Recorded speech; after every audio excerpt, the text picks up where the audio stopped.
This is Audible. Brilliance Audio. Trail of Deception by Amanda McKinney. Performed by Eva Kaminsky and Aaron Shedlock. Chapter 1. I dipped my finger into the slit in her skin, dragged and swirled it around the soft, cushiony layer of fat.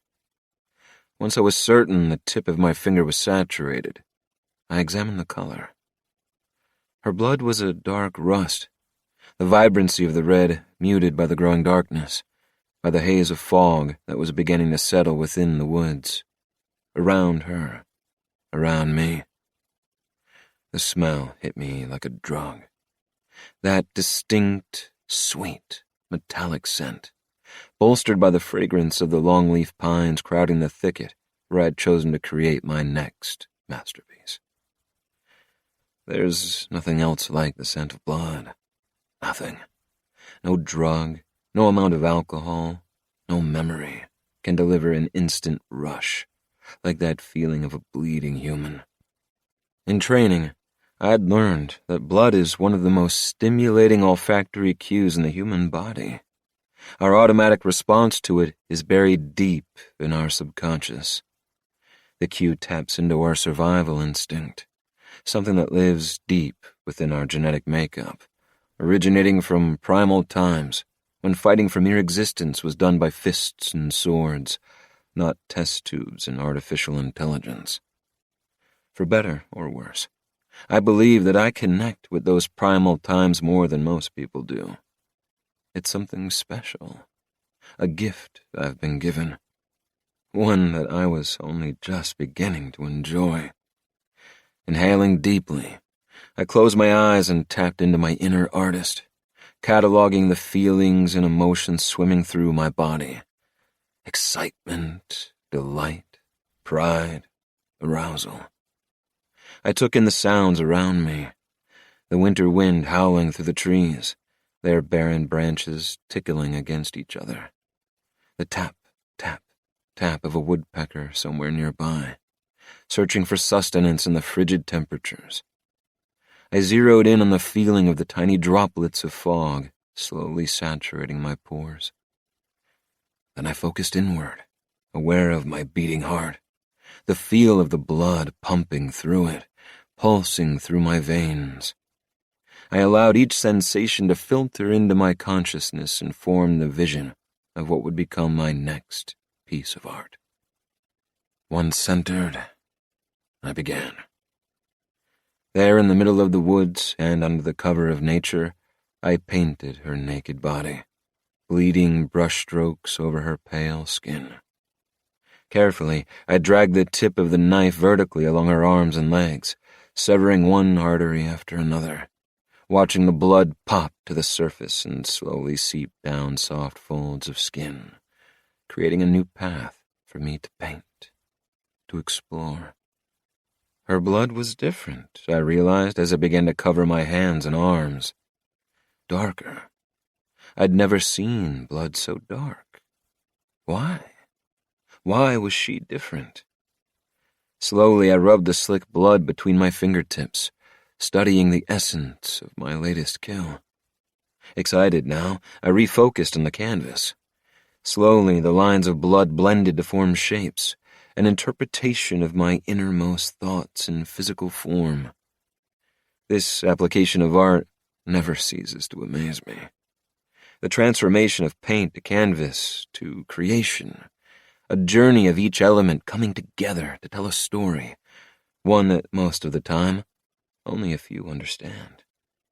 It's a narrative that highlights our strengths and weaknesses, the paths that we've walked, the ebbs and flows of life, all right there in the painting, right there on her body.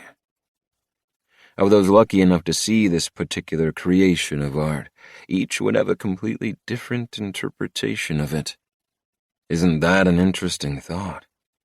This, the beauty of art. Everyone's interpretation is different. Me? My views are a bit unusual. I know this. Then again, I am unusual. For example, when you think of blood, you probably think of pain and suffering, of death, or, depending on how you've allowed your experiences to shape your perspective, perhaps blood reminds you of life, a baby being brought into the world, an essential courier of oxygen and nutrients to our organisms that allows us to thrive. Regardless of your interpretation, one meaning is shared across all cultures. The color red is potent. The symbolism and interpretation of the color are potent. Red is violence, anger, aggression, potent. Red is love and physical passion, potent. Red is the color of life beating through our veins, potent. It's the color of war, of courage, potent. For me, however, it's about power. It's the ability to control the most coveted thing on the planet, human life. The ability to take it away, or to revive it. She was my fourth victim, my fourth sacrifice. And what a masterpiece she was. I looked up at the waning light. I could smell the snow in the air. Yes, something was coming. A storm was brewing. I could feel it in my bones. One that the small town of Skull Hollow would never see coming. Chapter 2. Joe. I kicked my boots up onto my desk and leaned back in the oversized black leather chair I'd received from Sweden the day before. An authentic, ergonomic Scandinavian office chair, tailor-made to fit my body. An extravagant purchase. But considering my job as the only psychiatrist at the Dragonfly Clinic has kept me behind my desk 90% of the time, I decided it was worth it. My bank account, on the other hand, had a very different opinion. I took a sip of coffee. My mind was blank, failing to interpret the collage of images I'd spent hours strategically tacking onto my office wall. As if someone had simply pulled the plug. Like the forgotten Zoltar machine, left on a vacant, littered lot long after the carnival had packed up and moved on. That was me. A flurry of ideas, thoughts, plans, and then bam. The inevitable mental block that stops them all. My eyes stung from focusing for so long. Frustration brewed. Would my patients have a similar reaction to taking this test? Chewing on my lower lip, I stared at the 10 inkblot cards tacked on the wall. The Rorschach test.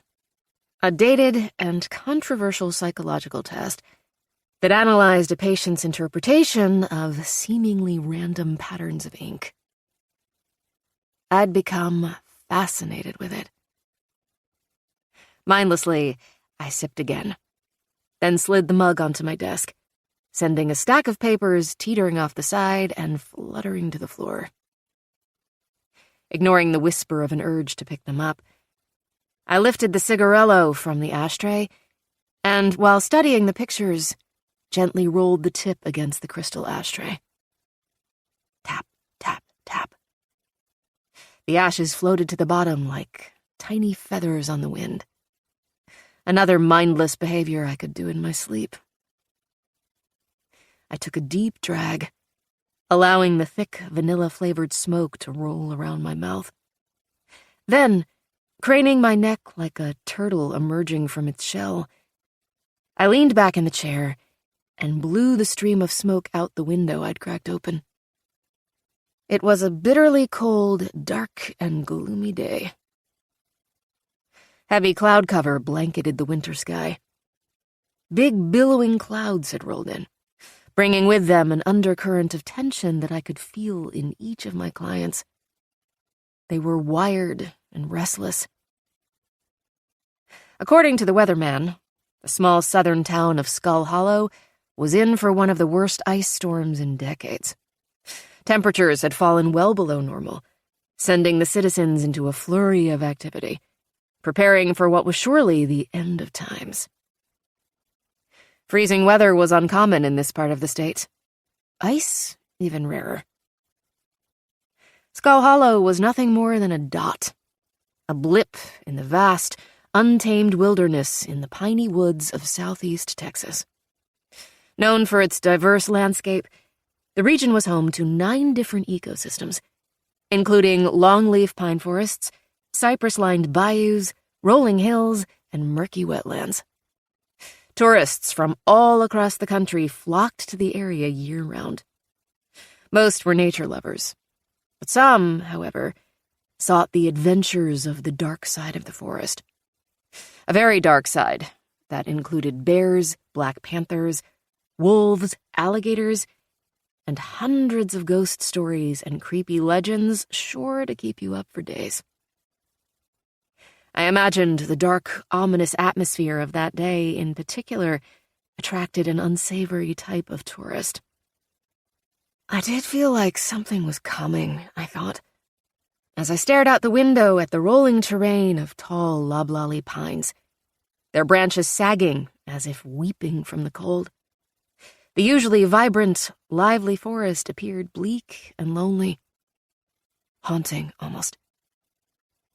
I settled back, refocusing on the images on the wall. I need to give it a rest, I thought, as my vision blurred and the edges of the ink began to merge as one, creating an entirely new set of images. Odd, I thought, how fluid the brain is in its interpretations. What did I see? What did I feel?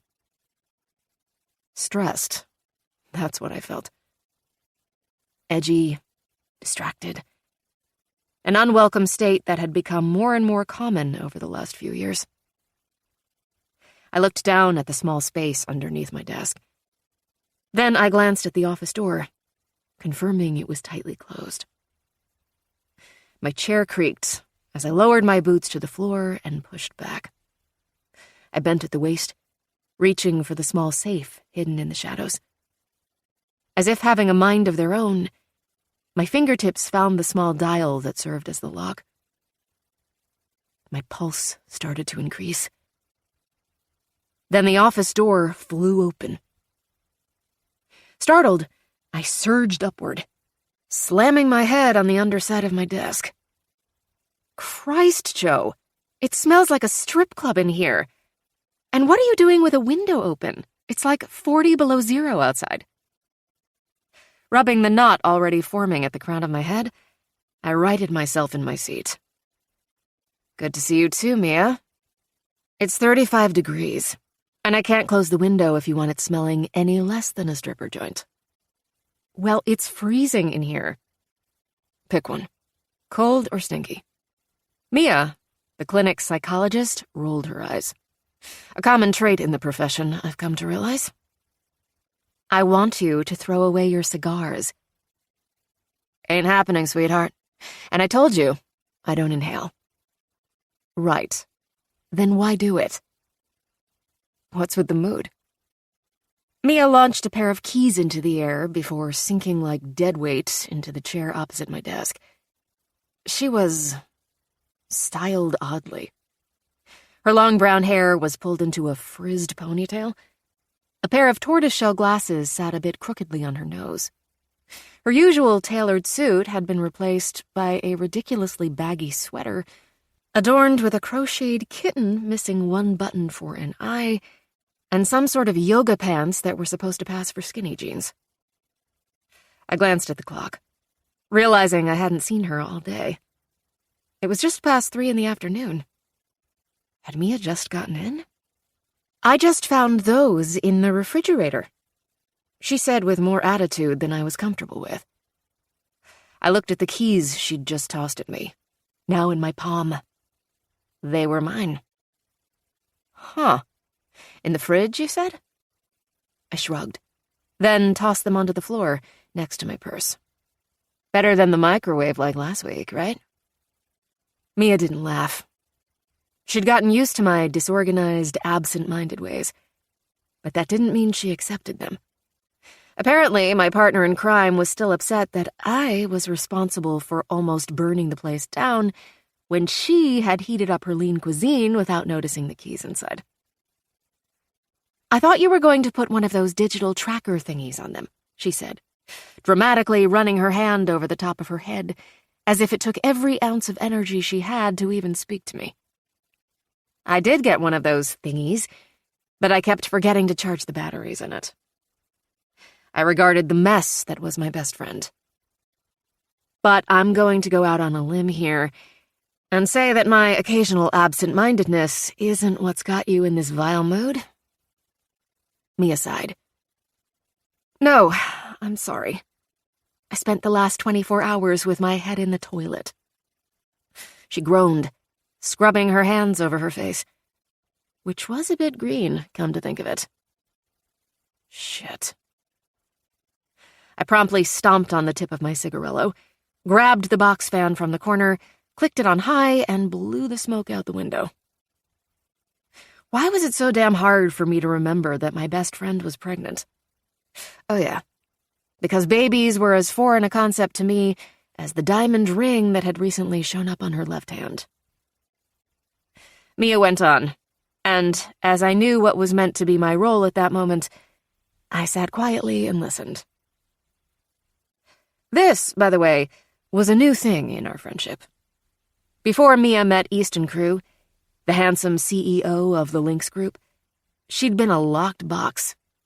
Mia Frost had been an absolute pro at keeping her emotions tucked deep inside, and rarely spoke about anything personal. A defense mechanism I understood far too well. But since tumbling madly in love with Easton, Mia had become a wonder of taxicab confessions, constantly talking about this and that, her likes, her dislikes, her feelings. I was completely flummoxed by this new woman. I didn't understand her. How was it that the simple act of falling in love could change someone so much? Or was it the pregnancy, perhaps? A combination of both? Regardless, this drastic personality shift fascinated me. People spent thousands of dollars on therapy to accomplish what Easton Crew had done with only 3 little words. Love. Was it really that powerful? I forced my focus back on the vomit story. "Does this explain the sweater?" I asked, frowning at the disfigured kitten that would surely visit me in my nightmares. Mia sniffed, nodding. "I haven't done laundry in days. Everything else has puke on it. My grandma knitted this for me in the 8th grade. Your grandmother knitted in the 8th grade? No, I was in the 8th grade when she gave it to me. And the worst part about it all is that Easton won't leave me alone. He's constantly by my side, doing this, doing that, asking, my God, the questions. And he's so damn busy. He should leave me alone and deal with work." Understanding, I nodded. The Lynx Group, a prestigious tactical tracking company, had recently been catapulted to success after signing a contract with the United States government to train select soldiers in the specialty of combat tracking. A lost art form in a world driven by technology, according to Mia's fiancé. The company was in talks to expand its responsibilities to work alongside federal agents, something that was apparently giving Easton Crew and his business partner, Beckett Stolle, quite the headache. "Isn't that how it's supposed to be?" I asked. "Isn't he not supposed to leave you alone right now? Isn't the man supposed to hold your hand through this incredible journey of the creation of life?" Mia narrowed her eyes. "You read a pamphlet, didn't you?" I lifted the folded paper, front and center on my desk, that I'd taken with me from my last OBGYN checkup. The pamphlet was one of many free educational materials the clinic offered. Its theme, understanding a woman's emotional journey through pregnancy. I thought it might help me relate to my new best friend. "Anyway," she snapped, as if I'd been the one to interrupt her. Yes, Easton is supposed to hold my hand through this journey, but not when I'm literally vomiting my guts into the toilet. No man needs to see that. Every man needs to see that, I said with a wink. Just like every man needs to buy a box of tampons at the store, walk 5 minutes in 6-inch stilettos, wrestle their way into a pair of Spanx, and squeeze a living, breathing human out of their body. Mia released a long, exasperated, antacid-laced exhale as she sank deeper into the leather chair. And that was when she noticed, for the first time, the collage of pictures that covered my office wall. She gaped at the wall. What the hell is all that? I cleared my throat and swallowed the sudden flutter of insecurity. Inkblot tests. Yeah, I know. I'm familiar with the Rorschach inkblot test. I'm curious why you have them posted all over your office like a psych ward. She looked at me, frowning. Do you have an appointment with a schizophrenic or something? No, that was last week. Okay then, talk. What is this about? And by the way, your mother would kill you. I cringed, my gaze darting across the tiny thumbtack holes that now speckled the wall. Mia was right. My newly divorced, now has more money than she knows what to do with mother, would have a heart attack if she saw the desecration of the office she had spent hours designing and had paid someone else to renovate. When we'd purchased the building to open our first mental health clinic 4 years earlier, we'd hired my mother to renovate. In under 6 months, Melinda Bellerose had turned the weathered barn Mia had purchased into a stunning 2-story sanctuary with exposed beams, gleaming hardwood floors, and floor-to-ceiling windows that flooded the space with natural light. Worthy of a feature in Architectural Digest, according to the headline of the local news story that ran on it. Intrigued now, Mia sat up straight in the chair and scanned the room, looking over her shoulder. Then her head snapped back toward me like the exorcist, her finger pointing to the back of my office. What the hell is that? Well, Mia, those are called easels, and next to them are paintbrushes, and that's paint, and— Stop, smartass. I can't. Mia jabbed her palms against her eyes and sank back into the chair. I'm just gonna need you to go ahead and talk, Joe. I took a deep breath, and after a brief moment of hesitation, allowed Mia to enter into my twisted thoughts. The ones that had kept me awake for the last 3 months. Chapter 3. Joe. You said you're familiar with the Rorschach inkblot test, right? I said to Mia. Yes, from what I remember from school, yes. Well then, allow me to give you a refresher. Mia rolled her hand with a flourish. Refresh away. The inkblot test consists of 10 cards with ambiguous ink patterns. Some are black or gray.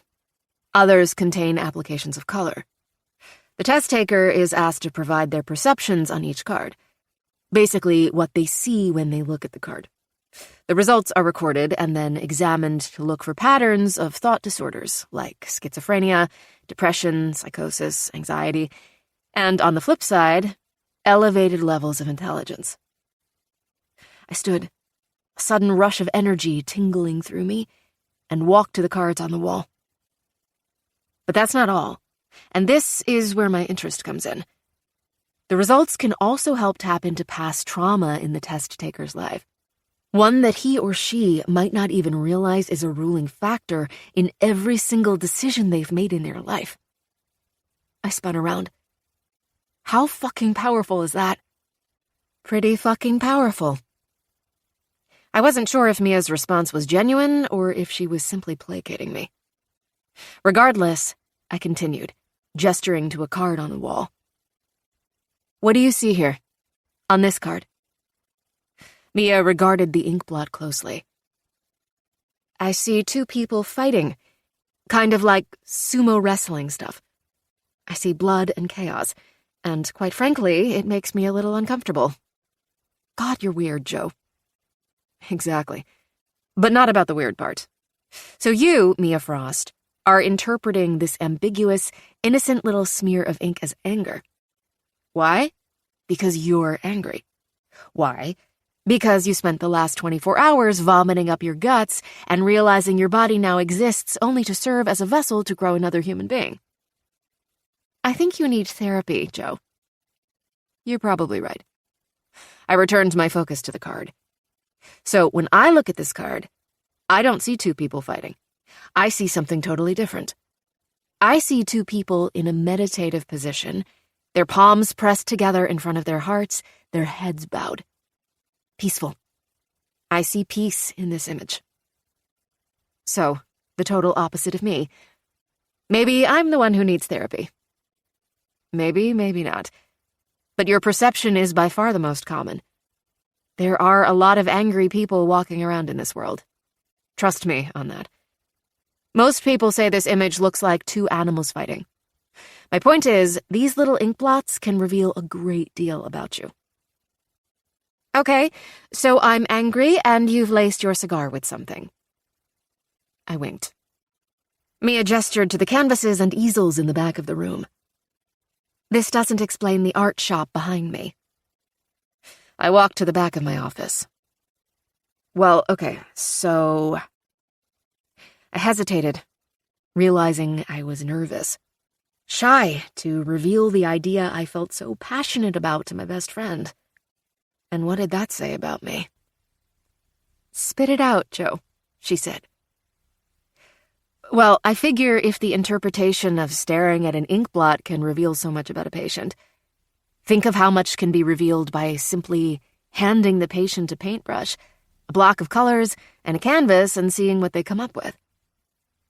I hate to break it to you, sweetheart, but that's called art therapy, and it's already done in pretty much every country in the entire world. But not here. Not here at the Dragonfly Clinic. Mia arched a brow. Good point. Right? I think we should add both inkblot testing and art therapy into our diagnostic procedures. I've read a ton of articles about it, and taken a few online classes, and I've also contacted someone about getting my state certification. I think it'll be fun and interesting. Fresh, you know? I'd like to set it up as a medical study of sorts for myself. Maybe publish it when I'm done. As Mia stared at me with an unreadable expression, I felt my heart stutter. Finally, she said, I love it. I think it's an awesome idea. I exhaled. Good, because I've already expensed the paint supplies. Mia laughed. This doesn't surprise me. Then her smile dropped, and her face turned green. Her cheeks began to expand. I frowned. Mia, are you... She shot out of the chair and lunged toward the bathroom. Responding in kind, I rushed after her, gathering her hair as she threw herself over the toilet and retched. And retched. And retched. Bile rose to the back of my throat, and sweat began to bead on my forehead. I'd never been good with vomit. Who is? I closed my eyes, willing my now churning stomach to calm, when suddenly, by me, oh my. Luna Ramey froze mid-stride into the bathroom. Peeking through one eye, I feigned a smile. God! Luna covered her nose and mouth with the paisley print shawl that draped over her shoulders. A pair of faded boyfriend jeans and flip-flops, despite the frigid temperatures, completed her usual hippie Earthchild look. Luna was the Dragonfly Clinic's newest hire. Specializing in cognitive behavioral therapy, she embraced the unconventional therapeutic methods that the clinic had quickly become known for, integrating exposure therapy into her work plan. Luna was the yin to my leather-wearing, cigar-smoking yang, known for her relaxed demeanor, her boho chic style, and her closet full of shawls and caftans. Breathing through my mouth, I said, Luna, come on in. Mia groaned then gagged again. Scrunching her face in disgust, Luna took a reluctant step farther into the bathroom. It was then that I noticed her puffy eyes and flushed cheeks. She looked like she'd just woken up from a catnap, or, more likely, had just emerged from her afternoon meditation. Luna dropped her hand from her mouth and smoothed back her long blonde hair, taking a moment to gather her inner badassery. "Have a seat," I said. "Actually, no. Why don't you grab that strand of hair that's falling into Mia's face?" Luna shot me a look of pure horror. I jerked my chin toward the strand of hair that Mia was now gumming like a fish, gasping for air. Using 2 fingertips, Luna plucked the hair off Mia's pale face, dropping it like a ticking bomb on the top of her head. "Mia," she whispered loudly, "do you want me to get you some Pepto or something?" Mia lifted her head slightly. "Pepto doesn't help morning sickness, you idiot." Luna looked at me, shrugging helplessly. "Stella!" I yelled out the door. "We need some peppermint tea up here, stat!" "Stop yelling," Mia grumbled. "Sorry." Luna looked at me. "I came up here to ask if you wanted me to reschedule Mrs. Morris's appointment for you." "What appointment?" "The one you missed at noon today. When you didn't show, she wandered up to my office. Thanks for that, by the way." "Joe," Mia snapped. "This is the 3rd appointment you've forgotten or been late for in the last few weeks." I cringed. I'd taken my lunch to the local library, where I'd immersed myself in books about Hermann Rorschach, the Swiss psychiatrist and founder of the ink blot test, and lost track of time, apparently. "Sorry. I'll call her before I leave today to reschedule." 5 minutes later, my postage stamp-sized bathroom was packed with the 3 most important women in my life, who had become like family to me. I was seated next to Mia on the bathroom floor, opposite the toilet. Luna hovered above us, fanning Mia with the latest edition of Parenting magazine. I would have gone with Vogue. Stella, our office manager, perched on the sink, her long curly red hair matching her silky red slacks.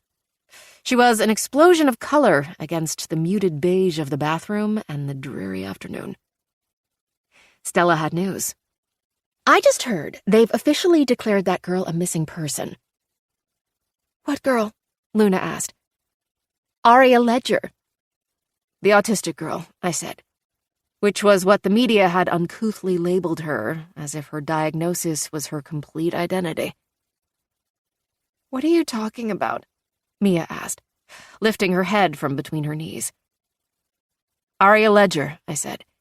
"Age 17, reported missing 4 hours ago. I got an alert on my phone about it." "I thought they couldn't officially declare someone a missing person until they'd been MIA for 24 hours. Rules are different when that person has a significant mental disorder." "What?" Mia frowned. "I hadn't heard. Because you've spent the day with your head in the toilet." Stella continued, reciting the latest news of Skull Hollow with the polish and enthusiasm of a seasoned journalist. "Aria's mother, Jamie Ledger, says Aria stayed home from school today because she wasn't feeling well and spent the morning doing schoolwork and listening to music. When Aria didn't come out of her room for hours, Mom went to check on her. Aria was gone, as was Mom's car. Aria doesn't have her own car. Mom called the cops, and considering the girl's medical condition, they sent out an alert immediately." "So, Aria took her mom's car without asking?" "Allegedly, yes." "And hasn't been seen or heard from since?" "Right. According to Charlene at the Sunrise Cafe, oh my God, she cut her hair, by the way, you've got to see it. Tips began flooding the station the moment the alert was sent out. 2 people, 1 local, 1 tourist, mentioned seeing Jamie's car, a gunmetal gray SUV, parked at Campers Hollow around midday." "Is it there now?" "Nope." "Campers Hollow?" Luna frowned. "That campground off Country Road 49? The one that's supposed to be haunted?" Haunted? Why am I so out of the loop here? Mia asked, her frown deepening. Yeah, a long time ago, Camper's Hollow was a gathering site for a satanic cult or something. They'd meet there to perform some sort of ritual under full moons. Rumor is, one night they all became possessed, sat in a circle, and shot each other in the head, execution style, one by one, until the last guy shot himself. You guys ever heard of Old Man Marshall? Mia, clearly not impressed with the rumors, or the spreading of them, perhaps, rolled her eyes. Oh, come on, Stella. Who's Old Man Marshall? I asked. He's been a widower for like ever. Big hunter? Stays at the campground every year during deer hunting season. Anyway, he says he sees them every now and again. Sees who? The cult? Their spirits? Supposedly, they'll come out on a full moon and circle your tent, begin humming some weird shit, and then gunshots echo in the distance, and then they're gone. What happened to Marshall's wife? I asked, questioning the validity of the old hunter. Got run over by a logging truck? Oh my God. Mia rolled her eyes again. Can we please? Would be interesting to know if Aria has any interest in ghost stories, folklore, local legends, I said, thinking out loud. Is autism her only condition? Luna asked. Yes, but apparently she has significant symptoms. I looked out the small bathroom window at the cold gray landscape beyond it. Are there a lot of people camping right now? Doubt it, on account of the weather. It's supposed to freeze tonight, Mia said. Stella nodded. I know. That's why they've organized a search and rescue op. They're hoping to find Aria before nightfall, or worst case scenario, before the ice storm hits in a few days. She looked at her watch. The search is starting right about now. Mia blinked, fully alert now and a little less green around her mouth. Wait a second. That's right. I got a text from Easton about 30 minutes ago saying that he and his team got called out to a job. Said he'd be late getting home. This must be it. Lynx must have been called in to help search for her. The storm is supposed to be bad, Luna said. Several rounds of sleet starting tomorrow, I think. Then 2 or 3 inches of ice on top of it, all in a few days. Stella nodded. Yeah, don't even try to go to the grocery store. Milk, bread, toilet paper, everything is gone. Did Aria have a boyfriend? Luna asked, reading my thoughts. Stella shook her head. Not that I've heard. Not many friends either. Due to her autism? I asked. Social interaction challenges? Stella shrugged. Well, Mia shuddered. I hope they find her before the ice hits. The room fell silent for a moment. The sudden unease was palpable.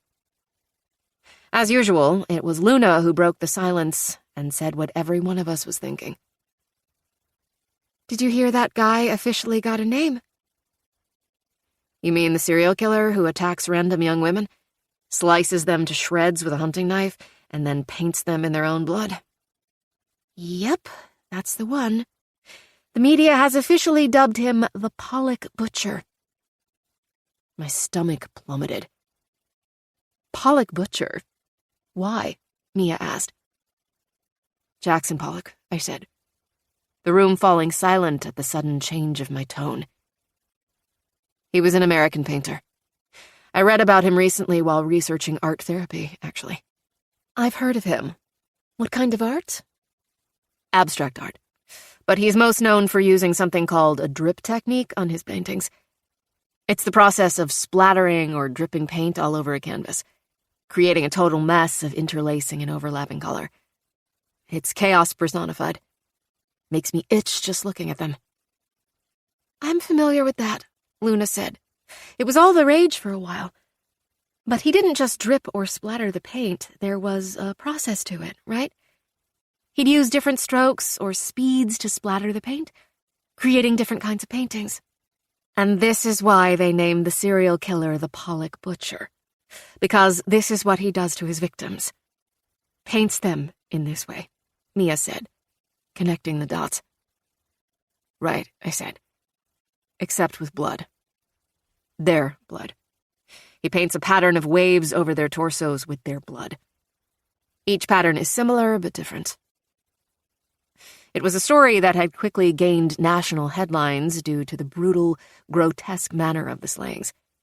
The Pollock butcher's first victim was found in a nature park in Houston, Texas, last April. A young single mother had taken her baby for a walk. The baby was found crying in the stroller under a shade tree. The mother was found 20 yards away. Her torso flayed open like the underbelly of a fish. Her skin streaked in intricate patterns of her own blood. A month later, the butcher's second victim was found in a heavily wooded nature reserve in Waco. This victim was sliced open along the wrists and ankles, with long straight slices tracing the veins, and one down the center of her jugular. The woman was painted in the same manner, left to rot in a ditch. The latest victim was found 6 months ago off a desolate country road in Tyler, Texas. Long, thin, gaping wounds like the others, except the killer had sliced open this one's scalp from front to back, like zebra stripes. In each case, the medical report noted a single stab wound to the back of the neck on the victim. The working assumption was that this was how the butcher made his initial attack. From behind, shocking and immobilizing his victims before dragging them into the nearby woods, where he would then strip them of their clothing and meticulously slice open their bodies. Each autopsy report noted that the women were still alive when he began cutting them. The reports also indicated that a tool or some sort of blunt object, possibly a paintbrush, had been inserted into the wounds, dipping into and stirring them like they were paint cans. The women weren't raped or tortured before or after their deaths. No vaginal or anal penetration of any kind occurred. The killer left no DNA on their bodies. No one reported seeing the women before they were killed, nor was any unusual or odd behavior by the victims beforehand mentioned by friends or family. No security cameras or CCTV cameras recorded a suspicious person or a recurring mystery vehicle at any of the murder scenes. There was also no commonality to the appearance of the women, and because of that, there was no way to determine victim typology. Therefore, no way to build a psychological profile of the suspect or to protect women who fit the typology. All three victims had differing heights, weights, hair color, and ethnicities. The women's clothes were never found. Their cars, purses, wallets, and other belongings were untouched. The slayings appeared to be random. The killer not interested in money or sex, just painting the women. The combination of the lack of leads, absence of evidence, and macabre mystery had made for a harrowing, nightmarish tale that had quickly gripped the nation. We looked around the room at each other, again thinking the same thing. Had missing person Aria Ledger, one of Skull Hollow's citizens, fallen prey to the Pollock butcher? Was the butcher here? Now? Luna shuddered, shook her head, and raised her palms as if to push the bad energy away. Enough about that. She turned to Mia. Mia, do you need us to stay with you tonight until Easton gets back? Make you soup, maybe? No. God, no. All I want is to be left alone. Something Easton doesn't seem to understand. As Luna, Stella, and Mia fell into conversation about the idiosyncrasies of the male psyche, or lack thereof, I turned to the wall outside the bathroom, to the 10 ink blot cards that covered it. I paused on the one I'd questioned Mia about. And for the first time, I didn't see two people meditating. I didn't see peace. For the first time, I saw blood, pain, death, rage. Chapter 4. Beckett. I glanced up at the sky as I walked down a dusty footpath blanketed by brown pine needles. Billowing, ominous gray clouds crowded overhead, unmoving, as if here to stay. On cue, a blast of cold air whipped past me, cutting through the fleece pullover I grabbed on the way out of the office. The forest moved around me, leaves and twigs falling to my feet. Fucking cold. I wasn't a fan of the cold. A torn piece of yellow "Do Not Cross" tape flapped wildly in a nearby bush, a crude warning of what lay just beyond its withered branches. I checked my watch. 4:07 p.m., yet it looked like dusk. Not ideal for a search and rescue mission, nor was my mood for that matter. I inhaled, popped my neck from side to side. I was late. I didn't do late well. The trail took a turn. The woods opened up and I stepped onto Camper's Hollow campground. Lights were being erected around the command post that the Lynx group had already established in the center of the grounds, a sign of the long night to come. Scattered around the Lynx service truck were at least a dozen volunteers, a few police officers, and a group of wayward teens who had been drawn to the commotion like moths to a flame. My jaw clenched. Why the hell hadn't anyone run them off? There was no telling what potential tracks the kids, reveling in the excitement of what might or might not involve a dead body, were destroying as they buzzed around in the woods. Bundled in heavy coats, scarves, and insulated overalls, the volunteers huddled in circles, bouncing from foot to foot to ward off the cold, coffee cups gripped in gloved hands. Loud, uncomfortable, excited voices buzzed like white noise in the frigid air. Thankfully, the campground was vacant of tourists. According to the manager, they'd packed up early and gone home the moment the temperature dropped below 50 degrees. The sour scent of cigarette smoke carried on the wind from a duo of cowboys huddled under a pine tree. I held my breath as I passed. I couldn't stand cigarettes. The smell, the weakness of the person addicted to the buzz of the nicotine. I had no patience for weakness, or the chaos that was quickly overtaking the woods. What was usually a calm, low-key campground was now a flurry of activity. Of all the groups that populated the campgrounds, one drew my attention immediately. A group of local firefighters stood in a line off to the side of everyone else, like soldiers awaiting orders. Their faces were hard, their jaws tight with annoyance. They were unimpressed at the shit show in front of them. I couldn't blame them. In contrast to the stoicism of his comrades, one man stood out from the rest. The missing girl's stepfather, Fire Chief Cyrus Ledger, paced back and forth like a caged animal, his face flushed and wild with adrenaline. A few yards away stood his wife, Aria's mother, bundled in mismatched outerwear, a thick scarf and a fuzzy beanie. She was a mess, sobbing into a tissue, reddened with either blood or lipstick I couldn't tell. I assumed the latter. I spotted Easton immediately, huddled in the corner of the grounds with Sheriff Andrew McNamara, likely reviewing the search plan. Next to him stood Dane Stratton, the Lynx group's newest hire, an imposing and rather prickly presence that I'd responded positively to during his first interview. No small talk, no bullshit, all action. My kind of guy. In no time at all, it had become apparent that Dane had one hell of an analytical mind, and therefore Easton was training him on operational planning. Alec Romanov, grandson of a former Russian mob boss, stood off to the side, readying the packs that the volunteers would carry during the search. He'd taken his place in the shadows, alone, as he preferred. Good thing, too, because no one came within a 10-foot radius of the guy. Alec was almost as feared around town as the latest COVID variant. There was no mistaking the men of Lynx from everyone else.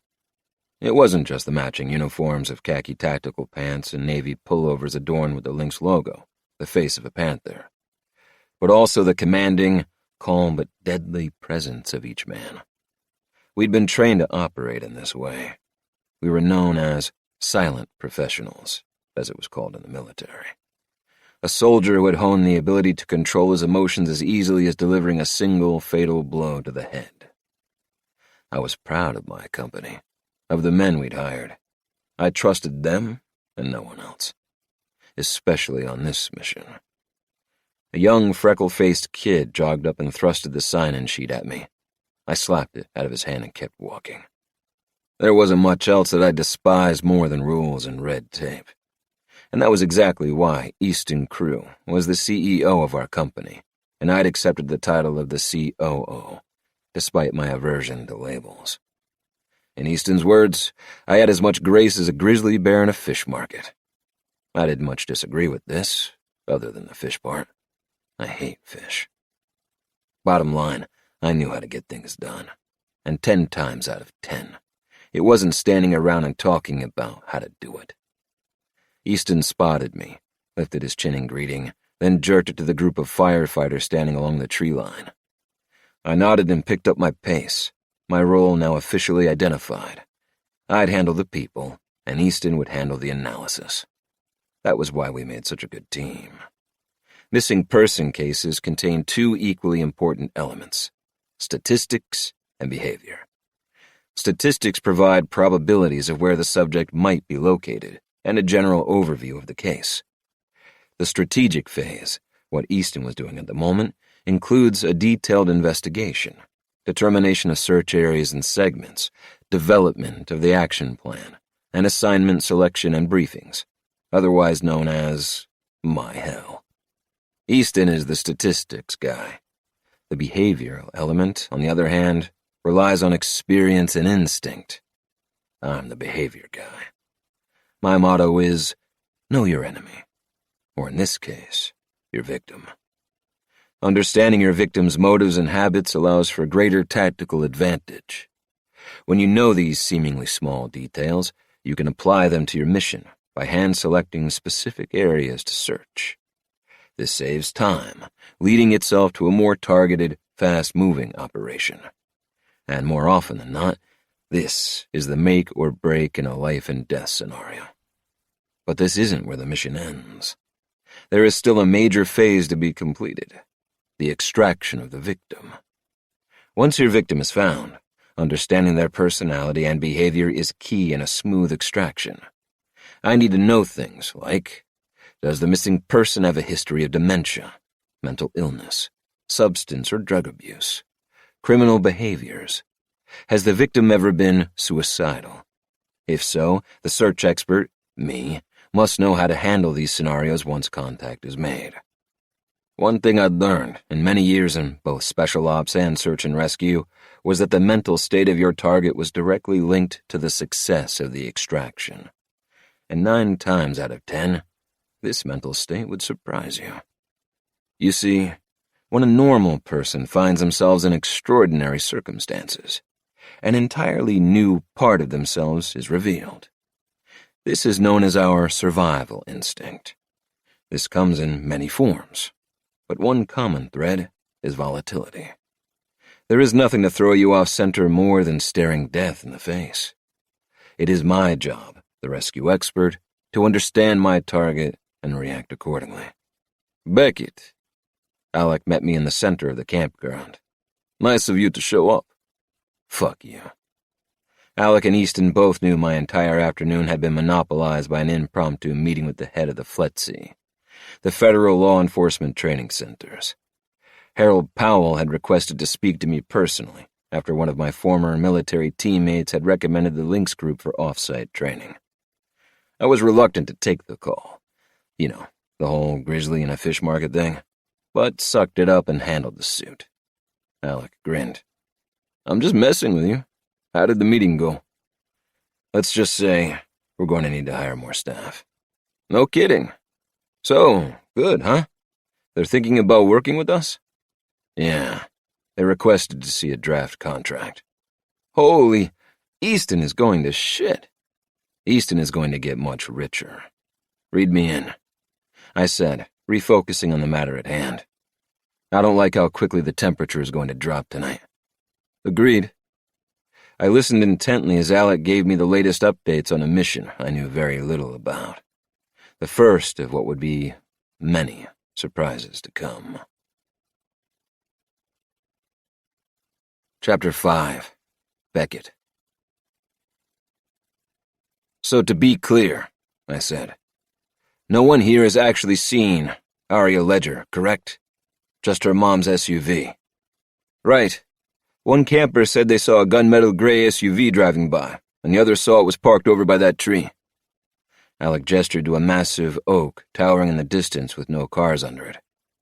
It's not there now. Nope. Found it at an alternate parking lot for the campgrounds, about a click north. Hang on. So she parked there, under that oak tree first, then for some reason moved her car? Appears that way. Odd. What time was it seen? Around 10 a.m., 6 hours ago. I frowned, already not liking this case. When she changed parking spots, did she go anywhere else? No. Did you check the tracks to confirm? Yep, studied them myself. 18-inch wheels, Hankook Kinergy GT tires. The tracks go from there to the next lot over, straight there. That's it. I wonder why she moved her car. Not the focus right now. The focus is finding her. I nodded. How old is she? 16? 17. Height 5'9", weight 150 pounds. Tell me about her autism. According to the medical report provided, Aria Ledger was diagnosed at age 3 after her parents sought treatment for what they thought were developmental delays. Is she verbal? Alex shook his head. According to the mom, most of the time, no. She can speak, just chooses not to. Best you're going to get is 1 or 2 word answers, but she understands everything you say. Does she use sign language? No. When was her last communication?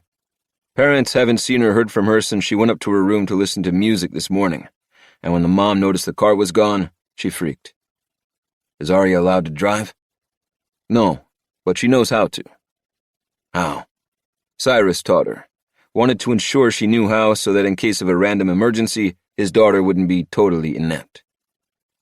I saw Cyrus Ledger distancing himself from the other firemen, growing more and more impatient. What was her mental state before she took off? I asked. Good question. The mother said she'd been abnormally agitated. Wasn't sure if it was due to her period or PNS. It's PMS, you moron. Alex shrugged. Understanding the ebbs and flows of a woman's emotional psyche wasn't exactly his area of expertise. Anyway, Mom said Aria seemed off, abnormally vexed about something. Her words exactly. Any boyfriends? Stepdad doesn't allow it. Step. Cyrus isn't her real dad? Right. And before you ask, we already tracked her father. Dead. Died of a heart attack 7 years ago. Considering 8 out of 10 missing people are abducted by someone they know, I was sure it was the first place the police looked. Aria's last name is Ledger, right? Cyrus's last name. Alec nodded. Mom changed it when she changed her last name. I refocused on the details that mattered at the moment. Gait. She walks pigeon-toed, according to the report. I looked down at the withered grass spearing up from the soil, picturing how Aria's tracks might be different from someone with a normal gait. The searchers would need to know this. They would need to know what to look for, the differences in the tracks. Cell phone? I asked. Was left in her room. Mom said she uses it rarely, so no, there is no sort of tracking device on her. Anything unusual with her car? Nope. Locked and nothing appears to be out of sorts inside. Definitely no signs of struggle or anyone breaking in. So, by all accounts, Aria stole her mom's car and decided to go hang out at Campers Hollow. I glanced at the wayward teenagers who Easton had now quarantined under a tree. Did you talk to the kids? Easton did. Said they didn't see her, and don't know her for that matter. They're a few years younger. What were they doing out here? Alex shrugged. Drinking, smoking pot, waiting around for the full moon to rise. My brow arched. Do people still come out here for that? Oh, yeah. Kids wanting to see the ghosts from the so-called cult. I glanced up at the darkening sky, trying to recall when the next full moon was. Soon, I thought, and something twisted in my stomach. Has Easton established a path of highest probability? He and Dan are working on that now. All right, well, while he's working on that, you can tell him I'm going to the lookout point at Sherman's Cove, about 7 miles out. Why there? And dude, I really think you should wait on his official orders. You know how he gets when you just go off without telling anyone. He also knows how I get while standing around waiting for orders. Alec shook his head. Fine, I'll tell him. Why Sherman's Cove? 3 reasons. 1, 95% of all autistic missing persons are found within a 9-mile radius from the point last seen. 2, 45% of autistic missing persons are found huddled around some sort of structure. And 3, over half of autistic children are also drawn to water, the reflection of it, the movement. Sherman's Cove. I ticked off each point on my fingertips. 7 miles out, check. Structure, check. Water, check. Seems pretty damn obvious to me. So that's where I'm headed while everybody else stands around with their balls in their hands. Tell Easton. Isn't this what got you kicked out of the military? For doing whatever you wanted? I got kicked out of the military for punching my commanding officer in the face. Just then an argument broke out among the group of firefighters. The stepdad's about to internally combust, Alex said. I've told him Easton's going as fast as he can to gather everything and create the search grid. Dude's just gotta calm the fuck down. Not gonna happen. I'll handle it. I left Alec to his packs and made my way across the clearing to the group of firefighters now huddled around Cyrus Ledger, trying to calm him. The men turned as I approached, squaring their shoulders, sizing me up in the way that men do in emergency situations where everyone wants to be the leader, the hero. I extended my hand to the only man in the group who I knew well enough to acknowledge first. Thomas Wangler, a tough-talking cowboy I'd beaten at a game of scorpion shots at Jolene's bar a month earlier. So I'm told, anyway. Beckett? We shook hands. I don't understand what the hell we're waiting on. Cyrus Ledger interrupted, red-faced and barrel-chested. The large scar that ran down his jawline and neck shimmered under the Klieg lights. Deep black circles shaded puffy, bloodshot eyes. His short brown hair was mussed, his coveralls wrinkled and dirty, suggesting he'd pulled them off the closet floor hours earlier. In summary, the man looked the worse for wear. This surprised me. I'd never met Cyrus Ledger, but had seen him around town a time or two. The man, late 30s, was always well put together and carried a swagger in his step that suggested he was fully aware of his good looks. Cyrus was known in Skull Hollow as being a bit of a ladies' man, despite the 3-year marriage to his wife, Jamie Ledger. I assumed his appeal had more to do with his status than his appearance, considering the massive burn scar that resembled hardened, melted skin. He had been dubbed a small-town hero after saving 3 children, ages 10 months, 5, and 7 from a burning mobile home, almost getting himself killed in the process. He was willing to sacrifice himself, he'd said from the confines of his hospital bed. Men cheered, women swooned, proving the old cliché is true. Women love a man with battle wounds. Since that day, rumor was Cyrus Ledger had yet to pay for a single meal at the Sunrise Cafe. Are we getting ready to get this goddamn show on the road? Cyrus barked, a bit of spittle escaping his lips. Yep, I said, extending my hand. I'm Beckett Stolle, and you and I are going to head out right now. Cyrus raised his brows in surprise and shook my hand. Everyone else, I said, glancing at the other firemen, is going to have to wait until their coordinates are announced. Cyrus said something to his buddies, then met me at the edge of the woods. Before we get started, I said as I shrugged into my pack, you mind if I ask you a few questions? You can ask me anything you want, as long as we start searching these goddamn woods for my daughter. Daughter. Not stepdaughter. He was close to her, emotionally, and I assumed this explained his volatile state. I understand from the incident report that Aria has been upset over the last few days. Any reason why? Cyrus shook his head, his jaw clenching in annoyance. Or was it anger?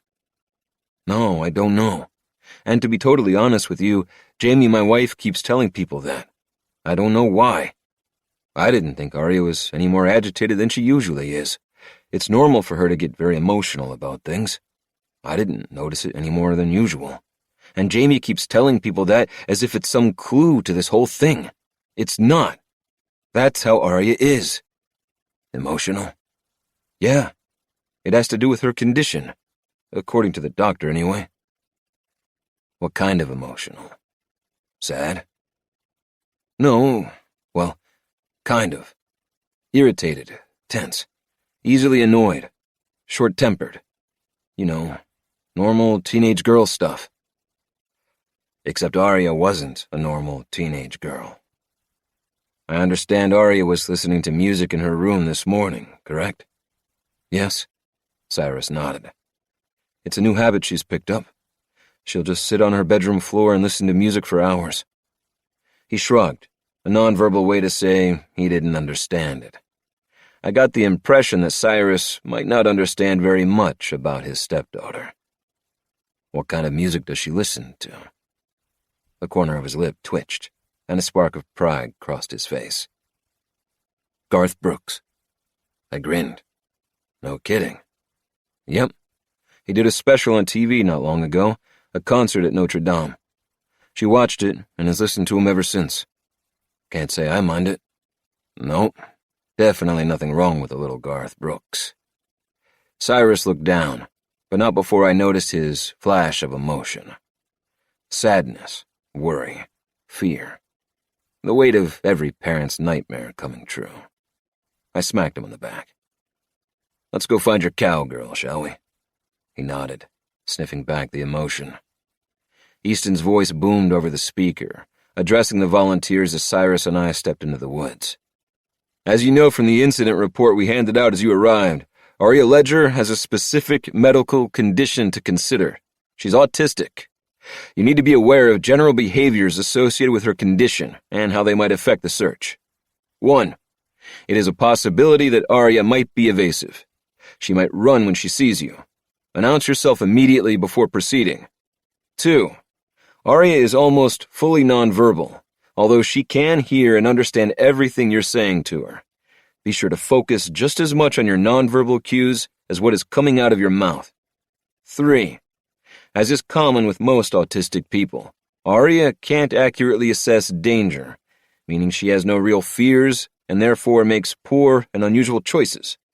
Examples here could be that she attempted to cross a river or even a dead tree stretching over a ravine. Look for these high-probability areas that you would assume someone would naturally know to stay away from. 4. Aria has an undersensitivity to pain, according to her medical report. And lastly, per her mother, Aria struggles emotionally and is easily irritated and angered. Be cognizant of this and aware that these emotions, coupled with the mental state of being lost, could lead to unexpected reactions, such as aggression. Chapter 6. Beckett. The noise and commotion of the campground was replaced by creaking trees, chirping insects, bellowing bullfrogs, and a canopy of singing birds overhead. Dusk was the loudest time of day in the big thicket, the rare time when both diurnal and nocturnal creatures mingled together as one. Except there was no dusk that day. No slanted spears of light shining through the trees, no pink clouds and deepening blue overhead. No, that day there was nothing but the fading presence of light, a slowly diminishing bleak gray growing darker by the minute. The temperatures were also dropping with the light. There was no time to waste in the search for Aria Ledger. So, Cyrus immediately cut me off. Yeah, I know. We're looking for tracks, bent grass, broken twigs, I know. We went through similar tracking training at the academy, along with wilderness survival skills, the works. You don't need to give me the rundown. I wasn't about to give you the rundown. I was about to tell you where I want you to go. He looked at me. We're going to split up, I said. I want to find your daughter before nightfall. You have a headlamp? No. I stopped and slipped out of my pack. Cyrus impatiently paced next to me as I retrieved the extra headlamp I'd thrown in at the last minute. You need to put this on and turn it on before you think you need it. You'd be surprised. I will when it gets dark. I cocked a brow. Fine. Turn around. Cyrus shot me a look before turning. I zipped open his pack and shoved in the headlamp, taking note of the mess inside. A bag of chips, a canteen of water, tissues, most used, an extra sweatshirt and gloves, a first aid kit, a handheld GPS. I counted 3 knives and the butt of a pistol, none of which were uncommon for a first responder to carry. The small silver flask hidden behind the bug spray was, however, uncommon. A keychain tumbled out of the pack as I attempted to zip it back up. Jesus, dude! Cyrus turned around, annoyed. I plucked the mess of keys from the grass. Over a dozen old and new keys were secured around a handful of rings that included a fireman's helmet, a Dallas Cowboys Super Bowl keychain, another one with a triangle engraved on it, and perhaps the most surprising, an ichthys, a symbol otherwise known as the Jesus fish. Cyrus Ledger was a religious man? That surprised me. Although if anything could bring someone to Christ, I'd imagine coming face to face with death in a burning mobile home would do the trick. I thought of his wife, wondering if she were religious as well. I handed him the keys. Instead of replacing them in his pack, he stuffed them into his pocket. Can we get going again? There's a bridge, I said as we began again through the woods. An old wooden bridge that weaves through the swamps on the east side of Sherman's Cove. Do you know where I'm talking about? Yes? Good. I want you to search there first. There are multiple spots to hide underneath it, and there are a lot of shade trees that grow over it. Lots of natural shelter. Based on what I know from similar searches, we would consider this a high probability for someone with autism to go. Cyrus nodded, a bit of life sparking in his eyes. Hope. Where will you search? He asked. I'm heading to Lookout Point at Sherman's Cove. With you searching the bridge on the east side and me going there directly, we'll cover a lot of high-probability areas. Just you and me. Good. Sounds good. Meet back at command in exactly 90 minutes. We both looked at our watches. Then Cyrus locked eyes with me for a moment, asking for a sign of reassurance that we would find his stepdaughter. I nodded back. Yes, we will. Because somehow I knew neither of us were going to leave these woods without her. Cyrus split to the left while I slipped on my headlamp and pressed forward, weaving through the tall, loblolly pines, searching the ground for tracks, cataloging everything around me. The wind picked up, sweeping through the treetops and sending dead leaves and debris swirling around my feet. I didn't like this. Wind was almost as damaging as rain when it came to finding tracks laid by a missing person. The air was sharp, bitter cold, and smelled like snow. An armadillo scurried through the prairie grass, causing a flock of sandpipers to flee their hiding spots and settle onto the branches overhead. I clicked on my headlamp. I imagined how an autistic mind would interpret the thriving ecosystem around me. The light at the flashes of movement, the cacophony of sound, the rainbow of colors, the sporadic spotting of fauna. She would be drawn deeper into the thriving atmosphere, transfixed by the sensory explosion of light, sound, touch, and emotion. 1 mile passed, 2, 3. Not a single sign of Aria Ledger. The sky was growing darker, the light nothing more than a dim illumination in the woods. It would be completely dark in under 30 minutes. I was resigned to searching only within the small pool of light shining from my headlamp. With daylight no longer a guiding factor, I slowed, allowing my instinct to guide me as I neared the swamps. A cottonmouth snake caught my attention, its long brown body weaving through the green duckweed that blanketed the surface of the stagnant black water. Its tail flicked as it disappeared into the base of a cypress tree spearing up from the murky swamp. Scanning the wet, packed mud, I slowly walked the shoreline, stopping several times to examine overturned mud and random animal tracks. Still, no sign of a human. I pushed deeper into the swampland, wading through streams and creeks, following the damp, musty scent of the shoreline of Skull Lake. The trees thinned, the terrain leveled out to nothing more than a mixture of rocks and weeds leading to the shoreline. I paused and closed my eyes, sensing the air around me, feeling it as I opened my palm and held my hand out in front of me. I listened, stilled myself. I walked a few steps, then took another deep breath. My eyes opened and locked on the deep water of Skull Lake. White caps rippled across the black water. There was no reflection of light, no sunlight to dance on the surface, just black and cold. I imagined a young woman would be very scared in this part of the woods. Keeping my head down, my focus on finding tracks, I followed the shoreline, yet still found nothing. I pressed on until eventually a rocky outcrop came into view. Beyond it, the small, dilapidated wooden structure that locals referred to as Lookout Point. It was nothing more than an old shack that served as a place for wayward hikers to take shelter during the rain, or a resting place for those seeking refuge from the blazing summer sun. A structure out in the middle of nowhere, beckoning curiosity. A crow called out, flying off its perch on a nearby branch and dipping down in front of me. I watched it soar across the water as I stepped through the tall grass. "Aria!" I called out as I neared Lookout Point. I called her name again and again, but I received no response. My hand itched to reach for my gun as I approached the small wooden structure. "Aria!" I called her name one more time before stepping inside. The torchlight from my headlamp swept across the small space.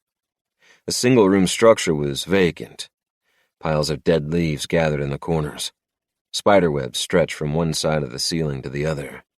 Old, faded graffiti colored the walls. A few cigarette butts, a few beer bottles, a few roaches. No sign that anyone had been there recently.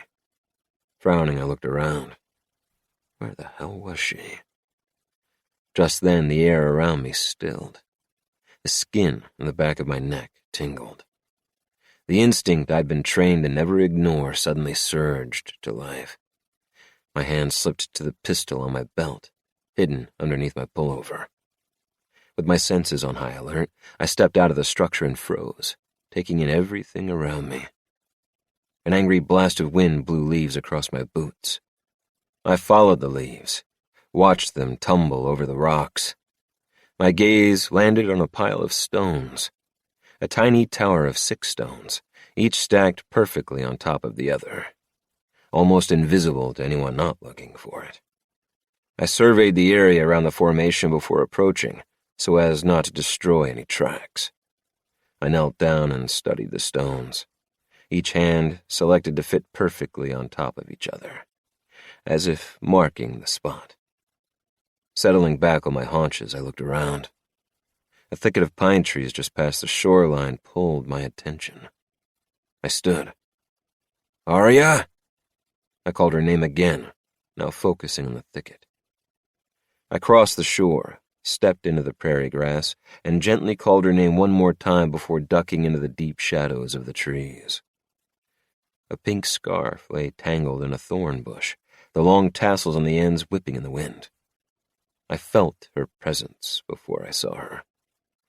Slowly I turned, my torchlight sweeping the ground until it locked on a pair of wild, bloodshot eyes staring back at me.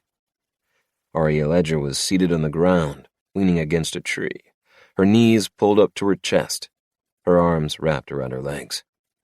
Her clothes were dirty, wet and soiled, her long blonde hair tangled and speckled with leaves and twigs.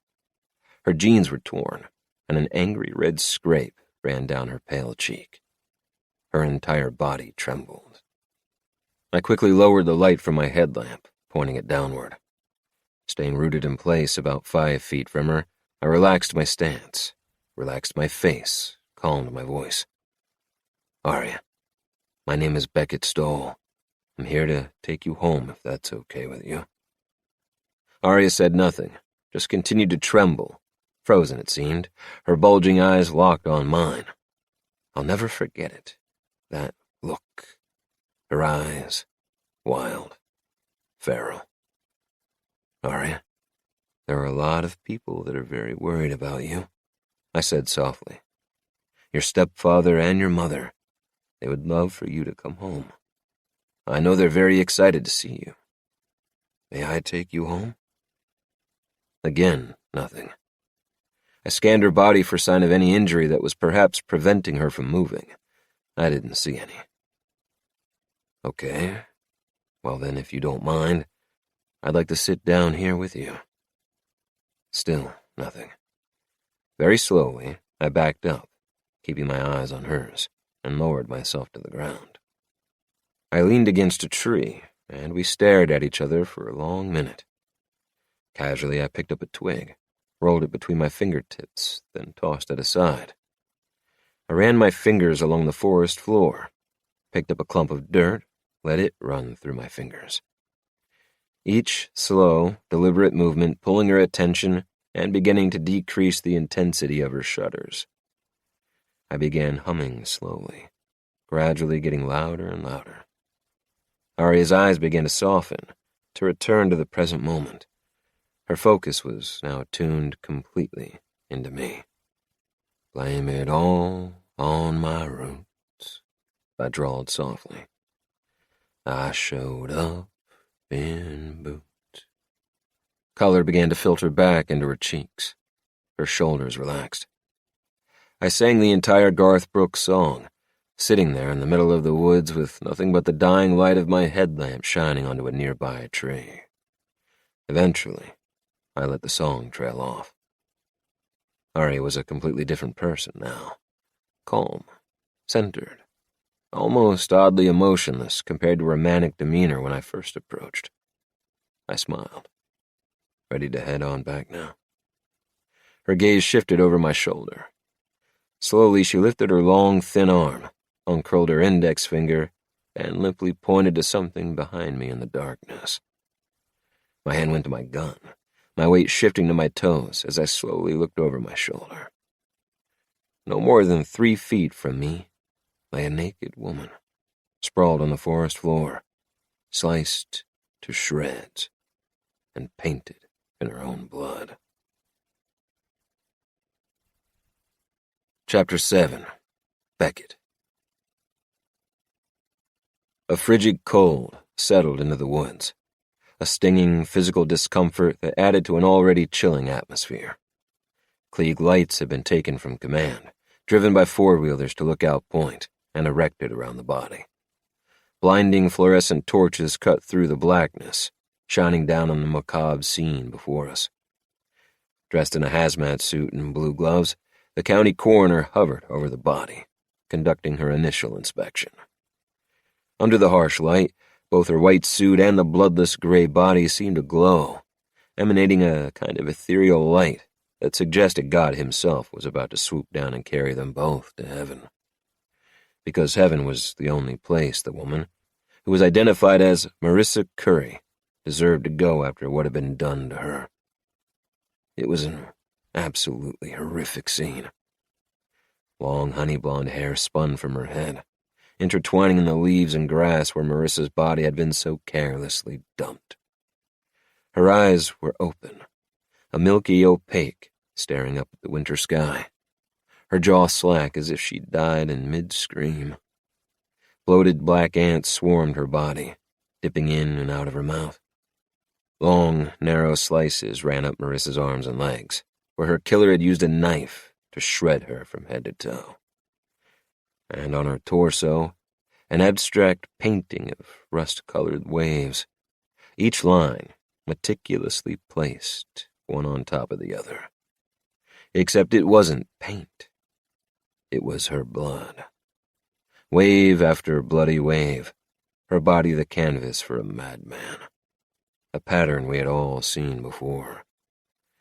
A tent had been assembled at the shoreline of Skull Lake to allow for both warmth and privacy for interviews. Lookout Point was now officially a crime scene, crawling with first responders and what remained of the volunteer search team, many of whom had already snapped photos and spread the gossip. Alec had shown up shortly after I'd radioed that I'd found Aria Ledger, and also a dead body. presumed to be Marissa Curry. Easton and Dane remained at the command post, receiving and recording information and, most importantly, preparing a barrier for the media vans that had already shown up. Aria's stepfather Cyrus and her mother Jamie had been ushered with her into the tent, where they were being questioned by one of the first responding officers. Aria sat stoically in a plastic chair, covered in thermal blankets, and was flanked by Jamie and Cyrus like soldiers guarding the Queen.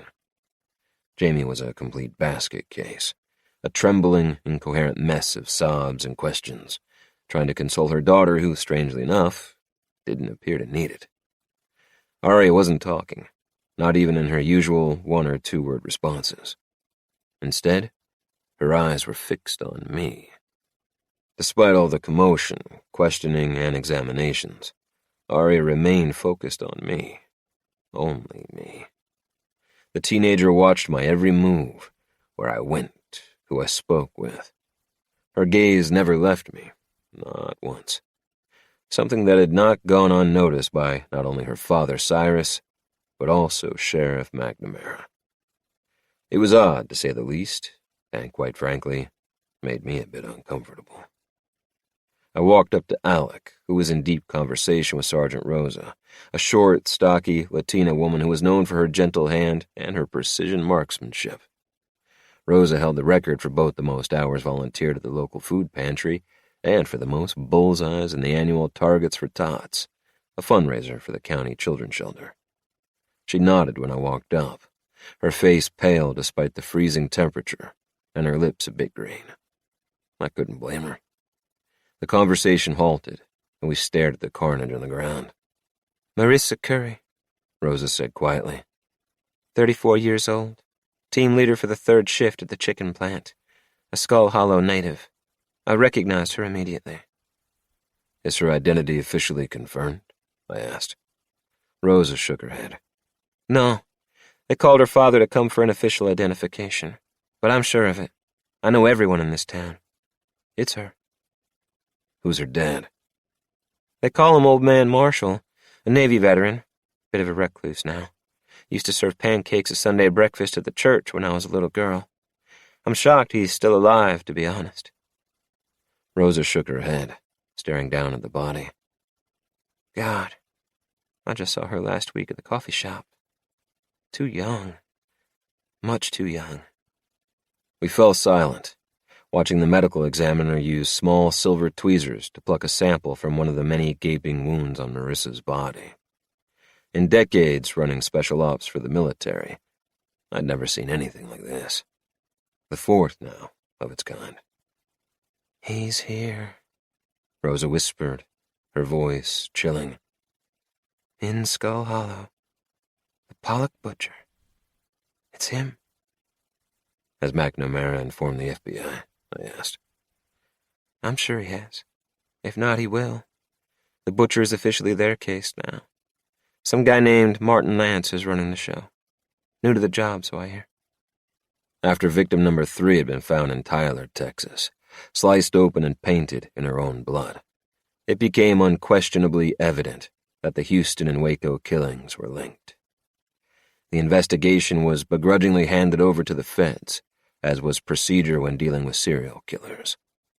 It was always a sticky situation when the FBI took over a case from local authorities, an ongoing pissing match between 2 authorities who believed they should take the lead in the investigation. Rosa tore herself away from the body. I need to go check on Stripes. Stripes? Yeah. Rosa jerked her head toward a young officer hovering under a tree a few feet from a pile of vomit. It's his first dead body. He's fresh from the academy. Excuse me. We watched Rosa weave through the crowd into the darkness. Alec nodded toward the tent. How are interviews going? I'm not sure. I looked over my shoulder, meeting Aria's stare once again. What did you say to her? To Aria? He asked incredulously. When you found her? Just that I was there to get her to safety. She won't quit staring at you. It's weird. It was weird. McNamara questioned her, Alex said, lowering his voice. Did she speak? No. I glanced over my shoulder once again. Of all the times to speak, this was it. Speak. Defend yourself. Do you think she could have done it? Do I think Aria could have kidnapped or lured Marissa Curry to the middle of the woods, sliced her open, painted her torso, then froze like a statue next to her dead body? The case report says she has aggression issues. So do you. So do I. Point taken.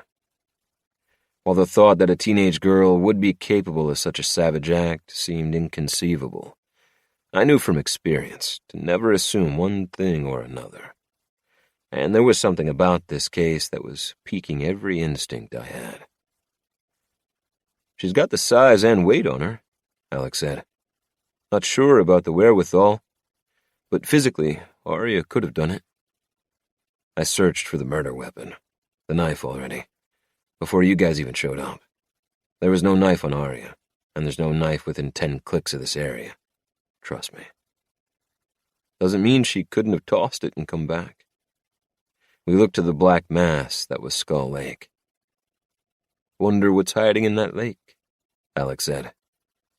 I'd bet my life savings, a knife. Alec nodded, then continued theorizing. The medical examiner guesses the body hasn't been dead for more than 6 hours, about the same time Aria went missing. Listen, if Aria did it, there's no way there won't be traces of Marissa's blood on her body somewhere. Under her nails, whatever. On her clothes, on her shoes, and her hair. Whoever did this played in the victim's blood like damn watercolors at a preschool. If Aria did this, we'll know within 24 hours. If the stepdad lets them do a full medical examination on her. God, he's intense. So is the mom, I said, glancing back at Jamie Ledger, now chewing her fingernails to the quick. There was something about her that intrigued me. I wanted to know more about her, the family. If Aria did it, then she's the Pollock butcher, which, yeah, doesn't seem to fit. I'll admit that. But if Aria didn't do it, then maybe she saw whoever did. Hell, maybe she saw it happen. If that's the case, then Aria Ledger might be the only person on Earth who could identify the Pollock butcher. Aria and I locked gazes once again. Dude, seriously, Alex said, watching her, watching me. She will not stop staring at you. What did you say to her? I stared back, my mind racing. The question wasn't what I'd said to her. The question was, what was it that she was trying to tell me? Chapter 8. I wasn't always like this. In fact, I was quite normal once, though I know now the signs were there. I was 9 years old the first time I imagined killing someone. My father, to be exact. I imagined skinning him alive. I think it's interesting to note here that the act of the actual death, ending a human life, was never my central focus. It was always about what I would do to the body, dead or alive. Or all the things I could do, I should say. I've always been a practical man. Focus on the job at hand and how to do that job quickly and efficiently. No emotions, no theorizing, no spending hours considering this and that. It was the act of skinning that I was interested in, the methodology. I became immersed in it, researching, watching videos of how to skin a fish. A very delicate process, the article said. I needed to practice, I told myself. And then one day, I did it. After stealing a fishing pole and a handful of my father's knives from his shop in the garage, I skipped school and sneaked down to the river. Alone, under the scorching southern sun, just me, the rushing water, and the woods. It wasn't long before I was spending every waking minute that I wasn't in school at the river.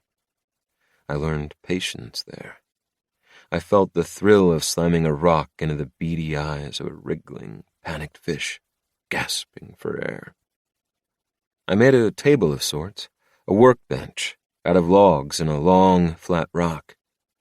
There, I taught myself the most efficient way to flay a fish.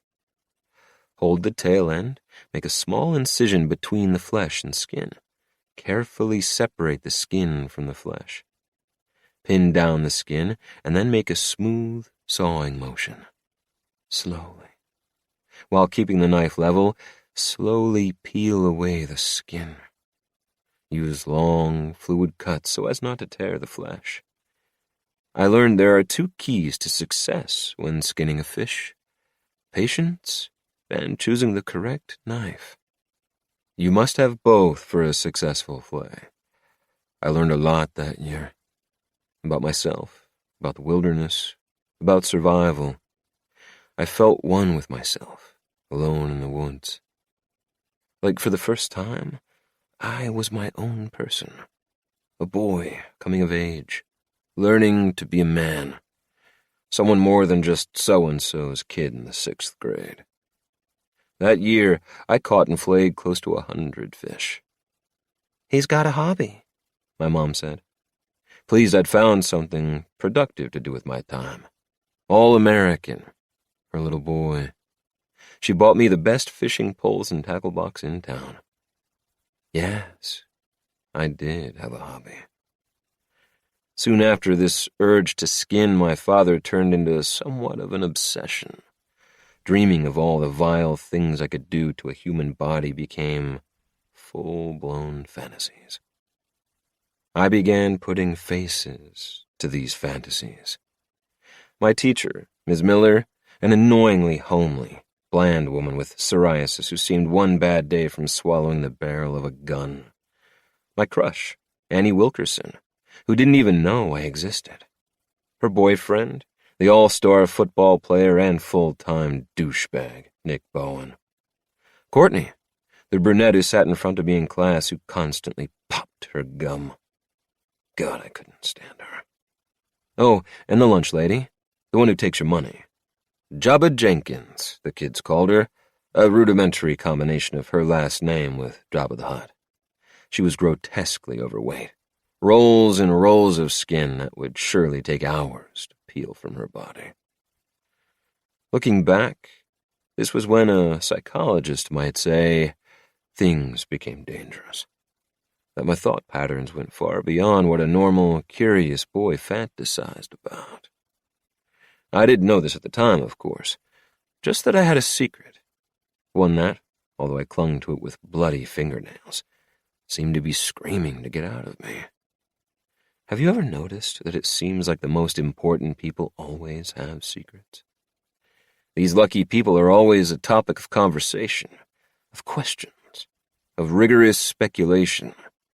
They live fun, exciting lives that stretch far beyond the 4 walls of their perfect little homes.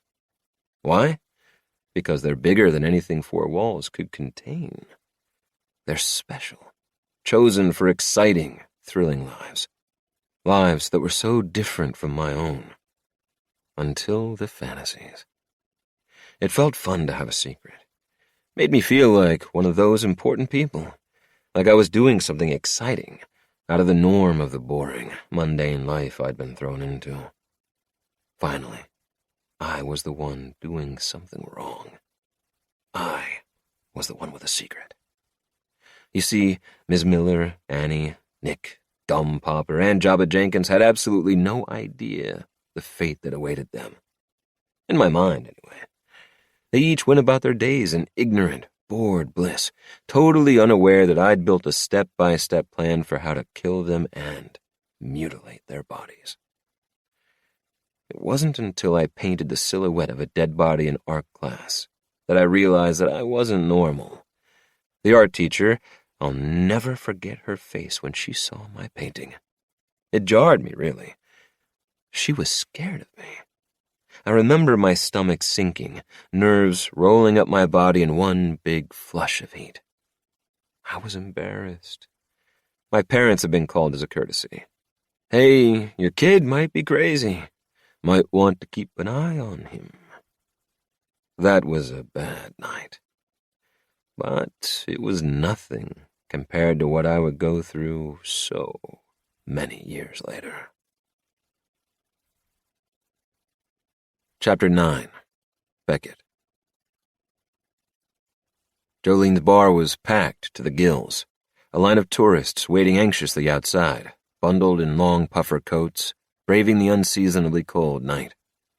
It was Scorpion Night, an infamous once-monthly occasion that drew thrill-seekers from the Tri-County area. The evening's festivities centered around a game of shots, including a venomous scorpion and an on-site medic.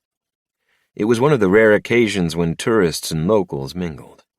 On this night, the town drunks would meet under the dim lighting of the old stone building that had once served as the Skull Hollow Courthouse before the renovation of the town square. The steepled gray building looked more like a traditional Catholic church than a small-town watering hole. Somewhat ironic, I mused. Steep, cracked steps led up to an arched entryway with thick, aged wooden doors that opened up to the large barroom. Old road signs and flickering neon beer signs lined the stone walls. Booths and tables crowded a hardwood floor scarred by years of abuse, by cowboy boots and dropped pint glasses. There was a pool room in the back, with a consistent waiting list to play. Upstairs housed the owner, Jolene Axelrod, a 62-year-old widow with sleeves of tattoos and long gray hair she wore in thick dreadlocks. Her partner of 14 years, a woman named April something or other, I can't remember her last name, shared the apartment. April was the yin to Jolene's yang, a short, petite, soft-spoken, conservative woman.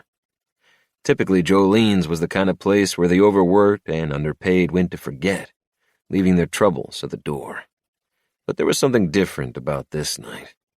An uncomfortable energy that vibrated through the crowd, driven by a mixture of anticipation of the impending winter storm and the anxiety fueled by the gossip that one of their own had been slain the day before. It had been just over 24 hours since I'd found Aria Ledger sitting next to Marissa Curry's dead body in the woods, and already the gossip had reached the four corners of Texas. The ill-placed excitement was palpable in this small town. It put me on edge the second I walked through the thick wooden door that read, "Enter at your own risk." I saw her instantly. Jo Bellerose was seated on a bar stool at the end of the bar, her usual seat on the rare occasion she visited Jolene's. Also as usual, she drank alone, a Corona with 2 limes, and had a metaphorical "fuck you" sign stamped on her forehead. I'll never forget the first time I saw her. There was no question in my mind that she was a taken woman.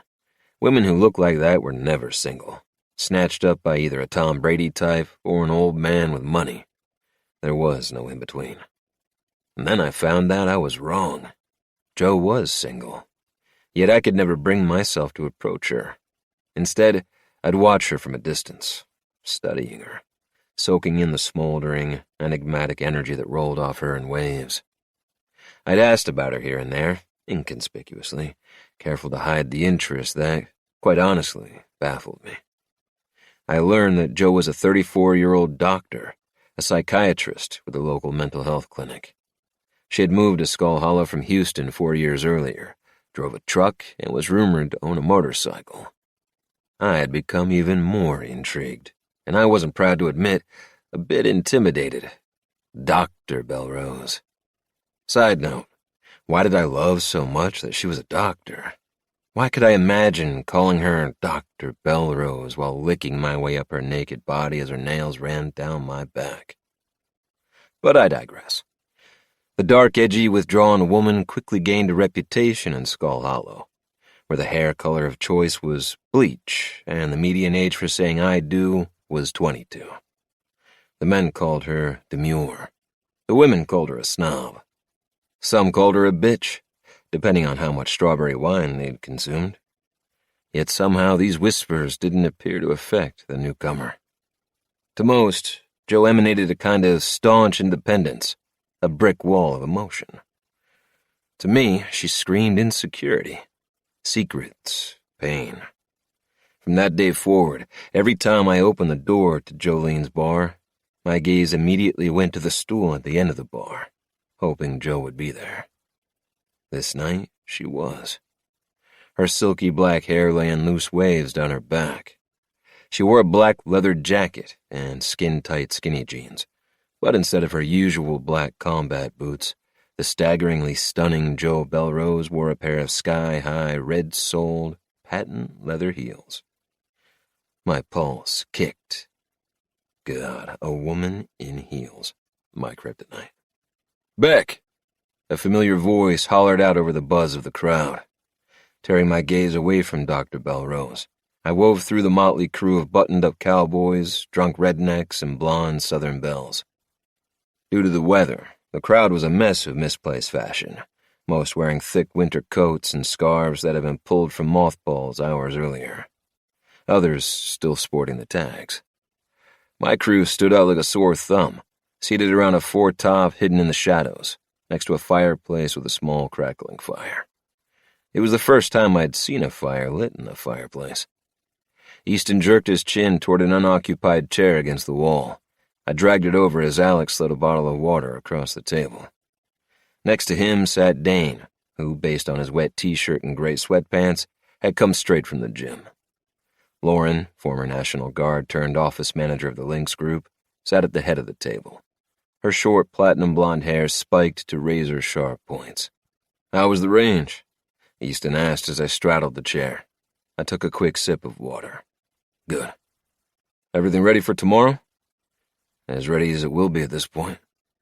I'd spent the day preparing for the arrival of a group of Marines who'd been assigned to complete the Lynx man-tracking course in preparation for an assignment in Guadalajara. After that, I'd spent the remaining hours of daylight unwinding with a few rounds of target shooting. "Anyway, these jarheads can hang out in town a little longer and help us find whoever the hell slashed open Marissa Curry and painted her in her own blood." Lauren shuddered. "I get the chills every time I think about it." Easton glanced at his phone. "Yeah, me too. I'm giving Mia 5 more minutes and then heading back to the house to be with her." 5 minutes to do what? I asked. "Be alone." He shook his head. "She told me to leave. Literally told me to leave her alone. My stubborn, independent woman who won't accept help." "Easton, no offense," Lauren said, "but I wouldn't want a man around me while I spent the evening sitting with my ass on a toilet and my head in a trash can." A chorus of disgusted groans rippled across the table. Dane hurled a napkin at her. "Gross, Elle." Lauren laughed. "You guys have no idea what a woman's body goes through, especially during pregnancy." "I don't want to know." "Well, I do," Easton said indignantly. "And to your point, I don't like her being alone if the Pollock butcher has decided to make Skull Hollow his next home." He checked his watch again. As expected, every man, woman, and child in Skull Hollow had already solved the Marissa Curry case, blaming her murder on the infamous Pollock butcher, and therefore cursing the feds for not finding him sooner and damning them if it happened to anyone else. Everyone was on edge, and I couldn't blame Easton for being overprotective of his fiancée. It had only been a year since Mia had found herself in a dangerous situation with a savage madman. Easton had saved her life, put a ring on her finger, and with a baby on the way, was knee-deep in beginning a new phase of his life. He was different now. A softer man, less hard and calloused. It was interesting and a bit uncomfortable to watch, if I'm being honest. I didn't understand how a woman could so greatly change a man, who I thought I knew better than myself. I admit, I didn't know much about love, but seeing how it affected my best friend validated every thought I'd ever had about the subject. I had zero interest in it. Zero interest in allowing that kind of instability into my life. In my opinion, a man is nothing if he doesn't know who he is. And apparently, the only thing powerful enough to shake that up? A woman. No thanks. "I heard she was cheating on her boyfriend," Lauren said, topping off her pint. "Who?" I asked. "Marissa Curry, the woman whose body you just found." "No, I mean, who was her boyfriend?" "Guy named Grady Humphreys. I know him, works construction. Been arrested like 5 times. "Arrested for what?" "Drunk driving, drugs, a few public intoxes. Overall, a bad guy." "Bad enough to kill her for cheating on him?" Lauren shrugged. Bad enough to be the Pollock butcher? Easton asked. Dane shook his head. It's not him. The feds already interviewed him. The boyfriend was the first place they looked. Grady Humphreys has an ironclad alibi for the night she was murdered. Who? Not sure. How do you know this? I asked. I saw one of the feds who's in town working the case at the gym. Struck up a conversation. Does this fed know who Marissa was cheating on Grady with? Dane shrugged. Don't think so. And unfortunately, she's no longer available for consultation on the subject. What about her friends? I asked. Someone has to know who she was stepping out on Grady with. Don't girlfriends tell each other everything? Lauren shook her head and muttered something unintelligible under her breath, but I definitely caught the word idiot. What about Marissa's car, cell phone, purse? Gone, gone, gone. No trace. Not a single one. I scratched my chin. What do we know about her specifically? She was dating Grady Humphreys. Doesn't that say enough? Easton said. I know she parties, Lauren said. And someone said they saw her with Leif Ellis just a few days ago. Leif Ellis? Alec asked. Yeah, you probably know him as the medicine man. That's what the locals call him. Long gray hair he wears in a ponytail, sleeves of tattoos. Lauren leaned back in her chair. He's an old biker. Retired, I should say. Used to run with the Hells Angels type of group. Traveled all over the U.S. Now he makes chairs for the furniture store down the street. Works at the diner as a cook every now and then when they need him. Come to think of it, I think he's worked just about everywhere in Skull Hollow. The biker turned carpenter? Yeah, the story goes that he got into some hefty gambling debt with his biker buddies. Ended up leaving the group and cleaning up his act. Why do they call him the medicine man? He deals drugs on the side. Alec laughed. Way to clean up his act. Pot and what he calls clean pills are his specialty. Nothing else. It's the worst-kept secret around here. I think he considers himself a modern-day Robin Hood, stealing medicine and giving it to the poor. People like him. He's a bit of a free spirit and has helped a lot of the elderly community get medicine they can't afford. Lauren chuckled. He's kind of a funny guy, actually. Plays bongos outside the courthouse on Sunday mornings. Not really sure why. No one asks him to. Weird. I sat back, my mind racing. So our victim, Marissa Curry, cheats on her good-for-nothing boyfriend, Grady Humphreys, and was also seen recently with Leif Ellis. Could he be who she was cheating with? I strongly doubt it, Lauren said, sipping her beer. Leif is almost double her age. He's kind of like the stoner's unofficial dad, and he definitely wouldn't slice a woman up. She frowned, turning her pint glass around in her fingertips. It's gotta be Grady. His alibi has to be lying. He's got the motive and the criminal record. I shook my head. No, it's not him. Why are you so sure? Let's think about this for a second. A guy catches his woman cheating, drags her into the woods, slices her open, and paints her body. It doesn't fit. Grady's kill would have been emotional, vindictive, vengeful, not delicate strokes of paint on a canvas. Easton nodded. I agree. Beck's right. Grady's got the motive, but the M.O. doesn't fit. And assuming the Pollock butcher is the one who killed her, why would Grady kill all these other women in the same way?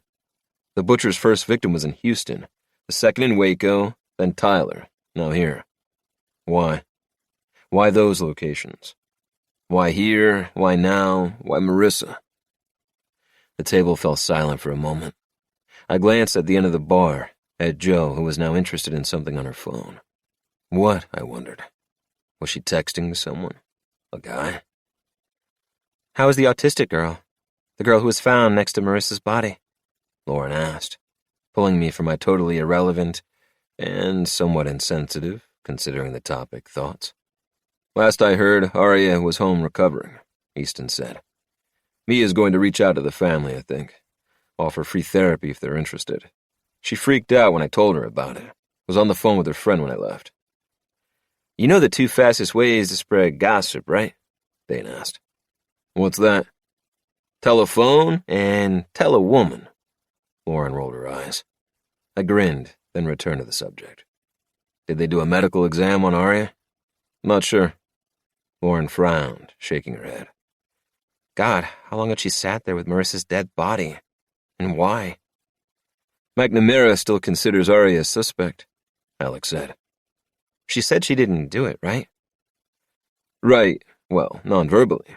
According to Rosa, Aria spoke very little during the interviews. Based on her responses of yes or no, the story Rosa gathered is that Aria sneaked out, drove her mom's car to the campground, it's unclear why, parked and went for a walk. She got lost and, when she stumbled upon a dead body, was too scared to go back through the woods to her car. That's it. End of story. Did Aria say why she sneaked out in the first place? And why for a random hike in the woods? No. What about why she moved her car? She parked it at the main parking lot of the campgrounds, but then moved it a few yards away at some point. Why? That's weird, right? Lauren shook her head. This is too weird. Nothing feels like it's adding up. Why don't you go talk to her? Alec asked me. Why me? There's something there, dude. With you. With her.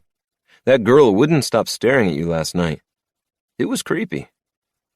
I shifted in my seat, suddenly uncomfortable.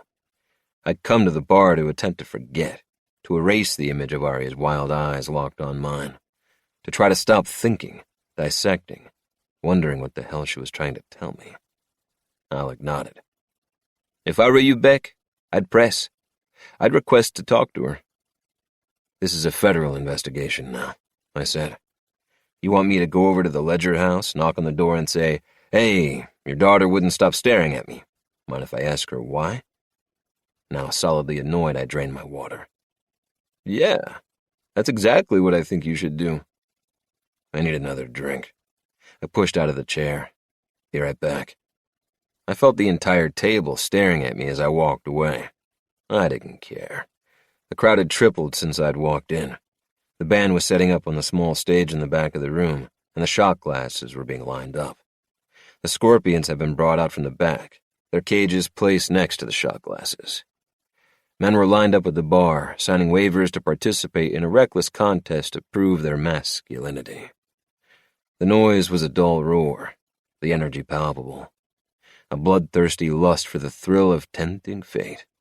An insatiable desire that I, unfortunately, knew all too well. I was very familiar with how the addiction to an adrenaline rush, the all-consuming throb of stimulation, can completely devour you, deftly pulling you into its clutches until, soon, you identify with it. Soon you believe there's no going back. This is the birth of evil. The inability to tame our deepest cravings, our darkest desires. I saw this lack of self-control in prisoner camps overseas, in the brothels, within sex trafficking and organ harvesting operations. I saw it in the daily lives of the cartels and terrorist organizations. Whether the stimulation be greed, lust, or power, most people are entirely overtaken by it. Tonight, it was the rush of tempting fate with a supposedly venomous scorpion. What happens after that rush dulls? Will they move on to tempting someone else's? Yet there I was, a willing witness to it. And there was April, the bartender for the night, making triple what she made on a regular Saturday night, feeding the crowd's desperation for that thrill. Whose fault? I wondered. Mine and hers, just as much as everyone else's for enabling it? The crowd parted. My focus turned again to Joe Bellerose, and the two cowboys stumbling toward her. Slobbering drunk, elbowing each other, grinning like dogs. Both red-faced, chubby-cheeked hillbillies with matching mom tattoos. A white, hot rush of protectiveness flew over me. This reaction was understandable, as I'd like to think most men would rise to protect a woman from a pair of inebriated ass wipes. What surprised me, however, was the possessiveness that accompanied this protectiveness. This emotion made no sense whatsoever because Joe Bellerose wasn't only not mine to protect, but I was also pretty sure she didn't even know my name, or quite possibly that I existed at all. The portlier of the two stumbled on the ridiculously awkward approach, his bloated beer belly knocking into Joe's stool. She didn't move, didn't speak, Didn't take her gaze off the television on the wall, but I saw her stiffen. From head to toe, her body tightened, and this slight show of fear ignited the fire already pumping through my veins. Drunk cowboy number 2 circled her chair, settling in on the other side, the men flanking her now. My stride increased, but it wasn't until I saw one's fat tattooed arm wrap around the back of her chair that I began officially shoving my way through the crowd, which was already taking notice of the action at the end of the bar. "Excuse me, ma'am, that's my seat," I said to the back of Joe's head as I approached her, dwarfed by the drunk assholes. Her eyes met mine on the mirrored back wall. A spark bounced between us. The 2 men looked at me, frowned, then looked at the chair that Joe was occupying, the one that clearly was not mine, then back at me. A moment of silence ticked by as they gave me the once-over. Joe, on the other hand, continued to sip her beer, attempting to portray a calm, controlled, aloof demeanor. I looked at the men. "This is my seat," I said again. "The seat, or what's on it?" one of the drunks asked. "Both." Again our eyes met in the mirror, her brow cocked just slightly. Pork Gut snorted, then drawled in a thick southern accent. "I believe you're mistaken. And I believe you have had one PBR too many." By this time, April, the bartender for the evening, had made her way over, assessing the situation that was quickly pulling attention across her barroom. "He's right," April said, wiping her hands on a towel. "I just tapped out the keg." She reached under the counter, pulled 2 bottles of water from the cooler, and handed them to the men. "2 for the road, gentlemen." Her message was clear. Get the hell out. Ignoring the water, Pork Gut glowered at me, his pride slowly beginning to feel the blow. "Time for you to get going." I jerked my chin toward the door, shifted my weight. Pork Gut then saw the gun holstered on my hip. His gaze darted to his buddy, and, in an unspoken and very quick agreement, the men tucked tail and disappeared into the night. Crisis averted. The barroom returned to its self-absorbed state of loud, drunken laughter and gossip. April dipped her chin in appreciation. "Thanks, Bex. What can I get you?" "Tomato juice." "Want some vodka in it?" "No. Hot sauce." April's lips twitched with amusement. "And a lime," I said. The bartender chuckled and shook her head. "I'll see what I can do." "Thank you." I watched April disappear into the cooler, then focused on the woman who was now staring at me. "I didn't realize this was your seat," she said in the sultriest voice I'd ever heard in my life. "Yes, ma'am, it is. Name's Beckett Stolle. My name is on the back." A sparkle of intrigue flashed in her eyes. "Is it?" "Yes, ma'am. Written right there in the back." She stared at me a moment, assessing this unexpected banter between us, or sensing the spark, perhaps. Joe set her beer on the bar and stood from the chair. I glimpsed the slim waist as she slowly circled the stool, and the long, lean legs and curvy ass that almost made me forget my own name. She smelled like the field that surrounded the shooting range, early in the morning when the flowers were just beginning to bloom. Bending at the waist, she found my name carved into the back of the seat. "It's true," April said, returning with a tall glass of tomato juice. "Jolene and I named Beckett honorary defendant of that stool in 2018, when he single-handedly dismantled a barroom brawl that sent 3 people to the hospital, 3 to jail, and this very stool through that window right over there." April nodded to a window next to the fireplace, where Easton, Alec, and Dane were grinning at me from their table. Refocusing on April, I said with a wink, "I couldn't have done it without the stool." Joe smirked. April nodded. "We named the stool after him and gave him free drinks for life." On cue, I sipped the juice, spicy enough to make my eyes water, just the way I liked it. "Well," Joe said, "please forgive me for taking this seat, one that is so unworthy of an ass like mine." And with that, Dr. Bellerose grabbed her beer, turned and strolled out the back exit. I continued to stare at the door long after she'd slipped through it, analyzing the last few minutes of my life and the buzz of something that had settled into my veins. Who was this woman? Why did she captivate me so much? And why the hell wasn't she interested in me like I was in her? Hard to get? Yes. And that made Joe Bellerose exactly my type. I picked up my tomato juice and made my way to the back exit, to the woman I decided right then and there I was going to take home. Feeling a rush of excitement, I stepped out the back door and into a blast of icy air tinged with the sweet, spicy scent of cigar smoke. Chapter 10. Beckett. She smoked. Jesus, Mary, and Joseph, my dream woman smoked. How could this be? Fantasy officially shattered. Detailed plans of rolling around in my sheets later, gone. Jo leaned against the stone building, her face concealed by shadows, her silhouette outlined by the streetlight in the distance. She held a cell phone in one hand and a long, thin cigarillo in the other. The door slapped closed behind me, the loud music and laughter fading to nothing more than a low hum of energy.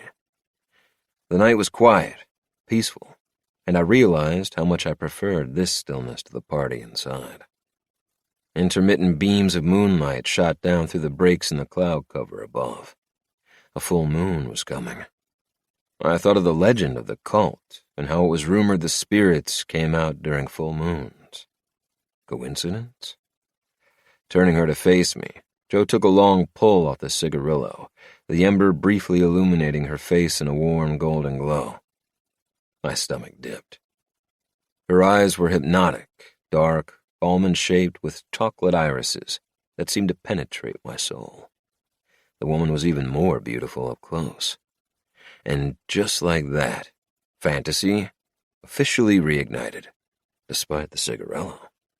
She blew out a long stream of smoke. Does this spot belong to you too? Not yet.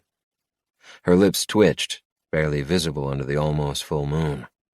Another spark of that sexy banter that seemed to come so easily to us. I tossed the keys she'd left on the bar top into the air. She caught the chain with the speed and reflexes of a cat, then frowned down at them as if wondering where they'd come from. They're yours, I said. You left them on the bar. Ah. She slipped the keys into her coat pocket, unfazed by this potentially evening-ruining mistake. Thanks. Am I interrupting? No. Well, maybe I should be. It's not safe for a woman to hang out alone behind a bar in the middle of the night. It's not safe for a man to approach this woman, considering she has a 6-inch switchblade hidden in her back pocket. Ah, be still my heart. I winked. You'd better be careful not to get caught with that, considering a body was just found sliced to shreds. Won't be long until you're questioned by the feds or Sheriff McNamara. Jo looked away. I knew her, you know. My brow arched. Marissa Curry? Yes. She came to the clinic last year. So you've already heard what happened, I guess. Yes. You can't walk anywhere around here without hearing the words Pollock Butcher.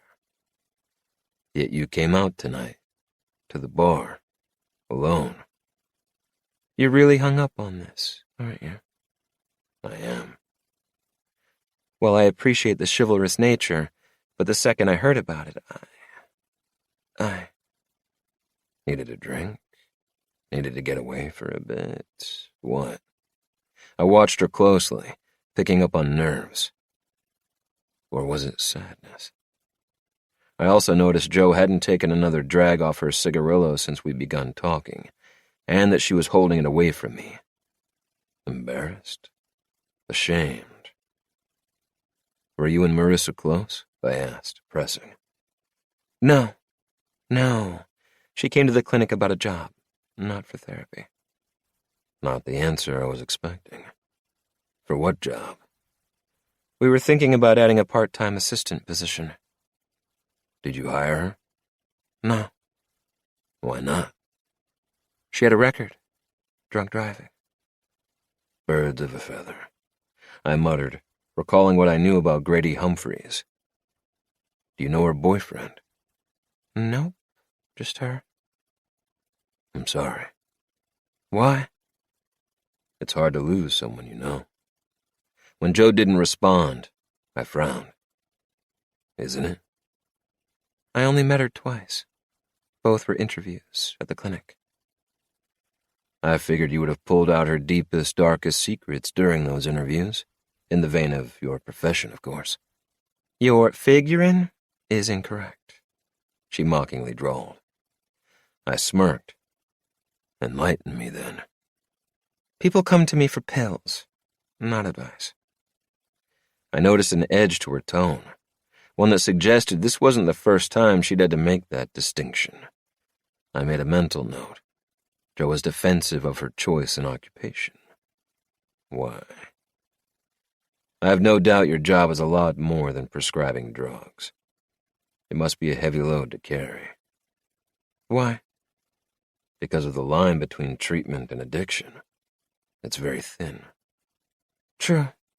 But I can't afford to think of that line when I know that over 90% of homicides are committed by people with significant mental illness. Meaning the thin line is irrelevant in those scenarios. Exactly. Pick your poison. Medicate and risk getting addicted, or don't medicate and risk not only potentially hurting yourself, but also hurting others. Here's hoping people pick medication, then. Exactly. I hear your clinic is doing really well. She sighed, then looked down. What? It is. We've gotten extremely busy. I've missed some appointments, been late recently. She laughed, then shook her head as if it were ridiculous to be sharing this with a total stranger. Anyway, she flicked the top of the cigar, sending ashes tumbling to the ground. I don't only prescribe pills, you know. No? No? She threw down the cigar and delicately stomped it out with her sexy red shoe. Flick on the outside light. I frowned, looking over my shoulder at the dark stone wall. Go on, she said. It's just inside the door. Flip it on. I did as I was told, and a dim orange light illuminated the small stoop. You come out here a lot, don't you?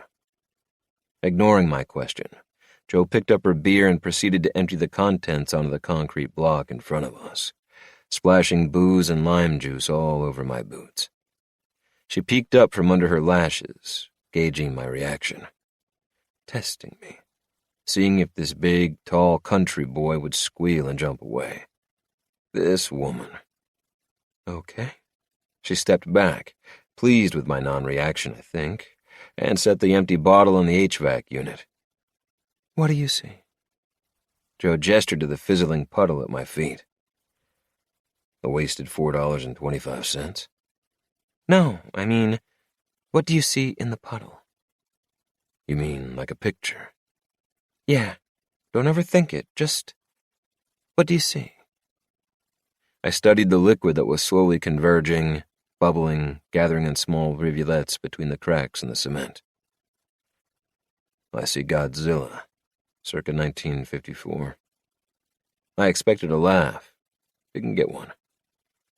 I see a phoenix, she said, laser-focused on the puddle. Rising from the ashes, if you will. Excuse me while I call Spielberg. Godzilla vs. Phoenix rising from the ashes would be an instant blockbuster. Again, no laugh. It was a rare occasion that my wit went unappreciated by a woman. Hard to get indeed. Joe continued. See here? She squatted down in front of the puddle, and I followed suit.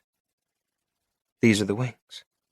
She trailed the silhouette of the phoenix with her finger, explaining to me exactly what she saw. And sure enough, slowly the picture of the bird emerging victoriously with outstretched wings came into focus. Joe looked up at me and smiled, a childlike excitement on her face. Cool, isn't it? I couldn't fight smiling back. There was passion here, raw and real. Suddenly I wanted to know more. Not just about the puddle, but everything about this woman. Okay, sold. Tell me what you're doing here. It's called apophenia, she said. Technically, it is an error in perception, the tendency to interpret random patterns and things as something meaningful, like seeing the face of Jesus in the foam of your morning latte. Or a phoenix rising from the ashes in a splatter of beer. Or Godzilla, if you've got the maturity of a 5-year-old. I smirked. I'm familiar with this. Apophenia, you call it? I've heard of it. It's the ability to spot and recognize patterns. Exactly. It's rooted in the evolution of human survival. Yes. Her eyes twinkled in interest, and just like that, I was seeing a completely new side of Joe Bellerose. A passionate, lively, radiant fire that drew me like a moth to a flame. A side of her that I assumed wasn't widely available for public consumption. I felt like she was letting me into her mysterious little world, and I liked it a lot. Exactly, she said. You're a human tracking expert, right? In the Marines before you joined Lynx? Your entire life is searching for and interpreting signs, right? Ah, you know who I am. Mia told me. I know you're partners with her fiancé at the Lynx group. I've seen you around. Now I feel a little better about you allowing me to get so close to you right now. Let it go. I can handle myself. The knife, remember? Anyway, what were you saying about human evolution? In the Marines, we called it man-tracking. Interpreting the signs, apophenia, whatever. It's man-tracking to us. Tracking the enemy, or the reverse. Covering your tracks so the enemy can't track you. Similar to what I do now in search and rescue. The foundation is the same. Interesting, she said, now eyeing me like a specimen in a test tube. Note to self. The way to this woman's heart is intellectual stimulation. Damn it. But challenge accepted nonetheless. Joe continued, completely riveted. Apophenia is ingrained in your instincts, then. The military has made it that way. I wouldn't say that. The military merely taught us how to home in on these instincts. Pattern recognition, as you call it, in its earliest form is nothing more than a human survival skill. It was essential for our ancestors in recognizing both food and predators, like when you see ripples of water in a swamp. Is it safe to float through? Or is it an alligator about to flip you over and bite your head off? Or a man with a gun to your head? Does his cool, calm demeanor suggest he's all talk, no action? Or does the sweat on his brow suggest he's a man on the edge and is about to blow your brains out? Your reaction to reading these signs correctly is, literally, the difference between life or death. Survival is all about reading the signs. But when this survival skill, as you call it, becomes uncontrollable, it's a sign of mental illness. And this is where I come in. Example, she said. Schizophrenia happens when the interpretation of random patterns or things runs wild. Like when you believe you're hearing voices telling you to do things. To kill someone. To shoot up a school. Set the house on fire. To... She stopped suddenly. Sorry, this is probably boring to you. Quite the contrary. I stood and offered my hand. She hesitated, but then slid her hand into mine, her cheeks flushing as she rose. Joe, I said before I could stop myself. Would you like to... My hand was dropped like a ticking bomb. I need to go. With that, she turned on her heel. What the hell just happened? I cleared my throat. You've got a ride home? I asked to her backside. I've only had one beer over an hour and a half. As usual, then? She stopped, turned. If you've seen me here before, why haven't you kicked me off your fancy stool before tonight? I kinda like the thought of you keeping it warm for me. She laughed, turned, and over her shoulder said, You know, your reputation precedes you, Beckett Stolle. Yeah? What kind of reputation is that? Short-tempered, loose cannon.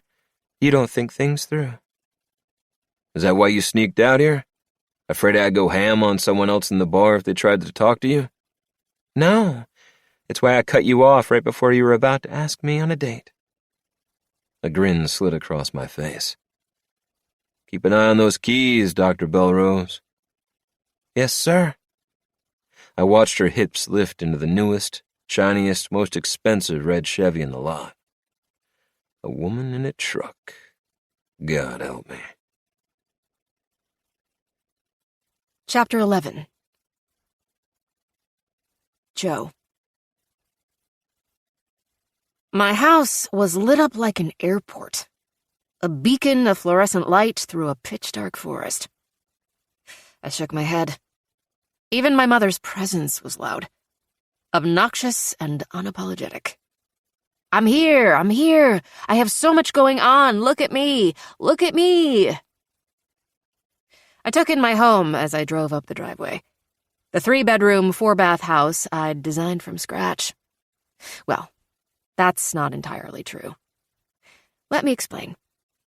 Using the Cullen house from the movie Twilight as inspiration, I'd designed a modern glass, stone and pine house with sharp, slanted, clean lines of about half the size. I'd taken care to preserve the surrounding trees, as my goal had been to make the structure blend into the landscape as much as possible. It was simple, small, and everything I wanted. Exactly the way I wanted it. The inside, however, was a different story. It was exactly the way she wanted it. I sighed, watching the black garage door slide open, willing it to jam and never reach the top. It did, however, open fully, announcing my arrival like a quartet of French horns. I rolled into the garage, turned off the engine, grabbed my purse, my briefcase, and looked at the clock. 10:14 p.m. Sighing, I pushed out of the truck, slammed the door, and crossed the garage with the enthusiasm of a prisoner dragging a ball and chain. My lip lifted into a snarl as I passed the neon-orange Mustang parked in the first bay, otherwise known as my spot. Not this week. Not when my mother was in town. I walked into my house, into a suffocating mixture of the heat of a blazing furnace and the smell of burned granola something and Chanel No. 5. Josephine! Welcome home! Her voice was like nails on a chalkboard. Wearing a pink apron that matched the ribbon in her shoulder-length blonde hair, my mother, Melinda Bellerose, shot out of the kitchen like a cartoon character. Seriously, like a cartoon character, with 0 wrinkles and skin as even-toned as a slab of sheetrock and smooth as a baby's ass. She was wearing a white tennis skirt, pleated to perfection, a white long-sleeved cashmere sweater, and another sweater draped over her shoulders, in case you didn't catch the first round of expensive cashmere. I feel the need to insert here that I don't have a tennis court, nor is there a tennis court within a 20-mile radius of my house. There's no country club in Skull Hollow. No rackets, no balls, no tanned 20-something ball boys. Lastly, I'm pretty sure my mother has never set foot on a tennis court in her life. Alas, there she was, Maria Sharapova, plus about 30 years, in all her glory, in my house. Josephine, Melinda said, her faux-lashed gaze dropping to my high heels. Pumps? In this weather? Don't worry, I said, making a show of lifting my heel. They're Louboutins. Thank God. Melinda wrinkled her nose, then leaned in for an unnecessary whisper. Do people around here even know what Louboutins are? I bit my tongue as I hung my Balenciaga purse on the hook. It's late, Mom. Didn't the doctor tell you that you needed to get more sleep? Can't sleep. Learning to cook. Melinda bounced back into the kitchen. I decided to try a new Powerball recipe. Powerballs. otherwise known as small pressed balls of organic oats, organic honey, organic flaxseed, and organic protein powder shipped from Florence, Italy. I kicked out of the pumps and padded into the kitchen, then froze as the living room came into view. What the? Mom. What? She feigned surprise. You completely rearranged my kitchen. And my living room. Oh, yeah. I'm also learning feng shui. Inhaling, I closed my eyes. 1, 2, 3. My father walked out on my mother 4 years ago, leaving her $4 million in cash, multiple properties around the world equal to at least 3 times that, and a bruised ego the size of the implants she'd had shoved into her chest. You see, my 51-year-old mother had spent her entire life perfecting the role of homemaker since marrying my dad at 18. His leaving her had spun her into a midlife crisis that involved experimenting with every hobby known to man, including interior design, gardening, knitting, ballroom dancing, a brief stint in fencing, though I'm 99% sure this was solely due to the tall, dark, and handsome instructor, and finally, baking. Now, feng shui and tennis? Don't get me wrong. I love my mother. She's fantastic. The picture of human perfection. Problem was, my mother had spent my childhood trying to force me into those perfect size 6.5 footsteps. So, naturally, as is common with today's self-indulged, disgruntled youth, I did the opposite. I dyed my hair black, got a tattoo, filled my closet with combat boots and leather jackets, and purchased my first motorcycle at 18. I drove a truck, smoked cigars, ate microwavable pancakes for breakfast, and learned to shotgun a beer while balancing a venomous scorpion on the tip of my finger. The only thing my mother and I had in common was an appreciation for designer duds. I was confident that we'd have absolutely nothing to talk about if not for this shared interest. I slammed my fists on my hips. Mom, can you please go feng shui all over someone else's house? Oh, mi amor. She walked over, grabbed my cheeks, and kissed my lips. You are my only daughter. I'm your only kid. Exactly. Who else am I to annoy? Shaking my head, I made my way to the fridge, which had also been rearranged and restocked with the entire vegetable section from Whole Foods. I grabbed a bottle of water and slammed the door. We eyed each other as I sipped. My pulse rate picked up. Damn this woman and her power over me. Why do I care so much what she thinks of me? Why do I let her get under my skin? How's the dragonfly clinic? She asked, breaking the silence. Good. Great, actually. You still like what you do? Yes, Mom. I still love being a psychiatrist, and will never understand how I have the only parent on the planet who isn't proud of their daughter becoming a doctor. I never said that, she said, and I snorted. I just don't like the thought of you getting so close to... To what, Mom? I said, and she narrowed her eyes. People who need help? People with mental illness, addiction problems. Mom! I threw my hand into the air. I am not having this conversation with you again. I just worry about you. You're all alone out here. Okay, that's it. I slammed down my water bottle. That's where this is going, isn't it? My mom popped a Powerball into her mouth, comfortably settling into a fight we'd had a dozen times since I'd moved to Skull Hollow. It's not that you're worried about me. It's that you're worried that I'm not married, that I don't have a man to make sure all these, quote, crazies who I treat don't come and get me. You're upset that I don't have 3 kids, a golden retriever, and a white picket fence. Joe. No, Mom. Listen.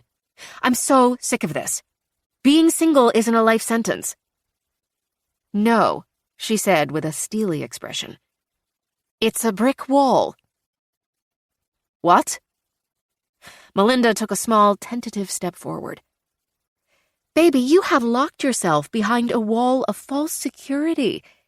A massive wall you've spent your life building so you don't get hurt. Mom. Melinda held up her diamond-studded hand. No, Josephine. Listen. This wall has become your safe place for far too long. The problem is, if you don't step out from behind it once in a while, you're going to stifle the woman you could become. We change, Joe. Women grow and mature. It's part of what makes the human experience so beautiful. Allow it to happen. Mom, I don't need to try 14 different hobbies to, quote, find myself. Don't you? She cocked a perfectly sculpted brow. You'd be surprised, my baby Joe, what you learn about yourself if you try something new every now and again. I grabbed my water. Thanks for the TED Talk. I'm going to bed. Go, dear. You look tired.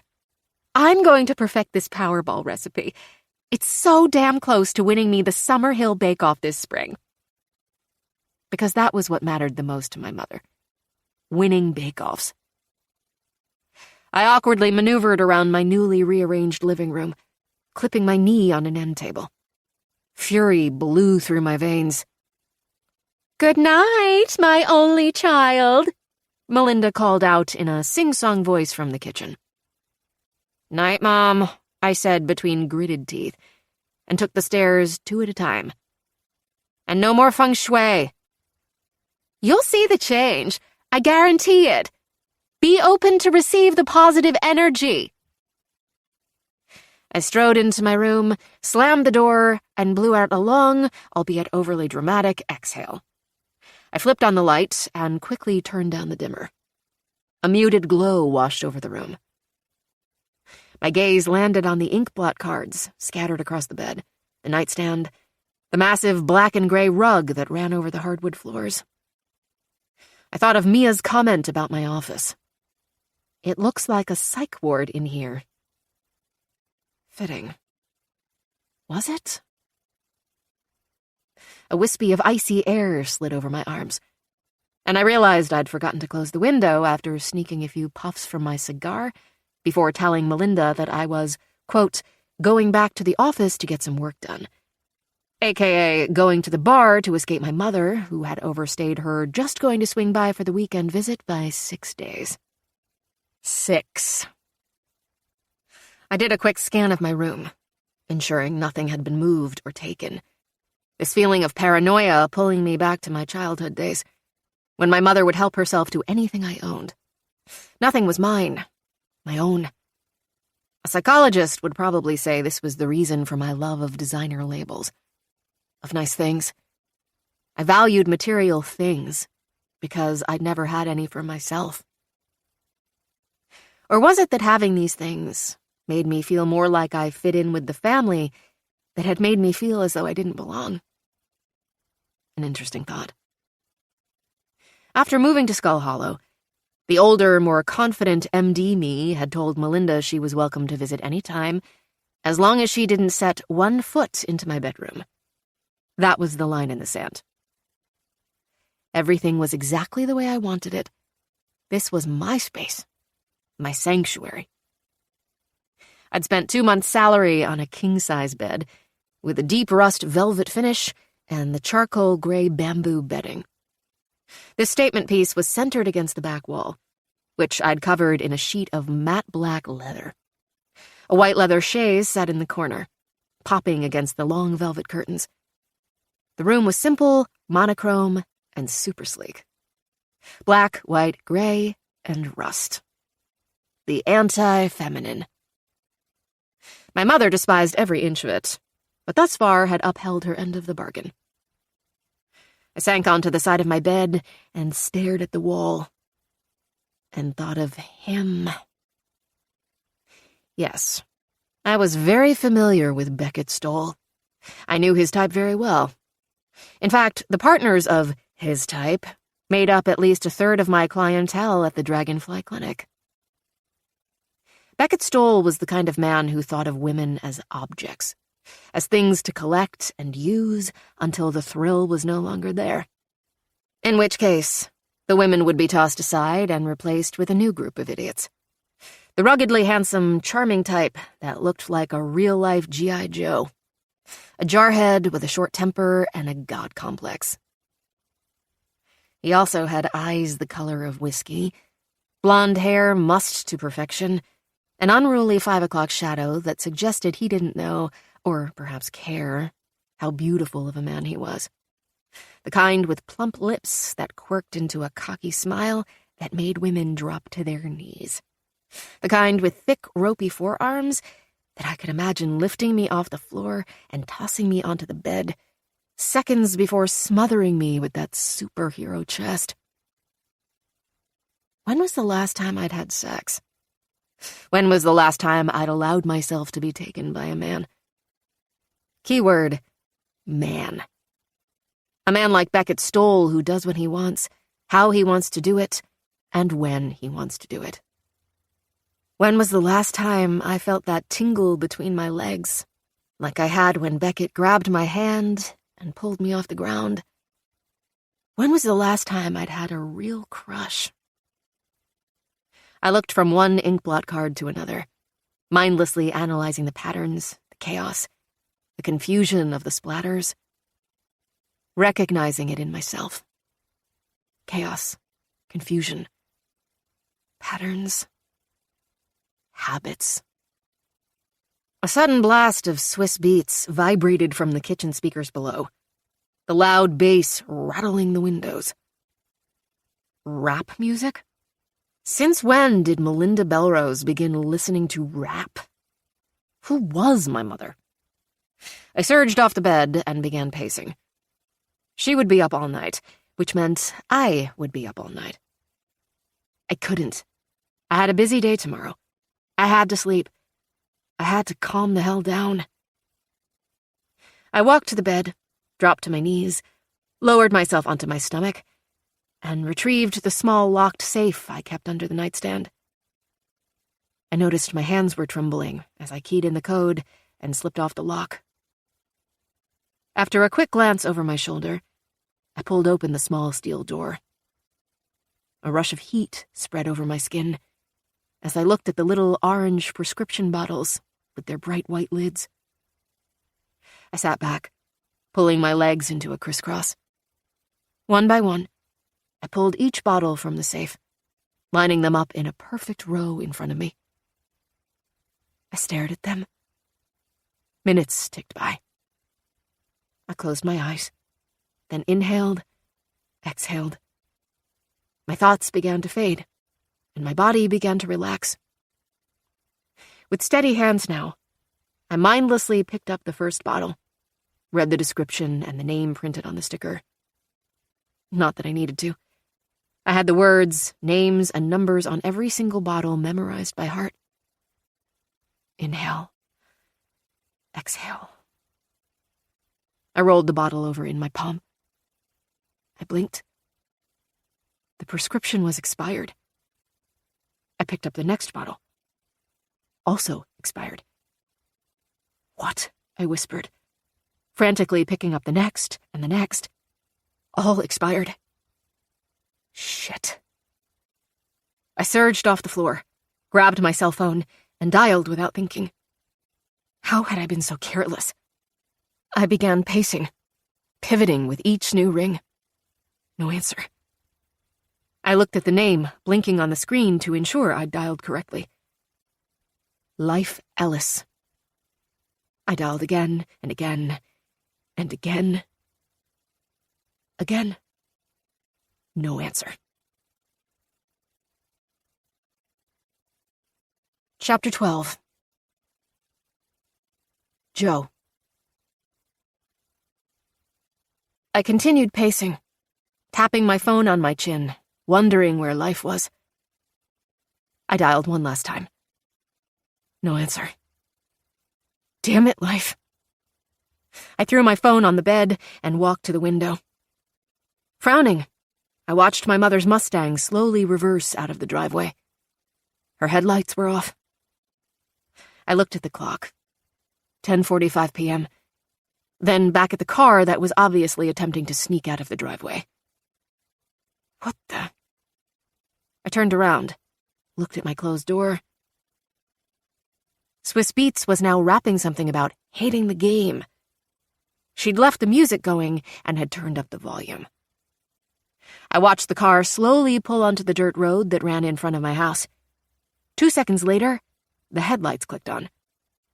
Oh, hell no. I spun around, then slipped into my boots and my oversized red puffer jacket that hung to my knees.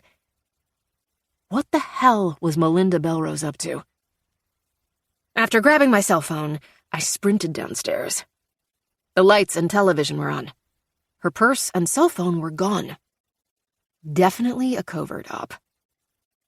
My mind raced as I yanked open the garage door, jumped into my truck, and pulled out of the driveway. Where the hell was my mother going in the middle of the night? Where was she sneaking off to? I sped down the narrow dirt road. Finally, the glow of 2 red taillights twinkled in the distance. I slowed, clicked off my headlights. 2 could play this game. My eyes took a minute to adjust to the dark night. If not for knowing this road by heart, I'd probably already be in a ditch. My palms grew sweaty as I followed the little red lights. Never once did I question what I was doing. Something in my gut was screaming at me, an instinct that I wouldn't ignore. Melinda pulled onto the 2-lane highway.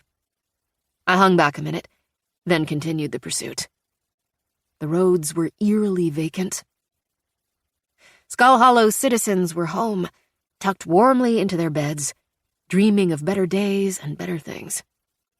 The thick cloud cover had separated into what looked like a million different clouds crowded together, illuminated by the full moon behind them. The Mustang slowed. A turn signal pulsed in the darkness, and then the car disappeared. What the? Where is she going? The lake? I slowly pressed the gas, then turned onto the county road that led to Skull Lake. My back wheels spun on a sheet of black ice, jolting the cab and sending my heart into my throat. Where the hell was my mother going? I searched my memory for anyone I or she knew who lived out this way, but came up with no one. I couldn't think of a single reason Melinda would be sneaking around Skull Lake. Nerves bubbled in my stomach the deeper into the woods I drove. The road became narrower, winding through miles and miles of crowded trees. Because of the remote location, I distanced myself from the Mustang to ensure I stayed out of sight. The tree canopy grew thick overhead, blocking the dim moonlight I was using to navigate. Screw it. I turned on my headlights. A pair of white-tailed deer leaped out of the tree line, their brown coats flashing in my headlights, missing my bumper by less than 5 feet. I slammed on the brakes, skidding on the icy gravel. I punched the steering wheel, an explosion of emotions finally bubbling over. Why does she do this to me? Why is it always about her? Why do I feel like I need to take care of her? Damn it, Mom. I hit the gas, no longer caring if I was discovered. I was ready to confront her. But it was too late. I'd allowed for too much distance between us, and she was gone. But gone where? Clicking my headlights on high, I slowly scanned the woods as I drove. I wasn't particularly familiar with the area. It wasn't like my inbox was overflowing with invites to lakeside barbecues, but familiar enough to know that this was the main dirt road that led to the lake. Surely there were others, but I didn't know them, which meant there was no way my mother knew them. What was she doing? Minutes passed. I rolled down the window, listening as I drove. The woods seemed to close in around my truck, thick, gnarled brush pushing its way onto the dirt road. The trees grew like a tunnel overhead. Fear began to mix with the nerves. It was then that I realized I was nearing Lookout Point, the location where Marissa Curry's body had been found. A knot formed in my throat, and suddenly, I wanted the hell out of there. Screw my mom. She's a grown woman. She can take care of herself. I pulled into a small, overgrown driveway that led to what remained of an old lake house that had been burned down decades earlier. Only locals knew about this spot. My hand lingered on the shifter. Instead of clicking into reverse, I settled into park. I turned off the lights, curiosity getting the better of me. Seconds passed to minutes. 10 minutes. 15. Where is she? A loud pop echoed through the woods. I startled, straightening in my seat, staring into the woods ahead. Another crack.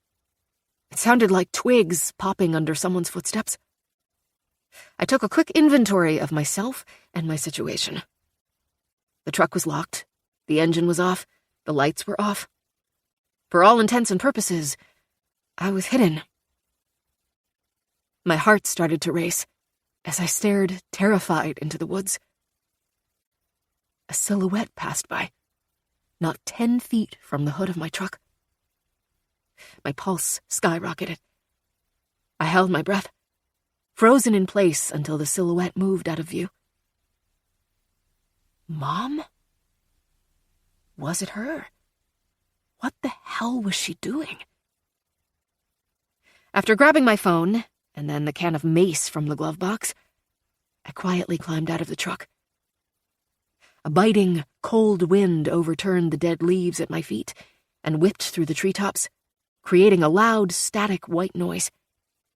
Good for sleuthing, bad for being able to hear anyone creeping up on me. After zipping up my jacket, I quickly found the footpath that led into the woods. It was a trail the locals used to sneak down to the lake for private bonfires and pot parties. Side note, maybe the reason I'm not invited is because I call them pot parties. Spots of moonlight dappled the forest floor. Tiny little dots of light dancing along the pine needles.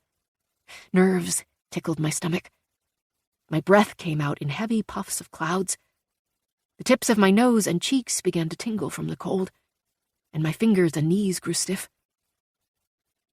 We neared Sherman's Cove, the location of Lookout Point. I slid off the trail and into the shadows, quietly moving through the brush.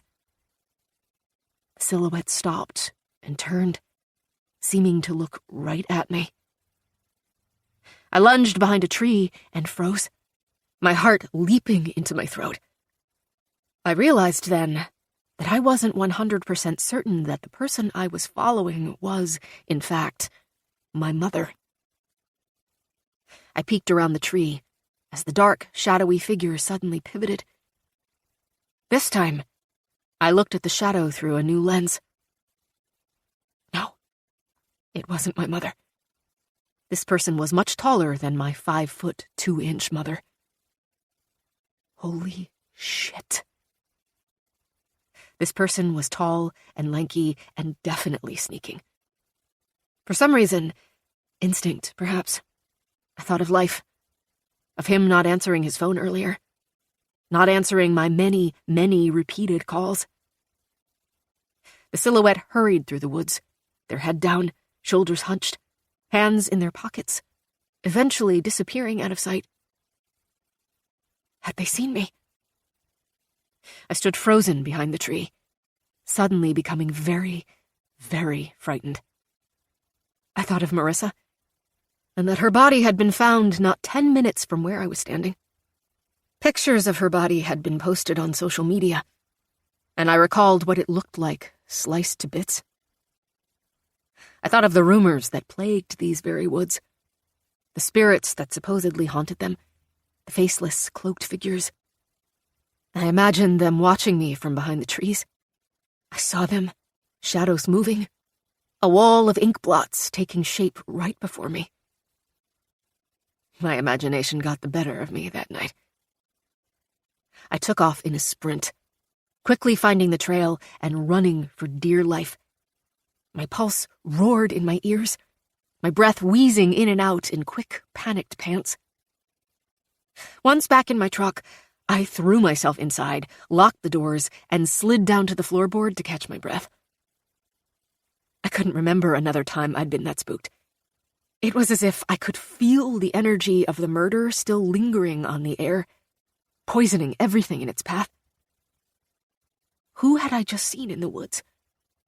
Had they seen me? And where the hell was my mother? I started the truck and pulled out onto the road, my mind racing with a dozen half-formed thoughts, none of which made any sense. I kept looking in the rearview mirror, hoping to see the headlights of my mother's orange Mustang. I braked at the stop sign in front of the 2-lane road that led into town and to my house. Where was she? I stared in the rearview mirror, my stomach in knots. Who had I just seen? Was it possible that I'd just encountered the Pollock butcher? I accelerated. Bam! A vehicle slammed into the front fender of my truck. I'd freaking pulled out into oncoming traffic. The impact thrust me from behind the steering wheel into the passenger seat. Tires squealed against pavement as the other truck spun out of control, barreling into the ditch on the opposite side of the road. Shit. Shaking the daze from my head, I snapped into action, lunged out of the truck, and sprinted across the road toward the brake lights, glowing through the smoke. The door swung open, and a man the size of a mountain jumped out. I skidded to a stop in the middle of the road. Beckett Stolle. Chapter 13. Joe. Jesus Christ. Are you okay? His whiskey-brown eyes shimmered in my headlights. Although they'd been calm at the bar hours earlier, they were now filled with panic. I was too stunned to speak, from both the accident and the man barreling toward me. Are you okay? Beckett asked again, slowing as he approached, scanning my body for any visible sign of injury. Yes, I said finally, a bit breathlessly. Are you okay? Oh my God, I'm so sorry. Beckett didn't respond. Instead, he meticulously looked me over, like a heifer being sold at auction, even lifting my arms like a rag doll. Once he was convinced I was unharmed, he frowned with disapproval at me. I felt like a schoolgirl in trouble, being caught by the principal after sneaking out of algebra. He took my elbow and guided me off the road. What are you doing out here? He asked, assessing the damage to my truck. My left headlight had been shattered, and was now nothing more than a piece of silver metal hanging from wires. Around it, a nasty dent. What were you doing out here? He asked again. I, was on my way home from the bar. Not true. He crouched and examined the front tire. I am on my way home from the bar. You left an hour ago. Don't call the cops. He blinked, then stood. Why?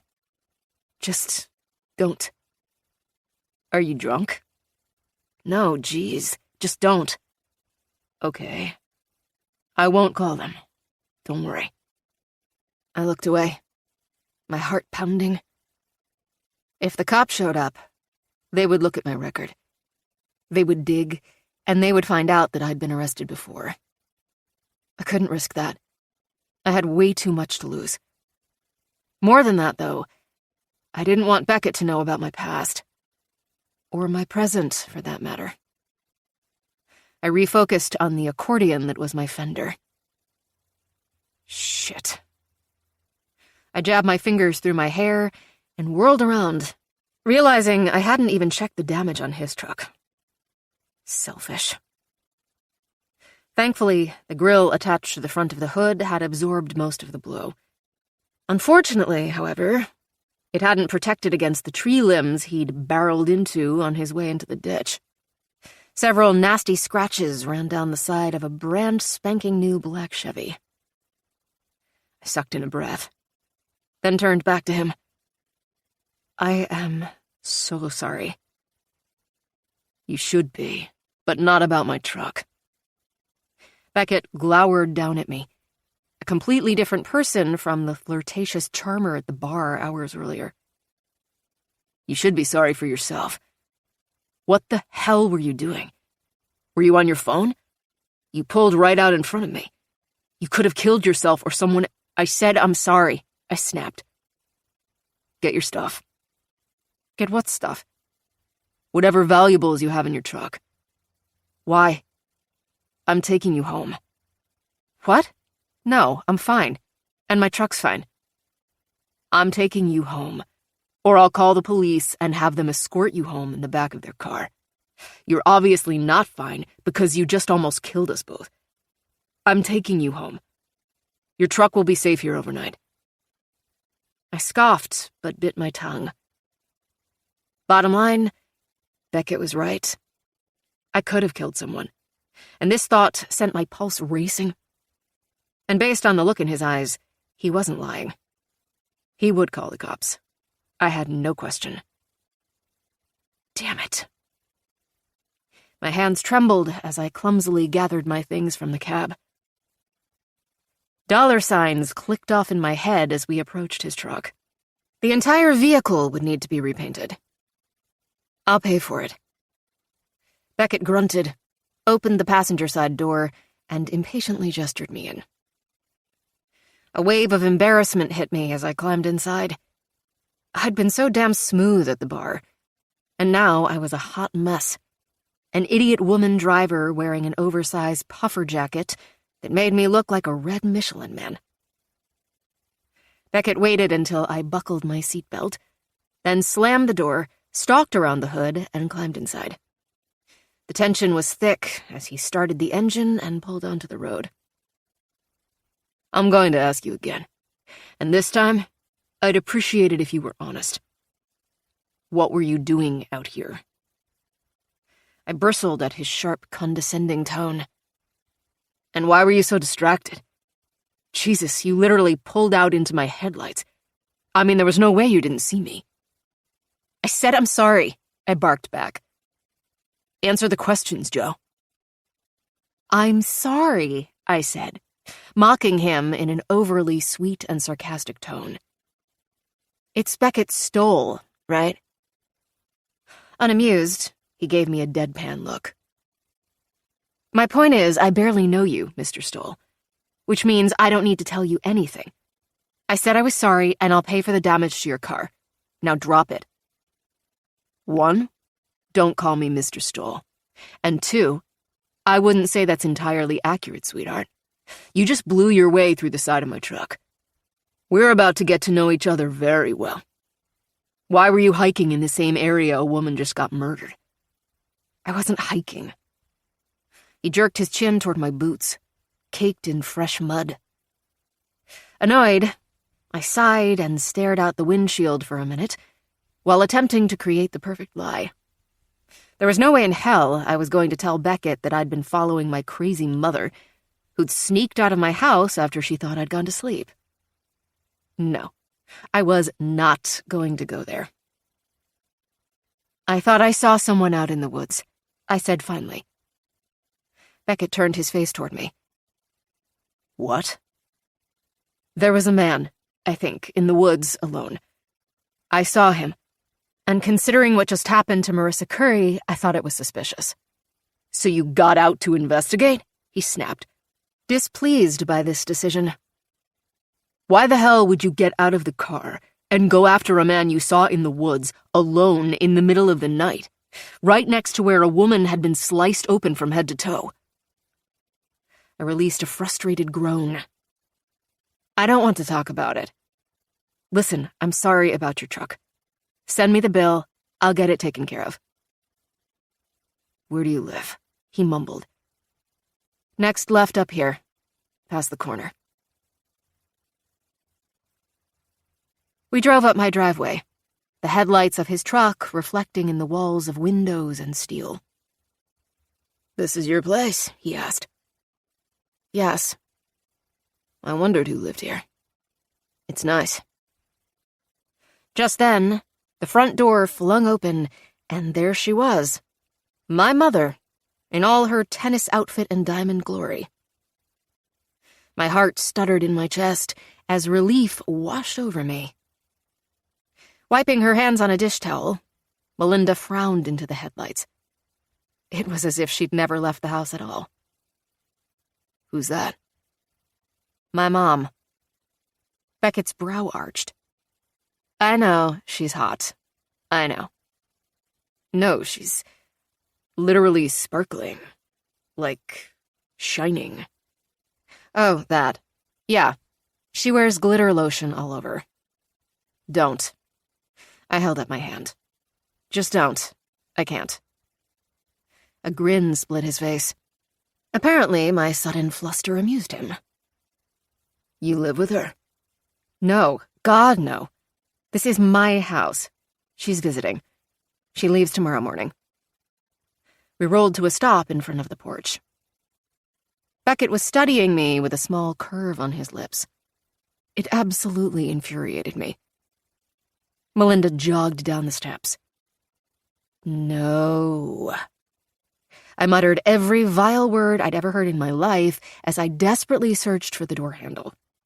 Before I could tell him to stay, Beckett was pushing out of his door with a shit-eating grin on his face. "Hello there," Beckett said in a thick southern drawl, sure to melt any mother's heart. I practically lunged out of the truck as they exchanged names and handshakes. "What's going on here?" Melinda asked, curious and yet intrigued. "Is everything okay?" I stared at her, completely flummoxed. She was acting as if she'd never left the house. "Mom, where did you go?" I asked. Beckett looked at me. Melinda frowned. "Nowhere. Joe, honey, are you okay? Is everything okay?" "No. Yes. Everything's fine. Mom, did you go anywhere tonight?" Melinda glanced at Beckett, then back at me. "When?" "Now, like 30 minutes ago." No, honey. I've been here." I felt like I'd stepped into the Twilight Zone. "Where's your truck?" she asked, now bordering on panic, considering my odd, disheveled mental state. "And why?" "Your daughter's truck found its way into my Chevy this evening, Mrs. Bellerose. But she's fine, and I'll get it all taken care of." "What?" Melinda squeaked. "You were in an accident? I didn't even know you left." "Mom, seriously, please. Everything is okay." Humiliated and beyond confused, I turned my focus to Beckett. I wanted this night to end. "Thanks. I'll... Oh, no. Melinda winked at me. "Don't let me interrupt." She waved a hand in the air. "Carry on. Please, Mr. Stolle, do carry on." My cheeks flamed with embarrassment. Chuckling, the devil's spawn turned on her perfectly tanned heel and sashayed back into the house. "She's something else," Beckett said, still with that irritatingly beautiful grin. "Take her, please. I'm sure she'd love it." "I'm not really into blondes." He flicked my black hair. I blinked at this flirtatious move. Then, just wanting it to all go away, began making my way to the porch. Beckett fell into step beside me, awkwardly walking me to the door. "God, this feels like high school," I muttered. "You're acting like you're in high school." "What's that supposed to mean?" I asked, as we stepped onto the porch. "What is it about your mom that's got you all riled up?" "How much time do you have?" I said sarcastically. But when I looked up, Beckett wasn't smiling. Instead, He was staring down at me with a smoldering look that raised goosebumps over every inch of my skin. Before I could catch my breath, Beckett Stolle stepped forward, took my face in his hands, and kissed me. A soft, sweet, sensual kiss that curled my toes and left me absolutely breathless. What was that for? I whispered against his lips. In high school, I never walked a girl to the door without stealing a kiss. His hands dropped from my face, and he took a step back. I'll see you at 7 o'clock tomorrow morning. My eyes fluttered open, my world suddenly so very upside down. Beckett smirked, his eyes twinkling, his lips gorgeously puffy. 7 okay? Or would you prefer 6? I don't prefer anything at 6 in the morning. He winked. 7 then. I'll pick you up and take you to your truck. How do you take your coffee? My what? Coffee. Cream and sugar. Beckett dipped his chin. Good night, Miss Bellerose. Lock the door once you get inside. I forced my jaw to close and wobbled a little as I stepped inside. Once the door closed, I released my weight and fell back against it, sucking in a breath for what felt like the first time. What the hell just happened? I listened to the sound of his boots crunching over the gravel, his truck door slamming, his engine firing up. I turned and peeked through the side window, catching the tail lights of Beckett's truck as it faded into the darkness, while the heat from his kiss tattooed itself on my soul. Chapter 14. Hey, your kid might be crazy. Might want to keep an eye on them. Crazy. I still think about this word a lot. Are we born crazy, or does life, after years and years of abuse, deliver one final blow that sends us into psychosis? Honestly, I think a little of both.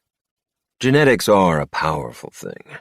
I believe, and unfortunately, I hit the mental illness jackpot with mine. I was abused for so long that I didn't know that hitting your child daily wasn't a normal thing. Like taking a shower, eating breakfast, brushing your teeth, a back of the hand to the face was as routine in my life as self-care. You hear stories of abuse. Most start with, he came home drunk. Not mine. Mine started with, he woke up. Hiding was impossible. Not only was the house small, but he knew all my spots. Yet I still hid, body trembling, my stomach churning with fear as I waited for that veiny, calloused hand to grab me by the shirt collar and drag me out. He never used an object to beat me. No, that would have been too cowardly. He used his fists. Raw, unbridled hatred unleashed on the weak. I never knew what I was being punished for. The first time he had an actual legitimate excuse was when I painted a dead body in art class and the school intervened. The beating started immediately when I walked in the door. But this one was different. This time, he stood in front of me, fists raised, a dark, evil look in his eyes, and forced me to fight back. Forced me, a kid. With tears streaming down my face and a puddle of vomit at my feet, I did as I was told. Like a weak, injured bird against a rabid dog, I fought back. I cried the entire time. I lost that fight, along with everything good in me, whatever was good to begin with. It took me many years to learn that I wasn't being punished for freaking the hell out of my teacher. I was being punished because I'd opened the door to an examination into my family's life. I'd brought attention to our little house in the woods. I'd brought attention to him. It was a mistake I had to live with my entire childhood. But believe it or not, that was not life's final blow that led to psychosis. That happened many years later. I was told there are no mistakes, only opportunities. This was what they told us during training. The statement is total bullshit. Things happen, errors happen all the time. Life-changing mistakes, split-second decisions that can single-handedly change the course of your life. Just like the mistake of painting the dead body in art class, I lost the car keys. I fucking lost the keys. A rookie mistake, one that could link me to Marissa Curry with a single DNA swab. My prints were in the system. I'd be linked immediately. What were you doing with Miss Curry's keys? There was no reasonable answer, not now. One stupid mistake, and everything had gone to shit. This wasn't like me, and I didn't like the panic that blew through my body, making itself at home, a constant undercurrent of stress under my skin. Never go back to the scene of the crime. It was the #1 fucking lesson in homicides for dummies. I did, and I wasn't the only one there. At first I thought, this is it. I'm busted. One of the feds or local cops were making one last round around the scene, and bam, there I was, presenting myself on a fucking platter. It didn't take me more than a second, however, before I realized the person following me through the woods was a woman, and a ridiculously incompetent amateur at that. This eased my worry, but just barely. I quickly doubled back, unbeknownst to the woman, and just like that, the hunter became the prey. I followed this mystery woman back to her red Chevy, one that I realized I'd seen a time or two in town. I made a mental note of the license plate as she drove away. Fucking idiot. In under 6 hours, I had her name, address, occupation, blood type, and entire fucking family tree. I wasn't sure she'd seen my face or any detail to identify me, but it wasn't a risk I was willing to take, especially since things seemed to suddenly be going sideways. So, plans changed. The mistakes that were made must be remedied. The woman who saw me in the woods must either be taken care of or keep her mouth shut. My plan was made in minutes. Josephine Bellerose became my new focus. Chapter 15. Joe. Not even 7 in the morning, and already I was exhausted. Physically, mentally, and emotionally. Physically, because I'd been awakened at 4 by the thuds and pounding footsteps of my mother packing up for her drive back to Houston. Despite being just over 5 feet tall, Melinda walked with the heel strikes of an African savanna elephant. Mentally, because when I'd asked my mother, again, if she'd gone out the night before, she vehemently denied it. Was she lying? Or was I losing my damn mind? I spent what little sleeping hours I'd had dreaming about my mother, sliced bodies, ink blot cards, and Life Ellis, who still hadn't returned my calls, and who I needed now more than ever. The story went like this. Life Ellis was a Skull Hollow native, a former high school soccer stud who had become disabled after an unfortunate incident, turning his ankle during the state championship. An unsavory metamorphosis came soon after. High school athlete turned pot-smoking hippie, turned raging hydrocodone addict. Within 2 months of the accident, turned badass biker, turned small-town pill peddler. I began keeping tabs on Life when several of my clients had confessed, more like, to buying excess pills from him. This was when my connection to the medicine man became somewhat muddled. After my 3rd client had mentioned him, I began my own investigation, sleuthing my way from contact to contact, location to location, using my medical credentials to pull confidential information on the men. My intentions were pure in the beginning. I want to make that clear, so I'll say it again. My intentions had been pure. My plan was to make contact, threaten to report him if he sold any more illegal pills to any of my clients, and then be on my merry way. I only wish it had gone like that. Life and I met for the first time outside of Jolene's bar one hot summer night. I was 3 whiskeys deep and stumbling on my new Jimmy Choos when I saw him, texting on his phone in the shadows. Like the flip of a switch, I went from Amy Winehouse to Nancy Drew, slipping into my undercover persona that I sometimes wonder if I created out of sheer boredom. Again, my intent here had been to call him out on his shit. Instead, I left the meeting with an unlisted phone number, a bottle of gabapentin, and a weird feeling in the pit of my stomach. The next morning, I tucked the pills in a safe under my bed, convincing myself that it wasn't all bad, that I, the town psychiatrist, had just illegally purchased pills off the street because, well, it was one fewer bottle on the streets for really screwed-up people to buy. You know, people not like me. The next week, I texted him, got a few more bottles, and hid those pills as well. The next week, the same. And on we went, until the fateful evening that changed it all, forcing our acquaintanceship into an actual relationship.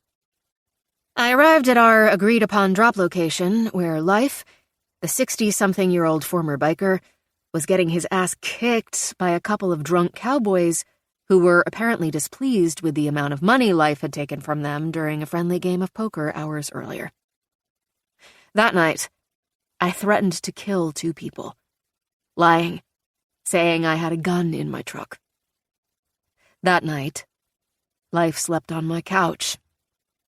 For several days, I stayed by his bleeding, broken body as he detoxed and healed from the beating, ensuring he kept breathing. After that, I drove Life 6 hours to a rehab facility, where he emerged clean and sober 2 months later, with a dopey smile and the promise to keep clean. I'd received a 5-figure bill. After that, the man started playing the bongos and grew dreadlocks, but kept selling. Life and I had a tenuous relationship, one born in the shadows of secrets, thriving only because we both had dirt on each other. I, single-handedly, could get Life Ellis locked away for the rest of his life. Similarly, Mr. Ellis could return the favor and strip me of my career and ruin the life I'd worked so hard to create.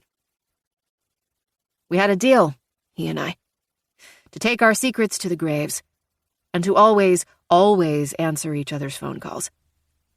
This was the first time the old hippie hadn't lived up to his side of the bargain, and my instinct was screaming at me that something was going on. And finally, and perhaps most jarring, was the reason for my emotional exhaustion. That kiss. That damn kiss. That toe-curling, stomach-tickling, breath-stealing kiss. Beckett Stolle had knocked my world off its axis with a single kiss. Totally, unexpectedly, I might add. Which made it all the sexier. I looked in the mirror for the 20th time, secured a rogue strand of hair that had escaped the confines of my top knot. I angled my head to one side, assessing this move, then pulled the strand loose once again, allowing it to frame my face. It was the 3rd time I'd messed with that single strand of hair. I loathed myself. I couldn't remember the last time I'd cared so much about my appearance. Damn Beckett Stolle. Damn that kiss. I looked at the clock again. 6:45 a.m. My stomach flipped. Again. With a dramatic roll of my eyes, at myself, I pushed away from the mirror, turned off the bathroom light, and stepped into the pigsty that had become my bedroom. Clothes were everywhere, scattered across the bed, dangling from the dresser, crumpled into piles on the floor. Dresses, skirts, jeans, slacks, business suits, and one pair of leather skinnies, because Beckett was definitely the kind of guy who would like that sort of thing. Despite the selection, each outfit had been discarded after I'd deemed it substandard for a man who could kiss like that. Not a good start to the day. I looked at the clock again. Only 1 minute had passed, and then into the full-length mirror. In the end, I'd gone with skinny jeans, knee-high brown leather boots, and a chunky cashmere sweater with a skull and crossbones stitched in the center. My favorite sweater. Chic and totally badass. The rumble of an engine pulled my attention to the window. Of course, his truck growled like a powerful and sexy jungle cat. I darted into the bathroom for one last check of that unruly strand of hair that apparently was going to make or break my entire life. I tucked it behind my ear. After clicking off the light, I grabbed my cell phone from the bathroom counter and hurried into the bedroom. Where was my purse? My pulse skyrocketed as I tossed clothes into the air, searching for the Chanel bag that matched the boots. A knock sounded at the door, and I froze. He came to the door. Do I get another kiss? After finally finding my purse buried under a stack of ink blot cards, I hurried to the door. The blast of frigid air was no match for the scorching heat that flew up my body. He looked stunning. Wearing a dark navy suit and a crisp white dress shirt, the rough and rugged Beckett Stolle looked like he'd just stepped out of GQ magazine. His hair was combed and his scruff shaved, exposing a razor-sharp jawline that made my mouth water. The man was a vision, igniting every sexual sensor in my body with little pops of lightning. Be cool, be cool. Think femme fatale, hard to get. Good morning, beautiful. Be cool. Right back at you. He gestured to the suit and shrugged. I have meetings today. With the president? That's this afternoon. Beckett winked and motioned me outside. Don't forget to lock up. He waited until I did so, his scrutiny burning into the side of my face. My entire body vibrated with adrenaline, that heady, addictive feeling of lust. Despite my shaky knees, I pulled back my shoulders and did my best aloof. We walked down the steps. A few feds are coming in this morning to look at our facility, he said, referring to why he was dressed to the nines. Well, if it's a female fed, I'd say you have nothing to worry about. Because a tailored Tom Ford suit is the only thing a woman needs to fall to her knees. No, a perfectly scented cologne is. What are you wearing? It's called Enigme, French for enigma. Interesting. Precisely. I laughed. So, he said, did you make an appointment to replace the headlight on your truck? You mean from the accident that was... I made a show of checking a watch that I wasn't wearing. Not even 7 hours ago? Plenty of time to make a phone call. I thought of my truck and how it had been sitting on the side of the road all night. No, I haven't made an appointment yet. You going to? Yep. Nope. I glanced up at the sky, dark and crowded with thick clouds. It's supposed to start sleeting on and off this afternoon, he said. The storm is moving quicker than anticipated. It isn't supposed to hit for 2 more days, right? Sooner now. We approached his truck, the scratches appearing deeper and much angrier in the light of day. Don't worry about it, he said, catching my cringe. I'll get it fixed. I said, don't worry about it. Beckett opened the passenger door and gestured me inside. It felt like a date, and again I wondered if I'd be granted another one of his earth-shattering kisses. The cab smelled of rich leather and freshly brewed coffee. Beckett slid behind the steering wheel, plucked one of the coffee cups from the cup holder, and handed it to me. Cream and sugar and a little something extra. Whiskey? I examined the camouflage mug. Is it a whiskey kind of morning? He started the engine. You could say that. It's been a long time since I've been in a car accident. It'll rattle you. I know. Hopefully your mom provided some sort of comfort last night. I snorted. Beckett peered at the house. I was disappointed that she didn't greet me at the door like last night. I grinned. I bet you were. He winked as he shoved the truck into reverse. She left this morning, I said. Before dawn. I don't even think she went to bed last night. She doesn't seem to be the type to sleep much. She isn't, and therefore I don't sleep well while she visits, which has become more and more frequent over the last 6 months. Was that? Midlife crises that she has no one else to take out on? I don't know. I grumbled. You're not a morning person, are you? He asked as we drove down the driveway. Guilty.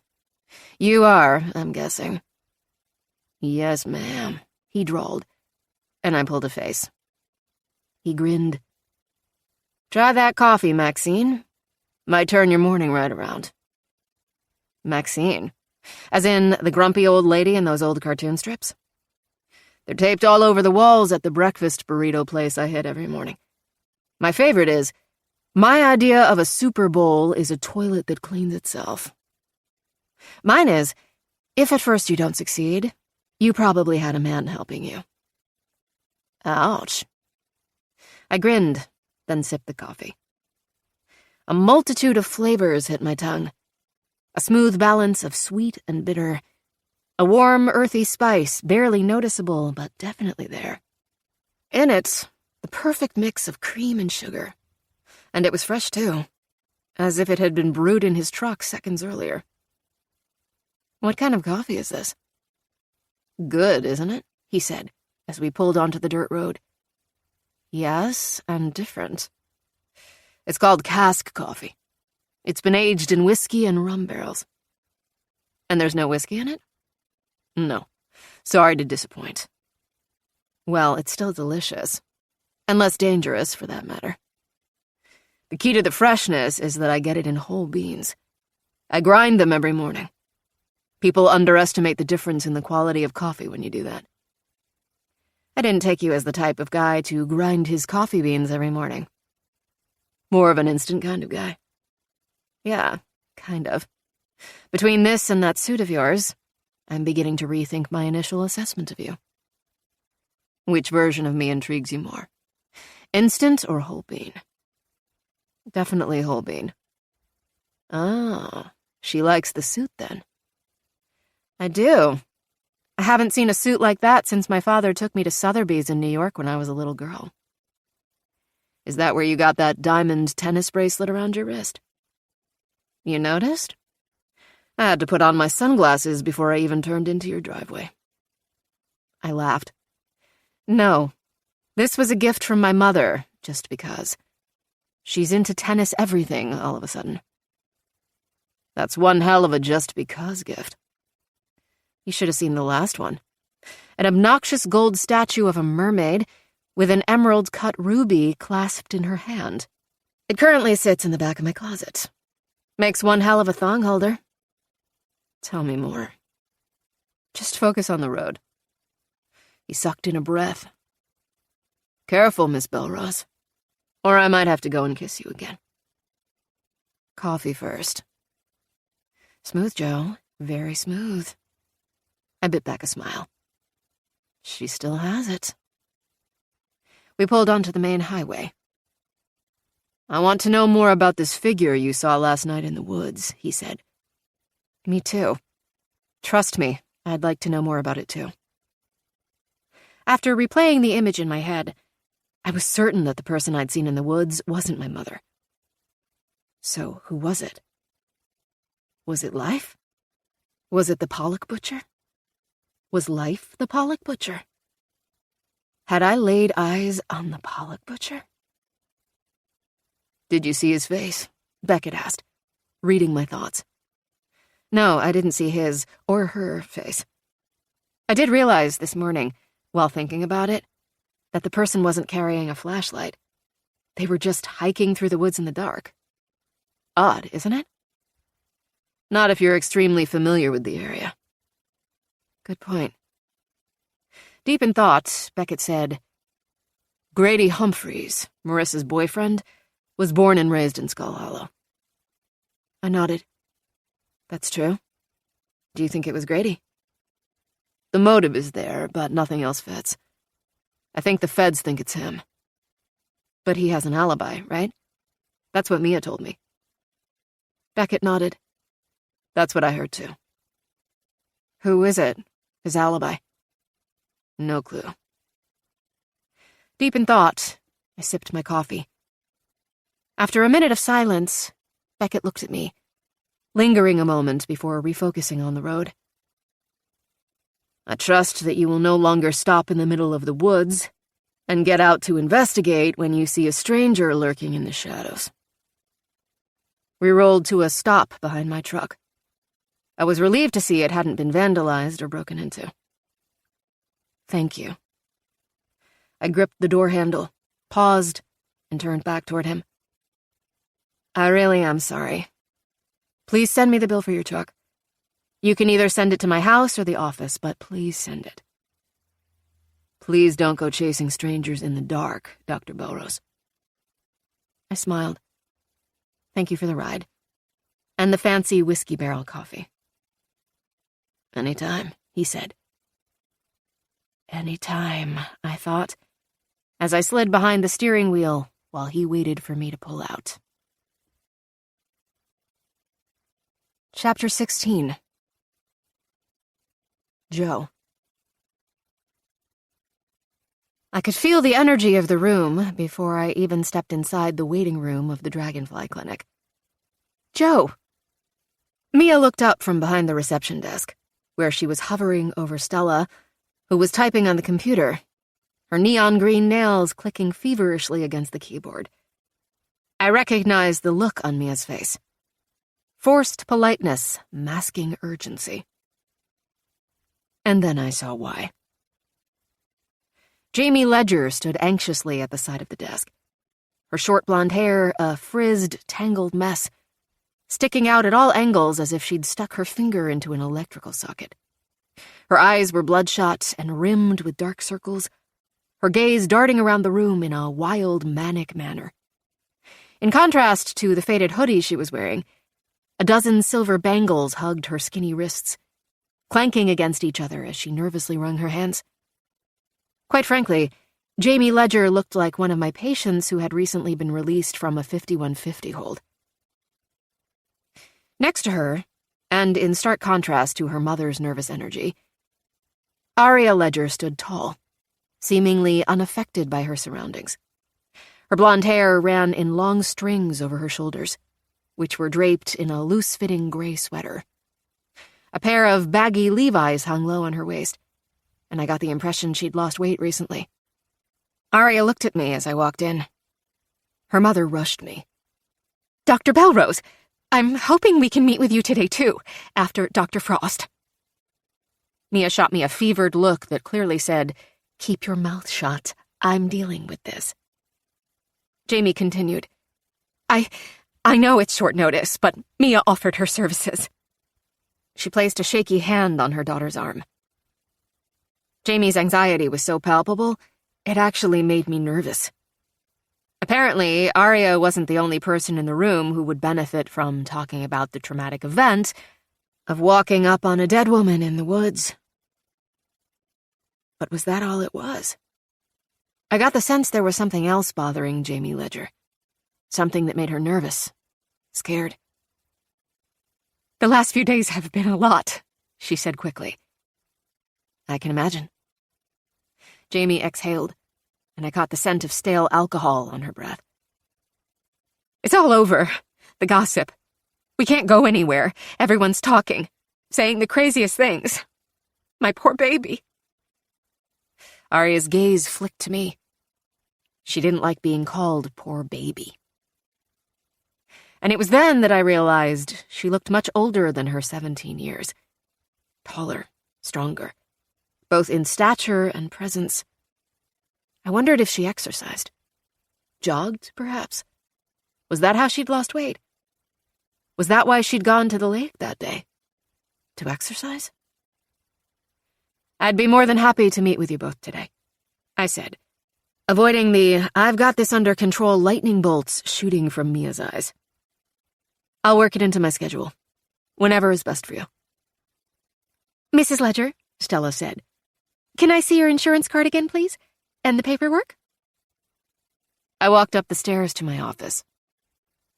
While powering up my computer, I did my best to eavesdrop on what was going on downstairs, but to no avail.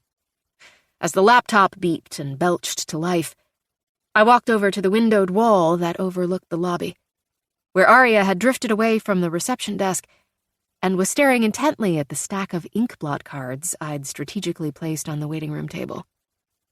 I did this to serve as a conversation opener while clients were waiting for their appointments, and to gauge their willingness to participate. The teenager became completely transfixed as she flipped through the stack. A tingle of excitement sparked in my stomach. Before I could stop myself, I walked back downstairs. Mia and Jamie were in deep conversation, failing to notice my reemergence as they discussed the different routes Aria's therapy could take. I walked over to Aria. "You're interested in this," I said quietly. Not a question. She looked up, her eyes twinkling with interest. Smiling, I nodded. "Me too." I picked up the card Mia and I had argued about the morning before. The one in which Mia, in her grouchy morning sickness state, had seen two animals fighting, and I, in stark contrast, had seen two people meditating. "What do you see here?" I whispered, not expecting a response, as I knew Aria was primarily nonverbal. She didn't say anything at first, simply studied the picture with keen interest. Then she spoke. One single word. "Blood." It was as if time suddenly stopped. The room fell silent, both Jamie's and Mia's attention whipping in our direction at the unexpected sound of Aria's voice. I flicked a wrist behind my back, a not-so-subtle gesture to request they remain silent so that I could explore whatever was happening here. "Tell me where you see the blood," I said, keeping my voice level despite the excitement that was now rushing through my body. Aria traced her finger along the outline of the black ink blots, eventually setting on the bottom splatters of ink. "There?" I asked. She nodded. "Do you see anything else?" She shook her head. The creak of a floorboard gave Jamie away as she started to approach. Again, I flipped an angry wrist. "Give me 1 minute. 1 freaking minute to explore this." I pulled another card from the stack. This one, a large puddle of ink. A huge, imposing figure that appears to hover over the viewer. To me, it looked like an animal hide or a rug. It was a very important card in the test. The intention of this card is to represent the test taker's view of authoritative figures, how they feel toward authority, or in some cases, the male gender in general. It can be a very telling card. The test taker's response indicates how they feel about the ruling presence in their life. Whoever, mom, dad, boyfriend, law enforcement, teacher, or whatever, perfectionism, drugs, alcohol, that might be. In my experience in using ink blots with clients, I have found this one to be the breakthrough card. I slid the card in front of Aria. "What do you see here?" "Death." There was no hesitation, no question. "Death?" "Death," she said, pulling her hands away from the table and wrapping them around herself. The card, or her perception of it at least, made her instantly uncomfortable. It pulled an intense emotion from deep within Aria's buried conscience, and that emotion involved death. Death of an authoritative figure, I wondered, and thought of her mother hovering behind us. Or was it something deeper? Death of a part of Aria, of a ruling urge or addiction? Or was I thinking far too much into it? Could it be metaphorical death of a relationship? Aria was at the age when romance and dating took center stage. Or was she simply picturing Marissa Curry's face in the inkblot? The slaughtered woman she was found sitting next to in the woods? Whatever had died, according to her subconscious mind, had now become a roadblock in her willingness to participate any further. She was withdrawing, emotionally and physically, from the table. I spoke quickly. "What else do you see?" "That's enough," Jamie snapped, pulling Aria into her arms and shooting me a look of disapproval. Mia and I exchanged glances. Unlike Jamie, Mia understood that what had just happened was an incredible breakthrough. Until now, Aria had only said 2 words in regard to finding Marissa Curry. Yes and no. But now, 2 more words had been added. Blood and death. Aria aggressively withdrew from her mother and looked at me. I stepped forward, addressing Jamie. "She's okay, Mrs. Ledger." I looked at Aria and smiled.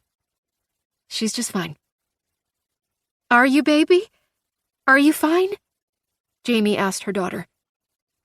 Acting on instinct, I said, "Would you be interested in doing some art therapy, Aria? Painting on an easel?" Mia lightly touched Jamie's arm as Jamie inhaled to protest. Focusing on Aria, I continued. "We could do it in my office or wherever you would like. But based on your interest in the inkblot test, I think art therapy might be something you'd enjoy. And it also might help you cope with what you've been through." "Yes," Aria blurted, her voice jarringly loud. "Confident." "Great." I shifted my focus to Stella. "Will you please schedule Miss Ledger for art therapy as soon as possible?" "Now." All heads turned to Aria. "Now?" I asked Aria, unsure if I'd heard her correctly. "No." I smiled. "Well, all right then. Let's head up to my office." Chapter 17. Joe. I led Aria up the stairs. Jamie and Mia followed closely behind. I motioned Aria into my office, then turned, stonewalling Jamie and Mia. "Please," I said quietly. "It's important that Aria has space to do this. Not just physically, but mentally and emotionally as well." Mia nodded, understanding. Too many bodies in the room. Too many emotions. Too much tension in the air. "We have a small seating area over here," Mia said, urging Jamie away. "Let's go there. Would you like some coffee? We have—" I shut the office door as their voices moved down the hallway. Aria was standing by the window, staring at the cold, bleak landscape outside. Quickly, I straightened the painting area I'd haphazardly set up in the back of the office to use while getting my certification. Then I grabbed a stool, placed it in front of an easel, and dragged the small rolling table of paints and brushes next to it. I hadn't planned on the space getting used anytime soon, but pulled together what I had as quickly as I could, creating a calm, welcoming, and most importantly, easy place for Aria to express the untold stories of her subconscious. After cracking the window to allow for fresh air, I gestured to the stool. God, I'd kill for a smoke. "You ready?" I asked. Aria turned from the window and nodded. I watched her intently as she settled in, taking a long moment to study the canvas. I took in the lines of her face, the crease of concentration above her brow, the intensity that suddenly washed over her. A few seconds passed by. A full minute. 5 excruciating minutes ticked by as Aria sat frozen in place, staring blankly at the canvas. "Would you like some music?" I asked quietly. Aria thought for a moment, then nodded. I turned on one of my favorite coffee house instrumental playlists. A soft beat filled the air, accompanied by an acoustic guitar. Aria picked up the paintbrush and began. I scribbled down the word music to remind myself to add this to Aria's chart. Music was her happy place, her calming force. The painting came together quickly. The chaos in Aria's mind transferred fluidly from her brain, through her hands, onto the canvas. She painted in confident, sharp strokes, passion bursting from her fingertips. It was fascinating to see, to watch. Spurts of emotion, followed by brief moments of calm while she assessed her work. I made an effort to notice even the most minute details. The way her eyes flashed with energy with certain brushstrokes. The way they fluttered the second before the brush hit the canvas. The way her shoulders tightened and then released, depending on what section of the canvas she was painting in. I study each image from 3 separate perspectives. 1, by breaking down the picture by colors, lines, patterns, etc., and then identifying the feeling of each. Is it happiness, sadness, chaos, or calm? Or is it a combination of all 4? 2, by recording the sensation that I, the therapist, feel while looking at the picture. Does the image feel cramped, open, claustrophobic, free-spirited, or angry? 3, by considering what the image looks like as a whole. What does it remind me of, if anything? What is odd about it? What's in the center, the focus? This perspective mirrors the Rorschach test strategy that I had become so interested in. After a session concludes, it is my job to connect the analysis of these 3 perspectives to the trauma that the artist, the client, is relaying through her fingertips onto the canvas. Art therapy is all about uncovering and gathering the clues in the image, then creating a path to recognize, expel, and banish the intrusive negative thoughts, and replace those emotional vacancies with hope. I made a point not to watch the clock, not to make notes, but to watch her, so that I wouldn't miss a thing. My focus was tunnel-visioned, my brain mentally cataloging every motion, so I could make a record of the experience immediately after, study the notes, and then make my own interpretations over a bottle of wine. I'd read that many autistic children had heightened intelligence in 1 or more areas of the brain, despite what appeared to be total disorder in the application of skills. In Aria's case, I began to think her superpower was an extraordinary kind of communication, a heightened way of making her point, a heightened way to portray her thoughts, not just through painting, but nonverbal cues as well. Aria spoke with her eyes, with the brush in her hand, with the way she moved, a laser-like intensity that left no question that she was speaking to you, without actually speaking to you. Aria was a beautiful, anomalous creature, and in those few minutes of watching her paint, I became entranced. I felt like I was watching something magical. A gift from God, a different kind of being, one with a diagnosis that is often misunderstood, but in reality isn't a diagnosis at all. It's simply her, she, in her own beautiful way. Jamie appeared in the doorway, peeking through the small window, hoping to glimpse the daughter she didn't understand. I stayed rooted in place and forced a smile. Jamie responded by tapping on the window like a child at an aquarium. I quietly crossed the room and cracked open the door. "Can I come in?" Jamie whispered, her breath laced with black coffee, her overactive nerves now short-circuiting. "Please." "It would be best. Please." I looked over her shoulder, searching for Mia. She was nowhere in sight, likely with a client. I could hear Stella downstairs on the phone. Damn it. "Sure," I said. biting the inside of my cheek. Jamie slipped past me, slinking into the shadows against the wall.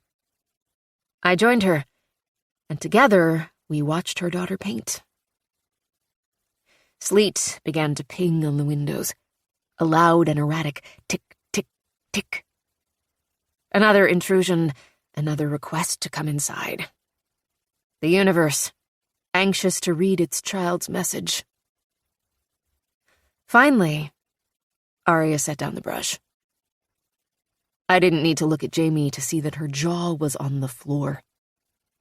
I stepped forward, in almost a protective stance, I noticed, shielding Aria, her creation, her emotions right there on the canvas, from her mother who didn't understand. Aria stared at the canvas. Awestruck, I stared at it too. Because before me wasn't just a painting, it was a story. A tale of violence, of pain, right there in the bleeding brushstrokes. The splatters in the corners, the strokes of red in the center. Each wave stacked onto the other, until eventually fading into angry slashes and more splatters. Each pattern of waves eerily similar. It was unquestionably a story. A communication. Written in blood. "Oh my God," her mother gasped. "She's painting what she saw." Jamie whispered as if her daughter weren't coherent enough to hear or understand her. "On the dead woman she found in the woods. Marissa Curry, she's painting the blood she saw." Jamie was right. Aria had recreated the exact image that had been painted on Marissa Curry's torso. Painted in her own blood. The fourth creation of the Pollock Butcher. But was Aria painting what she'd seen?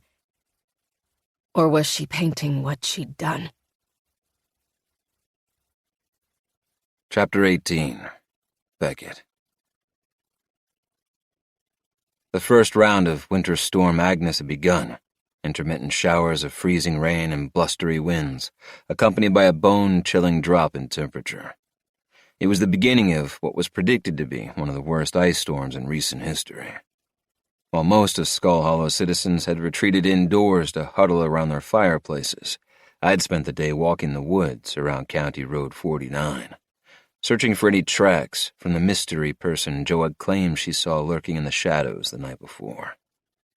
The more I thought of the situation, the angrier I became. Why would a woman, alone, get out of her car to investigate a stranger in the woods, in the middle of the night? It made no sense. And why was she so adamant about me not calling the cops? Jo was lying, keeping secrets, and I didn't tolerate that well, especially from her. Why?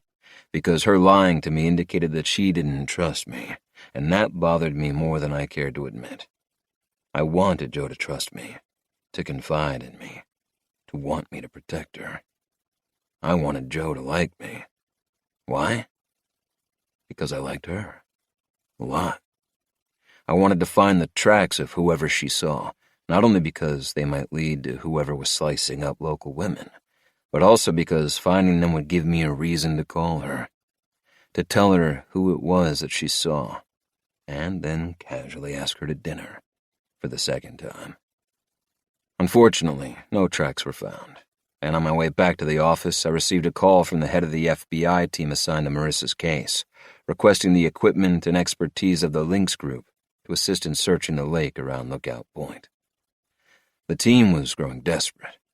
It had been just over 2 days since Marissa Curry's body was discovered. Hours of interviews, dozens of false leads, and a handful of weak evidence had yielded no substantial movement in the case. The Pollock Butcher appeared to be gone in the wind, leaving nothing but nightmares in his wake. That is, until Alec, Dane, and I showed up. Within 2 hours of using Lynx boats and high-end sonar equipment, my team had located a submerged vehicle a quarter-mile south of Lookout Point, just beyond an old drop point for fishing boats. The area had been searched previously by local authorities, and I made a mental note to check who exactly had conducted the search. It was a major miss, one that could have cost the success of the investigation. By dusk, 2 towed trucks and a team of crime scene techs had arrived on site. Klieg lights had been erected along the shoreline, the loud fluorescent lights shining down on the white car being pulled from the lake. The small one-room structure, known as Lookout Point, now served as a command post that included 2 space heaters and a pot of coffee. In the distance, yellow and white lights twinkled from the boat, slowly searching the pitch-black lake for additional missed evidence. Namely, the knife used to slice Marissa's body to shreds. I'd just pulled my own boat to the dock and was making my way to the crowd. At least a dozen people stood anxiously around the tow truck, their hands shoved into pockets, shoulders hunched against the wind.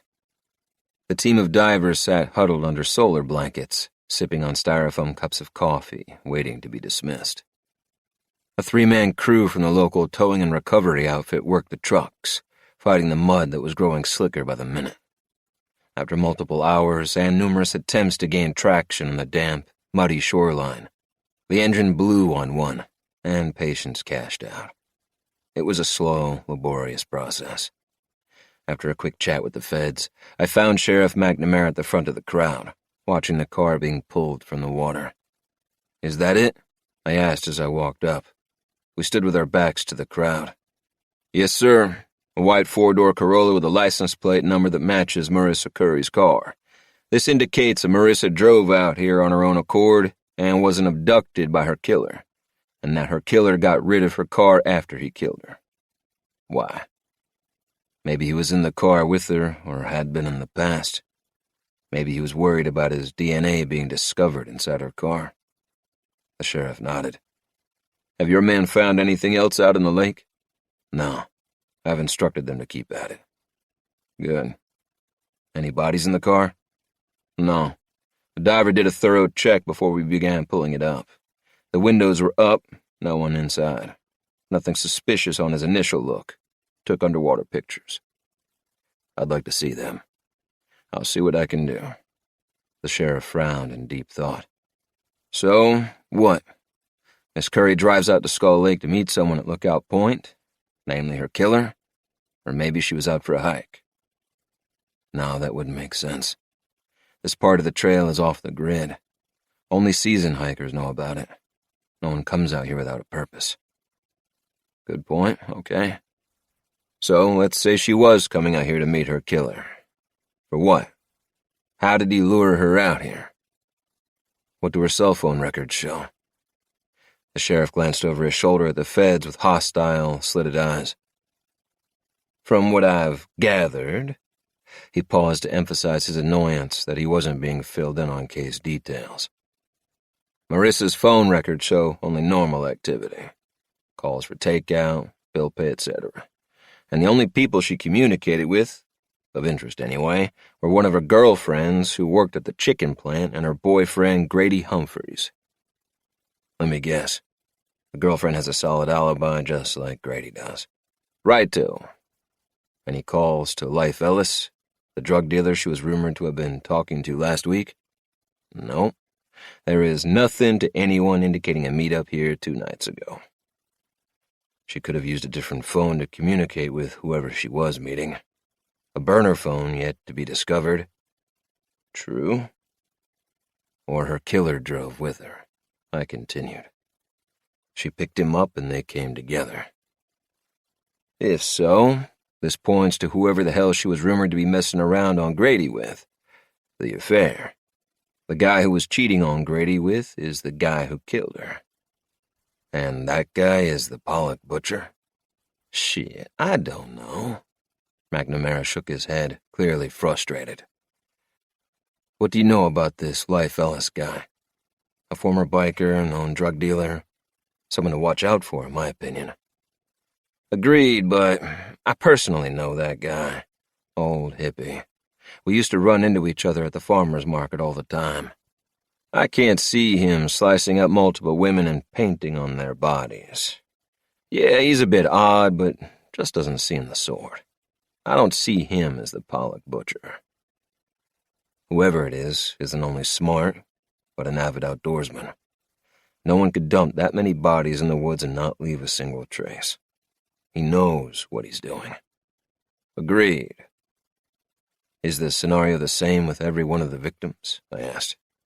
Body found in the woods, sliced, painted, and their car disposed of? No. In the other cases, the women's cars were found somewhere nearby, and their keys, phones, and purses were left at the scene. This is important. Why? It means the Pollock butcher is going off the script that has worked for him thus far, which means he's thinking either emotionally or reactively, not methodically anymore. Something with this one, with Marissa Curry, has triggered something in him. Something is making him feel like he needs to change things up. Or he's spooked. Maybe something has him spooked. I nodded. The car shuddered with a jolt as the crane dipped unexpectedly. A collective gasp, punctuated by a few curse words, swept through the crowd. Christ almighty. McNamara shook his head. They've got a damn 18-year-old driving that motherfucker. I'm going to see if I can help. I surveyed the boats in the distance. I'm going to check on Alec and Dane, see if they've found anything interesting out there. Yeah, the sheriff said over his shoulder. Like the murder weapon. I nodded but bit my tongue. They wouldn't find the knife that killed Marissa Curry. The Pollock butcher might be going off script, but he wasn't that careless. Chapter 19. Joe. The streetlights clicked on as I slipped into the only remaining parking spot at the Sunrise Cafe. Freezing rain sparkled in the dim orange glow of the lights, but there was nothing magical about it. Instead, a palpable nervous energy had settled in town. Everything was dark, gray, muted, haunting. A local homicide and impending ice storm were taking their toll on the citizens. I had a headache. I was tired, hungry, and generally pissed off. The Dragonfly Clinic had been slammed with walk-ins and calls from clients trying to get in before the storm hit. I was busiest of all, as missing therapy wasn't nearly as catastrophic as running out of Prozac. My afternoon was spent at the courthouse for a witness testimony, where I'd been subpoenaed to the stand to validate and explain my medical diagnosis of a client who was currently being tried for second-degree battery. I despised testifying. It always felt like I was trying to convince everyone in the room of the validity of my profession. In the little spare time I had between appointments and phone calls, I studied Aria's painting and recorded my analysis of what it could mean. All 4,000 of my interpretations. When I needed a break from that mental jigsaw puzzle, I called life, over and over again. Still no answer. It was unacceptable and, quite frankly, pissed me the hell off. Life was avoiding me, and I became more and more convinced that it had been him I saw in the woods that night. The cafe was packed to the gills. Most people were waiting for takeout to eat with their families. One last good meal before the weather hit and the electricity went out, as was expected. In contrast to the cold air outside, the cafe was humid and hot, the air thick with the aromas of grease, coffee, and burned toast. I imagined the furnace was on full blast, the locals unaccustomed to dealing with such dramatic temperature shifts. The waitresses looked haggard, eager to get home and out of the weather. Round, ruddy faces turned toward me as I paused by the checkout counter and loosened the scarf around my neck, scanning the floor. Hi there. Charlene, a veteran Sunrise Cafe employee, breezed up to me, deftly sliding a tray of dirty dishes on the counter beside the register. I almost didn't recognize the 57-year-old Skull Hollow native, and wouldn't have if not for the color of her trademark raspberry red lipstick. Stella was right. Charlene had cut her hair and looked vastly different. Her former long, stringy gray strands were now a helmet of pin-straight, chin-length, platinum blonde hair framing a round, happy face with stenciled-on eyebrows and rose-colored blush. Dangling from her ears were gold hoops you could stick a fist through. She wore a white apron over a traditional blue diner dress and blinding white Nikes with pink laces. I thought of my mother. Was the waitress also in the midst of a midlife crisis? Charlene Webley was on her 4th marriage, 6th home, and 3rd golden doodle named Debbie. Charlene believed in reincarnation. The only thing constant in the woman's life was her job and her ability to regurgitate every single piece of gossip that had come through her diner in the last 20 years. "Joe, right?" she asked. "Yes, ma'am," I said. I wasn't a regular diner at the cafe. "Thought so." There was an awkward beat between us. I'd lived in Skull Hollow long enough for everyone to know my name, and it was a testament to my hermit lifestyle that the locals still felt the need to confirm it. "Is Life Ellis here?" I asked. Charlene glanced back at the kitchen, then up at the clock. "I think he just got off, or at least should be getting off. Can I help you with something?" "No, thank you. I was hoping to catch him before I left. Would you mind telling him I'm here?" The waitress studied me closely in a way that instantly put me on edge. Of all the time Life and I had spent together, and all the experiences we'd shared, I'd never, not once, gone to his place of work and asked for him. Not only because I knew it was risky on my behalf, but also because he'd specifically told me never to do it. Desperate times called for desperate measures. He should have answered his damn phone. "Just a minute." Charlene held up a finger before turning and disappearing into the kitchen. I waited and waited and waited. I could feel the crowd staring at me. This odd, black-haired doctor from the city. I looked at my feet, my head down with insecurity. No. I cleared my throat, lifted my chin, and pulled back my shoulders. They don't know you. Screw them. Finally, Charlene reemerged from the kitchen. "You just missed him," she said, avoiding eye contact. "Did I?" "Yep. Sorry." I lingered on her long enough to make sure she knew that I knew she was full of shit. "Thanks." I spun on my heel, pushed out the door, and hurried around to the back of the building, where Life, sure enough, stood under the awning, bundled in an oversized leather jacket, scarf, and black beanie.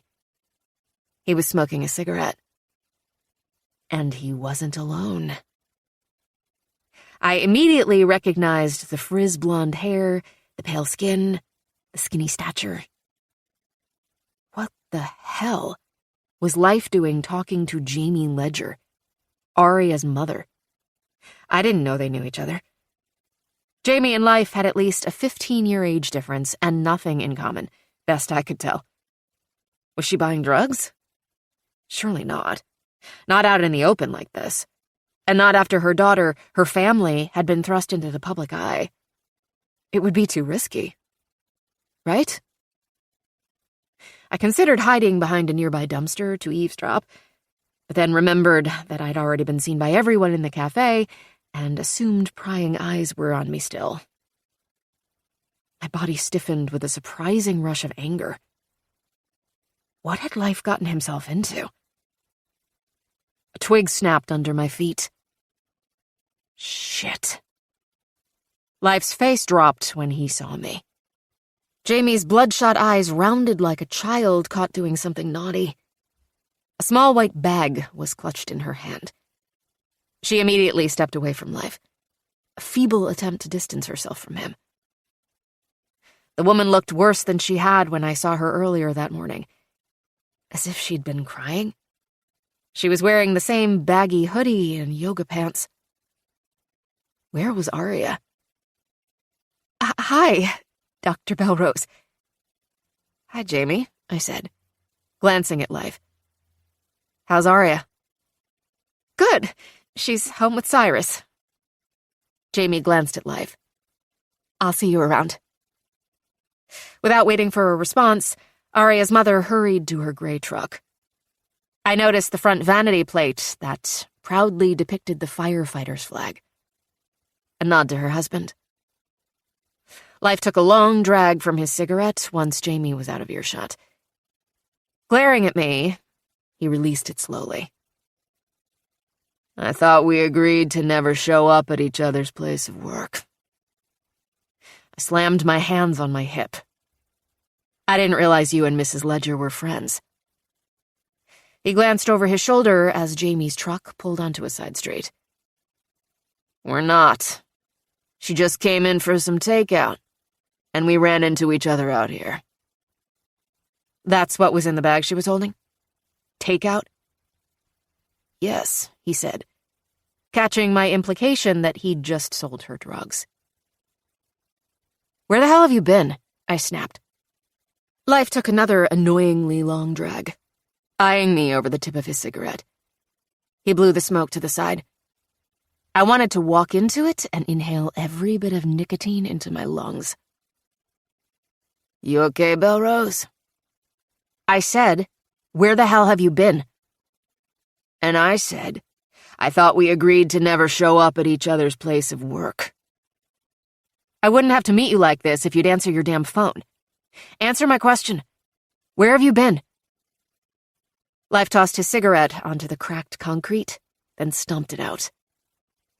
Busy. Busy doing what? His eyes narrowed.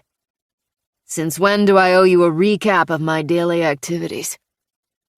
Since I held your head while you detoxed all over my toilet for 4 days.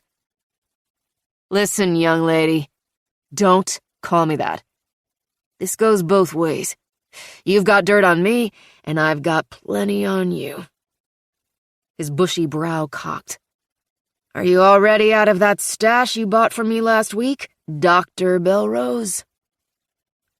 Anger, frustration, embarrassment blazed inside me. Listen, asshole. I didn't spend 5 figures to send you to rehab to turn around and wreck it all. Someone's got to hold you accountable. There's really no need anymore. I've decided to stop selling. I snorted out a laugh. What, are you serious? Dead serious. So just like that, you're an honest man? Just like that. I don't believe you. I don't believe you're here because you care enough about me to hold me accountable for my sobriety. You're here because you're covering your own ass. Where have you been? I snapped, avoiding his comment. The truth. Busy, he hissed back. They've got me pulling doubles here. I envisioned the dark silhouette running through the woods 2 nights earlier. Was it him? I crossed my arms over my chest in a rather childish show of, I'm not leaving until you talk. Damn it, Bellerose. He shook his head. You'd be a lot happier if you learned to just let shit go. Talk. Life released a heavy exhale, peering toward the woods, and for the first time, I saw stress pull at his face. Real, heavy emotion. Talk, I said. Please. He looked at me. They questioned me about Marissa Curry. What? Yeah. Who questioned you? The feds. What were you questioned about? Someone saw me with her last week, outside of Julian's bar. What were you doing with her? Nothing. I'm not the dude she was sleeping around on Grady with, if that's what you're asking. Were you selling her drugs? He looked away. Life. Yes. Just a little pot. One of the girls here, I guess a friend of one of her friends, said Marissa was asking where she could get some weed, and she was pointed in my direction. What girl? One of the part-time waitresses here. Amy. Don't worry, she was questioned too. Do they think you did it? You mean kill her? Yeah. Is that the vibe you got? No, I don't know. Life glanced at the door. He wanted away from me, away from this conversation. He wanted me gone. Where did you do the exchange? Where did you give her the drugs? Here. Slipped it in a napkin when she and her boyfriend came in. Grady Humphreys. Right. She left cash on the table, looked like a tip, and the waitress gave it to me. Done deal, no biggie. I frowned, contemplating this small but potentially huge detail for a minute. Have you ever sold to Grady? Her boyfriend? No. I don't think he uses. Really? Yeah, I would know. He drinks and is a total dick. That's all I know. You think he was a dick to her? To Marissa? If you're asking me if I think he killed her, then no. I don't know. Life shrugged. I just don't see it.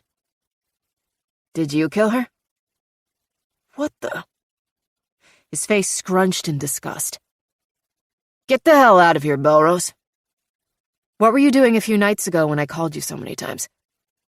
I told you, he said in a slow, measured tone. I was working. What about after work? Home. Lie. We stared at each other with the suspicion and readiness of two soldiers meeting on opposite sides of the battlefield. Well, he said, as you can see, I'm alive and everything's okay. Well, answer the phone next time I call you. Stay away from my work. Seriously, Joe. Then answer your phone. We took a step away from each other. Neither of us liked this relationship, but it was what it was. I watched life disappear back into the diner. What were he and Jamie Ledger, Aria's mother, whispering about? And what the hell wasn't he telling me? Chapter 20. Beckett. After what seemed like an eternity, Marissa Curry's white car was fully recovered from the lake and back on solid ground. Despite freezing rain and rapidly declining weather conditions, the crowd had grown. I didn't recognize many of the faces, and this made me uneasy. Men huddled around the Corolla, sipping coffee and smoking cigarettes, like a block party of rednecks on a lazy Sunday afternoon. A crowd lurked behind them, puffs of steam rolling from flapping jaws as conspiracy theories of Marissa's death were eagerly shared. An FBI crime scene tech, dressed in full hazmat gear, was busy conducting her initial examination of both the exterior and the interior of the car. Next, the car would be shipped to a local warehouse, where it would be dismantled and scanned for trace evidence that might not have washed away. A short, petite brunette bundled in a red scarf and tweed coat stole my attention. I wove my way through the crowd, tunnel-visioned on the administrative assistant to the county coroner's office. A young, excitable woman, Stephanie Johnson enjoyed Zumba, rum-fueled drinks with umbrellas, and having her toes nibbled after being spanked. The latter revealed after one too many of the aforementioned umbrella drinks. Well, if it isn't Beckett Stolle. Her blue eyes slitted as I approached. Inwardly, I cringed. So she was still mad. This confirmed what I knew to be true of all women. Even if they tell you they aren't looking for a relationship, they absolutely, unequivocally, in fact, are looking for a relationship and not a one-night stand. Good to see you, I said politely, attempting to defuse the tension between us. Then I went with a joke, because what was the assistant county coroner doing out here anyway? Is there another dead body somewhere around here? Yours, if you don't get to the point. I cleared my throat and cut to the chase. Did Dr. Mackenzie finish Marissa's autopsy today? He did. And? And what? What did he find? Stephanie pursed her lips and regarded me closely, allowing a minute to pass as she feigned commitment to the confidentiality agreement she'd signed upon accepting a job at the coroner's office. I knew better. Everyone in town knew better. It was widely known that the only thing Stephanie Johnson enjoyed more than getting spanked was spreading gossip. However, having nibbled her toes personally, my understanding of the administrative assistant went a bit deeper than that. I knew that Stephanie teetered on the line of histrionic personality disorder, someone who derives their self-worth by getting attention from others. Likely driven from low self-esteem, Stephanie's drug was attention. Dr. Bellerose would be very pleased with this assessment. The feds are keeping details close, Stephanie said finally, succumbing to her craving for my undivided attention. No one seems to know what's going on here anymore. I closed the few inches between us. Lowering my voice, I said, "Except for you, right?" And just like that, Stephanie forgot all about that pesky little non-disclosure agreement. The stab wound in the back of Marissa's neck was the same as all the other Pollock Butcher victims. They were all immobilized in the same way. It's him. There's no question. Any idea what kind of tool was used? She frowned. A knife, obviously. Right, but I mean, what did the official report suggest of the specifics? The size of the blade, the width, type of blade edge. Oh. She thought for a minute. I didn't really get into that part, but I know it was a small laceration, and I know this wasn't the official cause of death. Possibly a pocket knife, I thought. Something that the killer could carry around easily in his pocket without being noticed. This also suggested the killer was extremely confident, as he would have had to get very close to his victim to stab her in the back of the neck. This validated the assumption that the Pollock Butcher had made enough of a connection to his victims that they felt safe and allowed him to get physically close. Had he met them before? Or had he simply lured each victim to himself in a manner that made them feel safe and comfortable? Was he posing as a trail guide, perhaps? Someone from the Skull Hollow Parks and Recreation team? Or was he simply charming and skilled at small talk? I thought of Ted Bundy, a good-looking, charismatic psychopath with a, quote, kind and loving personality, according to his neighbors. Bundy was able to lure women to himself easily and make them feel safe with very little interaction. This was unusual for serial killers. Bundy appeared to be a one-off, which is why his case was studied ad nauseum. Most serial killers had outward signs of psychopathy. Ted Bundy was more than socially competent. He was also charming. So what did this mean? Was this who we were looking for? A Ted Bundy type? Someone who, by society's standards, was considered popular? Someone others liked, gravitated toward, perhaps. What about Marissa's toxicology report? I asked. Clean. No drugs or alcohol in her system at the time of death. Wait, I take that back. She had some sort of allergy medicine in her system, but that was it. This surprised me. Despite the fact that Marissa Curry was dating a known troublemaker like Grady Humphreys, and had been seen most recently with Life Ellis, a known drug dealer, the woman was clean. What is the official cause of death? Hemorrhagic shock after deep myocardial injury. He stabbed her right in the heart. Stephanie's eyes flared with sick excitement. She liked the macabre nature of it. I made a mental note of this and tucked it away. This is also congruent with the butcher, she said. All his victims are stabbed in the heart before he slices them up. In this scenario, the victim loses consciousness from shock within the first 15 seconds and then completely flatlines within 3 to 5 minutes. Final death would come within 8 minutes, which means they're technically still alive when he starts slicing their veins and painting them. Did Marissa have any defensive wounds? Nope, not a one. But Mackenzie made a note that Marissa could have fought back at some point, but because of the way her body was so sliced up, any minor defensive wounds might have been impossible to see. Did anyone come by the office asking to see the autopsy report? You mean aside from the feds and Sheriff McNamara? Right. No, not that I recall. The sheriff's voice boomed over the crowd as he yelled to one of his sergeants. The crime scene tech was wrapping up her initial examination of Marissa's car. I wanted to catch her before she left. Thanks, Stephanie, I said. Be careful getting home. As I walked away, she called out, Why didn't you ever call me back, Beckett? I turned, staring at her a minute. You're a beautiful woman, Stephanie, and you deserve much better than the half-assed effort I would put into any relationship. She blinked. As I walked away, I realized Stephanie wasn't the only one surprised by my admittance. So was I. I thought of Joe and my intense attraction to her. Was that all it ever was with me? Attraction, the chase, then, bam, boredom. It didn't feel like that with Joe. It felt like more. Why? Because she is more. McNamara spotted me as I approached the crowd. "Did you boys find anything?" he asked, advancing. "No, they're about to pull in the boats for the night." "No keys?" I frowned. Keys? The sheriff jerked his chin toward the car being examined. "No keys in the car."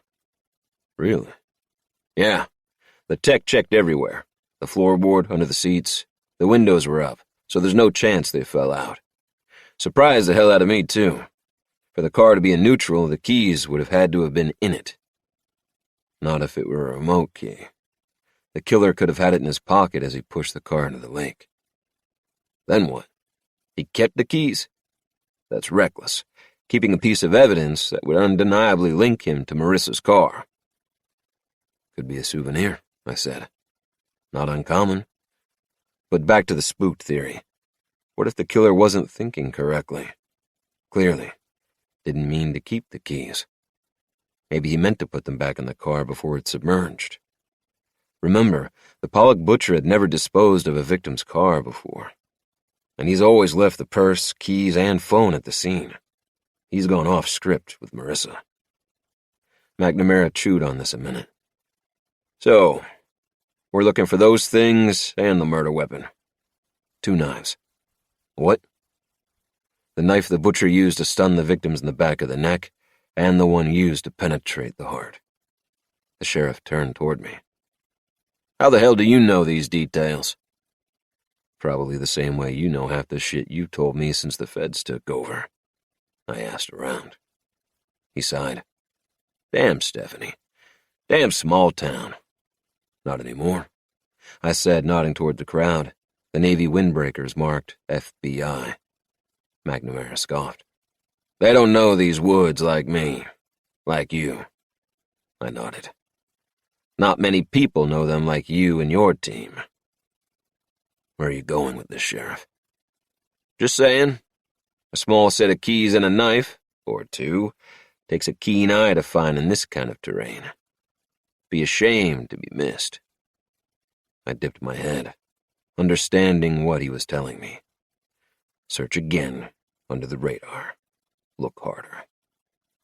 This was perhaps what I liked most about Sheriff McNamara. The man was old school when it came to getting shit done. Use whatever you can, whoever you can, and use every tool in your toolbox to get it done. The sheriff did what he did because he loved his community. While the feds approached the investigation as an assigned case, McNamara approached it with his heart. He wanted the Pollock butcher caught, not for the attention that would come with national headlines, but because it was his town that was being terrorized now. I nodded. "You'll hear from me early tomorrow morning." "Thanks. Be careful on these roads. Just got a call from Nancy that someone slid off about an hour ago. They're already starting to get slick, and the bad ice isn't even supposed to start until tomorrow afternoon. The roads will be covered in wrecks, distracted drivers not using common sense." I thought of Jo, her silhouette behind the wheel as she pulled right out in front of me. Distracted driver, yes, but why? I nodded. After checking with Dan and Alec to ensure they were good, I made my way back to my truck with one thing on my mind. Jo Bellerose. I settled in behind the steering wheel and looked at the cardboard box in the passenger seat. Distracted drivers. I pictured her face, the fear and panic as she jumped out of her truck and sprinted to mine. Then I pictured her eyes as I cupped her cheeks and kissed her. I turned the engine, hesitated, then looked again at the box. At the headlight I'd purchased at the auto shop earlier that day. Not for my truck, but for hers. A spontaneous decision inspired by the woman I hadn't been able to stop thinking about. The one I knew wouldn't take the time to fix her truck. Yep, Joe Bellerose needed someone to change that light for her. And I sure could use another kiss.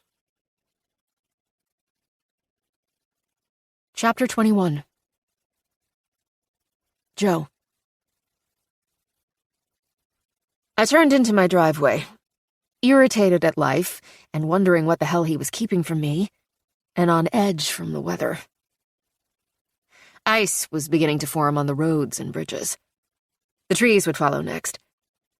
I found myself worrying about my patients, about their medications.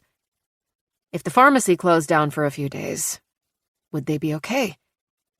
If not, how could I help them? I thought of the stash of expired pills in my safe. Began making plans. My truck's one working headlight swept across the dense woods that surrounded my home, and something tickled in my stomach. An unease deep inside. I straightened in my seat, suddenly becoming very alert. Slowly, the headlight illuminated the front of my house. I gasped and slammed on the brakes, sending my purse and briefcase tumbling onto the floorboard. I sat frozen for a minute, completely dumbstruck at what I was staring at. My home had been vandalized. Someone had vandalized my home. A shot of white-hot anger flew up my spine. This was my house. The only thing I had. Motherfuckers. I hit the gas, my tires spinning before the truck slid to a stop in front of the porch. I threw open the driver's door and stormed out, my heart pounding and fists clenched. I had absolutely no doubt that I would have physically attacked anyone who approached me in that moment. My pulse roaring in my ears, I crossed the small driveway, surveying the red paint that had been splashed across the front of my house, splattered on the windows, the awning, the wood slats that lined the porch. The front door was almost completely covered. As the scene unfolded around me, common sense began to slowly awaken. Turn off your truck, close your door, get your keys, call someone. But I didn't listen. Instead, I marched up the porch steps. That was when the smell hit me. A sharp, sweet, metallic smell. No. I stopped at the top of the steps, staring at the red paint splattered across my front door. Except it wasn't paint. It was blood. Chapter 22. Beckett.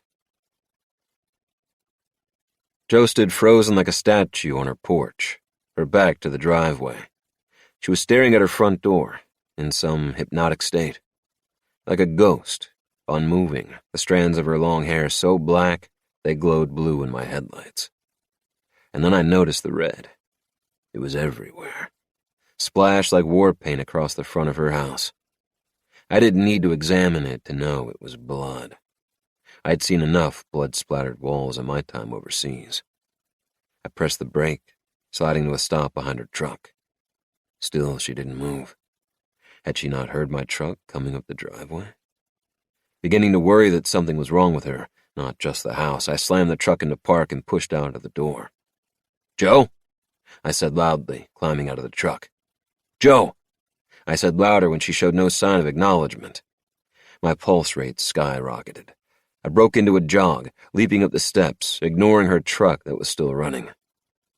"Jo." Slowly she turned. I'll never forget the look on her face. Her skin was pale, almost luminescent against her pitch-black hair. Her lips were dry and bloodless, her eyes wide, wild with emotion. Instinctively, I reached out for her hand. "Are you okay?" Jo responded by holding out her trembling hands, but was unable to speak. Her fingers were cold as I pulled her to me. She blinked, the movement jerking her back to reality. Yes, I drove up and it was like this." What are you doing here? I came by to fix your headlight.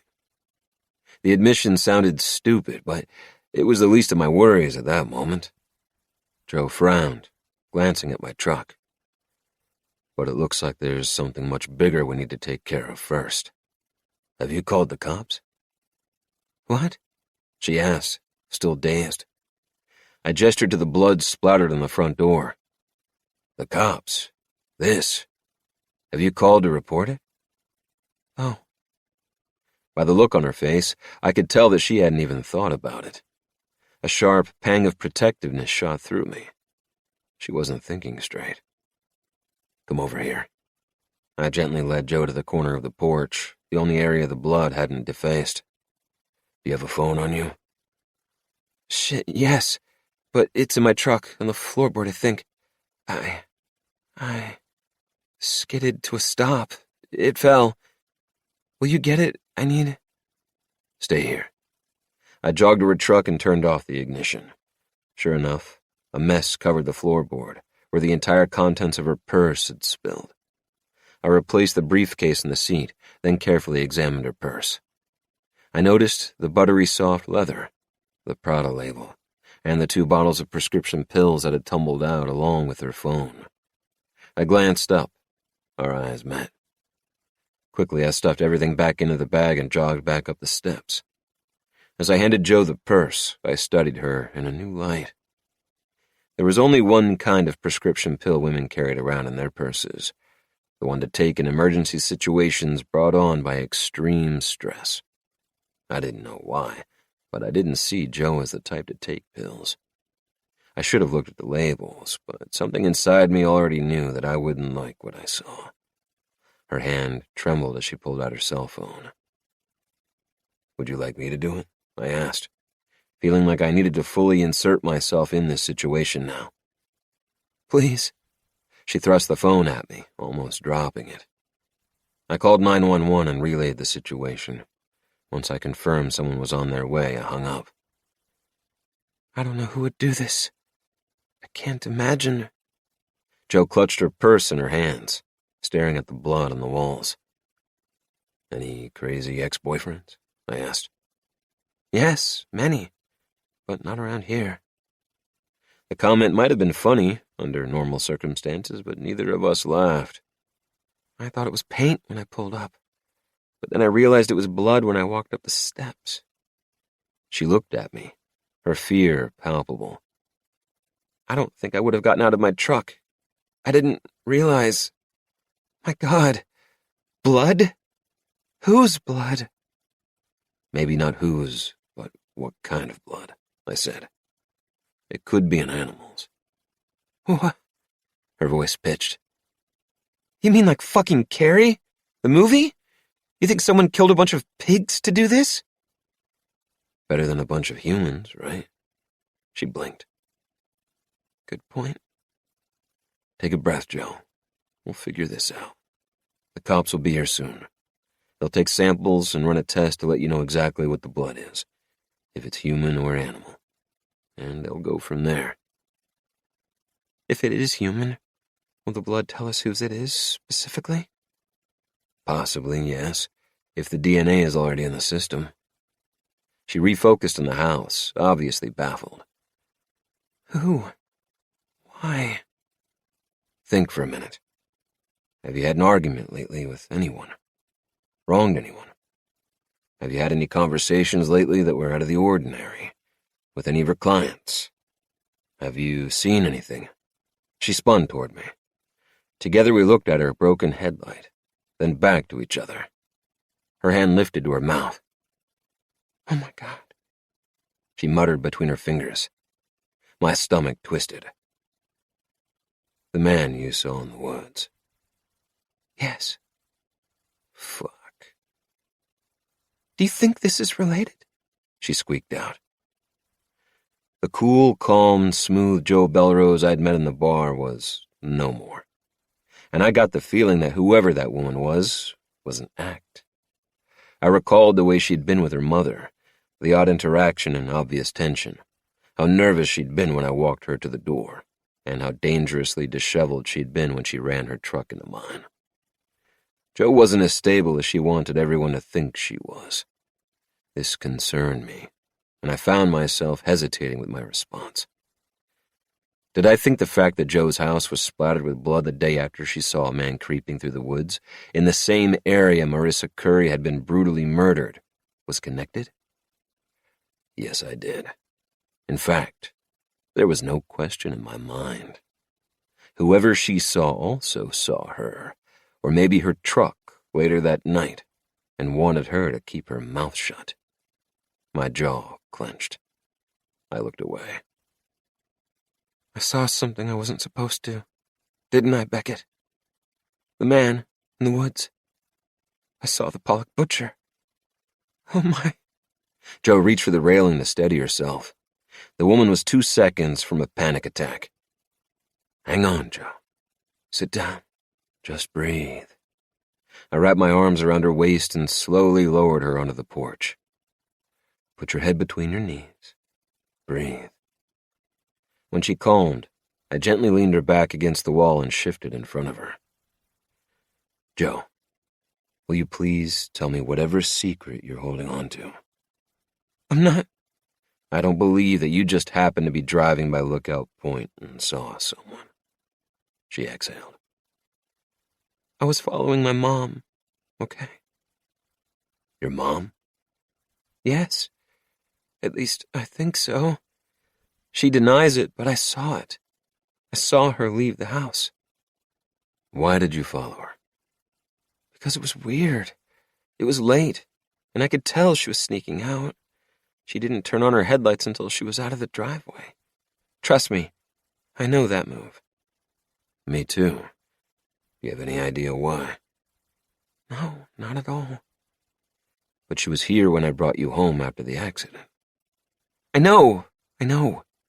Jo snapped, growing frustrated. Did you see where she went? No. I lost her after she turned onto the road that leads to the lake. Could it have been her you saw in the woods? No. Jo scrubbed her face. Whoever I saw was much taller than my mom. I frowned. Something wasn't adding up, and still, Jo wasn't telling me everything. Jo, did you recognize who you saw in the woods? Yes, possibly. She shook her head, angrily pushed off the porch floor and began pacing. But no, there's no way. If who I saw that night was who did this. She gestured to the blood covering her house. He couldn't have done it. I just saw him. He's been at work all day. I'll confirm it, but there's no way. I stood. Who? No, I stepped forward and grabbed her hand. Jo. Who? Life Ellis. The medicine man? The drug dealer? Yeah. The same fucking man who was seen with Marissa Curry days before her murder. Coincidence. I thought of the pills I'd just seen in her purse. Jo, don't take that tone with me. She jerked her hand out of mine, her voice loaded with anger, embarrassment, fear. It's none of your business. This is now absolutely my business. How do you know the medicine man, Jo? She groaned, jabbed her fingers through her hair, and began pacing again. It's personal, and really no big deal. Female translation, it's a big fucking deal. And besides, she said, Life didn't do this. I know he didn't. I literally just saw him at the Sunrise Cafe. He's been working this afternoon. And even if he wasn't, I know he's not like this. It wasn't him. Defiant, she spun toward me. I know it wasn't. Okay. I held up my hands in surrender. Okay. Jo suddenly stilled as she recalled something. When I saw him, he was talking to Jamie Ledger. Christ. The crazy mother of Aria, the girl who found Marissa's mutilated dead body. Everything connected. Incoherent, broken strands that, when separate, didn't seem to fit, but each leading to the same place, the Pollock butcher. Jamie Ledger, Aria Ledger, Leif Ellis, Marissa Curry. What was the connection between them all? Are you sure the person you saw in the woods was a male? My immediate assumption was that it was a male, but I don't know. You think it could have been Jamie? Anything is an option right now. Joe looked back at the blood. I can't see that woman slinging blood all over my house. Honestly, I couldn't either. But we couldn't rule her out. The cops will take pictures and samples of the blood. Hopefully we'll get something to help unravel this thing. What will the pictures help determine? They'll run a BPA, blood pattern analysis, on the patterns of the blood. What's that? It analyzes the way the blood was splattered onto the surface. This can reveal some very important things about a crime scene. A homicide, specifically. Like where the blood came from, what caused the wounds, from what direction the victim was wounded, and what movements were made after the assault. And even further, does this pattern analysis align with witness testimony? It's a huge part of forensics in a crime scene. How do you know all this? I interned for a bit with the Criminal Investigations Division of the Marine Corps. Analyzing crime scenes has always interested me. A natural fit for search and rescue. Kind of like your ink blot analysis, come to think of it. Joe gestured to the blood-stained door. What does your analysis of this blood tell you? Well, I stepped next to her, and together we studied the pattern. So, bloodstains are classified into 3 basic types: passive, transfer, and impact stains. Passive stains are drops coming off a body or a weapon.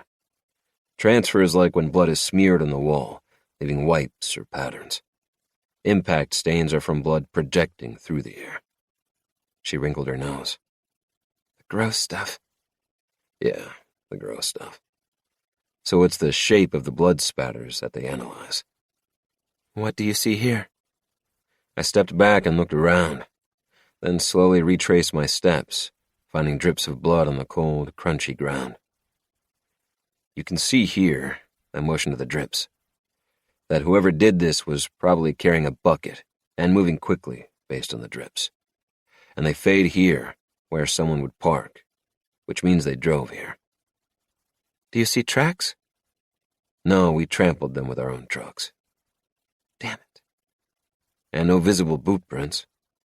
Joe chewed on her lower lip, deep in thought. So they drove right up to the house? That's ballsy. Yes, it absolutely is. Thinking of what the sheriff and I had deduced about the Pollock butcher, a confident Ted Bundy type, I continued.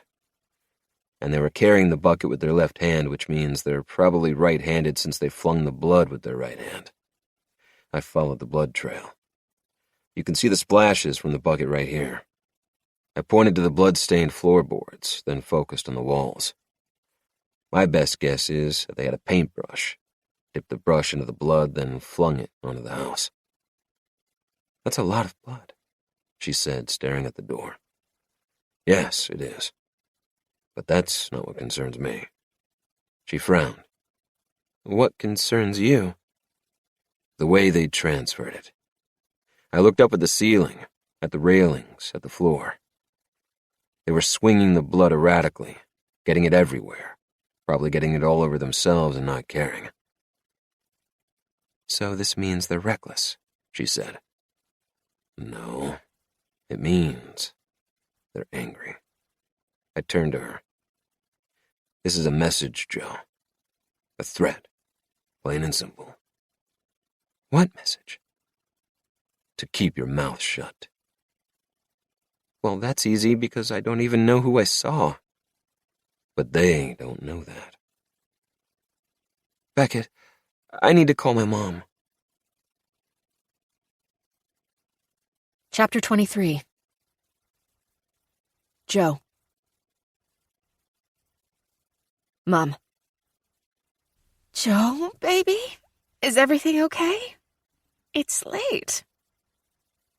I heard the rustle of sheets in the background. I'd awoken her, and I felt bad about that. No matter how mad or frustrated I was with my mother, It pained me to cause her worry. In that vein, it was an easy decision to not tell Melinda about the vandalism. She would freak out, jump in her Mustang, and be back in my house, in my hair, in under 3 hours. I didn't need that mess. I also didn't need her "I told you so's," as she would undoubtedly blame the vandalism on one of my crazy clients. Everything's fine. I stepped off the porch and walked to the edge of the woods, out of earshot. Luckily, Beckett picked up on the cue and left me alone, though he didn't go far. He was careful to keep me in his sights at all times. "Mom, I want you to tell me where you went the other night, when I got in the accident." I told you. I didn't go anywhere. "That's not true," I snapped in an immature, whiny tone that made me want to punch myself in the mouth. "I saw you from my bedroom window. I watched you pull out of the driveway." Joe, I didn't go anywhere. It wasn't me. "Liar," I hissed. Josephine Bellerose, how dare you?" I inhaled, biting my tongue. "So you did not leave the house 2 nights ago?"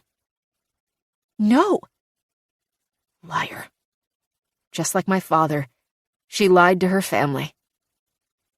Anger pulsed. "Fine, Mom. Keep your damn secrets." I clicked off the phone and stared into the tree line. How could she lie to me? Her own daughter.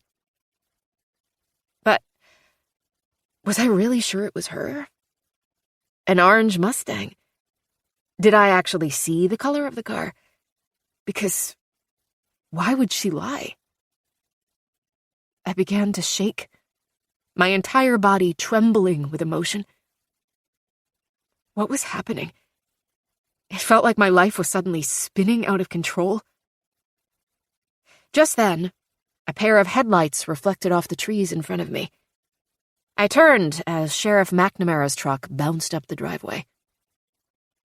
I looked at Beckett, who gave me a dip of his chin intended to reassure me, but that instead sent my stomach twisting. I watched as he stepped off the porch, his large, masculine body outlined in McNamara's headlights as he strode to the car. Beckett was in his element, responding to an emergency, coddling the victim, handling the procedural side of things, taking care of everything that needed to be done in a cool, calm manner. A real-life hero, right there in my driveway. My hero. Sheriff McNamara got out of his truck, his gaze meeting mine. I would not tell him about my mother. I wouldn't tell him that I'd watched her sneak out of my house and then followed her, thereby spinning me into this whole damn mess. I wouldn't defend myself when she would tell him I was mistaken. Why?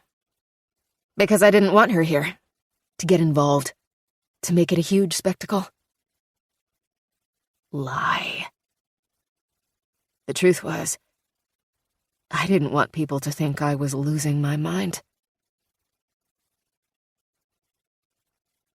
Chapter 24. Joe. I was interviewed twice. Same questions each time.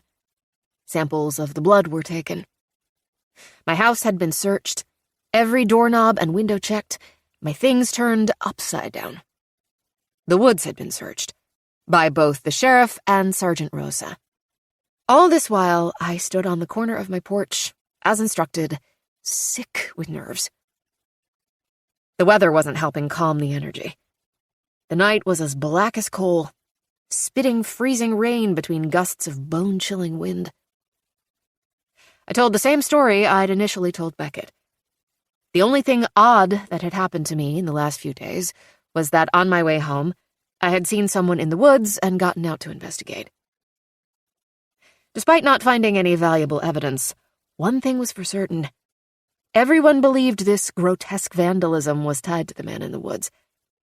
And because of the painted blood, it was also tied to Marissa Curry, which meant it was also tied to the Pollock butcher, which meant the concern, sense of urgency, and attention to detail were kicked up a notch. The FBI was notified, and they arrived less than 5 minutes later. It was chaos. A swarm of strangers stampeding their way into my privacy. And while what had happened was bad enough, I was now also worried about my past being unearthed for the gossip-hungry citizens of Skull Hollow to consume and spread like wildfire. I didn't need that. My clinic didn't need that. But surprisingly enough, it was Beckett who I cared about the most. I didn't want him finding out that I'd been arrested. And he would, because the man wouldn't leave my side. As everyone slowly began to drift away, Beckett remained. Beckett. He'd stood by my side, not in front of or behind me, the entire time. Never interrupting while I spoke, but quick to step in when he could tell I had nothing more to say. He was a wall, tall and strong, between me and everyone else. Screening, protecting, guarding. It surprised me that I didn't mind this. In fact, I liked it. Appreciated it. Needed it, I realized.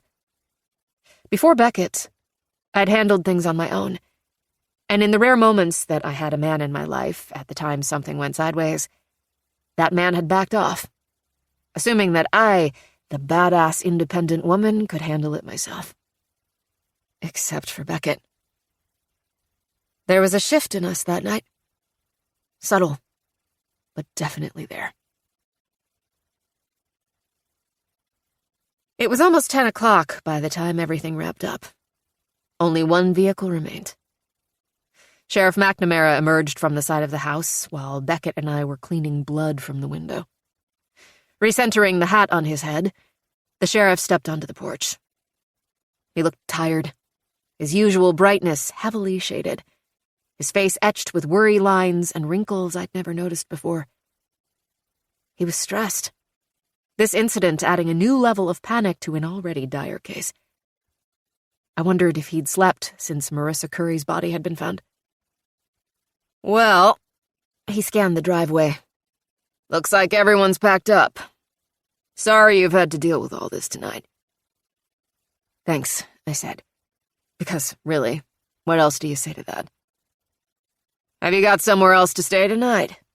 A safe house?" "A safe house?" "Yes, she does."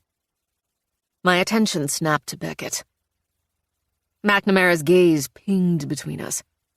Apparently, he was picking up on the romantic energy between Beckett and me for the first time. As if the fact that my house had been painted with blood wasn't going to be enough gossip for the morning papers. "All right, then." McNamara cleared his throat and handed me his card.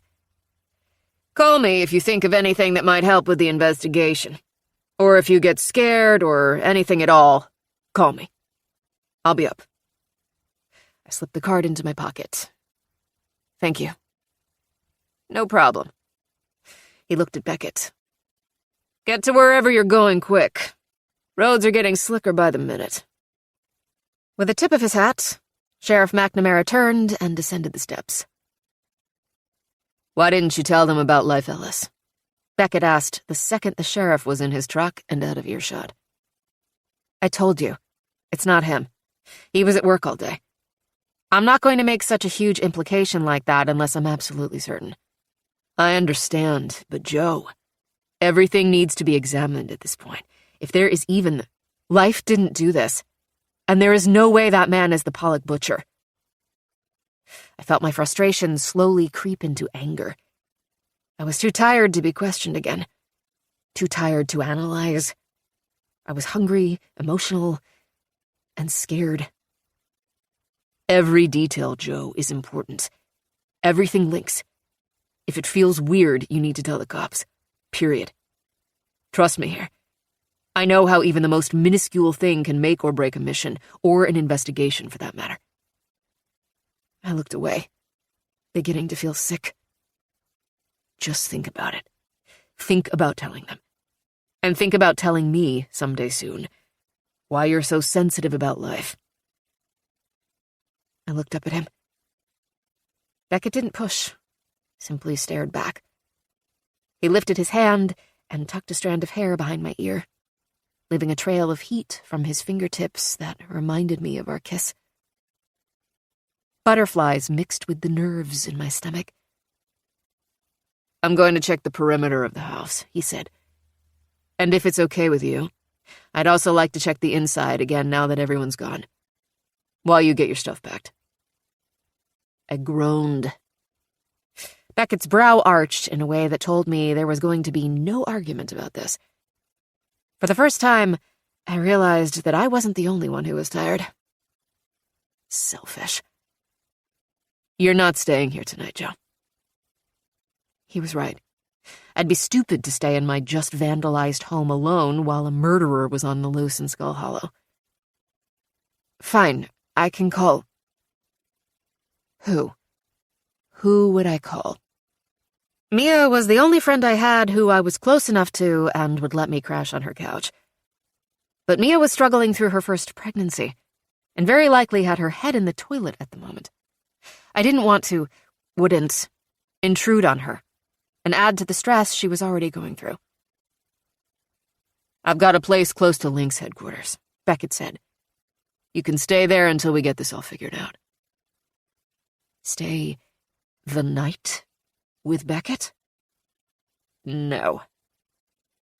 I didn't feel ready to stay with a man I had a legitimate schoolgirl crush on, emotionally or physically. I hadn't shaved. I had a zit on my nose. I hadn't flossed, and I hadn't washed my hair in 2 days. I hadn't analyzed every single angle of every single outcome of what a romantic encounter would involve. Sex? God, no. I wasn't ready for that. Was I? No. "No, it's fine. I can call a hotel, or I can even sleep in my truck somewhere. It's fine. Don't worry. I won't stay with you. You'll be alone, but very close to the Lynx office where I'll be, along with a bunch of dudes with guns." He held up his hand, officially done with the dramatics. "Joe, I've got some shit I need to do tonight, and I'm hungry. I don't have time to stand here and argue back and forth when you and I both know that the end result is, without question, that you will be staying at my place." I bit the inside of my cheek, then nodded. He regarded me for a second, surprised at my submissiveness. So was I. "Go pack," he said. "I'm going to do a perimeter check, then inspect inside your house. After that, we'll head out." He took my hand and stroked his thumb along the back of it. "One thing at a time, Joe. And that thing, right now, is to pack an overnight bag." One thing at a time. Just one thing at a time. But why did it suddenly feel like the entire world was tumbling onto my shoulders? Chapter 25. Beckett. I took my time checking the perimeter, looking for any tracks the officers might have missed. Alone in the solitude of nature, where I could hear my breath, my steps, the wind through the trees.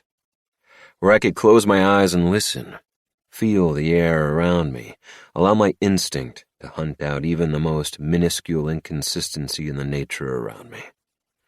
Because there, in that small, seemingly trivial space, was where the clues hid. This was why I was good at my job. I knew how to slip into that space, how to live there, sometimes for far too long. I halted when I stepped into the house, taking in the gleaming silver, the sharp lines and angles, the black and white monochrome of the modern interior design. It was stunning and very different, unexpected, just like Joe. A staircase was suspended by wires. A loft looked down to a living room that, during the day, I imagine was flooded with natural light from the floor-to-ceiling windows. The kitchen was open, a juxtaposition of simplicity and the most complex-looking appliances I'd ever seen. Her coffee pot had 6 blinking lights and 4 levers that looked like arms. I should have been surprised by the masculine feel of the house, but I wasn't. and, oddly enough, I found myself aroused by the boldness of the design. Jo was anything but normal and average, and I imagined a life with her would be full of surprises. I could hear her shuffling around somewhere down the hall, her bedroom probably, packing, so I began my internal audit. I checked the windows and locks, the doors, the floors, anything with a handle. I looked for any sign to indicate that whoever had doused her home with blood had been inside, but there was nothing. I made my way, carefully, up the suspended staircase, relieved when the floating structure remained stationary under my weight. Space Mountain? I could ride that thing 10 times in a row, blindfolded backward, upside down. But a gently swaying rope bridge, I puked every time. In fact, it was an ongoing joke among my military buddies. The loft upstairs served as a home office. All black leather, sharp lines, and the same masculine, monochromatic theme. I checked the windows, felt the latches, looked for prints, tracks. When I knelt down to check a scuff on the baseboard, my attention was pulled to a safe tucked far under her desk, away from prying eyes. The safe's door was slightly cracked open. My brow cocked. After peeking up from behind the desk to ensure I was still alone, I refocused on the safe. There was no question that whatever was in the safe was meant for Jo's eyes only. 100 different scenarios barreled through my head. Old pictures of past boyfriends. A collection of taboo sex toys. Was she into that stuff? If so, was I? Yes, I would be. With her. Or maybe a stack of cash.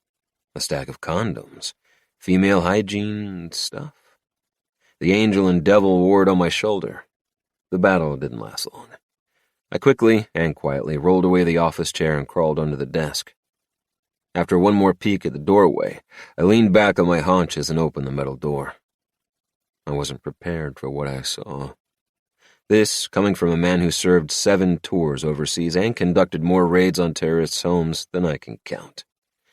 The thing about those raids was that I was prepared for what I saw. I knew what to expect. Bearing witness to the most vile, heinous things wasn't really a surprise. This was a surprise. The stacks and stacks and stacks of prescription pill bottles in the safe were nothing less than shocking. The pills were hidden behind a stack of old cigars. I wrinkled my nose, cursing them as I set them aside. My pulse started to thrum as I picked up each bottle, one by one, reading the labels. Xanax, 2 bottles of Ativan, 4 bottles of amitriptyline, gabapentin, multiple strengths, 4 more bottles of Xanax, Klonopin, and for the grand finale, 6 bottles of Valium. Each bottle was prescribed to a different patient, different addresses, different directions. I didn't recognize any of the names. Fake? I thought about the pills I'd seen in her purse and then about the accident, about how adamant she'd been that I not call the cops. Because she had illegal pills on her? Because she was high? No. I'd been around plenty of intoxicated people. Hell, I've been trained to recognize it. Jo wasn't high that night.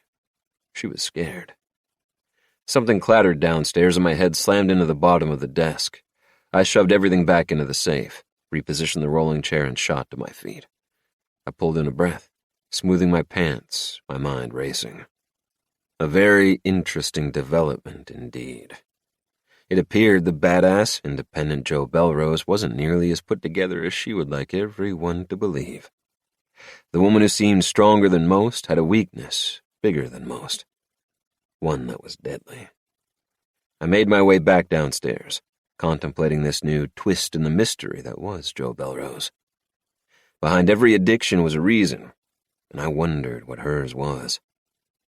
In an instant, it seemed, this woman, who had intrigued me since before I even met her, the woman who had given me butterflies before I even knew her name, had become an all-consuming obsession, a rock that I had to crack open. Exactly who was Jo Bellerose? Chapter 26. Jo. I surveyed the items I'd absent-mindedly shoved into the overnight bag that I would take to my safe house. In this dire emergency situation, I, Josephine Bellerose, had packed 3 silk pajama sets, 1 red, 1 black, 1 with hot tamales printed all over it, 7 pairs of fuzzy socks, 14 pairs of thongs, 2 pairs of jeans, 3 cashmere sweaters, 2 bras, 2 toiletry bags, 1 stocked with bathroom essentials, and the other with every piece of makeup I owned. An entire bag of jewelry. A hairdryer, a curling iron, a jumbo can of dry shampoo. Gas-X. Phone charger. A pair of 6-inch stiletto Louboutin heels, self-tanning lotion, a pack of vanilla cigarillos, a tin of Altoids, a 12-pack of condoms, ribbed. And for the grand finale, a gold and diamond belly chain I'd purchased in Vegas on my 21st birthday. As I stared down at the contents inside the Louis Vuitton duffel, 2 things became painfully obvious. 1, my brain had officially stopped working. And 2, I had a major, make that massive crush on Beckett Stolle. Damn it. I was about to dump everything onto the floor and start over when I heard the growl of an engine fire up outside. My not-so-subtle cue to hurry. Beckett's hungry, I reminded myself, recalling his earlier comment. I quickly zipped-closed the duffel bag, flung it over my shoulder, and after turning off the lights, hurried through the house, checking each room, though I didn't need to. Beckett had already turned off the lights and secured every window and door in my home. After locking the front door behind me, I observed the bloody smears once more. My stomach rolled. I couldn't believe this was happening. "Ready?" Startled, I turned. Beckett stood at the bottom of the steps, his hands in his pockets, unfazed by the sleet pummeling his head and shoulders. I shoved my keys into my bag. "Sorry." Beckett took the duffel from my shoulder and laid his palm on the small of my back. Goosebumps rippled through my body. "Careful," he said. "It's getting slick." He opened the passenger door for me and helped me inside. I watched him round the hood, the sleet like a million diamonds falling around him in the headlights. My heart stumbled. I looked at my blood-stained house, then back at Beckett, and suddenly felt I had no control over my life. Reaching down, I patted the side pocket of my duffel until I felt the bottle of pills I'd stuffed in at the last minute. Beckett settled behind the steering wheel, and together, we set out into the cold, dark night. The beginning of an adventure I would never forget. Chapter 27. Joe. The roads were empty. The cab was filled with the roar of sleet pummeling the top of the truck, the asphalt ahead of us shimmering with black ice. As we drove, my mind raced with jumbled, incoherent thoughts. Why hadn't I demanded to take my own truck, to follow him, so that I would have my own vehicle, so that I could leave whenever I wanted to, or needed to? What would the mailman think when he drove up to the house tomorrow morning and saw all the blood? Did I lock all the doors? What about work tomorrow? How would I get there? Was I going? Or would I need to be available for any questions the cops might have? Would the entire town hear that someone doused my home in blood? What would my clients think? Who the hell was I to serve in an authoritative position meant to fix someone's life when my own was such a mess? "First thing tomorrow," Beckett said, pulling me from my erratic and not helpful thoughts. "I'll get some of the guys and we'll start cleaning your house." I released the breath I didn't realize I'd been holding. Clean the house. Wash away the blood. Yes, this would be step 1. Good. "I'll take you to work," he continued. "No, it's my house. If you're going to be there, so will I. I'll help clean it up. Come, don't come. Help, don't help. It's up to you. I frowned. Did he really think I would let a bunch of people into my sanctuary without me there? Listen, he said. We all need help navigating this crazy life every now and again. And I've got a feeling this is one of those times for you. Accept the help, Dr. Bellerose. Tonight, we'll get you settled. Try to get some rest. Your body is in overdrive. If you don't sleep, tomorrow is going to be 10 times worse because of it. Right now, you need to focus on calming your body and mind. And how do you suggest I do that? I'll be there. Because that solves everything? Because I'll help relax you. I blinked, unsure if the glaring sexual innuendo was intended. I imagined that Beckett Stolle knew exactly how to make a woman relax. Hell, I'd bet the man knew how to make a woman completely comatose for days. I meditated on this exact thought until we pulled into a long, narrow driveway that wound through a thicket of pines. The needles shimmered in the headlights, making the trees appear as if they were glowing. It was beautiful. Magical, even. The driveway took a turn, and as the headlights illuminated my temporary safe house, I couldn't help but be surprised. Floored, actually.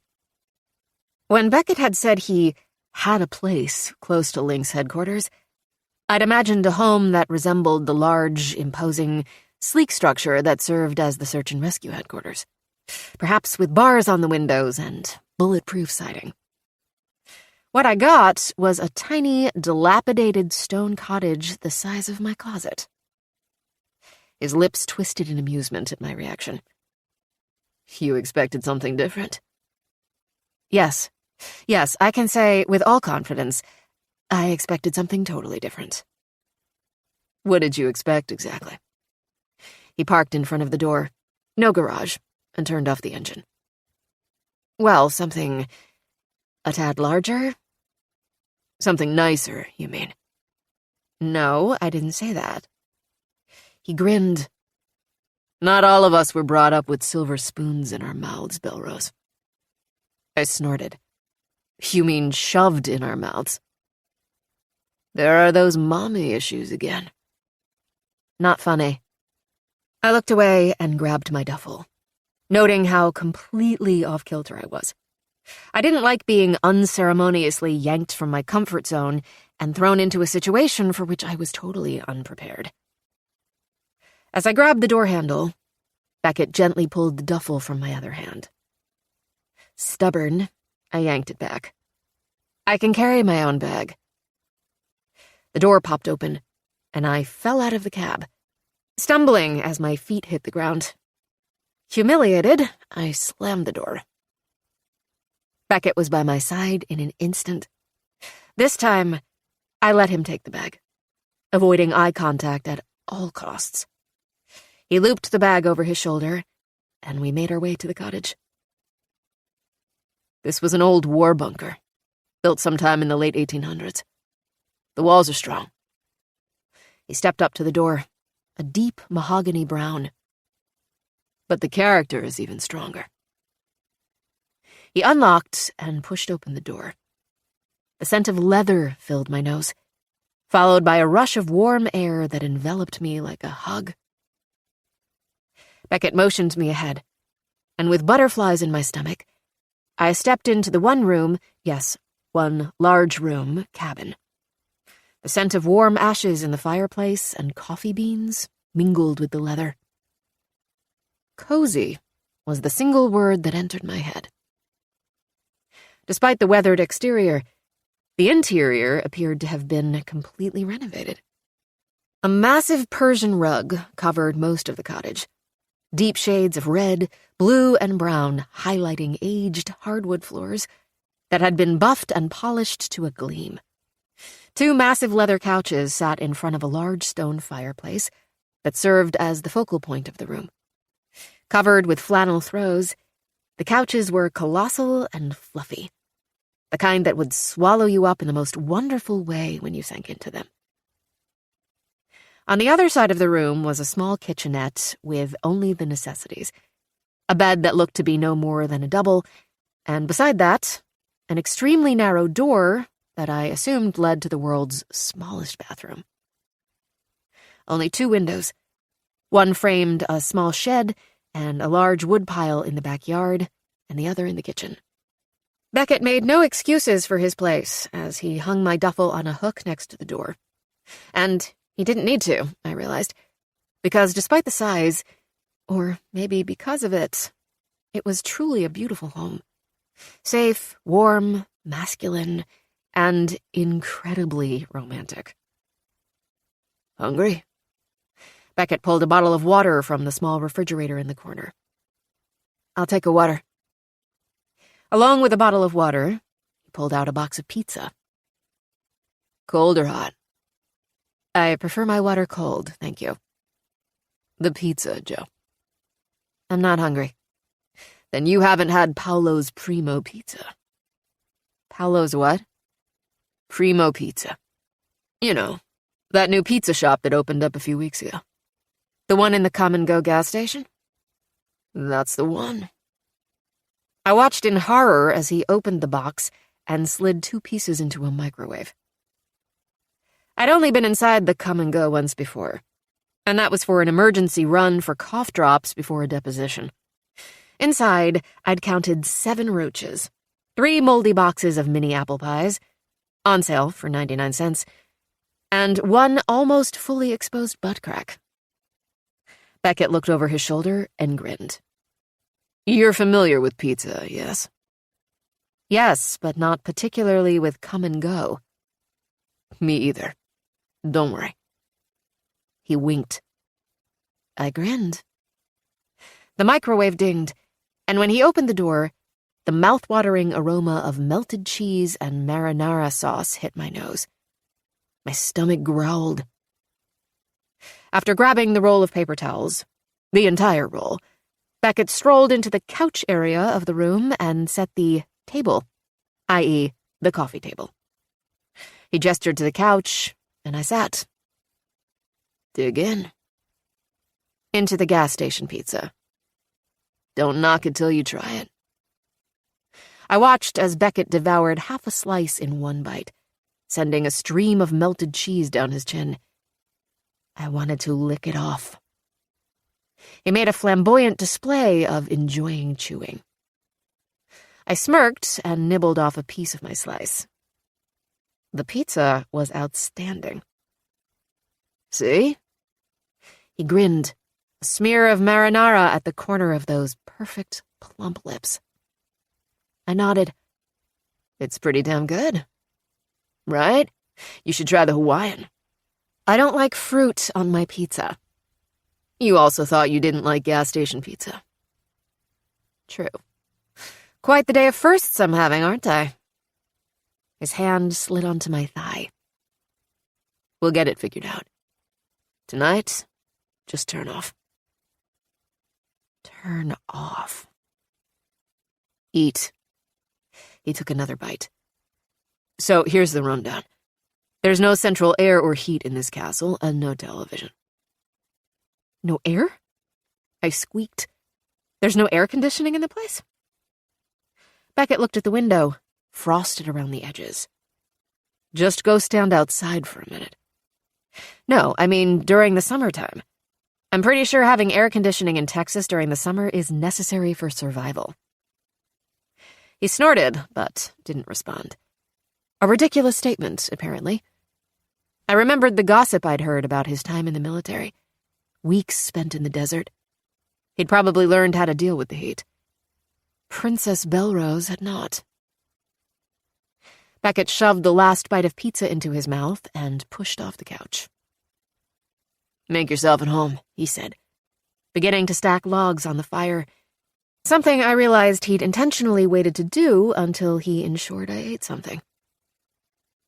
I took my plate to the bed area of the room and set it on the nightstand. After retrieving my duffel from the hook and setting it on the bed, I ran my fingers over the soft cotton duvet. The sheets were a bamboo blend, soft as silk, The pillows big and fluffy. The large flannel throw warm and fuzzy. Clean, comfy, safe. I felt the heat of his gaze on my back. I turned, my pulse picking up steam. Our eyes met like a clash of electricity. The memory of our kiss now front and center in the small room. "You don't have to leave," I said quietly. He stared at me a long moment with a flicker of heat. "Okay." My heart skittered. "Okay." "I'll sleep on the couch," he said.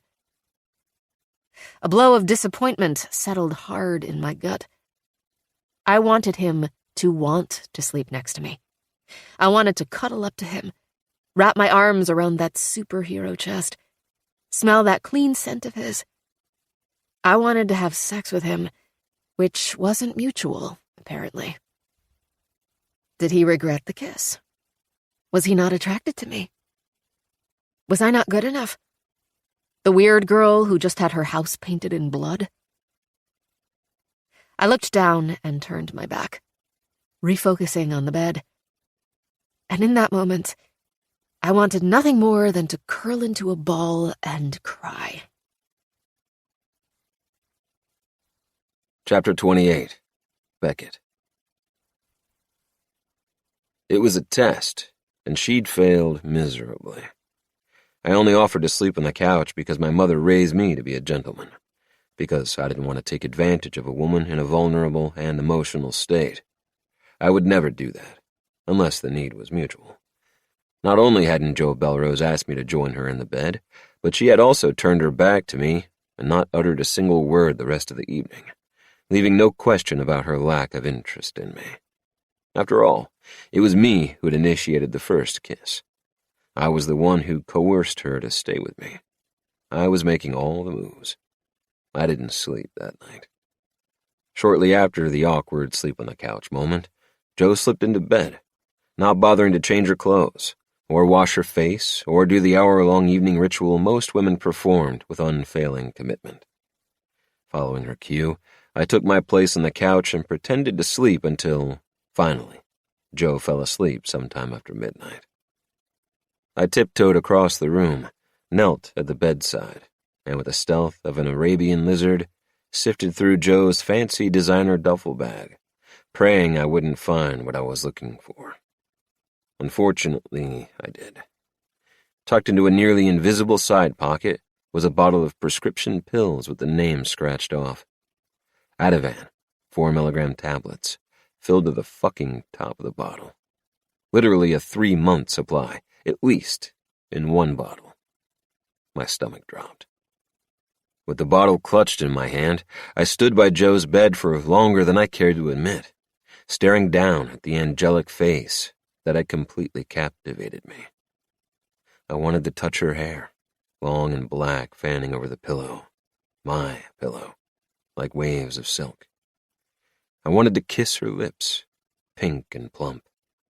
I wanted them to be mine. I watched the glow of the fire dance across her cheeks, the heavy rise and fall of her chest. Silently, I thanked the universe for giving her this moment of peace. The only other time I'd seen her at peace was the second after our kiss. I couldn't stop thinking about that kiss. The way my body had responded like an IED had gone off inside me. The way my skin had tingled with heat. The way, for only a moment, I had forgotten everything else in the world. That is, until I found her stash of pills. I realized I'd never actually seen her take a pill, and all the bottles I'd found were completely full. Something wasn't adding up, and for the remainder of the night, I pondered this until, eventually, Jo woke just after sunrise. She shot up in bed like a jack-in-the-box, momentarily confused by her surroundings. A sleepy yet panicked gaze scanned the room. Her hair was plastered to the side of her face, her eyes puffy, her cheeks rosy with lines of indents from the pillow. Under different circumstances, I would have laughed at this incredibly cute image. But far too quickly, The haze of sleep faded and the memories of the night before came barreling back to her. Once realization set in, her mood turned vile, grumpy, argumentative, and surprisingly short-tempered. I found myself walking on eggshells, approaching her like one might a temperamental toddler. I informed Joe that a team from Lynx was already on the way to her house to clean the exterior. To my surprise, she said she was going to go into the office instead of being there while they cleaned, as she demanded the night before. I asked her why, and she said she had a meeting with Aria for art therapy. All the better, I thought, because now I didn't need to come up with some bullshit reason to stay with her all day to ensure her safety. She would be safe at the clinic, around her friends, and only a block from the police station. Meanwhile, I could begin my hunt for whoever had vandalized her home. Over breakfast, Joe filled me in on her last meeting with Aria, about the waves of red Aria had painted on the canvas and about the odd behavior of her mother, Jamie. Odd behavior, kind of like stashing pills everywhere. I watched Joe like a hawk that morning, wanting to catch her in the act of taking pills. But, unfortunately, she slipped into the bathroom with her entire duffel bag of tricks. I became obsessed, lingering outside the door, secretly listening for the rattle of a pill bottle. No, something wasn't adding up. 20 minutes later, we arrived at her place so she could get her truck. There was a lull in the sleet, and the roads had been properly salted. But this false sense of security wouldn't last long. The worst of the storm was predicted to hit at nightfall. The Lynx trainees had already started power washing the exterior, and had also replaced the headlight on her truck, as I'd demanded. I had expected another show of emotion from Joe, another moment of her freezing in place, staring at her house, disbelieving of what had happened.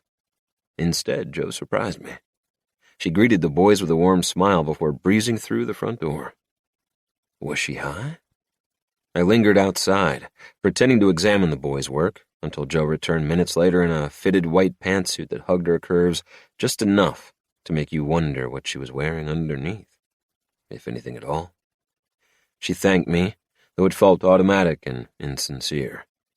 Her mind was somewhere else. On work, I thought. On Aria. Not high. No, Beckett, not high. I followed Joe to her office, unbeknownst to her. Once I ensured she'd arrived safely, I drove to the Lynx headquarters, my mind solely occupied by the wonder that was Joe Bellerose. Regardless of the pills right in front of my face, I couldn't shake the impression that Joe didn't seem like someone who was addicted to pills. So what the fuck was up with her stash? And why was she so damn protective of Life Ellis? Why was she so sure he wasn't the Pollock butcher? This constant flow of questions had me huddled behind my computer in my office, researching everything that was absolutely none of my business, and to say that I was surprised at what I saw was an understatement. Josephine Nicole Bellerose was arrested on October 14th, 2004. As a juvenile at the time of her arrest, the report should have been sealed, but I was able to get into it. When I found the arrest report, I assumed it involved drugs. Something related to pills, right? Wrong. At age 16, Joe was arrested and charged with harassment. Harassment. Her case was forwarded to the juvenile court, where she received a sentence of 6 months probation and 3 months community service. After having Lauren, our office manager, hunt down the reporting officer, I called her up. Catching recently retired Officer Rhonda Camps on vacation in the Keys, knee-deep in her third margarita. Within 3 minutes, I learned that Rhonda was a recently divorced, flapping jaw of gossip. Naturally, I seized the opportunity with gusto, and in an hour-long conversation had gleaned far more information about Joe Bellerose's past than I was comfortable with. Joe's mother and father, Melinda and Gary Bellerose, had had a tumultuous marriage filled with rumors of infidelity on both sides. Joe's neighbor, a world-class baker, according to Rhonda, had told Rhonda in confidence that there was constant fighting and yelling at the house over the course of many years. I could only assume Joe was subjected to this volatile behavior between the two people responsible for modeling what an appropriate relationship was supposed to look like. The day after Joe's 16th birthday, Gary packed a bag and walked out on Melinda and Joe for another woman. Melinda was inconsolable, according to Rhonda, despite being left with a boatload of money. Joe, at the height of teenage angst and invincibility, reacted the opposite, directing her anger toward the woman who, in her mind, had destroyed her family. Joe began stalking her father's mistress, watching her father, the man who Joe looked up to, arrive and leave the woman's house with a big, fulfilled smile on his face. The woman took notice of Joe's amateur sleuthing and began telling people she thought Joe was watching her. Said she was scared and feared for her safety. On October 14th, Joe was confronted by her father, scolded, and told never to return to his mistress's home. Joe's response? Confront her father's mistress and make sure she knew she'd ruined Joe's entire life. This didn't go well. The woman called the cops, and the rest was history, along with Joe's reputation. According to Rhonda, that was when Joe had become emo, wearing dark clothing, black eyeliner, the whole 9 yards. Was that also when she began taking pills? This question led me down a rabbit hole of addiction websites. With Joe's image in my head, I found myself taking notes and creating a checklist of sorts. People with addiction have an intense focus on using a certain substance, such as alcohol or drugs, to the point that it takes over their life. As a result, addicts experience different modes of thinking and altered brain functions that affect their daily lives and relationships. I thought of Joe's hoard of pills. Intense focus. And how this stash could end the career she seemed to love so much. Takes over their life. I thought of Joe's intense need for solitude, the emotional armor she wore everywhere she went, and her weird obsession with the ink blot test. Different modes of thinking. I studied the common habits of addicted people. Lying and being secretive. Check. The pills, her relationship with life. Isolation. Double check. Neglecting responsibilities. Check. Being late, forgetting appointments, not fixing her truck headlight. Being irresponsible. Check. Leaving her keys on the bar top, getting out of her car in the middle of the woods, not thinking to call 911, then choosing not to tell the cops all the details, etc., etc., etc. Change in physical appearance. Check. Emo during her teenage years.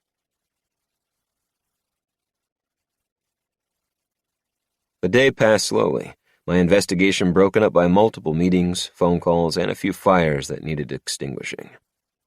I was staring at a picture of Joe that I'd found in the Dragonfly Clinic's Instagram account when my door was flung open. Alex strode in, dressed like a dirty politician in a slick designer suit and diamond and gold cufflinks that probably cost more than my truck. "Another meeting?" I asked. He frowned. "No." "Funeral?" "Not today." "Girl?" "No, but that's exactly what I came to talk to you about." I straightened, clicking out of the Instagram feed that filled my monitor. "Why did you pull away 3 of my trainees to go wash a house?" he asked. "Because they're my trainees, too." Alec narrowed his eyes. "Fine. A friend of mine needed help." "The friend who stayed at your house last night?" "Are you spying on me?" "No, just a guess, which you just confirmed." My jaw twitched. "Talk," he said, "because I had those guys scheduled for a session this afternoon." I sighed and leaned back in my chair, threading my fingers behind my head. "You heard about the commotion down County Road 49 last night?" "I know something happened. A robbery or a home invasion or something." "No. Someone's home got painted with blood." "Human blood or animal?" "We're waiting on the test results." "Let me guess. The owner of the home is the girl who stayed with you." "Right. Her home was painted in blood. Just like on the bodies of the victims of the Pollock butcher." "Ah, she's the next target." A sharp pain speared through my gut. "It's a possibility, yes. She saw someone in the woods next to Lookout Point, the day after I found Aria near Marissa Curry's body. This person knows she saw them." and wants to take care of loose ends now. Exactly. Where is she now? At her office. I'm watching her. Good. Speaking of the Pollock butcher, you know Marissa Curry's boyfriend, Grady Humphreys, has been left alone through this whole mess because he had a solid alibi, right? Yeah. I just found out who that alibi is. Who? Jamie fucking Ledger. What? Yep. Apparently, Marissa wasn't the only one being unfaithful in their relationship, if that's even true at all. Grady has been banging Jamie on the side. She was with him the night Marissa was murdered. The feds are keeping a tight lock on the information for now. I frowned, taking a second to allow the information to process. So, Grady was dating both Marissa and Jamie, and Marissa wound up dead. Alec nodded. Jealous woman, a story as old as time. Definite motive there. Maybe Jamie wanted Grady all to herself. Didn't like the thought of him being with another woman. That's fucked up, considering she's married. No shit. Does Cyrus, her husband, know? If not, you'll find out soon enough. They always do. Has she been formally questioned? No idea. But regardless, she has an alibi too. Grady. They're both covered.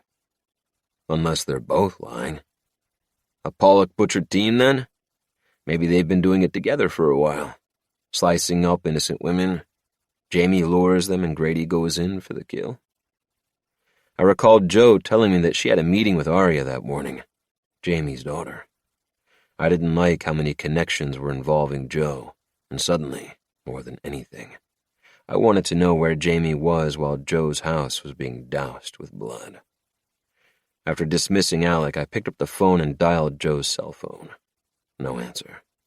I tried again and again. Voicemail. Tapping the phone on my chin, I thought it through.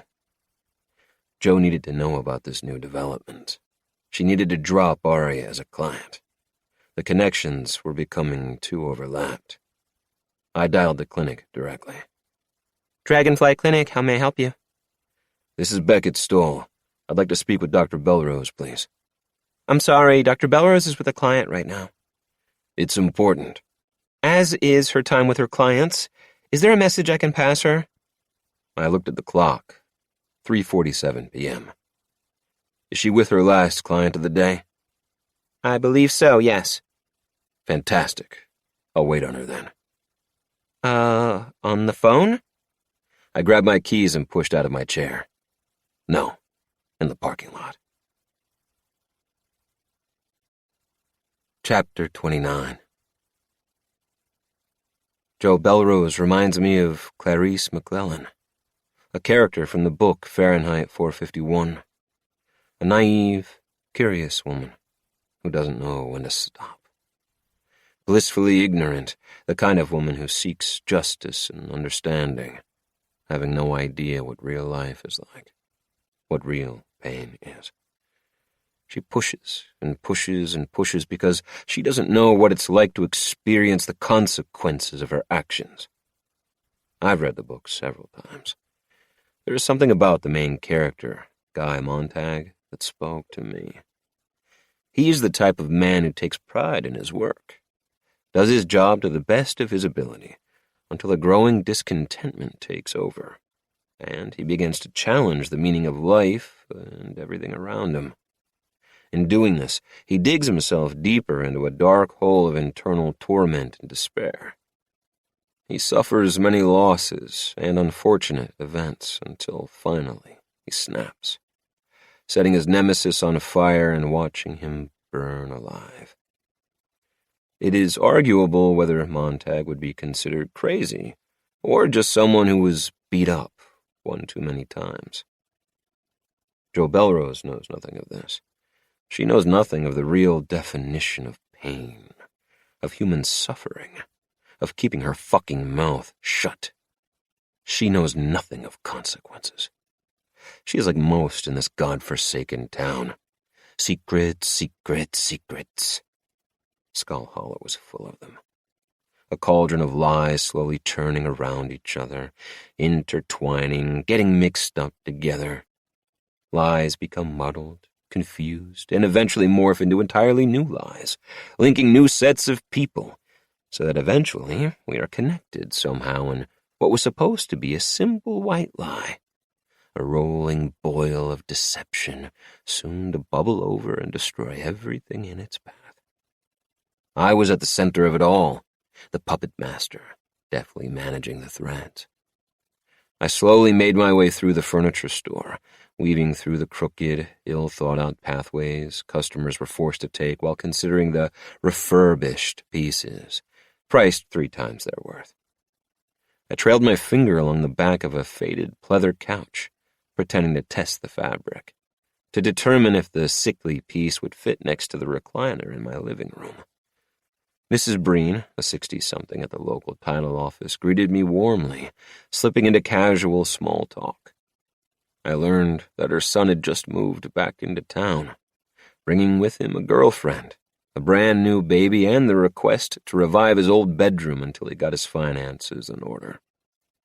Breen was searching for a new crib to accommodate the enabling of her loser son. I asked about her daughter, Emily, who I had shared a drunken, sloppy kiss with outside of Jolene's bar years earlier.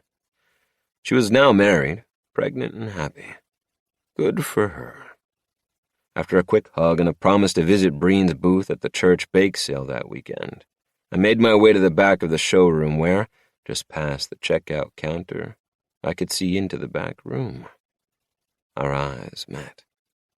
My pulse picked up as we stared at each other, everything around us fading to black.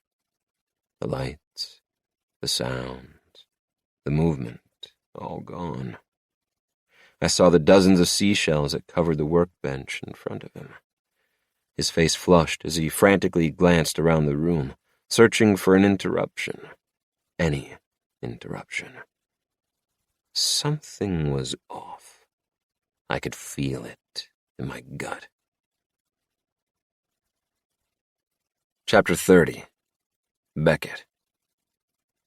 The sky was ominous, blanketed by thick, menacing gray clouds. Despite it being only late afternoon, my headlights clicked on. An icy wind howled against the side of my truck. Speckles of sleet popped against the windshield before slowly vanishing. Skull Hollow was practically shut down in anticipation of the incoming ice storm. The hourly weather reports had become increasingly grim. Another 1/4 of an inch added to each update. There was something in the air, beyond the storm, a sense of impending doom that made the skin on the back of my neck prickle, the same feeling I would get moments before a mission began. Something was coming. I could feel it in the depths of my soul. My thoughts spun as I drove across town. The early rumor that Marissa had been cheating on Grady was either not true or had gotten muddled in translation, because now it appeared that Grady was cheating on Marissa, and with none other than Jamie Ledger, and she was his alibi for the night Marissa was murdered. So, did this clear him of being a suspect in her murder, or did it implicate Jamie's potential involvement? Did Jamie kill Marissa Curry out of jealousy? Also, what were the odds that Jamie's daughter, Aria, was the one who found Marissa's body? There had to be a link there, right? And then there was Life Ellis, the medicine man, the seemingly random dude who had been seen with both Jamie and Marissa during the last week, who also had a strong and mysterious connection with Joe. How the hell did he tie into all this? Grady, Jamie, Aria, Life, Joe. How did they all connect? The burning question, for me at least, was who Joe had seen in the woods that night. Because whoever that was, he or she was now after Joe. And at the end of the day, that was all that mattered. I pressed the gas, driving too fast for the slick roads, the need to get to Joe suddenly overwhelming. I made a note of this feeling, of how abnormal it was for me to feel so protective of a woman I barely knew. I was emotional about Joe. Not only attracted to her, both physically and mentally, but also drawn to the mysterious and enigmatic aura that surrounded her. I worried about her, thought of her constantly. I wanted to help her. I cared to help her overcome whatever demons she was battling. I was fucking head over heels for Jo Bellerose, and this made me all sorts of uneasy. I was surprised at the number of cars in the Dragonfly Clinic parking lot, considering the weather. It was a testament to the importance of mental health intervention. Rain or shine, no matter what was happening in the world, the need for mental health care was always there. Disorders of the brain don't pause for the weather. They are a constant battle that needs constant attention. In that moment, I had an epiphany of sorts. I understood Jo's dedication and commitment to her work, her passion for it. The woman had built her entire life around helping others. She made her clients her #1 priority, even though her own life was currently in shambles. A strong woman, determined, steadfast. So why couldn't she help herself, I thought, thinking again of the pills. So I will help her. I parked in the only remaining spot at the edge of the lot and found myself scanning the surroundings, looking for anything out of the ordinary, anything that triggered my instinct. As I crossed the lot, I studied the gunmetal gray SUV parked next to the front door. I recognized the firefighter flag vanity plate. Jamie Ledger was here. My pace increased. I opened the door and scanned the reception area. Jamie sat on the edge of the couch, her elbows on her knees, her head bowed in her hands. Her blonde hair was oily and stringy, hanging dispiritedly around her face. She was wearing a baggy, mismatched sweatsuit with stains on the cuffs. In summary, she looked like an inmate at the county jail.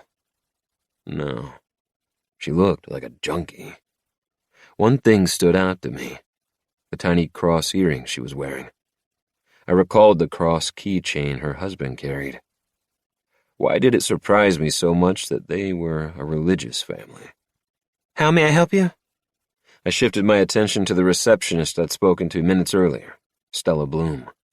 Unlike Jamie, Miss Bloom was wearing a neon green business suit and looked like she'd just stepped off a fashion show runway. Her long red hair fell in waves around her shoulders, reminding me of Ariel from The Little Mermaid. Not that I'd seen it. She looked like a happy hummingbird, the ideal person to meet at the front door of a mental health clinic. I imagined Miss Bloom soothed clients immediately, temporarily taking their minds off their troubles. "Is Jo available yet?" I asked. I'm sorry, I didn't catch your name. She deadpanned. So, not a hummingbird. More like a guard dog. We just spoke on the phone. I'm Beckett Stolle. Ah, yes. Stella scrutinized me from head to toe, sizing me up. Had Jo told her she'd stayed the night with me? Probably. And why did I like the thought of Jo talking about me to her friends? In my peripheral vision, I noticed Jamie's attention was fixed on me. Let me check. Stella focused on her computer, typing at rapid speed, and I got the feeling she was placating me. Probably typing a bunch of incoherent words in her notes app while she checked with Jo. I'm sorry, she's still with her client. Aria. Without another word, I pivoted and took the stairs 2 at a time. At the top, I could see Jo standing inside her office, in the corner of the building framed in glass. To say I was alarmed by Jo's appearance was an understatement. She looked vastly different from the woman I'd followed to work earlier that morning. Her hair was haphazardly piled on the top of her head, held loosely in place by a dirty bandana. She'd removed her white suit jacket, revealing a wrinkled, half-tucked blouse with an ink stain in the middle. Her skin was pale, her eyes wild as she paced back and forth like a feral tiger at the zoo. Her shoes were off. She was off. Jo looked about as mentally stable as Jamie Ledger downstairs. Her focus was laser-locked on the canvas that Aria Ledger was painting on. She didn't notice me. Mr. Stolle! Stella grabbed my arm, breathless from jogging up the stairs in sky-high heels. I jerked out of her hold, my attention on Jo. She wasn't okay, and getting to her, helping her, was my only priority. Mr. Stolle, I won't hesitate to call the cops if you don't get your ass back downstairs this instant. This got my attention. Now! The guard dog grabbed my arm and, this time, began pulling me down the stairs. I took one more glance at Joe, who still hadn't noticed me. "Is Joe okay?" I asked Stella as she dragged me downstairs. "Yes, she's fine." "She doesn't look fine." "She's tired. I know that. I tried to get her to leave earlier, but she didn't want to cancel her appointment with Aria." Jamie was no longer in the waiting room when we reached the bottom of the stairs. Stella frowned, then looked at me. I nodded to the window where, just outside, Jamie stood hunched under the awning, a cloud of cigarette smoke swirling around her head. "I'm going to step outside for a second," I said. "Please, let me know the moment Joe is out of her session." Stella peered at Jamie, then back at me. She dipped her chin, a look of concern washing over her face. I pushed out the front door and into a blast of icy air. Jamie startled at the sound and turned toward me. "Mrs. Ledger, good to see you." "Mr. Stolle?" She studied the cracked concrete. I don't know if I ever officially thanked you for finding Aria." "It's my job." I dipped under the awning, close but careful to keep my distance. "How's Aria?" Jamie's hand trembled as she took a long drag from the cigarette, then blew out the smoke. "I think she's doing better. She asked to come here to paint again today. I think the painting is helping her." "That's good. How are you doing?" "Fine." She looked away. "Yeah?" It's been a rough few days. Jamie wanted to tell me something, just like her daughter had. I could feel it in my gut. Instead, she threw down her cigarette and frantically began digging in her purse for another. A dotted line of bruising ran down the side of her neck. Small, speckled contusions, like fingertips pressing too hard into the skin. My instinct peaked. I edged closer as she lit the second cigarette. "I can see it's been a rough few days." Jamie inhaled, then turned her face fully toward me, her eyes watering from the cold or from tears I couldn't tell. This was when I noticed the bruising on her left temple. Jamie Ledger had been in some sort of physical altercation. Grady? Was Joe next? A switch flipped in me. The temper I'd spent years learning how to rein in, heating to a rolling boil in my veins. I would kill anyone who tried to hurt my woman like that. Just then the front door burst open. "What the hell are you doing?" Joe froze the moment she saw Jamie. "Oh, sorry. Aria's in the bathroom. We just finished up. Thank you." Jamie took one last drag of her cigarette before tossing it to the pavement, then slipped past me and disappeared back into the office. "What are you doing?" Joe barked. "Stella said she almost called the cops on you." She frowned, scanning my expression. "Wait. What's wrong?" "Get in." I took her by the arm. Joe, get in my truck. I am not in the fucking mood." Okay, but I need to get my purse. I'll be right back, okay?" "Hurry." Aria and Jamie passed Joe as she ran inside. Aria's eyes again locked on mine. She stopped, a deep breath escaping her lungs. She took a step forward, her hand fluttering upward, and for a minute, I thought she was going to grab my arm. Jamie looked at me, then back to Aria, confused by this behavior. I wanted to say something, anything, to try to communicate with Aria, but Jamie grabbed her daughter's arm and guided her away. I watched as they slipped into Jamie's truck, pulled out of the lot and disappeared around a corner. My heart was pounding, my instincts exploding, my head spinning with the thought that I was missing something. A clue right under my fucking nose. This wasn't like me. I was confused, angry, my thoughts unclear, other than one. I wouldn't let someone hurt Joe. I felt desperate and hated it. Joe pushed out the door, her eyes wide with an epiphany of sorts. "Did you just see that?" "See what?" "The relief in Aria's face when she saw you. Her entire body responded to you, like you were a life raft. She literally grabbed for you. When I didn't say anything, Joe continued. She's comfortable with you, Beckett. Feels a connection. Probably because you saved her. She feels safe with me.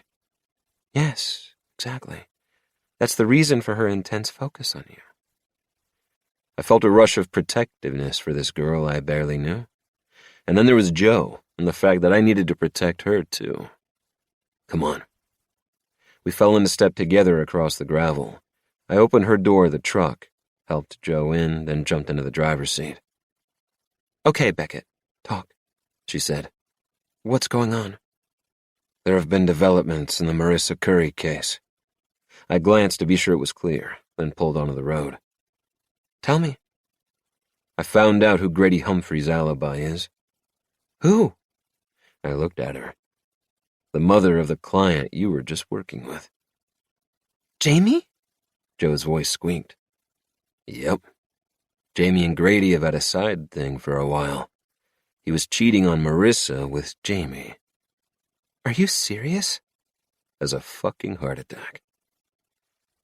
So, did she kill Marissa? Out of jealousy? I shrugged. To be determined. Joe shook her head, trying to make sense of it all. You mean to tell me that the mother of the girl who found Marissa's dead body is Marissa's boyfriend's alibi? That's right.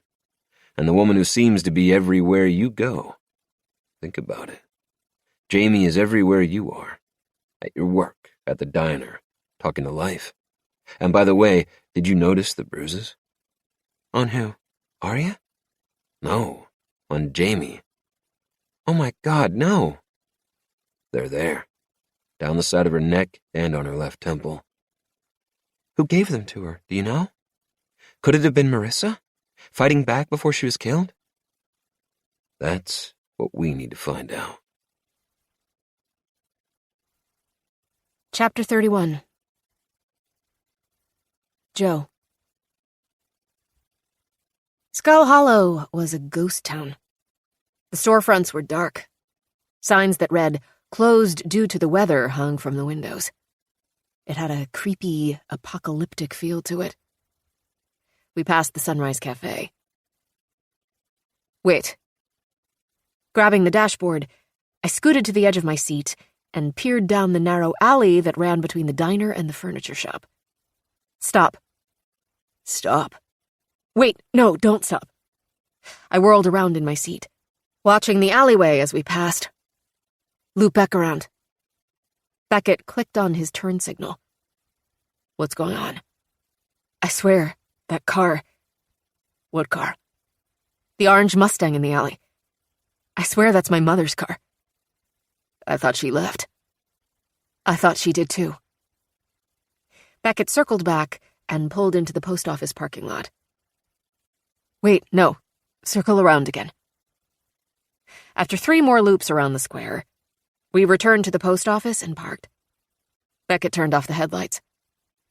A sickly streetlight illuminated the alley, just enough to make out shapes, but not details. Do you have a pair of binoculars? I asked. I do search and rescue for a living. Yes, I have binoculars. Would you like wide angle, night vision, zoom, or maybe a telescope? I rolled my eyes. Just normal binoculars. Beckett pulled a pair of shiny black binoculars out of a pocket in the back of his seat. I looked through them and almost vomited. Other way. He grinned. Oh. I flipped them around. God, these should come with a motion sickness warning. So should you. What the hell are we doing circling the square 4 times? I want to see if that's my mom. Beckett gripped the binoculars, pressed to my face, and repositioned my fingers. Feel this little wheel. In the middle here. Turn that right, left. Oh, I see now. Thanks. I zoomed in on the car. That's it. Holy shit. That's it. That's her car. I recognize the license plate. Poo. Gross. What? I know. The first 3 letters of her license plate are poo. I made a joke about it. She didn't laugh. No, I wouldn't think a woman who wears tennis skirts on the regular would think potty jokes were funny. I pulled down the binoculars and looked at him. You just said potty. Yeah. I grinned. That's a funny word coming from a guy like you. I feel like there's something sexist somewhere in that comment. Probably so. Okay, carry on with your cute little words, Stolle. Don't you mean stool? Oh my God. I snorted, then refocused on the car across the street. So, what? She never left town? Apparently not. She packed her bags, we kissed goodbye. Hell, I even called her last night, remember? After we found the blood all over my house? I asked her where she went that night in the woods. Which she denied, correct? Correct. Okay, so yeah, that's weird. If it is your mom, what would she be doing here? Parked in an alley. Everything's shut down. And knowing a massive storm is coming. Where the hell is she staying? Just then, the side door of the furniture store opened. Life Ellis stepped out, followed closely by Melinda Bellerose. My mother. Holding her hand, the former biker-turned-drug dealer walked my mom to her car. She looked different, I noticed. Not as put together, uptight. Around her neck hung a necklace made not of diamonds, but of seashells. Simple, cracked seashells. Since when was my mother into shells? I watched Life and my mother embrace. Watched her nestle into his chest as he held her, stroked her hair, and then I watched them kiss. Chapter 32. Beckett. I watched the color literally drain from Jo's face as she peered through the binoculars. My view of the man and woman getting into the car was blurred, but based on Jo's unhinged jaw, the woman was her mother, and apparently her mother was kissing someone. Jo. No response. Jo, babe, what's going on? Keeping the binoculars in place, Jo turned her head. Her eyes as wide as golf balls in the lenses. That's Life. What? I grabbed the binoculars.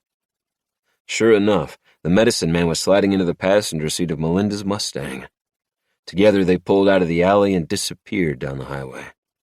Jo gaped at me. What the hell?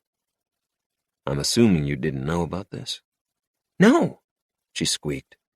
Of course I didn't freaking know about this. Her fingertips gripped the dashboard as she watched the car fade into the distance. What the hell does she think she's doing? Follow them! Fucking follow them, Beckett! Her jaw twitched with anger. Dear God, when I see her, I'm going to... Just hold on a second. Breathe, Jo. Her gaze snapped to mine. If she were a cartoon character, smoke would have been rolling out of her ears. Breathe, Jo. Calm down. Sit back and put on your seatbelt. I waited until she did so, then pulled out of the post office and onto the highway. They took off that way. Jo pointed down the road. We're not following them, Nancy Drew. Why? Because you're in no shape to see your mother right now, and she obviously doesn't want you to know she's here. I'm taking you to your truck, and we'll go home and assess everything over some cold gas station pizza. My mother is in a relationship with the local drug dealer, Beckett. Jo clenched her teeth, seething. The guy that I paid 5 fucking figures to send to rehab. I looked at Jo, and she realized she'd said too much. Jo, you've got to tell me what's going on. Tell me everything. Why are you so damn weird about this guy? No response. Tonight, Jo, we're going to have a long talk. I turned into the Dragonfly Clinic parking lot, now vacant of cars. I'll wait, I said. It's fine. I'll wait. Don't worry, I'm not going home. I'm going to your place. I'm not stupid. Until the Pollock butcher is caught, I'll stay there. Thank you.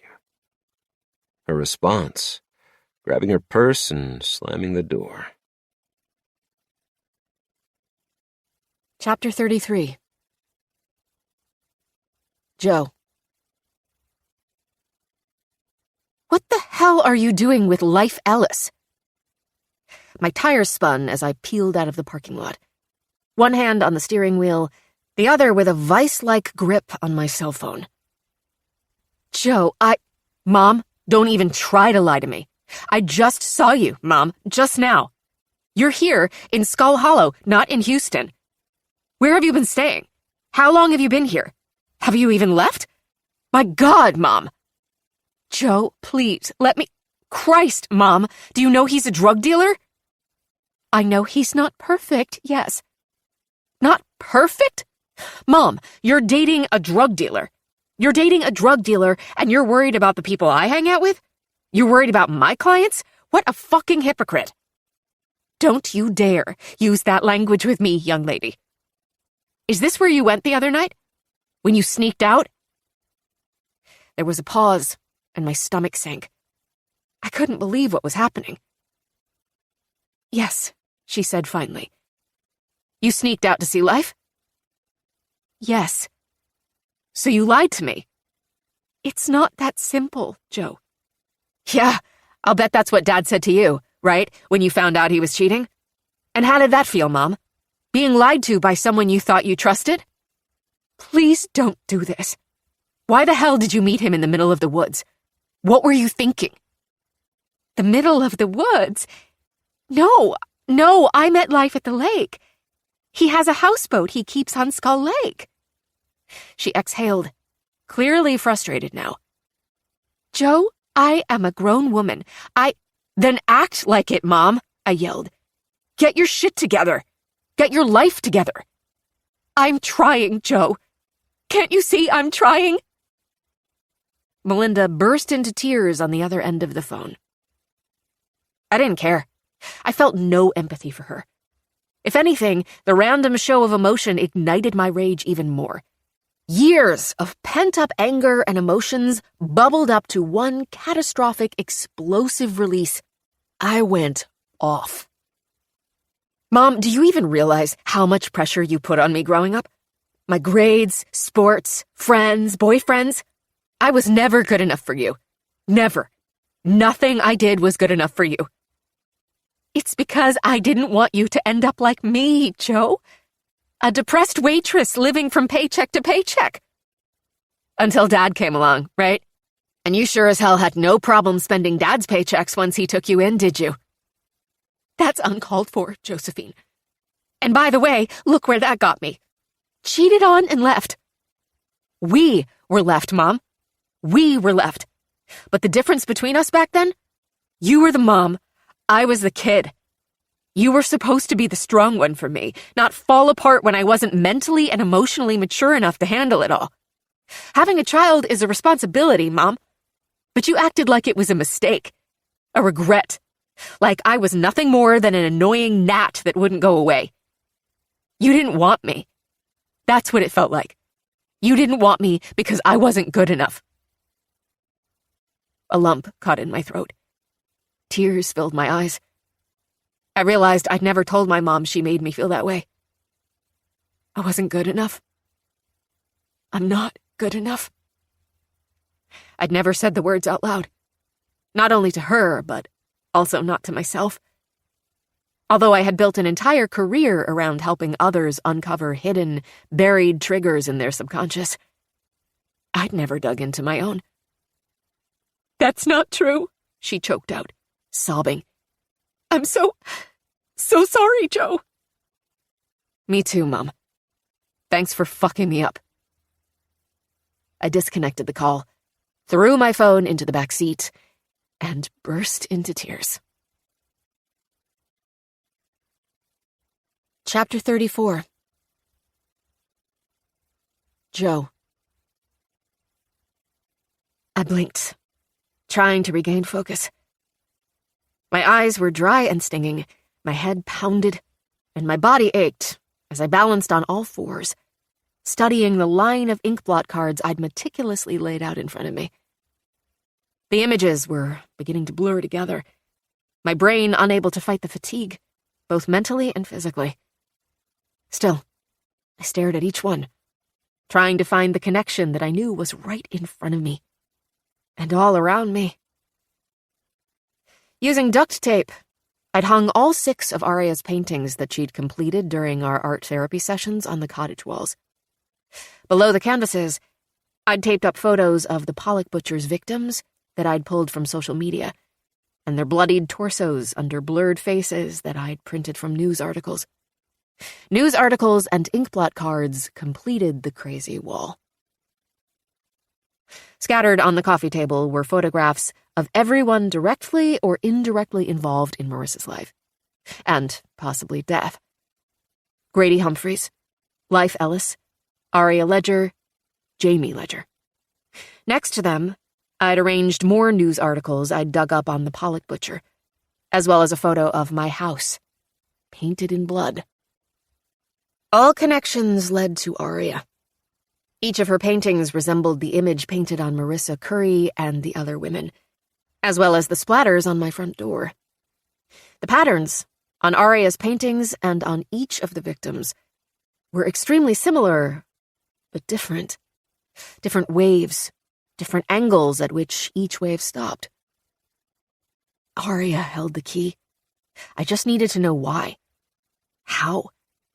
What was she trying to tell me in her paintings? Did each painting tell a story? Or was it one collective story? The common theme, overwhelmingly, was painted blood in the pattern of waves. Waves? Waves of blood. Waves. What did that mean? Water, seashells. My mother's necklace. Life? Had he given her that necklace? Was Life the Pollock butcher? Not Jamie and or Grady? More importantly, was my mother part of it all? No. I couldn't imagine it. I sat back on my haunches and rubbed my temples. My head throbbed. I had that sick, queasy feeling from not eating enough. I was lightheaded, confused, and pissed the fuck off. Life had to know Melinda was my mother. Did he tell her I bought pills from him? Jesus Christ. Did my mom know that I bought pills illegally? Would she go to the police? As fucked up as it sounded, I could see her doing just that. Melinda would be so disappointed in me that she would want me to learn a lesson the hard way. Mom had always hated my job, hated the passion I put into it and the fulfillment I got out of it.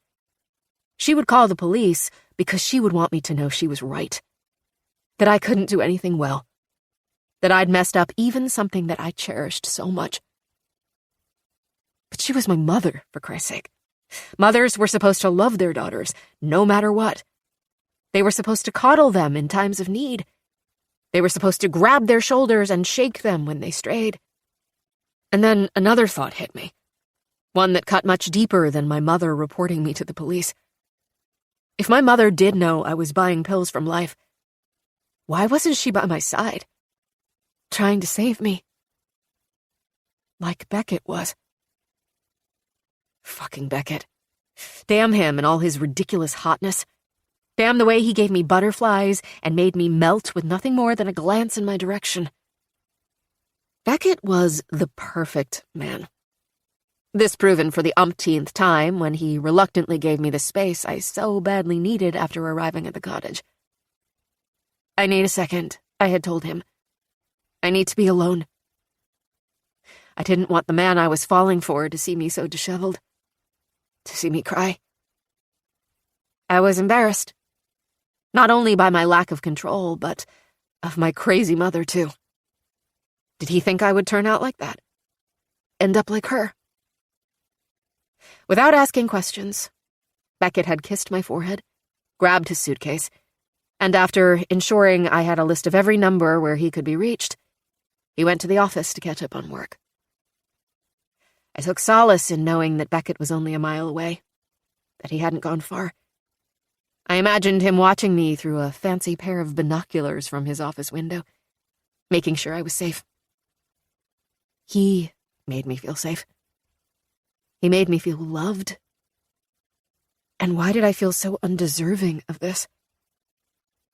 This disgusting, vile feeling of self-pity and defeat reminded me of my teenage years. Feeling lost, like I didn't know who I was or where I was going. Feeling ashamed of my father for cheating on my mother. Ashamed of my actions toward the other woman. Feeling like I was such a disappointment to my parents, that I didn't stack up to the woman they expected me to be. Feeling like I was never worthy of a boy's attention. Especially not someone as perfect as Beckett. God damn it all to hell, I muttered, pushing off the floor and wiping the tears away. God damn it! I began pacing in front of the fireplace. The fire, I realized, had dwindled to nothing more than smoldering ashes sometime during my self-loathing. The cabin was freezing. Beckett would be disappointed in me, I thought. I tossed the 2 remaining logs into the ash. Nothing happened. Sucking back my tears, I grabbed my coat, pulled on my boots, and stepped outside. Darkness had fallen. A security light on the roof spotlighted the woodpile at the edge of the property. Sleet sparkled in the dim yellow beam, and a thin layer of ice covered the ground. The conditions were getting bad, and fast. I hunched my back against the biting wind and carefully stepped off the porch. My boots crunched into the layer of ice. A sudden unease trickled up my spine. I got the feeling I was being watched. I looked over my shoulder at Link's headquarters, illuminated at the top of the hill. He's right there, I told myself. He's probably watching you right now. With that thought, I jerked back my shoulders and made my way to the woodpile at the edge of the property. Not surprisingly, Beckett had covered the pile with a large blue tarp to protect it from the elements. And it took me a solid 5 minutes to figure out how to untie the knots and pull it off the stash. My fingertips were frozen, my ears and the tip of my nose tingling painfully by the time I piled the 3rd log into my arms.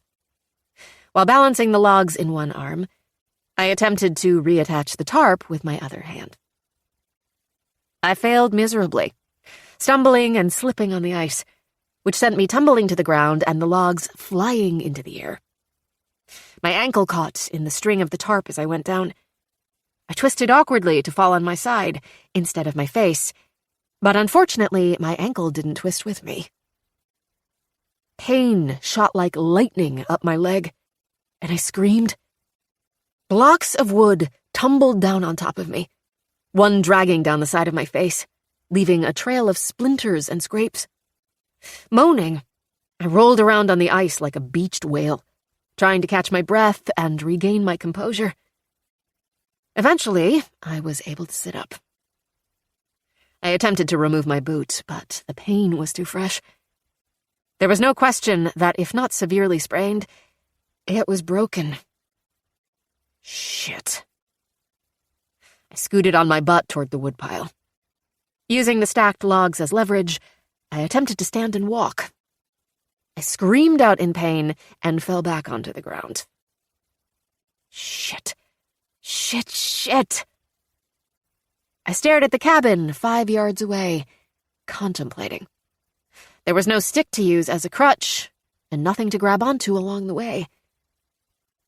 Grinding my teeth, I pulled myself up once again, sucked in a breath, and attempted a hop, and screamed louder than when I'd tried to walk. I crumpled to the ground, rolled onto my back, and began sobbing. And for the first time in a long time, I didn't care what happened to me next. I felt like I was living the past all over again. Hurt by my mother, consumed by pills, feeling lost, alone, and scared. And worst of all, feeling like I didn't want to wake up in the morning. Chapter 35. Beckett. It's getting bad outside. Alec's reflection appeared in the window I was staring out of with my hand stuffed in my pocket, focused on a single dim light through the trees. My cottage. My woman. He stepped into the office. McNamara just called. There are 2 accidents down by Black Hills Bayou. 1 car slid into the swamp. I turned. Everyone okay? I think so, but one is a mom and her newborn baby on their way home from a checkup. Does McNamara need our help? Alec joined me next to the window. I sent a few of the trainees over to the bayou. They're on the 4-wheelers. Dane's about to head over too. I nodded. Let me know if there's anything I can do. Alec stood in silence next to me, scanning the grounds. She okay? Who? He jerked his chin in the direction of my cottage. She won't be okay until we find the butcher. The feds won't let it go, he said. It's hit national news, and McNamara is also breathing down their necks. I've never seen him so fired up about a case. Have they made any arrests? No. Did they talk to Jamie Ledger? I'm sure they did the moment Grady confessed his relationship with her. Jealousy is a strong motive. I saw her and Aria at the Dragonfly Clinic this afternoon. She looked strung out. Doesn't surprise me. I'll see what else I can dig up tonight. But I do have news. The blood work on your girl's house came back. I looked at him. It was animal blood, not human. What kind of animal? Pig. I thought of Joe's comment about the movie Carrie, almost like she knew. More than 1 pig was slaughtered to cover the house the way it was. Who owns pigs around here? Alec shook his head. No one I know, but I'm assuming the feds are hunting down that angle. I stared at the cottage. It was a good lead, one that I wanted to dig into on my own. I thought for a moment. What do pigs symbolize? In Eastern culture, pigs are a symbol of good luck and success. I shook my head. No. In some religions, pigs are seen as unholy creatures, right? Unfit and even offensive? Jamie is religious, isn't she? Yes, she is. She was wearing a pair of cross earrings today. I turned from the window and clicked on my computer, then opened a new search window. Alec hovered over my shoulder, reading the page I pulled up. Pigs are a symbol of destruction and punishment in the Bible. Punishment. Was Jo being punished for talking about what she saw in the woods? Or who she saw? How long is she staying with you? Alec asked. Until she's safe. He took a step back, looked down on me. You keeping your head on? I looked away. Don't lose focus. She's a beautiful woman. More than beautiful. I turned back to the window. Alec took the cue. I'm going to respond to some emails, then call it a night. I nodded, only half listening, instead locking on the twinkling light. Why don't you do the same? He said before disappearing down the hall. Don't lose focus. Exhaling, I turned, looking at the long list of unanswered emails on my computer screen. She's a beautiful woman. Don't lose focus. Tearing myself away from the window, I slid behind the computer and forced myself to concentrate. Chapter 36. Joe. It took me 30 minutes to drag myself across the yard and back into the cottage. By the time I slammed the door shut, I was sure I had frostbite on nearly every inch of my body. After ensuring the door was locked, I slowly removed my boot, the pain nauseating. I grabbed my overnight bag and pulled myself onto the bed to elevate my ankle. My clothes were damp and muddy from dragging myself across the yard. The room was cold and dark, save for a small table lamp across the room that did nothing to illuminate beyond its 3-foot pool of light. I didn't care. Tears ran down the sides of my cheeks as I stared up at the ceiling. I lay on my back, hands on my stomach, a bottle of prescription pills clenched between my fingertips. A clock ticked from somewhere in the room as I ran my thumb along the grooved edges of the pill bottle lid. My thoughts were slow and muddled, pieces of memories of my past slowly drifting in my mind like a pedal being carried down a lazy stream.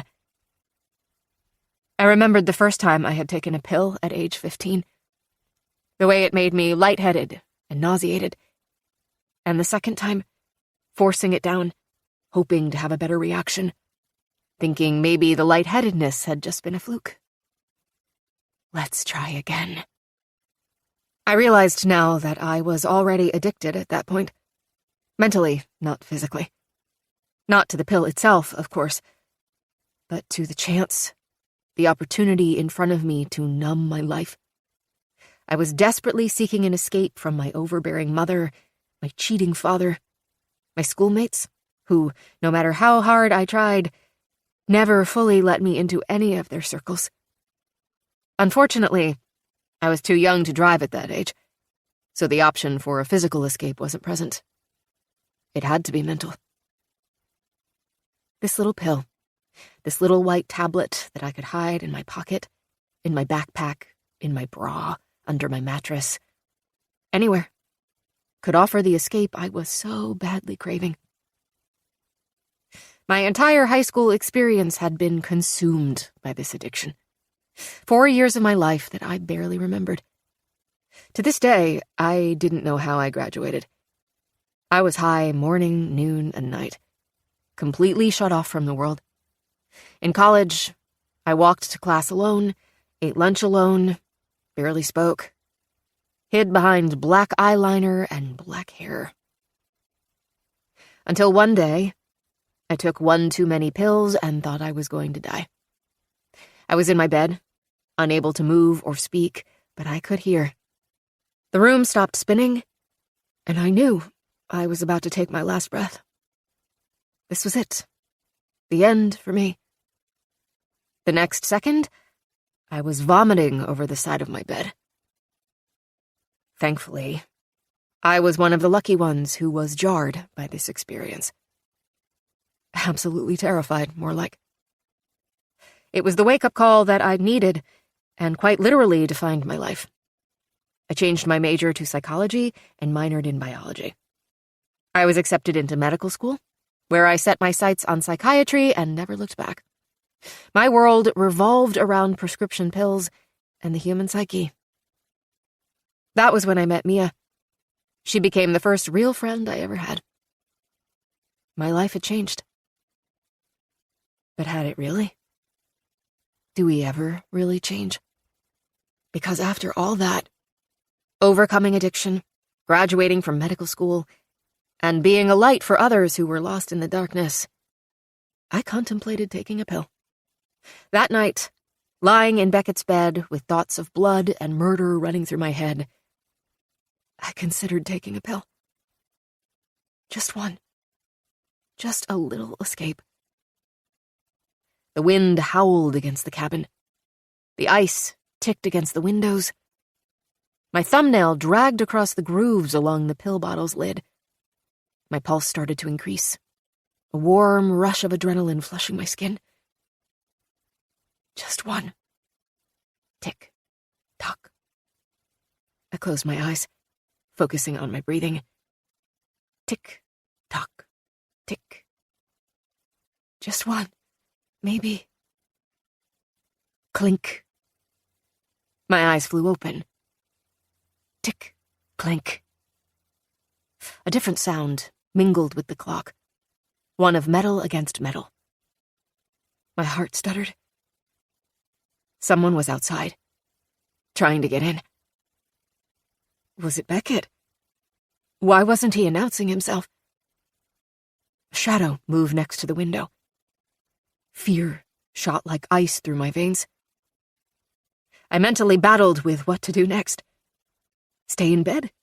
Hidden, perhaps? Or should I get up and confront whoever it was? I didn't have time to make that decision, because the window shattered into a million pieces. I propelled my torso forward as if attached to a spring, scrambled backward, and fell onto the floor. I tried to scream, but I couldn't. My throat was quite literally clogged with fear. A dark silhouette busted out of the remaining shards and leaped through the window. Dragging myself across the floor, I frantically looked for some sort of weapon, but there was nothing. He was too fast. The glint of a blade flashed as the man dressed in black clothes and a black balaclava leaped over the bed. My back slammed against the wall, and a scream ripped through me. The knife was raised, and the silhouette lunged toward me. I threw my body to the side, bracing for death, my entire being tensing in anticipation of feeling the punch of the blade. It never came. The man was jerked backward and thrown into the couches across the room. Tables and chairs went flying. I blinked wildly, trying to understand what was happening. Beckett's face filled my vision. "Are you okay?" he asked, shielding my body with his, searching my neck and chest for wounds. The silhouette stumbled forward, tripping its way to the front door. "He's getting away!" I screamed. "Are you okay?" Beckett bellowed in my face, jolting me back to the present moment. Yes, Beckett, he's getting away." Completely unaffected by this, Beckett scooped me into his arms and lifted me like a baby. I squirmed against his hold. "Beckett! He's getting away! It was the butcher, the man I saw in the woods. It was him. I know it. He's getting away." I was lowered onto the bed, and the floor lamp was flipped on. Beckett's gaze raced over my body, searching still for any signs of injury. He zeroed in on my swollen ankle. "What happened?" "I fell outside while trying to get wood." He looked at the fireplace, then back at me. "And to your face?" "When I fell, a log fell on my face." "Okay. What happened? Take me through it from the beginning." I was just lying here, and I saw somebody outside. I think they tried the doorknob first. I thought it was you, and I was confused because why wouldn't you knock? And the next thing I knew, the window shattered and someone burst inside." As I spoke, Beckett ran his hands over my body, needing to confirm for the third time that I was okay. He lightly put his hand on my ankle, as if blocking it from any potential source of pain, then pulled his phone from his pocket. "Are you calling the cops?" "No." "Why?" "I'm calling Alec to come look at your ankle. He was a medic in the Navy. And then Dane to see what tracks he can find." "Do you think you can track him?" The call connected, and Beckett barked out a list of commands to whoever was on the other end, from highest priority to lowest. After disconnecting, he refocused on me. Priority number 1 was for Alec to take a look at me. "Dane can track anyone, if the ice allows," Beckett said, answering my question. "You think ice could have covered his tracks?" "Yes, I do. It's coming down fast. But we'll also pull all the property's security cameras." "Do you think the butcher would be stupid enough to cross over onto Link's property?" "No, but we'll leave no stone unturned." Frustrated at how calm he was being, I pulled my ankle out from under his hand. "Can't you track him? Now?" "I'm not leaving you." His phone began beeping with a flurry of texts. "We need to call the cops," I said. "It's being taken care of. But there's no way anyone is coming out here tonight. The roads are covered. We're going to be stuck here for a while. Alec will be here on the four-wheeler in under 2 minutes." Beckett stood from the bed, turned, and froze. What the fuck? He was studying the corner of the room that was covered in inkblot cards, paintings of blood, pictures of the butcher's victims. Shit. I sat up. It's work stuff. He picked up a picture of Aria I'd printed from the news. What? He turned, a line of confusion, concern forming between his brows. What are you doing, Joe? My cheeks heated in embarrassment. I'm just trying to find the link. Between Aria's paintings and the butcher. Yeah. Look, I know it sounds crazy, but there's something there. Every one of her paintings appears to replicate the bloody patterns, or pieces of the patterns on each of the victims. Not exactly, but very close. Images of the victims' torsos have been leaked on multiple public platforms, and she obviously saw Marissa Curry's mutilated body up close. What makes you think she's not just painting what she saw? I shook my head. No, she's trying to tell us something. I'm sure of it. One of her paintings doesn't match any of the victims. It's the very last one she painted. It stands out. It doesn't match any of them. Are you sure? I shot a look at him. Sorry. I scrubbed my hands over my face. Why is it different? What the hell is she trying to tell us? I've got to figure this out. He frowned. Joe, you need to leave this stuff to the police, the FBI. I scoffed. They haven't seen Aria's art therapy. I'm the only one who thinks there's a link. Why? Why haven't you talked to the feds? Showed this to them? I opened my mouth, but found myself speechless. Why hadn't I? Because it was nothing more than a theory. No, because I didn't want to get involved more than I already was. Because I didn't want them digging into me. Because I had way too much to lose. Beckett shook his head, replaced Aria's picture on the table, and pulled an ice pack from the freezer. He set it on my ankle. I squirmed. It needs ice, he said softly. And I need you to back off this butcher thing. No more seeing Aria. No more digging into the past. You're obviously a target, and you need to be smart, Joe. I looked at the ice streaming in through the busted window. If the cops can't get here because of the roads, then whoever just attacked me can't leave either. Right? That's why you're not leaving me. Beckett's jaw clenched, and he looked away. I was right. He wouldn't leave my side. Just like he hadn't during the circus that followed me after finding the blood painted over my house. I'm going to begin covering the window, he said, deftly avoiding a conversation that might lead to whatever was happening between us. With the fire going, we'll be warm enough.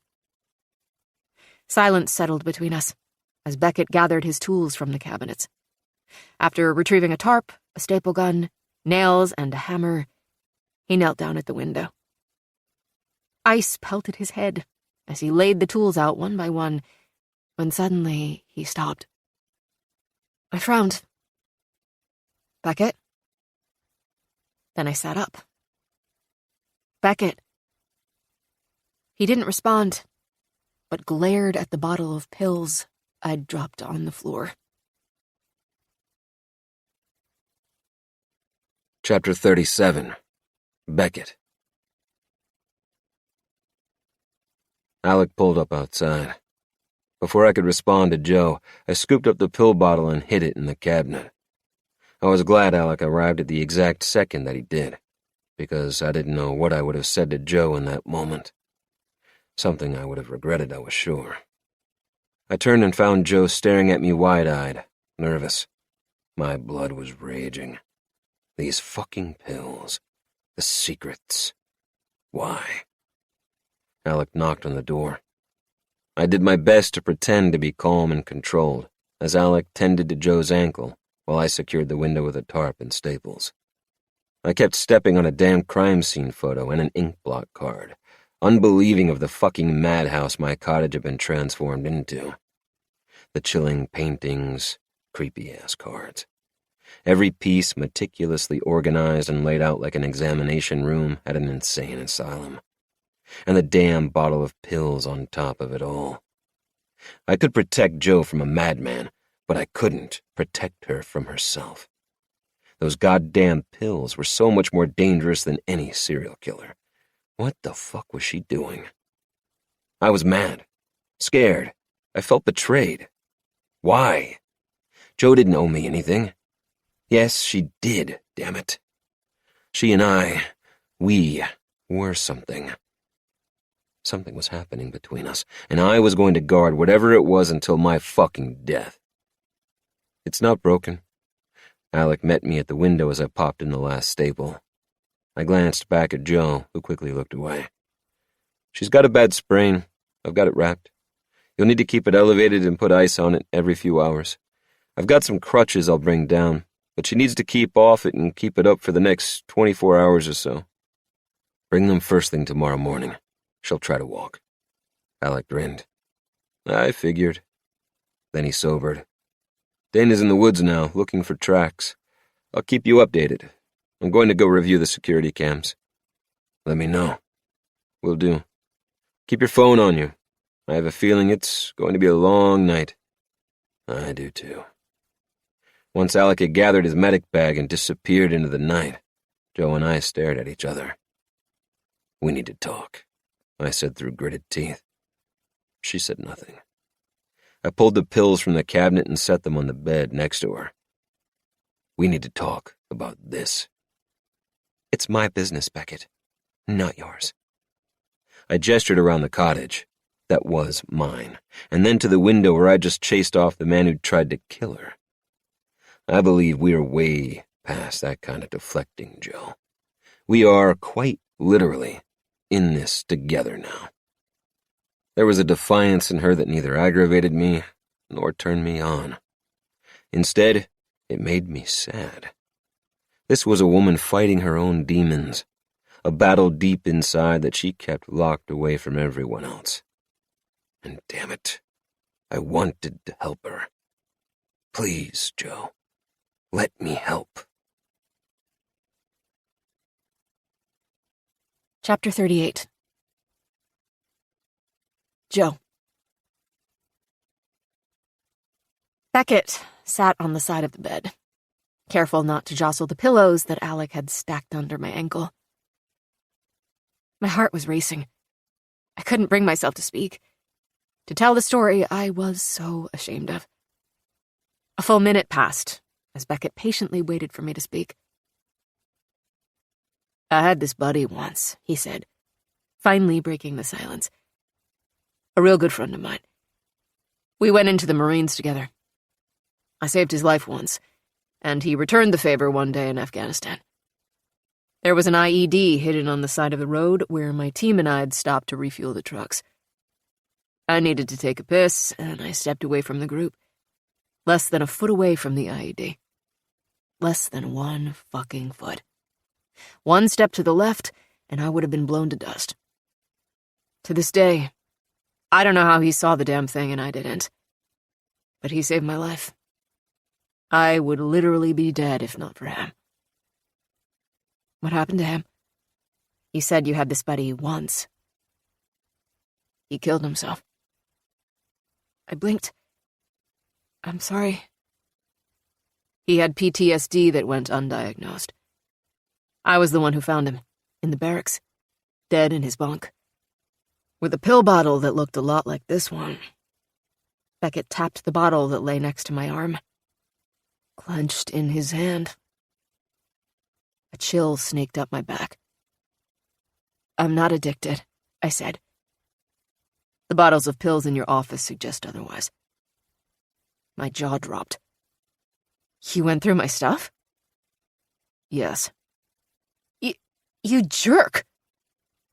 Beckett held up a hand, cutting me off. While I was checking your house after it was vandalized, while you were packing. I saw the safe under your desk. The door was unlatched. I opened it and saw the bottles.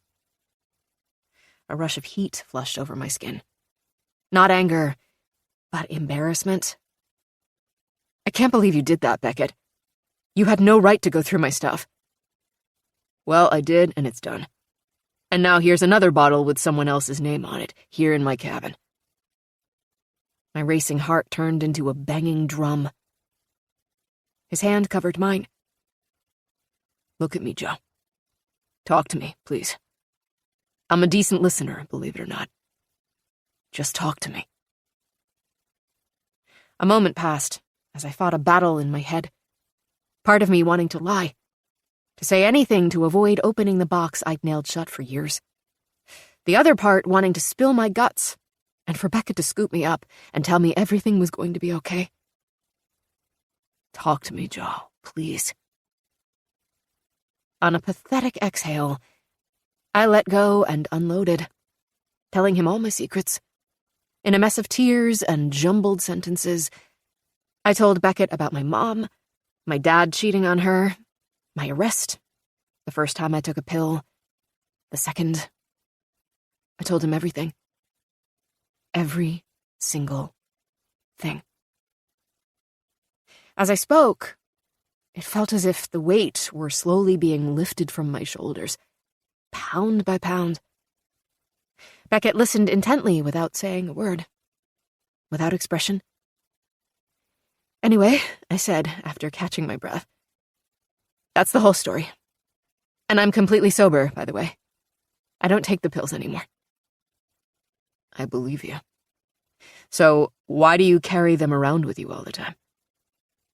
I shrugged. Joe. It's a stupid security blanket. Just knowing that I have them if I need them is a weird comfort. I don't take them, I promise. You might not take them, Joe, but you're still severely addicted to the pills. Just not physically. I looked down and began fidgeting with the blanket. Beckett was right. I was still addicted. For decades, I'd consider myself recovered when, in fact, I was far from it, still secretly craving the opportunity for that oh-so-coveted mistake. We sat in silence a minute, his hand slowly, comfortingly stroking the bottom of my leg. Where do you get the pills? He asked. And why so many? Why such a huge stockpile if you don't take them? You've obviously never lived with someone with an addiction, have you? No. Hoarding is common addictive behavior. You never want to run out. Ever. That little stash of whatever it is you're addicted to, booze, pills, porn, is tucked away, kept safe, until it is needed. Again, it's a security blanket. How long have you been hoarding them? 5 years. Why? What happened 5 years ago? I looked away. God, I was so ashamed. It's so fucking stupid, Beckett. No, it's not. Addiction is serious, as are the reasons that brought you to it. Tell me. You got clean during college, but 5 years ago something happened to renew your interest in them. I took a deep breath. After I graduated with my MD in psychiatry, I began an internship at a clinic in Houston. I loved it. It was exactly what I needed and wanted to be. Except it was stressful. People don't understand. The stakes are very high when dealing with prescription drugs. There's a lot of internal conflict as well. There's a lot of worry and blame if things don't go as they're supposed to. What do you mean?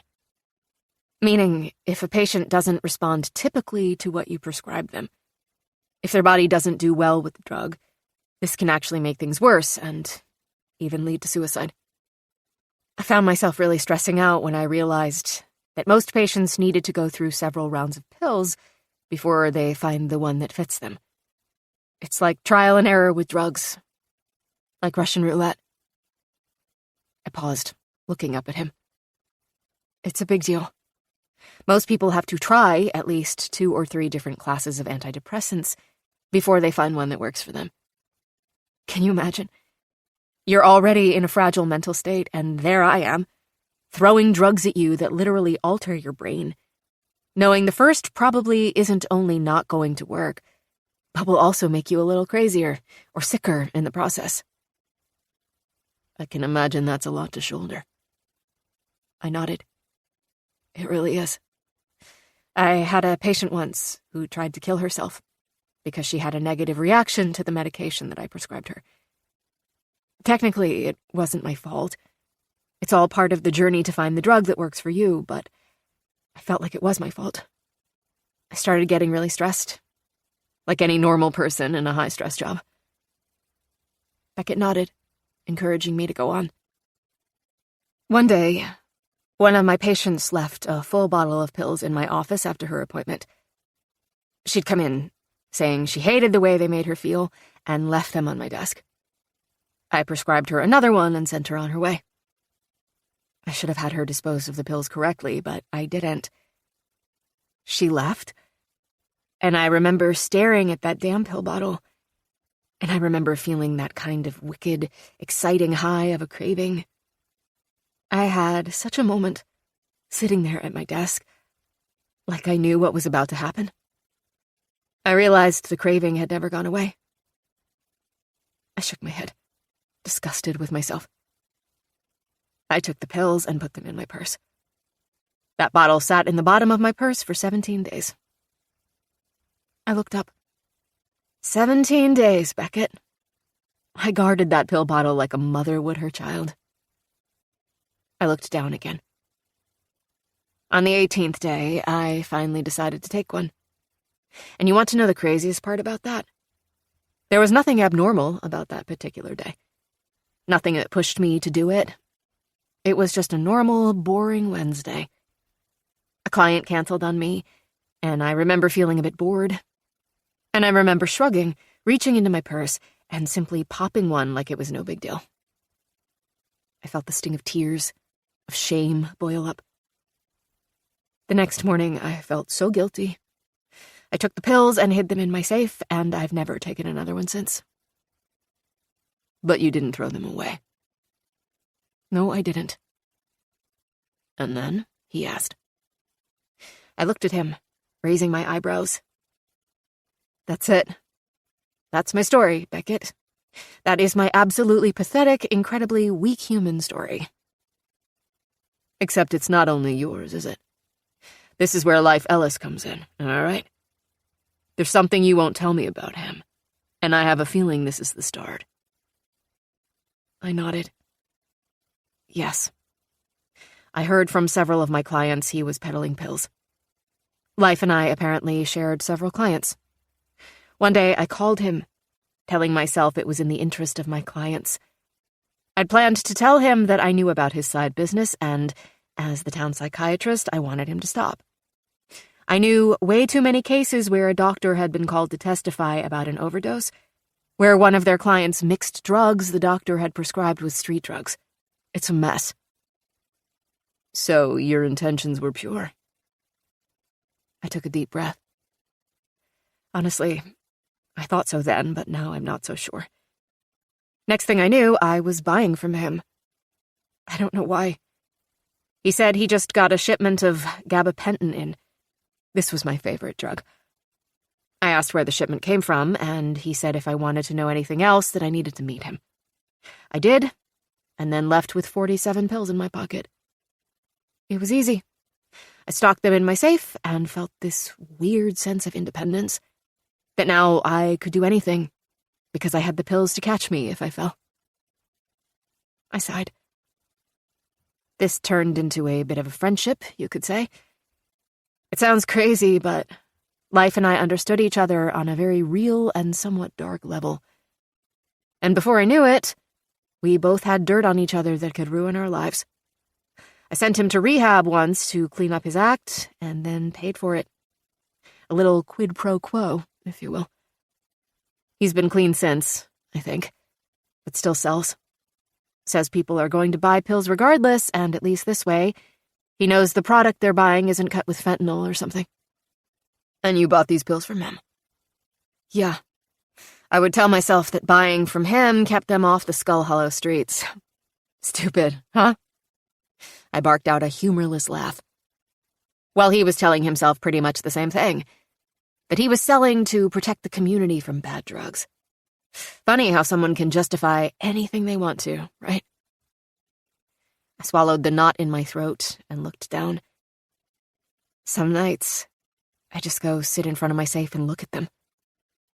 Isn't that crazy? No. Yes, it is. How weak of me, isn't it? No. You aren't weak, and neither was my buddy who swallowed a bottle of pills. That's completely different, I snapped. How? Your buddy went to war and fought for our country and was a noble man. He had PTSD. He had medical reasons to be medicated. All the patients who come into my clinic have legitimate reasons for needing medication. They have an actual mental illness, or have been raped, or were molested in the past, or stories you wouldn't believe, Beckett. Me? I scowled in disgust. Me? I'm just a stupid little rich girl who couldn't handle her parents and one day decided to take a pill. God, I hated myself in that moment. I was so embarrassed. I expected Beckett to stand up and walk away. Instead, he covered my hand with his. I'm proud of you, he said. I looked up and blinked. I'm proud of you because you got clean. A tear spilled onto my cheek. Do you believe me? I promise I haven't taken one in so long. There are days I want to, but I don't. I do believe you. And I understand now why you hoard the pills. It's so ridiculous, I know. It's not ridiculous, Joe. It's completely understandable. But it's also playing with fire. And you, Joe Bellerose, are stronger than that. He wiped the tear from my cheek. Thank you for telling me. I squeezed his other hand. Thank you for listening. Joe. My stomach sank. Here it came. The inevitable, this is all too much, and let's keep this platonic. Beckett shifted, his gaze flickering to the floor. My heart began to race. Joe. He dragged his fingers through his hair. He was nervous all of a sudden, emotional. What is it, Beckett? For a long time, no, for my entire life, I've held back. My only priority in life was my job, and everything else fell by the wayside. I never gave anything or anyone a chance. Never was the man I needed to be to those who mattered most. I convinced myself that love not only wasn't necessary, but was a form of weakness as well. His eyes locked on mine, sending a rush of butterflies through my stomach. I want this, Joe. I want you to keep opening up to me. I want to keep opening up to you.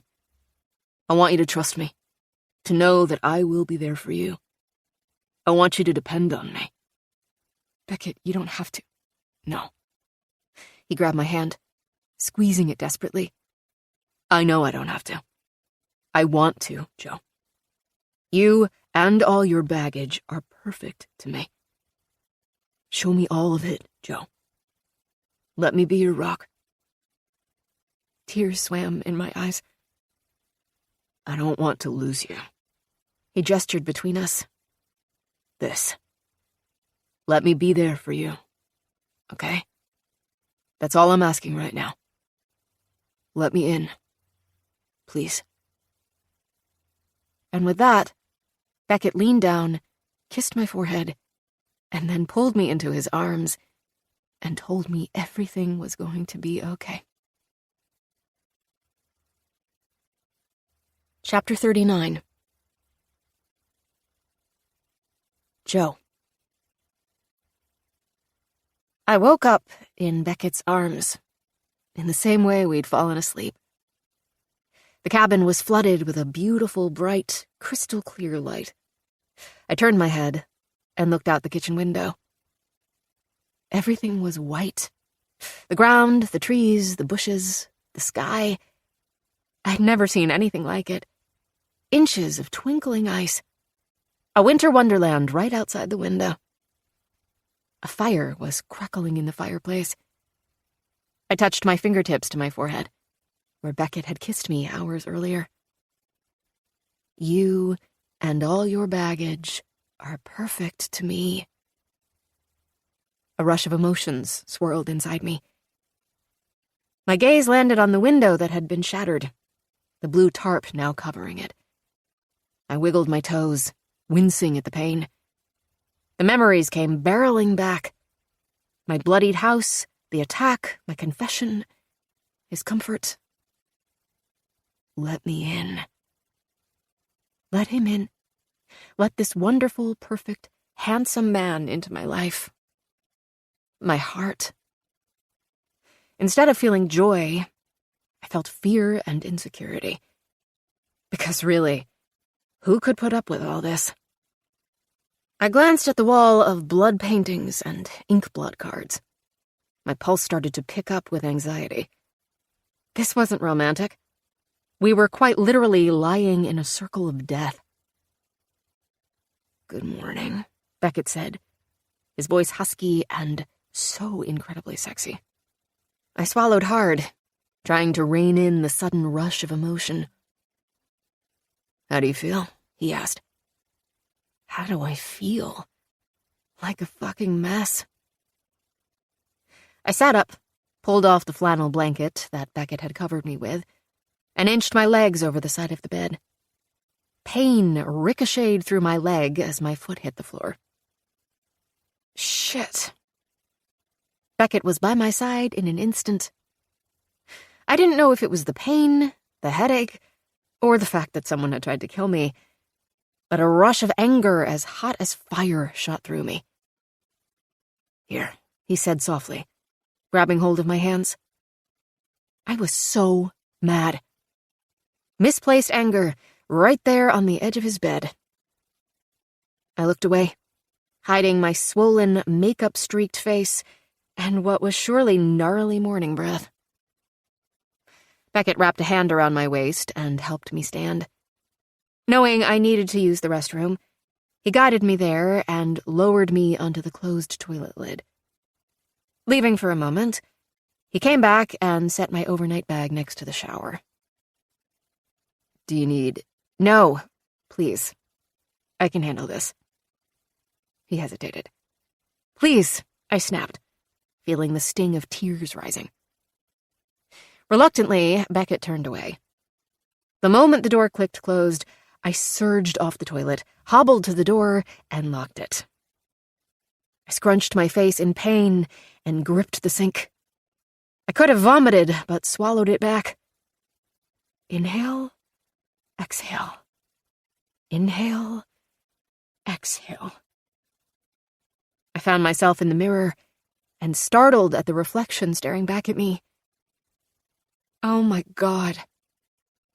My hair was a tangled mess, long black strings draping over my shoulders like a spider web. My face was pale, my eyes red-rimmed and swollen from crying. "Fix yourself, Joe," I muttered, scowling at myself. "Get it together. Jesus." Cursing, I carefully squatted and pulled open my Louis Vuitton duffel and sifted through the contents. The pill bottle was missing, and I wondered what Beckett had done with it. I washed my face, brushed my teeth, combed my hair, added an extra swipe of deodorant, and even a dab of perfume behind my ears. After a sweep of mascara, a dab of blush, and a pop of lip gloss, I was beginning to look less like a dead body. Getting dressed was a challenge, but 20 minutes later, I felt, mildly at least, ready to face the day and the man who had seen me at my absolute worst. I opened the door to find Beckett wearing a thin white t-shirt, even thinner gray sweatpants, and holding a cup of coffee in his hand. He smiled as he handed it to me. Whiskey barrel cask coffee. "You liked it, if I recall correctly." I blushed and took the coffee. "I did. Thank you." This time, I graciously allowed him to help me hobble across the room to the kitchen, where bacon was sizzling in the pan. Beckett had cleared the ink blot cards and news articles from the counters and placed them in an organized stack on the floor, next to another pile of papers. Aria's paintings remained tacked onto the walls. Beckett lowered me into a chair, then pulled over another to elevate my ankle. "God, I hate this," I muttered. "Can't change it, but you can change your attitude about it."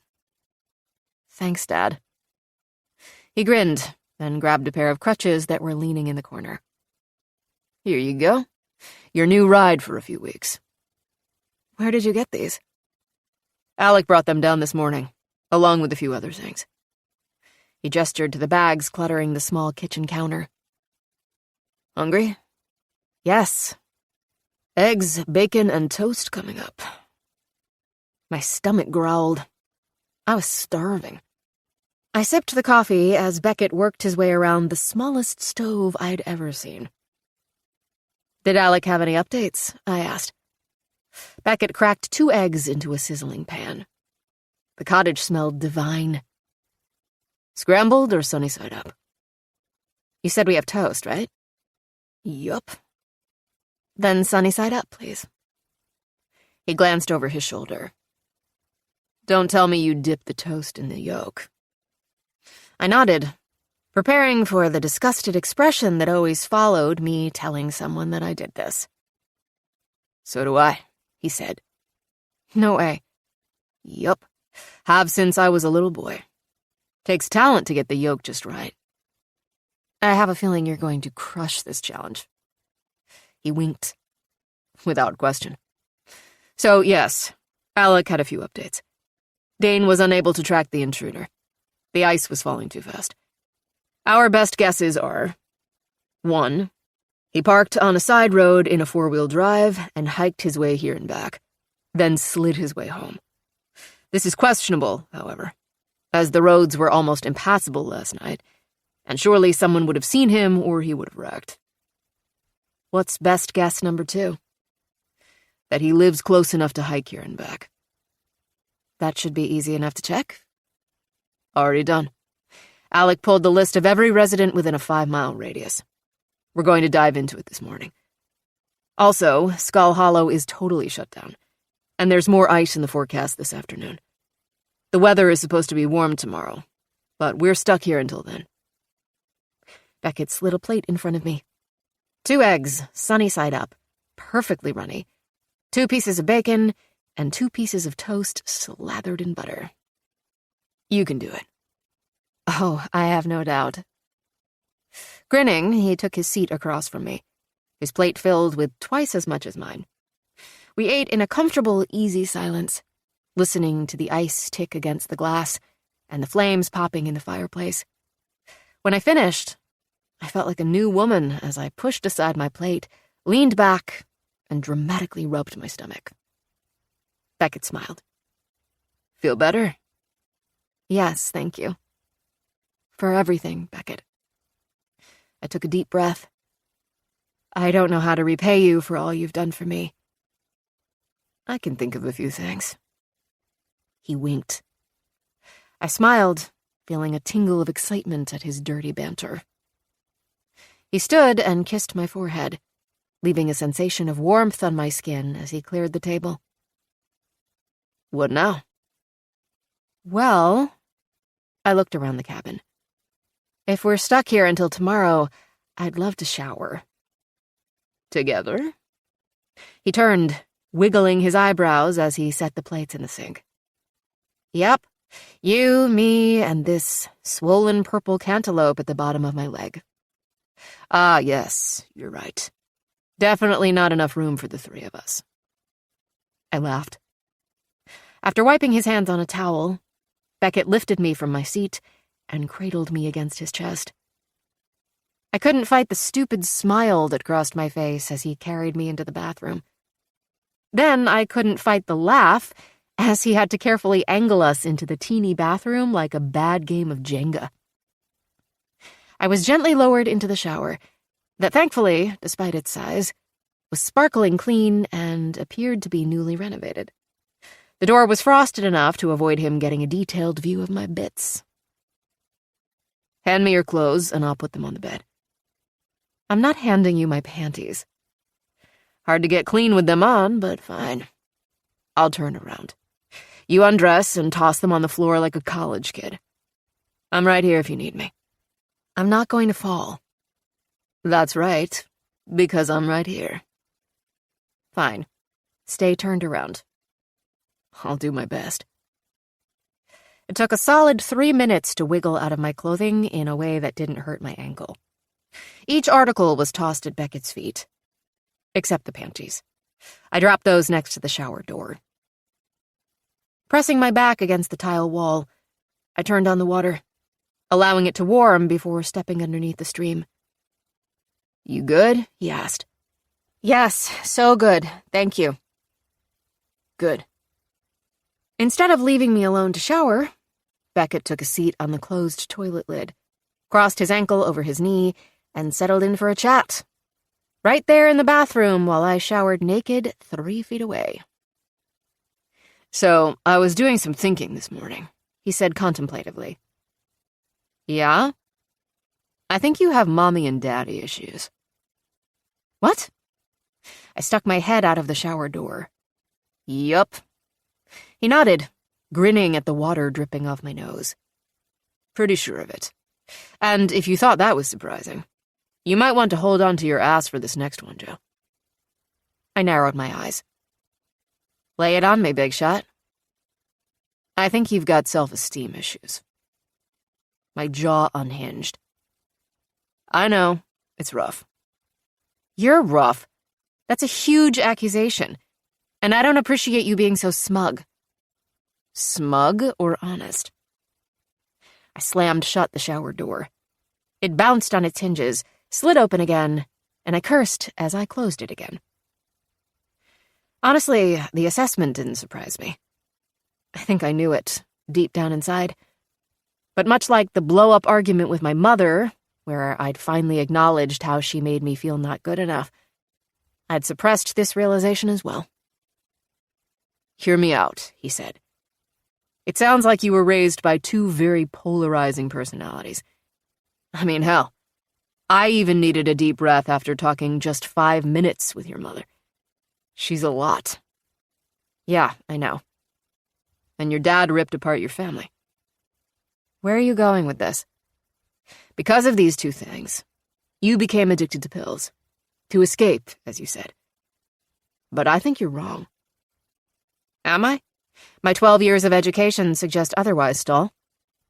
The number one reason people get addicted, trust me, I know about this, isn't the need to escape. It's the need for the feeling of a reward. What are you talking about? A reward is something given to someone in recognition of their services, efforts, or achievements, right? It makes us happy. Floods our brains with all sorts of happiness-inducing biological chemicals. I didn't respond, now fully interested to see where this was going. I squirted a blob of shampoo in my palm and began lathering my hair. As a child, he said, you received no rewards from your parents. And I don't mean physically. I mean the feeling of reward, of satisfaction. Your mother always told you to be more, do better, etc. She made you feel the opposite of satisfied. Your father walked away from you, which made you feel that you weren't worthy of any kind of reward.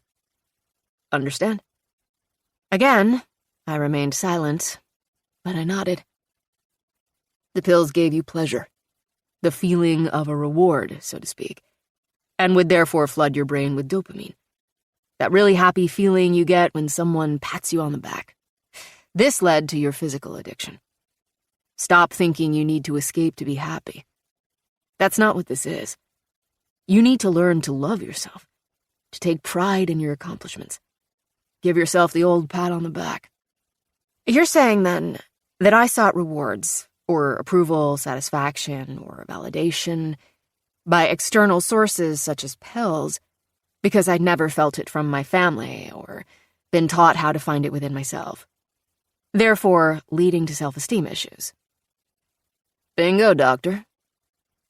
I slid open the door. Wow, that's actually not bad. Thanks.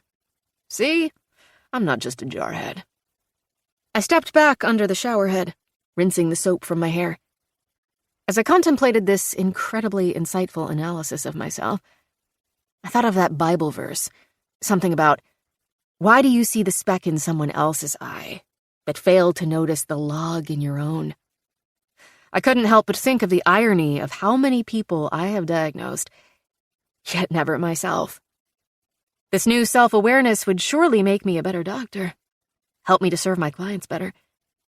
And for the first time in a long time, I felt hope, like seeing the light at the end of a tunnel that I didn't even know was there. So, Now that we know the source of the problem, he said, we need to tackle it. I was thinking of a few things that would help, and they all revolve around structure. Don't use that word around me, I muttered around the water. He ignored my ill-timed joke. You're disorganized. Do you agree? Yes. And this disorganization, like losing your keys, being late because of it, then being stressed because of being late, causes a slew of issues that trickle into every facet of your day, causing unnecessary stress and, therefore, making you feel like you're not good enough. I was going to say at your best, but sure. And how do you suggest I tackle this? Start by making clear schedules of your day. Get a weekly planner, a daily planner. Write down your plans for the day, your errands, everything. I was thinking I could do this with you. I think it would be good for me too. I'd like to write down the goals of the day. Give you something to work for, you know? When I didn't respond, he continued. I think this is the first step in making routines. Something I think you need in your life. Something you can count on so that your focus can go from point A to point B to point C. So that it's all not just a jumbled alphabet, and you're always playing catch-up. No spontaneity, I said, scrubbing myself down with a loofah. Not for a while, no. We need to avoid multitasking. I think you should have reminders in your office and in areas where you do activities, reminding you to do one thing at a time. Do it to the best of your ability, finish it, and move on to the next task. And at the end of the day, I think we should sit down and look at this daily calendar and focus on the effort that was made and reward ourselves. You need to start looking at everything you do differently. Focus on the accomplishment of it. Hell, Joe, just getting out of bed is an accomplishment for most people. Positive affirmations, I said, thinking out loud. Yes, exactly. Tack those up around the house instead of bloody images. I stepped under the shower head and rinsed the soap from my body, my mind chewing over the last few minutes. I thought of the planner calendar Mia had bought me years ago, still wrapped in cellophane, shoved in a desk drawer somewhere. I thought of the keyring tracking device that I never really used, the inspirational daily meditation app that I installed months ago, but have yet to click into. Effort. I needed to make the effort, more effort, where it mattered. Can I say something else? Beckett asked, somewhat tentatively. At this point, yeah, anything. I think you should look at all your addictions. Like maybe scrolling social media too much, or... Don't patronize me. You're talking about my cigars. I am. I jerked open the shower door and stuck my head out. Do not mess with my cigars, Beckett. I'm just saying. It loops into that whole need for the dopamine rush. The buzz from a cigar is an instant reward. And by the way, I think you're embarrassed by it. Subconsciously, anyway. My eyes narrowed. He nodded. Yup, I do. The way you held it away from me the first night we spoke, outside of Jolene's bar. The way you don't smoke around me, ever, and try to hide it from me like the pills. You're sabotaging your own self-esteem by smoking. You're an ass, you know that? Ah, but a correct ass, no? I slammed shut the door and shrank under the water. Damn it. He was right. Listen, Joe. Life's tough. But the thing is, you can control your reaction to everything that happens around you. Let go of your mommy and daddy issues. Let go of the guilt of your past. Let go of the fucking pills, the cigars. And once all that is gone, you've got space to do what needs to happen. To meet yourself, who you truly are, for the first time. And I'll bet you're going to love her. Tears welled in my eyes. Beckett stood and leaned against the wall next to the shower. Thing is, you are, without question, the most beautiful woman I've ever seen in my life.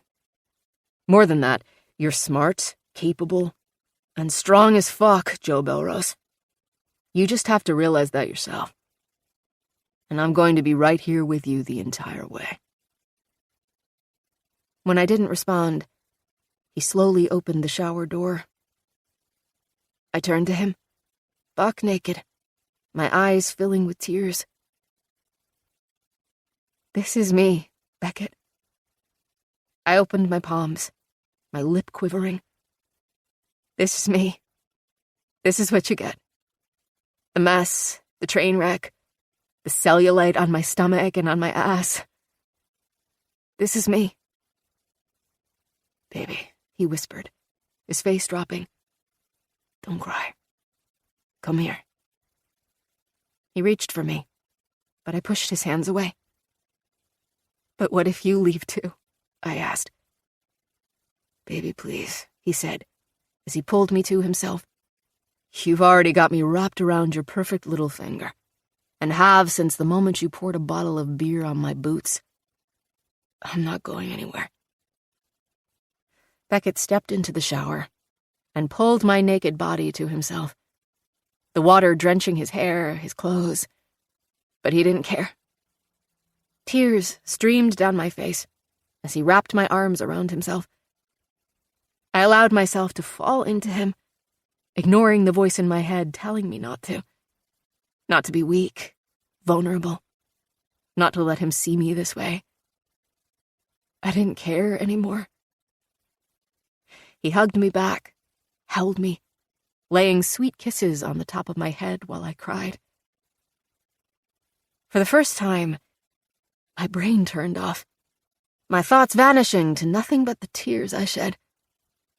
I took in his scent, the feel of his hard chest against my cheek, the comfort of his hold, the warm water washing over us like late afternoon summer rain.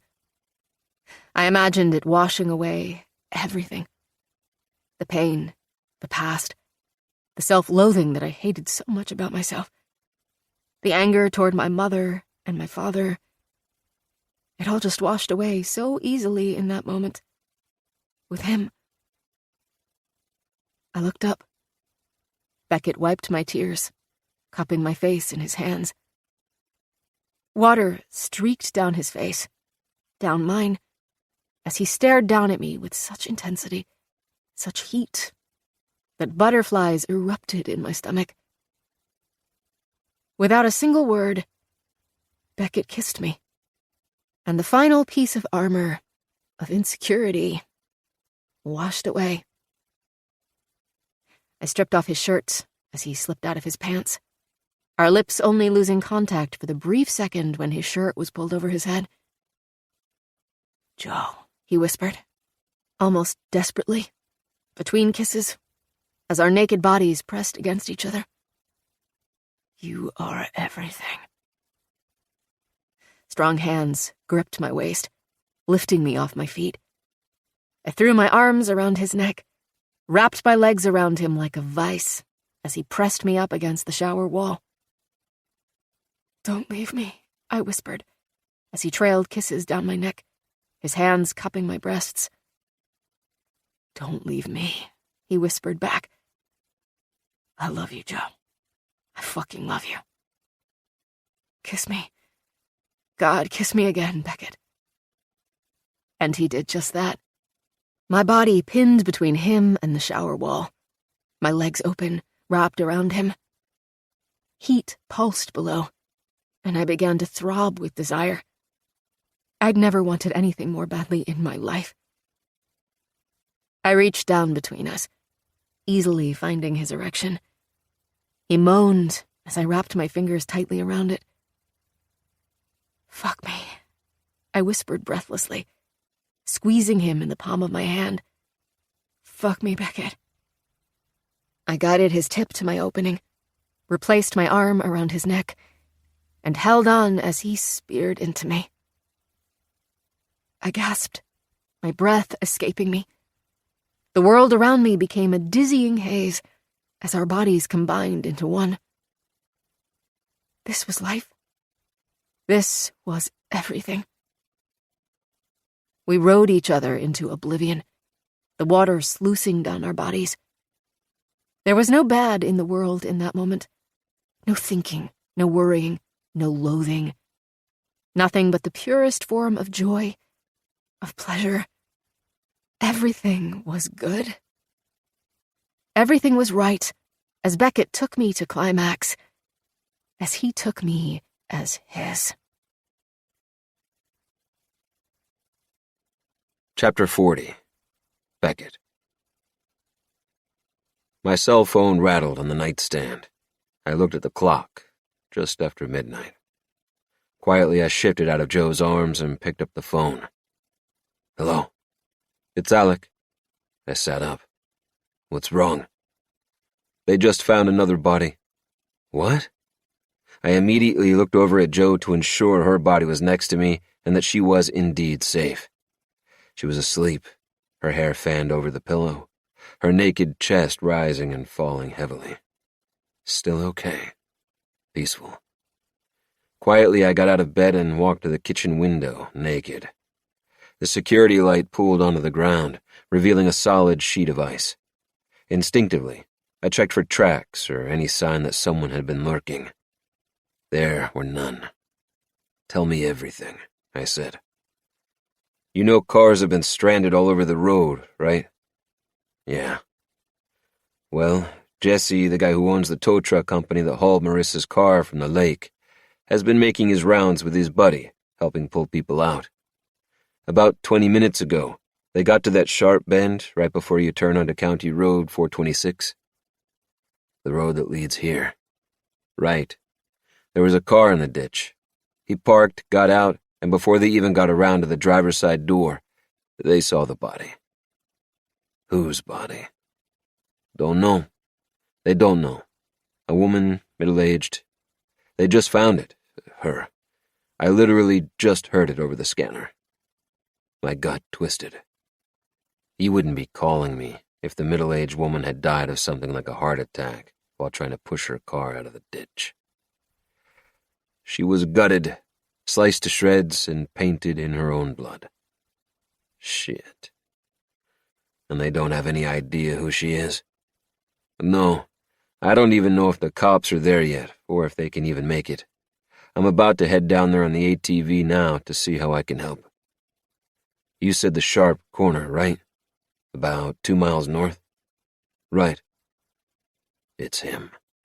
My jaw clenched. The motherfucker never left after he attacked Joe. He's around here, either at one of the houses in the area or hunkered down in a cave. He's here. I agree. What does the blood pattern on the woman's body look like? No clue. All I know is that they said, quote, she's painted just like the Pollock butcher does his girls. That's verbatim what the guy called in. I'll let you know as soon as I get there. No, I want to see it for myself. This is the last known location of the Pollock butcher. The area needs to be searched by one of us, not some part-time country asswipe. Alec, we've got to find this son of a bitch. Agreed on all counts. I'll see you down there. I clicked off the phone. What's wrong? I turned. Jo was sitting up in the bed, wide awake, worry pulling at her beautiful, sleepy face. The comforter had fallen around her waist, exposing her breasts and bare skin that glowed like an angel against the flickering light from the fireplace. God, she was perfect. And I would fucking kill anyone who touched a single hair on that beautiful head. What happened? She asked again, shifting her weight to the edge of the bed. Stop, I said, hurrying across the room. Let me help. Just tell me what's going on, Beckett. They found another body, a woman, cut up and painted. Jo gasped, covering her mouth with her hand. Who? They don't know. The guy who found her didn't recognize her. Oh my God, Beckett. She's less than 2 miles from here. Stay there. I need to get you dressed, I said as I began gathering her clothes. We're going to the scene? Yes. I need to check the area for tracks before the cops get there and trample over everything. Arms up. I slid a cashmere sweater over her head. Alec is already on his way. Jo nodded feverishly, kicking out her legs as I knelt down to slip on a pair of sweatpants. Yes, whatever we can do to help. I paused, looking up at her, feeling a rush of warmth in my chest. I've always prided myself on my rationality, my ability to think before I speak. But in that moment, I was completely overcome by emotion. I love you so much, Joe. I don't care if you don't say it back. I love you. I love you. I love you. And I'm going to tell you every day for the rest of your life. That's quite a commitment. She smiled softly. I'm ready. Let's get this done first. She lightly cupped my cheeks, kissed me on the lips. Let's end this crazy nightmare we found ourselves in. Let's get this son of a bitch back. I made short work of dressing Joe in 4 layers of clothing, including gloves, a scarf, and a beanie. Then I grabbed blankets and packed a quick bag to take with us to assist in any emergencies that, God forbid, might come up. I carried Joe outside to the shed. After I unlocked the padlocks, I lowered her onto the ATV, and together we headed into the dark night. The sleet had stopped. Only a few clouds lingered in the sky, crowding a full moon, and fortunately its light. The woods were quiet, the creatures in hiding, hunkered down, seeking shelter from the storm. The headlights formed a bubble of light around us, but beyond its reach was nothing but darkness. Ice was everywhere, coating the branches, the bushes, the ground. The trees wilted under the weight, as if bowing their heads in sadness while we slowly drove through the forest. I've never seen or heard the woods this quiet in my life, Joe said. I know. It's so creepy, isn't it? You'd think it would be beautiful, enchanting even, but it's not. Joe shivered, wrapping her arms around herself. I pulled a blanket from the back and wrapped it around her shoulders. For once, I didn't know what to say to console her. Truth was, it was creepy as shit. There was something in the air that night, a presence you could feel as real as the biting cold. We didn't speak the rest of the way. I could feel Joe's nerves as she sat next to me. We were both on high alert, ready for whatever might happen along these 2 miles. Chapter 41. Joe. My head was spinning with 2 polar opposite thought patterns. Please don't let the dead body be my mom. And oh my God, Beckett loves me. The moment Beckett said a woman had been found, it was my first thought. My mother had gotten herself into something she couldn't talk or pay her way out of. Or the butcher killed her in his final warning to me. In an instant, it seemed every ill feeling I'd ever had about my mom faded away. It wasn't worth it. The stupid arguments, the grudges held onto for years. It all felt so trivial all of a sudden. And then, Beckett loves me. I wanted to say it back. It was on the tip of my tongue. But for some reason, I couldn't say the words. There will be time for that later, I reminded myself. Right? Chapter 42. Beckett. Alec was already at the scene when we arrived. Both the tow truck and Alec's ATV had been positioned so that their headlights illuminated the rusted Oldsmobile stuck in the ditch. As instructed by Alec, I assumed, Jesse and his buddies stood next to the truck, their faces pale, their eyes wide with adrenaline. Both men were wearing gloves, hats, and insulated coveralls depicting their company logo. Both men looked like they were about to shit themselves. I remember the first time I saw a dead body, one that had been brutally murdered. It would stay with them for a very, very long time. I want to come, Joe said as I parked beside Alec's ATV, nodding at the men, who nodded back. I didn't expect less.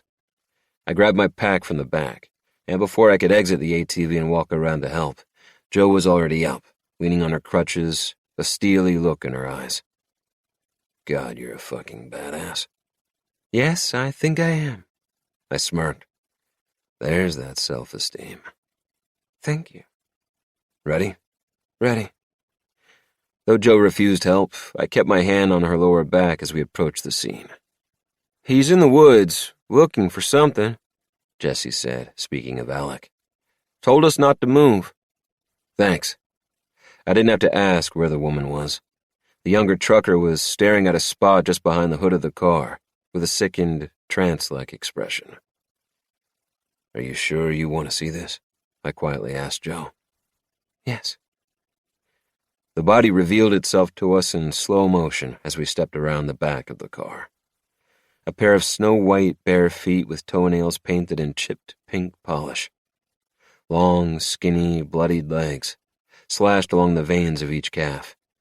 And a torso lying in a pool of blood, the skin so white it was almost luminescent underneath the pattern the killer had painted on her body. The first wave of blood connected both nipples, then wave after wave stacked down her stomach, stopping just below her belly button. The woman's eyes were closed, her mouth barely open. Blonde hair and dirty gray roots splayed over the icy gravel rocks. Her arms were open, like Jesus on the cross, slashed vertically against the veins. A horrific scene, just like all the others. Joe exhaled, covering her heart with her hand. I don't know her. Do you? No. It's another message, Beckett. This location is no accident, and neither is the timing. His first attempt to kill me failed. She was my substitute. He knew we'd find her. It's a message. He's not stopping until I'm dead. She was right. Let's get you back to the ATV, I said. No, she said, still focused on the body. Wait, hang on. She pulled her cell phone from her coat pocket.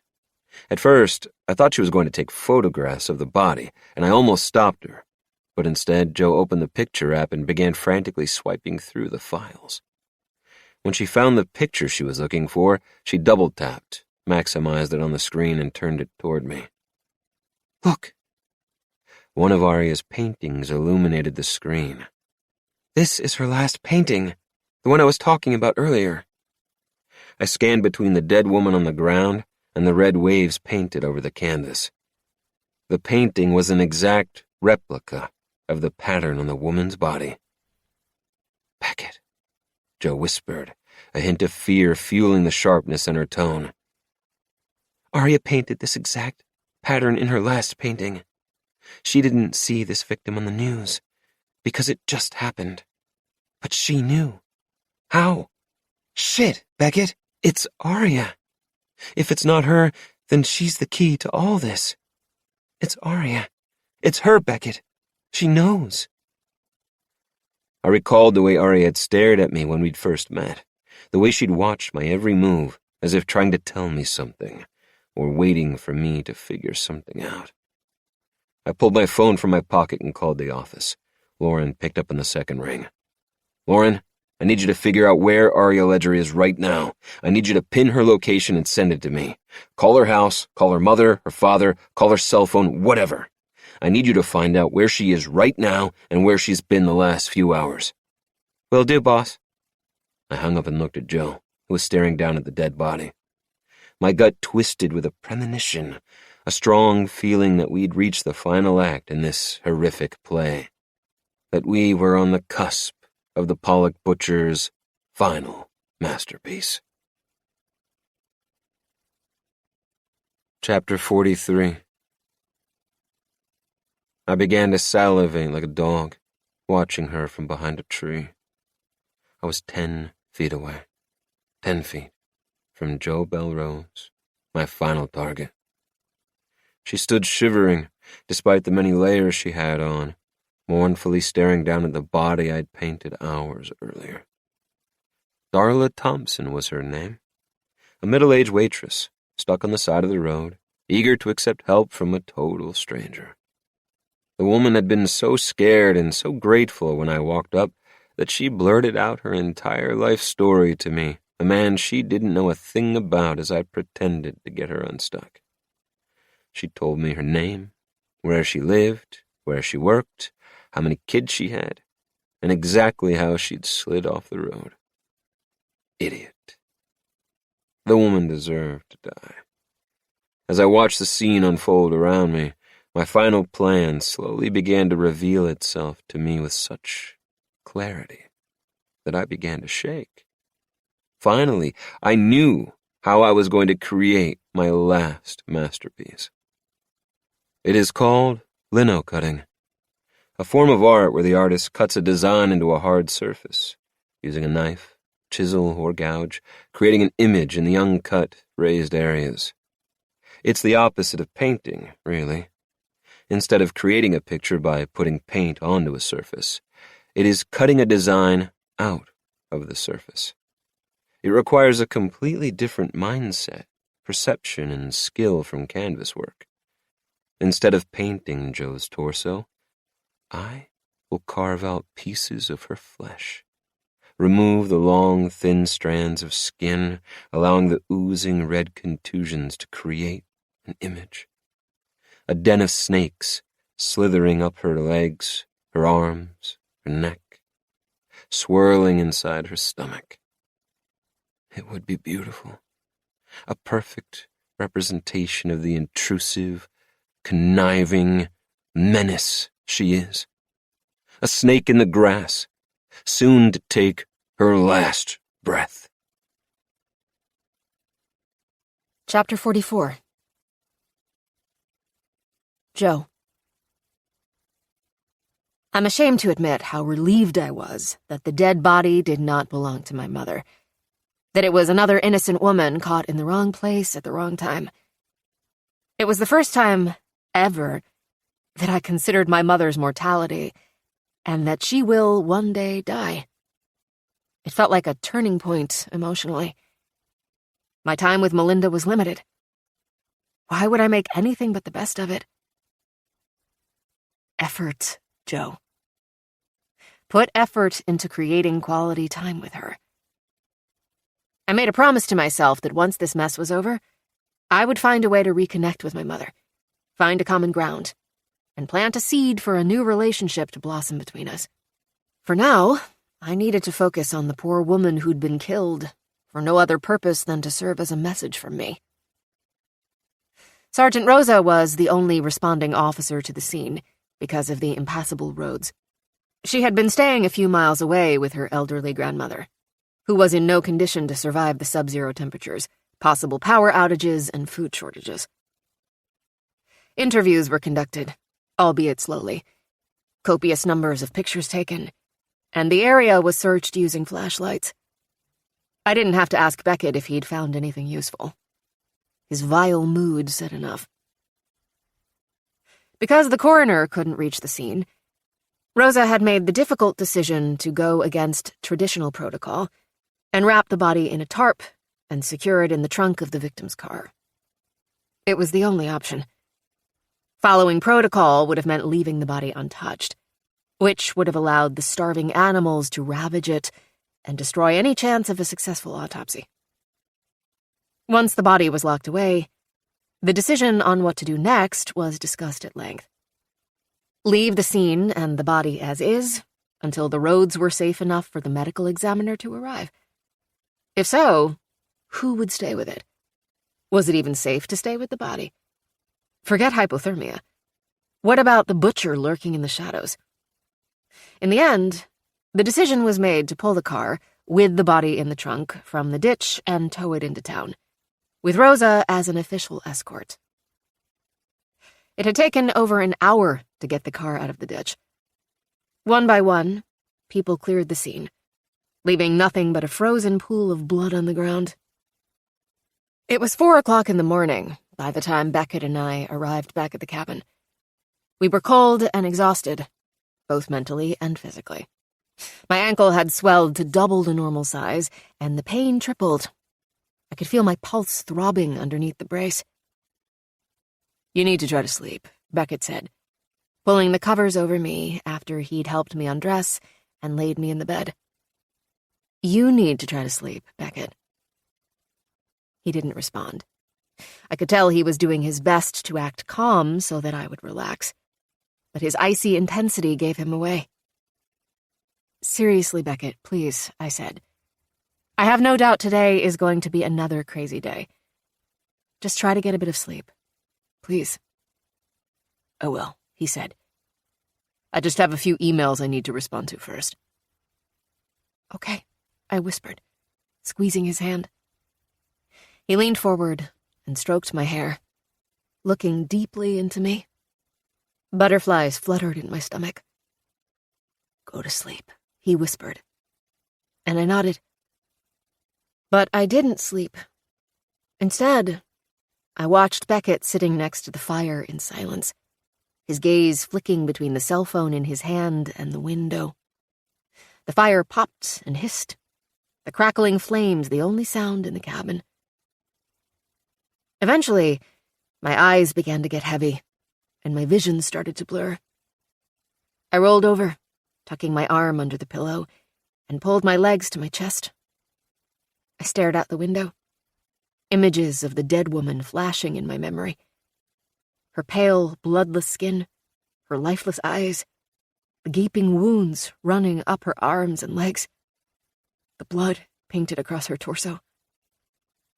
Wave after wave flashed through my head as I slipped into the blurred moments before sleep. Dark red slashes on skin, on canvas. Aria. Everything was linked to Aria. I blinked, trying to stay awake. Movement outside the kitchen window pulled my attention. Did I see something? Or had I fallen asleep, on the fringes of a dream? Frowning, I squinted, staring at the black night outside the window. Something had moved. I was sure of it, just past the shadows. My entire body jolted to life with an explosion of adrenaline. I shot up to a sitting position. Beckett was on his feet and rounding the couch before I could even speak. "What's wrong?" he asked, filled with concern. I swear I just saw something move outside the window." His gaze snapping toward the window, Beckett crossed the cabin in what seemed like 2 steps and looked outside. I continued. "I could be crazy. I could be seeing things. But I swear I just... Get off the bed." The sudden shift in his tone sent a chill racing up my spine. "Get into a ball on the floor between the wall and the bed." I did what he asked without hesitation, squeezing myself into the small space between the wall and the bed. My heart roared as I listened to his footsteps, the opening and closing of a cabinet door, the unmistakable click of a magazine being slipped into a handgun.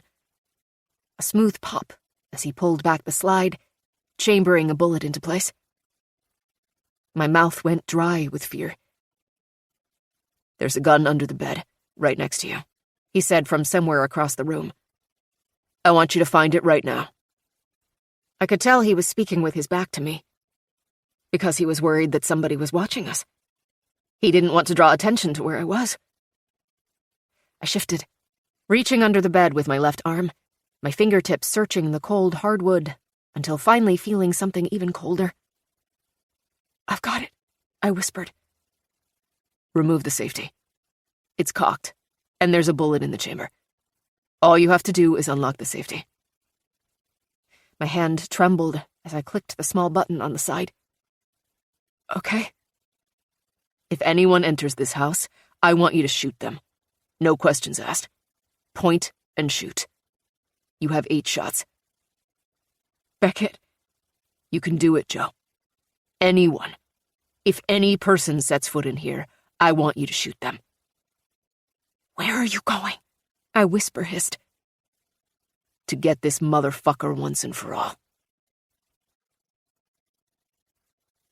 Chapter 45. Beckett. I slipped out the door. Double-fisting my gun, I hunched over and sprinted into the tree line, flying over the ice-packed ground. I pressed my back against a tree and stilled. My breath came out in heavy puffs, the steam disappearing into the cold, still air. The clouds had moved on, the full moon shining overhead, a million little stars twinkling around it. The moonlight reflected everywhere, bouncing off the layers of ice that covered the trees, the bushes, the ground. The night was lit in a shadowless silver glow, almost as bright as early morning. I mentally slipped into the hunt, pulling my focus inward, heightening my senses and awareness of the world around me. I listened, cataloging every sound in the vicinity, calculated the direction of even the slightest movement of air. I felt the support of the ground beneath my feet. I shifted my weight onto my heels, assessing the thickness of the ice, and therefore how light and quick I would need to move to make as little noise as possible. I squeezed the cold steel of the gun in my palm. My entire focus shifted to my prey, the Pollock butcher. Then, as if the universe were presenting him to me on a silver platter, I picked up his first track. An almost perfect impression of a boot tread on a layer of cracked ice laid within the last minute. And with that, the hunt began. Shoulders down, head up, I silently followed the tracks, jumping from rock to rock or falling limb to limb to keep my boots from cracking against the ice and potentially tipping off my prey. The space between the boot prints widened, suggesting he'd broken out into a jog. Had something spooked him? Had he seen me exit the cabin? I picked up my pace. The tracks took a turn, circling toward the lake. What the hell was he up to? The tracks were erratic, a few places indicating that he'd stumbled. Something wasn't right. One thing the authorities were certain of was that the Pollock butcher was an avid outdoorsman, that he was cunning, smart, ruthless. Not someone who'd be stumbling his way through the woods on an incoherent path. Was he possibly injured? The sound of rushing water and the musty scent of a riverbank filled the air. We were getting close to the river that ran through the woods, feeding into Skull Lake. Had the butcher used a canoe to throw us off? Had he parked miles away at the lake and sneaked into the area through the river? My pulse rate picked up, the back of my neck tingling with adrenaline. I followed the prints out of the trees and onto the small shoreline. The reflection of the full moon rippled over the rushing water, the shimmering waves reminding me of the pattern painted on the victims. I frowned, studying the prints. Something wasn't right. The boot prints seemed to disappear into the water, but there was no sign of a canoe or kayak. No drag marks on the shore, and no deep indents where a vessel might have lain in wait. I studied the icy ground, noting a few freshly overturned stones, which could have been from an animal. Where the fuck did he go? Suddenly a trio of birds shrilled against the night sky, exploding out of the canopy, wings flapping angrily. Bingo. I took off in the direction of the fleeing birds, slipping my first few steps, then adjusting my gait so that my heel strikes cracked the layer of ice, allowing for traction on the dirt. I burst through the tree line, tree limbs and bushes tearing at my clothes. Stealth was no longer a concern.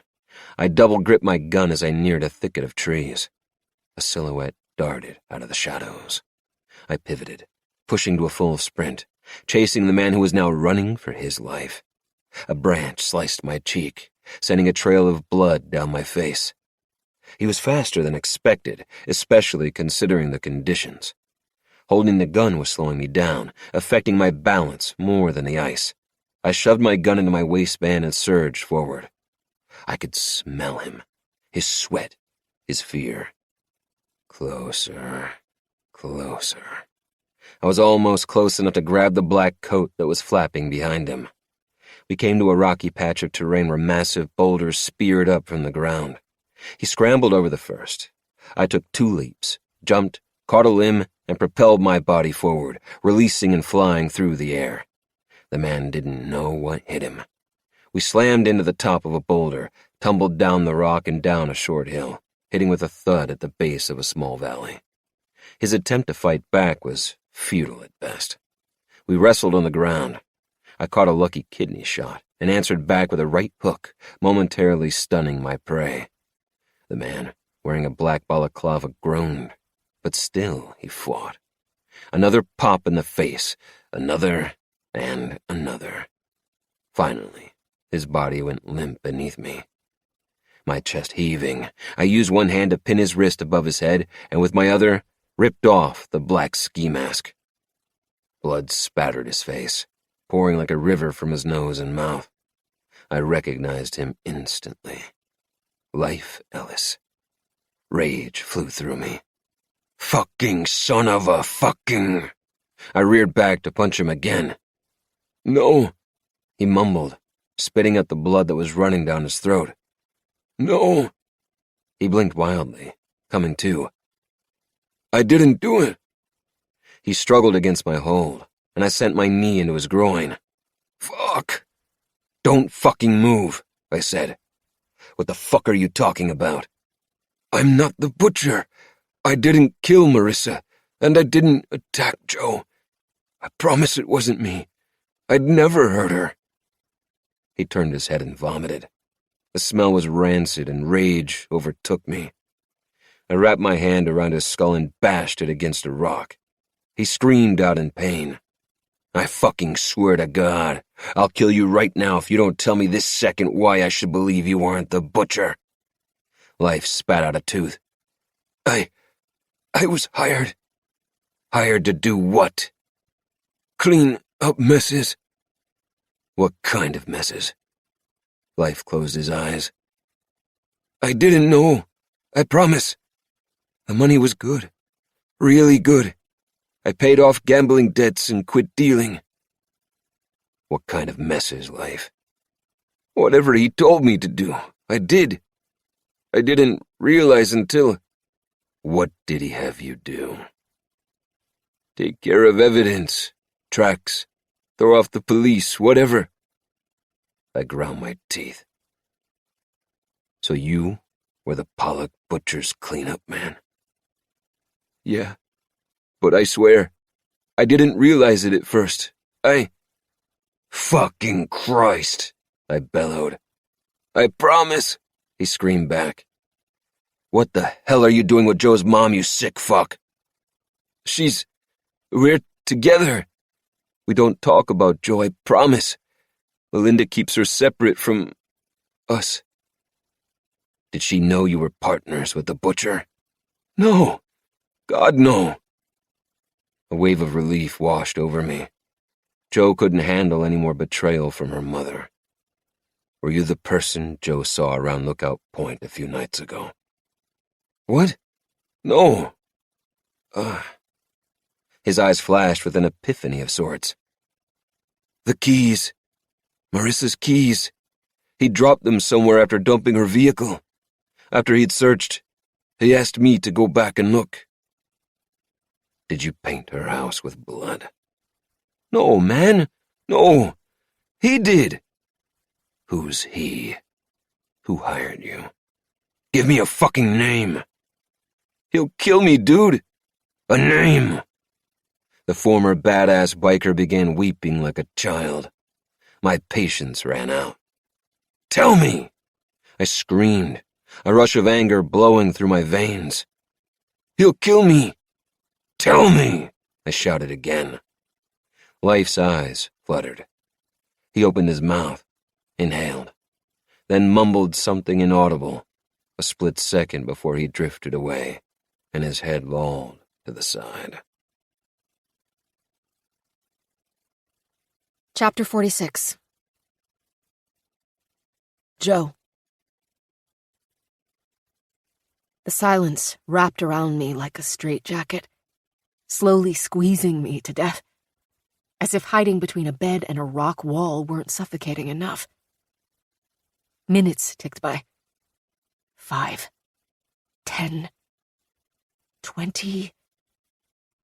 The hilt of the pistol was sweaty under my vice-like grip. If anyone walks into this cabin, shoot them.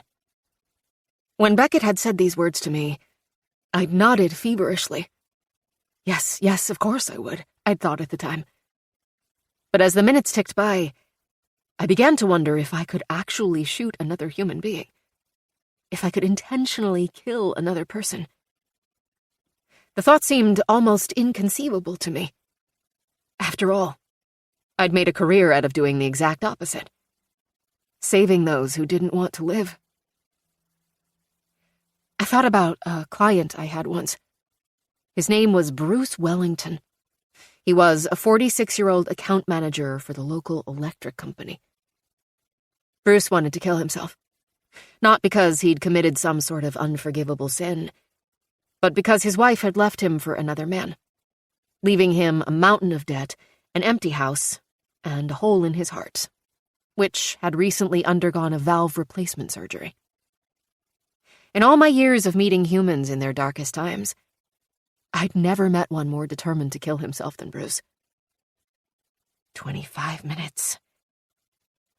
Bruce and I went through the torment of medication trial and error for what Mia had diagnosed as PTSD and severe depression. During those 6 months, Bruce called my cell phone 96 times. 96 times I answered, excused myself from whatever it was that I was doing, and disappeared into a corner, where I proceeded to talk the man off the ledge. I'm ashamed to say that there were times I secretly wanted him to do it. Get it over with. And it was in those times that my weakness was revealed. I was someone who would give up when things got too rough. Bruce taught me the greatest lesson someone could learn in my position. If a psychiatrist is willing to give up on his or her patients in moments of frustration, then he or she isn't fit for the job. I made a decision not to give up on Bruce, to not give up on any of my clients, because they deserved better from me. Could I really pull the trigger? Could I really kill someone? 30 minutes. The world outside the cabin was eerily still. Inside, you could hear a pin drop. Even the fire in the fireplace was waning. The pops and hisses more like pitiful exhales of breath. I could feel the air, like a weight slowly pressing around my body. My attention drifted to the stack of inkblot cards on the floor a few feet in front of me. I thought of Aria. I studied her paintings, taped to the wall. Dark red waves of paint, each resembling the pattern on each of the victims. I pictured the woman I'd seen, dead on the side of the road hours earlier. Aria's last painting was an exact replica of this woman's bloody pattern. How did she know the pattern before the next victim was even painted? How was she involved in all this? Was it her? Was she the Pollock butcher? Or was it her mother, Jamie, a jealous woman on the edge? I stared at the death card, the large, imposing blot of ink that represented an authoritative figure. The one Aria had said reminded her of death. Death. An authoritative figure. I focused my thoughts, feeling like I was onto something. An authoritative figure. I studied the canvas, the cards, the stack of news articles, then back to the canvas. An authoritative figure. As if pulled by some unseen force, I pushed to my knees and slowly crawled across the room, focused on Aria's last painting. Using the crutches that were leaning against the wall, I knocked the canvas off the wall and centered it on the floor in front of me. Squinting, I studied the strokes, the smooth ebbs and flows of the waves, and how eventually each wave faded into nothing, disappearing against the white canvas. Wave over wave on top of each other, fading into nothing. An authoritative figure. My gut tingled more intensely, like I was staring at the answer, but I couldn't see it. Apophenia. The ability to spot and recognize patterns. Patterns that meant something. Pattern recognition that was essential for identifying both food and predators. Predators. Authoritative figures. I picked up the canvas and shifted my weight on the floor, kicking out my bad ankle in front of me, and studied the art. The canvas began to blur as I slipped into a weird daze that reminded me of staring at one of those pictures that eventually turns into a 3D image. Red lines. Stacked red lines. But they weren't lines, really. More like wax. Like melting wax. Melting red blood. Predators, authoritative figures. I gasped. Slowly, I covered my hand over my mouth. My heart began to race as I stared at the streaks of red that Aria had said were blood. Except it wasn't blood. It was a scar. A scar of burned skin. Of melted skin. Aria's final painting was of the upper part of the scar that marred the side of her stepfather's face. The part that ran along his jawline. Just a tiny piece of the large scar he'd gotten while becoming the hero of Skull Hollow. Each of Aria's paintings represented a section of the large scar. Each pattern on each victim also represented the same thing. Cyrus Ledger had painted pieces of his scar on each of his victims. And Aria had put it all together, right there on the canvas for us to figure out. Cyrus Ledger was the Pollock Butcher. Chapter 47. Beckett. I smacked Life's cheeks, shook his body, and yelled in his face, trying to bring him back to consciousness. It was no use. I felt for a pulse. Slow, but there. I shouldn't have punched him. I shouldn't have lost my damn temper. God damn it! I yelled, staring down at Life's body between my legs. If Life wasn't the Pollock Butcher, who was? Who hired him to clean up their messes? My mind racing, I took in the old biker before me. The long gray hair, the piercings in his ears, the tattoos, the black sweatshirt, jogging pants, worn leather boots. I shifted my weight, pushing off him, and began searching his pockets. A pair of keys, an expertly rolled joint, a few sticks of gum, a handful of change. In his back pocket was a wallet, secured by a chain that hooked into the inner tag at the bottom of his sweatshirt. I popped loose the chain. Squinting through the darkness, I opened the wallet and began going through the contents. Credit cards, appointment reminders, a condom, receipts, his driver's license, a random seashell. Buried deep in the back pocket was a small folded piece of paper. A telephone number was scribbled across the top, and written below that was one single word. Delta. Delta. I frowned, staring down at the paper. The number was a local number. However, I didn't recognize the name Delta. An uncommon name, first or last. Unfortunately, I didn't have my cell phone, so there was no immediate way to know who was on the other end of this number. I desperately searched my memory, unable to recall anyone with that name, and definitely no one associated with Joe, Marissa, Aria, or anyone involved with the Pollock Butcher. Delta, Delta, Delta. Did it mean something? The memory of my first meeting with Joe popped into my head, her pouring out her beer and asking what I saw in the puddle of fizz. Apophenia, she'd said, finding hidden meanings in images and or symbols.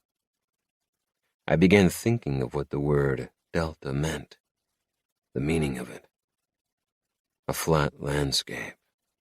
A code word used in radio communication that represented the letter D, the fourth star in a constellation, the fourth in a series of items or categories. None of these fit. Delta. What is Delta? I surged to my feet and began pacing. Something tapped at the fringes of my subconscious. A distant memory of something. Something was there. I just had to find it. Delta. I turned and stared down at Life's body. I thought of Marissa, a victim of the Pollock butcher. I thought of Aria, finding Marissa in the middle of nowhere. How had she found her?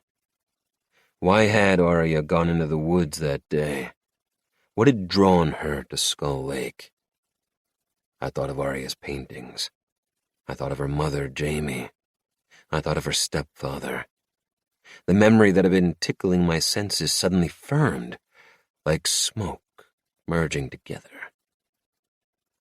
I remembered the keychain that had fallen out of her stepfather's, Cyrus Ledger's, backpack while I was digging into it.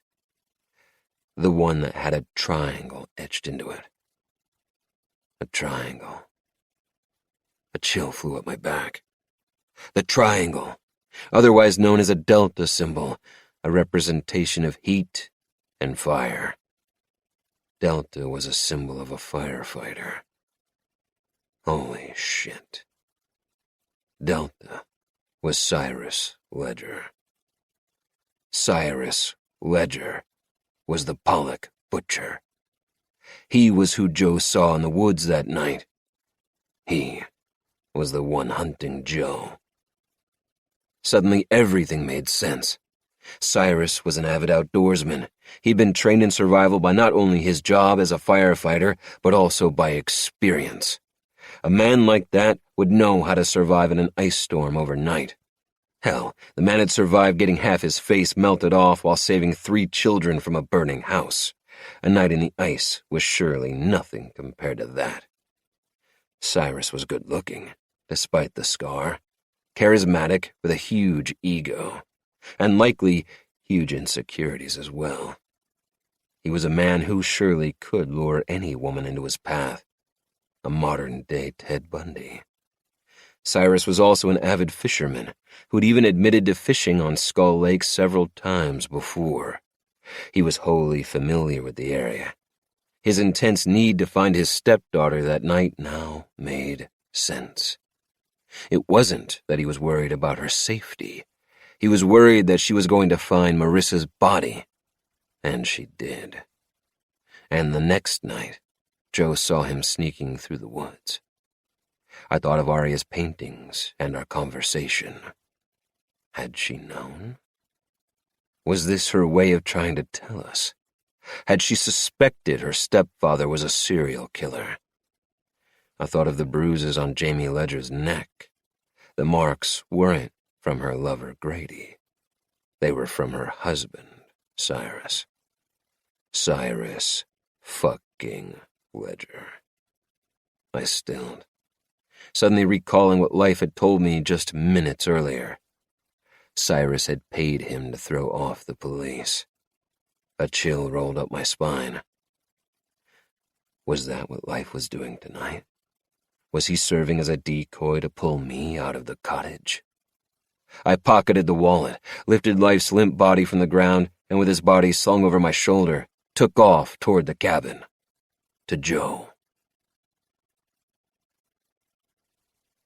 Chapter 48.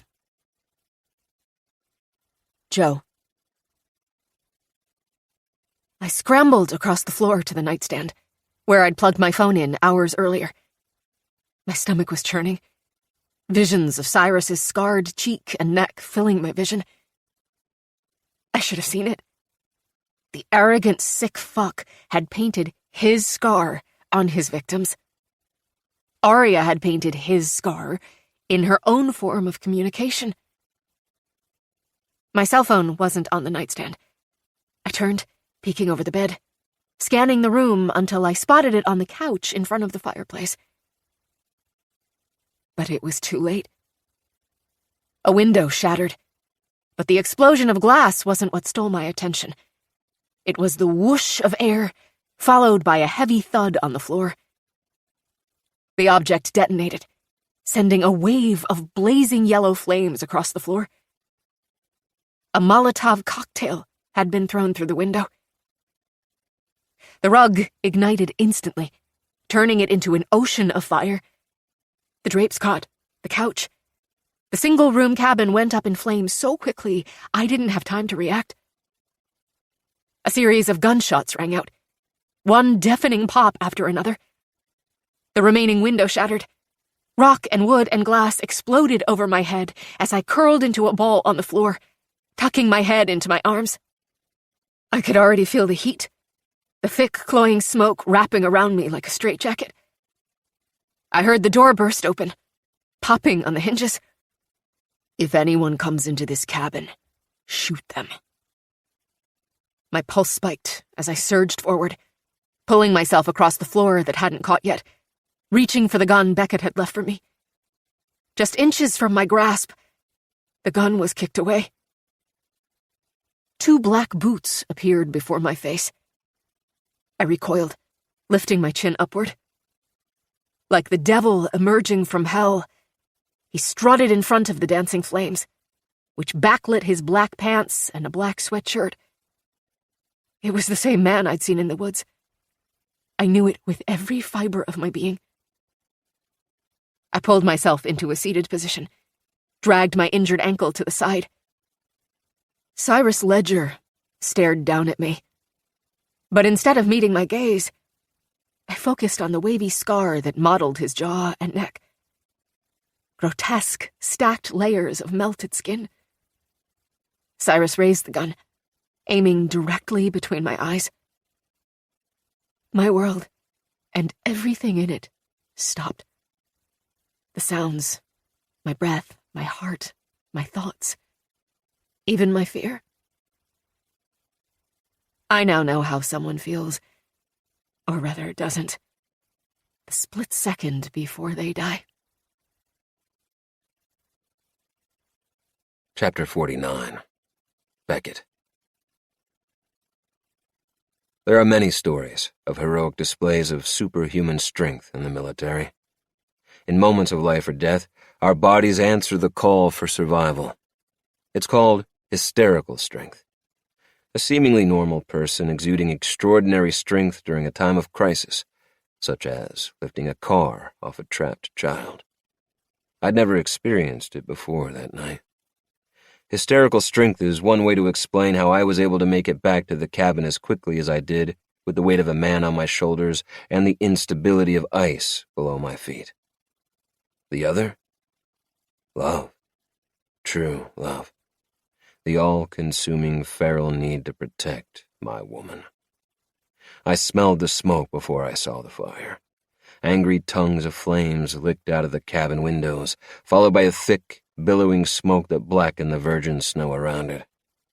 I lowered Life's body onto the ground and sprinted to the cabin, screaming her name, pitched shrills of panic exploding out of me. Using my shoulder, I burst through the door. Cyrus stood over Joe, a pistol pointed between her eyes. Joe lay on the floor, paralyzed in fear. 6 inches from my boot lay the gun I'd left her for protection. Chapter 50. Joe. My eyes drifted closed, and I braced for the shot. Bam! My body jerked violently. I waited for the rush of heat, the searing pain, the blackness to take me under. But there was none of that. Instead, another body had entered the room. A large, menacing figure that I knew very well. Using the gun that Cyrus had kicked out of my reach, Beckett had shot Cyrus in the thigh a split second before he would have killed me. I was yanked off the floor, into the air. I began choking as I was carried through the smoke. Sweat poured off my face. My vision began to waver. My body was laid on the frozen ground, and relief washed over me. The next few seconds were a blur. Shouts, screams, lots of running back and forth.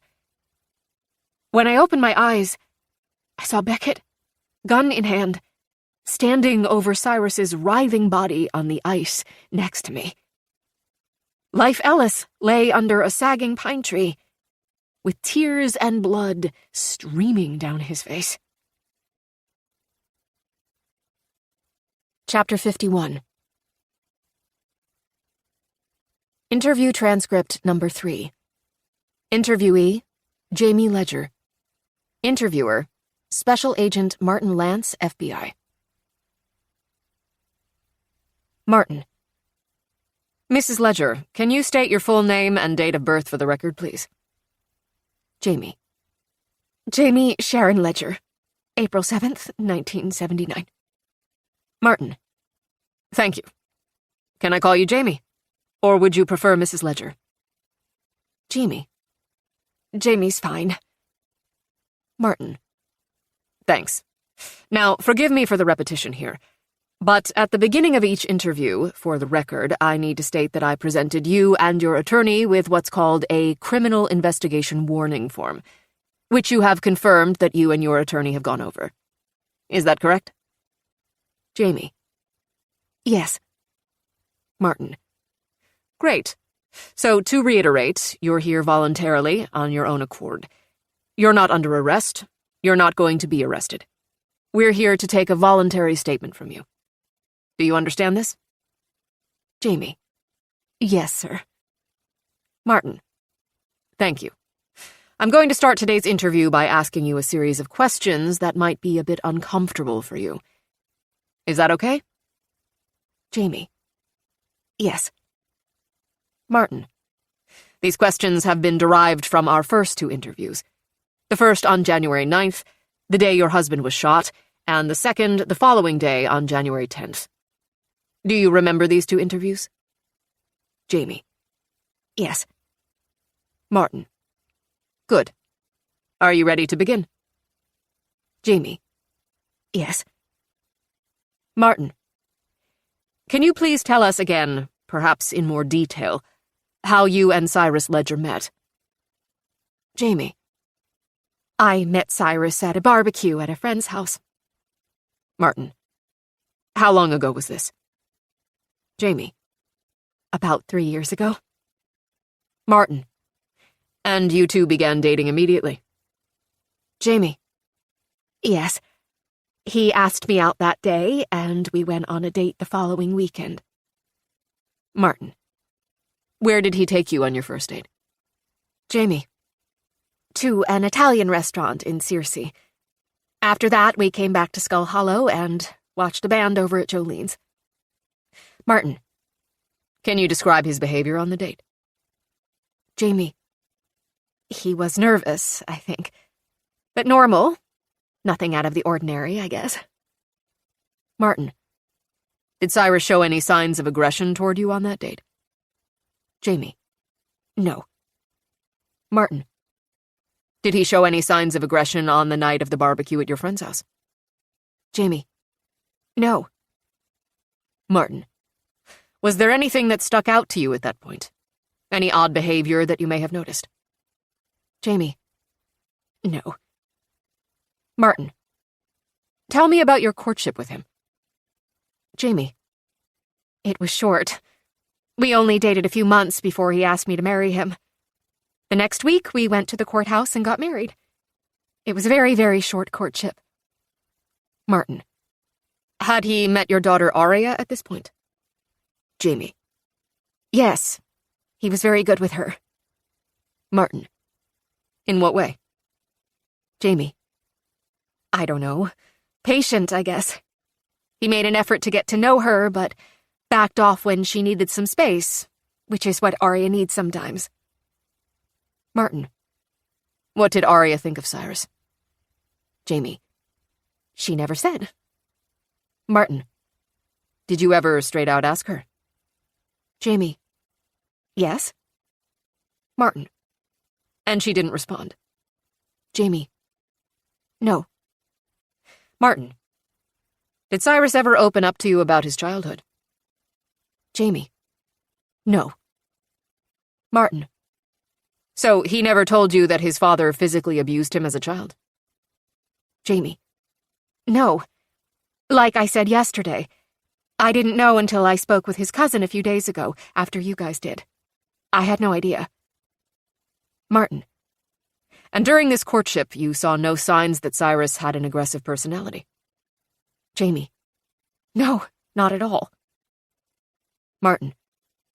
When was the first time Cyrus hit you? Jamie. On April 7th the following year. Martin. That's a pretty exact recollection. Jamie. I'll never forget it. It was my birthday. Martin. Can you tell us about that day? Jamie. We got into an argument. Martin. About what? Jamie. It was something stupid. Over money.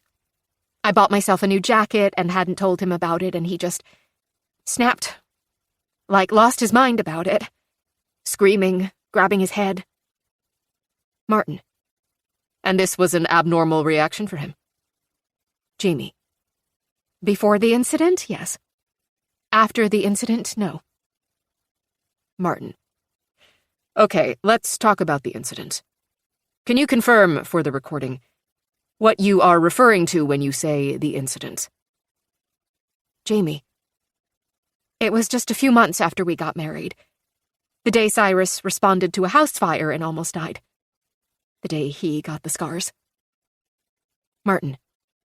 What else do you know about that day? Jamie.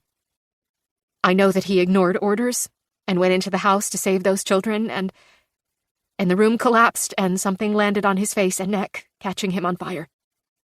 Martin. Kerosene from an upstairs lamp. Jamie. Right. He got third-degree burns. It was so awful. Martin. Your husband was in the hospital for how long after that? Do you remember exactly? Jamie. A couple of weeks, I think. I'm sure you can get the exact time frame from the hospital. Martin. Yes, I have it. I understand that at the hospital, they talked to him about getting a skin graft to help with the scars. Can you tell me about that? What he said about it? Jamie. Yes, he was adamant that he didn't want to do that. Martin. That seems odd for someone who was so notoriously confident and handsome. Why do you think that was? Jamie. I don't know. I don't know much about why he did the things he did from that day forward. He was never the same after that day. Martin. Explain this to me. Jamie. Cyrus was depressed for a few weeks after the incident. Extremely depressed. Weirdly so. I'd catch him just staring at himself in the mirror, at his scars, I guessed. One day I walked in and the mirror was busted. He was a completely different person after that incident. Martin. Angry? Jamie. Yes. Short-tempered. Mad. When he wasn't mad, he was sad. He had bad PTSD, I guess. I mean, that's what I've overheard from the doctors over the last few days. Martin. And aside from being angry, how else did he deal with these emotions? Jamie.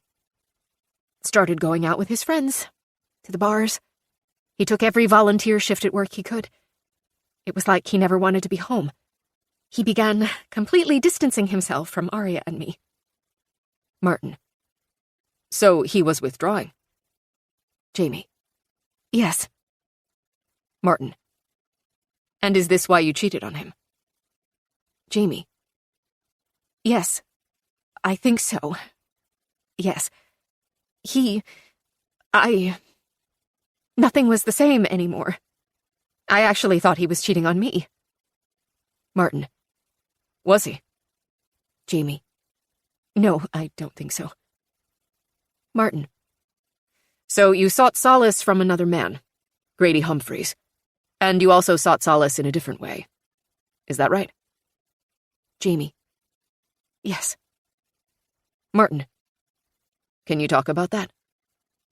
Jamie. I started doing drugs. Xanax and pot every now and then. Martin. And where did you get these drugs? Jamie. Life Ellis. Martin. Jamie, did you know that Cyrus and Life were gambling buddies? Jamie. No, I had no idea. Martin. Did you know that Cyrus asked him to help cover up his crimes? That he used your daughter's college fund to pay him? Jamie. No. Of course not. I would have... No.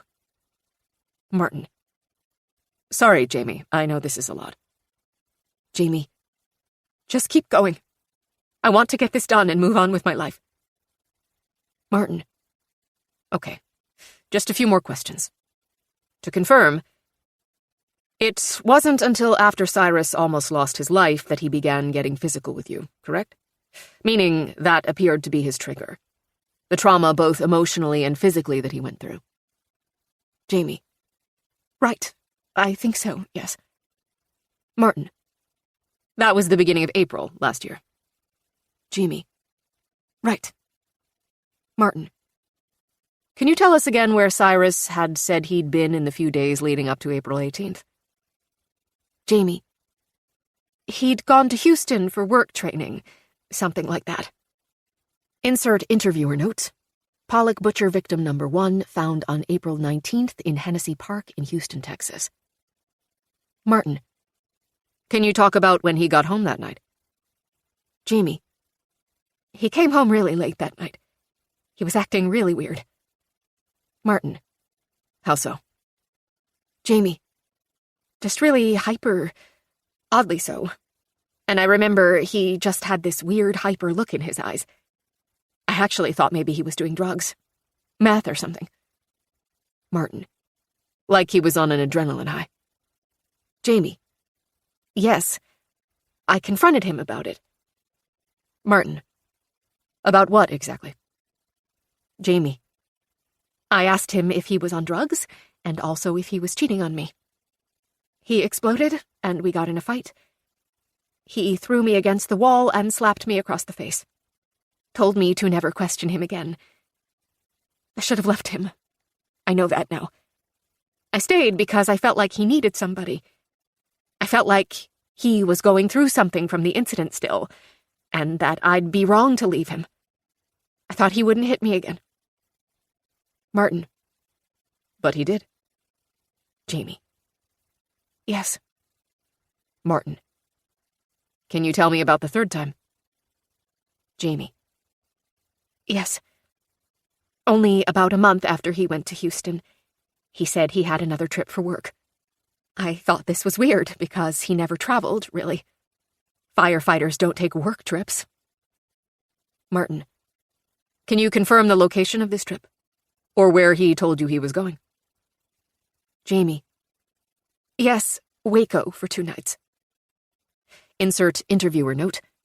Pollock butcher victim number 2 found on May 13th on Highway 19 in Waco, Texas. Jamie. He was weird again when he got back. Again, I thought he was using. I'd had some wine. I shouldn't have, but I did. And we got into an argument, and this time he punched me in the face. He dragged me by my hair through the house and shut me in the bedroom and told me if I came out again that he would kill me. He gave me a black eye that night. Martin. And where was Aria when this happened? Jamie. In her room. Martin. So she didn't see this? Jamie. No. Martin. Did she hear it? Jamie. No. I don't think so. I mean, I guess she could have. Martin. And then what? Jamie. And then it became kind of a regular thing, you know? I don't know. It just slowly became a regular thing. Martin. What did? Jamie. Him hitting me. Martin. Were there times that were worse than others? Jamie. Every time was bad. Martin.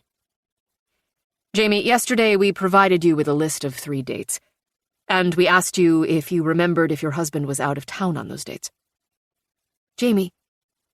Yes, the 2 we just talked about and 1 more, about 6 months ago. But you said that you already confirmed that he was gone on those dates and where he was. Martin. Right, yes. The phone company verified his cell phone location on each of the dates. But I want to know a little bit more. I wanted to know his behavior leading up to those days, if you remembered how he was acting. Jamie. I don't remember, or nothing sticks out, about how he was acting before the Houston, Waco, and Tyler trips. But the last 2 dates, the night that Marissa Curry was killed, and most recently Darla... Martin. Thompson. Jamie.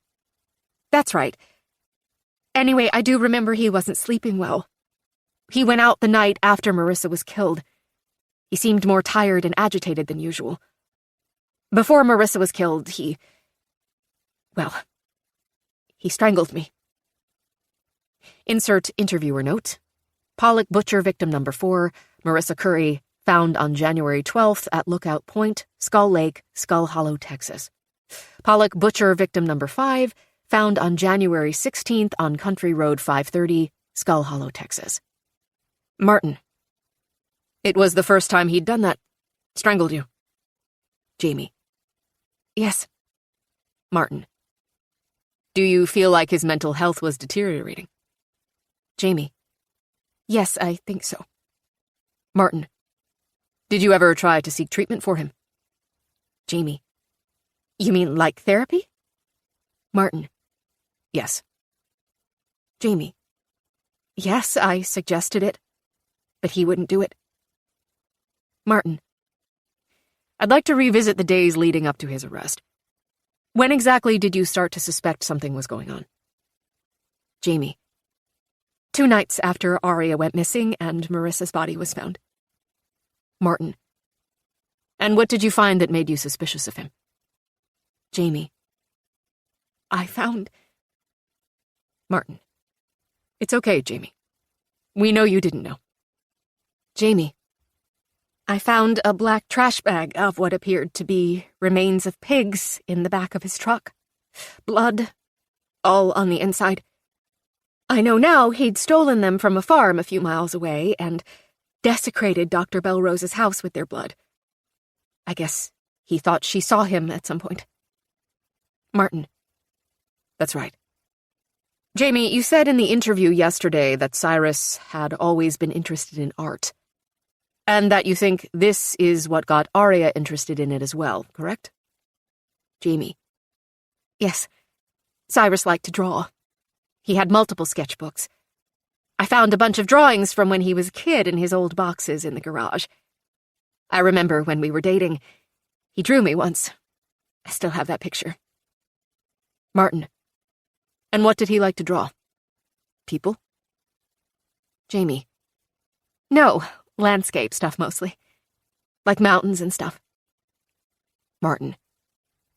Thank you, Jamie. Chapter 52. Interview transcript number 2. Interviewee, Aria Ledger. Interviewer, Special Agent Martin Lance, FBI. Martin. Aria, can you confirm for me, did you ever see your stepfather hit your mother? Aria. Yes. Martin. How often did this happen? No response. Martin. Can you talk to me about the incidents? No response. Martin. Can you talk to me about how this made you feel? No response. Martin. Aria, do you remember the day before you found Marissa Curry's body in the woods at Lookout Point? Aria. Yes. Martin. Can you tell me what you did? What were you doing? No response. Martin. I understand that you took your mother's car without permission. Is that correct? Aria. Yes. Martin. Why did you do this? No response. Martin. I understand you had taken your camera with you, too. Is that correct? No response. Martin. There are pictures on your camera, taken that day, of the back of your stepfather's car at stoplights. Can you confirm you took those pictures? No response. Martin. Aria, were you following your stepfather Cyrus on that day? Aria. Yes. Martin. Why? No response. Martin. Aria, you didn't like your stepfather, did you? Aria. No. Martin. Because he was mean to your mom? No response. Martin. Aria, I understand you seemed upset, according to your parents, in the days leading up to you getting lost in the woods. Is this because you saw your stepdad physically hurt your mom? Aria. Yes. Martin. Did he ever hurt you? Aria. No. Martin. Okay. Back to the day you followed him. Did you follow him that day because you thought he was cheating on your mom? Because you'd heard her accuse him of that over and over? Aria. Yes. Martin. You wanted to catch him. Give your mom proof so that hopefully she would break up with him. Aria. Yes. Martin. So that day, you followed your stepfather to Skull Lake? Aria. Yes. Martin. Did he park his truck outside of Camper's Hollow? Aria. Yes. Martin. Do you know if he saw you? Aria. No. Martin. No, you don't know, or no, he didn't see you? Aria. Didn't see. Martin. Did you get out of your mother's car? No response. Martin. Did you follow him into the woods? No response. Martin. Did he see you follow him? Aria. No. Martin. Aria, did you see your stepfather talking to Marissa Curry? Aria. Yes. Martin. Did you see your stepfather hurt Marissa Curry? Aria. Yes. Martin. What did you do? No response. Martin. I understand you moved your mother's car. Maybe because you were scared? Panicked? Aria. Yes. Martin. Did you go back to Lookout Point? Maybe to check on Marissa Curry, see if she was okay? Aria. Yes. Martin. And you stayed with her, with Marissa Curry's body, until you were found later that day? No response. Martin. Why? No response. Martin. Because you were too scared to go home? Aria. Yes. Martin. Because you thought your stepfather might do the same thing to you? Aria. Yes. Martin. Aria, I can assure you now that your stepfather will never be able to hurt your mother or any other woman ever again. Now, if it's okay with you, I'd like to discuss the paintings you did at the Dragonfly Clinic. Considering this new information, the red waves you painted didn't represent blood. Is that correct? No response. Martin. They represented your stepfather's scar, correct? Something that could easily identify him. No response. Martin. And this, Aria, was your way of telling someone what he did. A safe way, so that you might not be caught. Right? Aria. Yes. Martin. Thank you, Aria. Aria. Thank you. Chapter 53.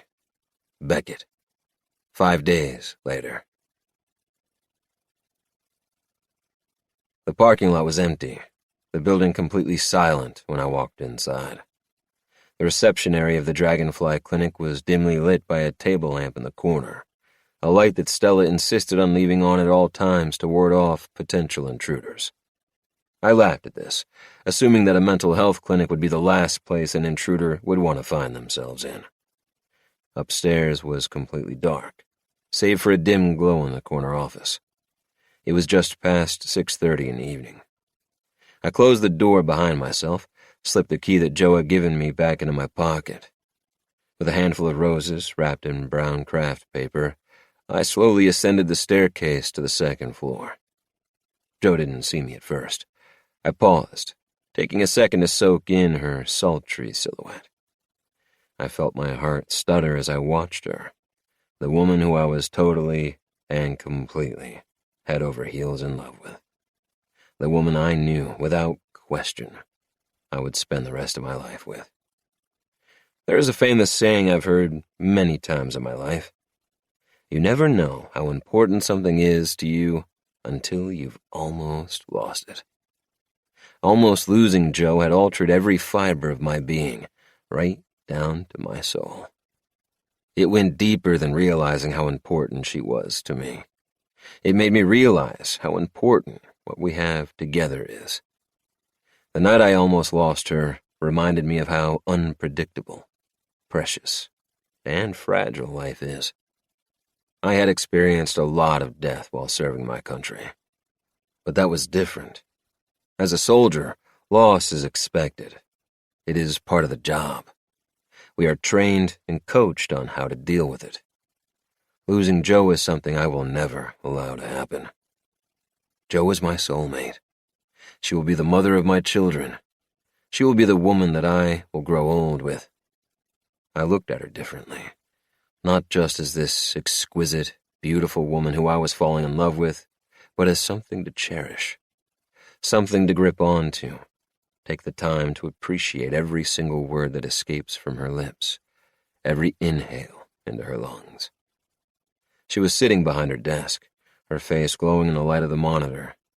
Her eyes were heavily shaded, brows squeezing together, mouth drawn downward. She wasn't staring at her computer screen, but staring through it, obviously in deep thought. It is a look I've come to know very well. It is a time for me to offer an ear to listen and allow her to untangle the jumbled thoughts tumbling through her beautiful little head. She saw me as I crossed that hallway to her office. I opened the door. She smiled before she even saw the roses. "Hi," I said. "Hi." I lifted the flowers, and life sparked back into her tired eyes. I love to know I can do that. She pushed back from her desk and crossed the room. Instead of taking the flowers, Jo stepped into my arms, rested her cheek against my chest, exhaled, and stilled. After slipping the roses on a chair next to the door, I wrapped my arms around her. For 2 solid minutes, we simply stood there, in silence, and just breathed together. Savored the solace only found in each other. "You okay?" I whispered. Jo took a deep inhale, then stepped back. "Yeah, I'm okay." "How did it go?" She blew out a dramatic exhale.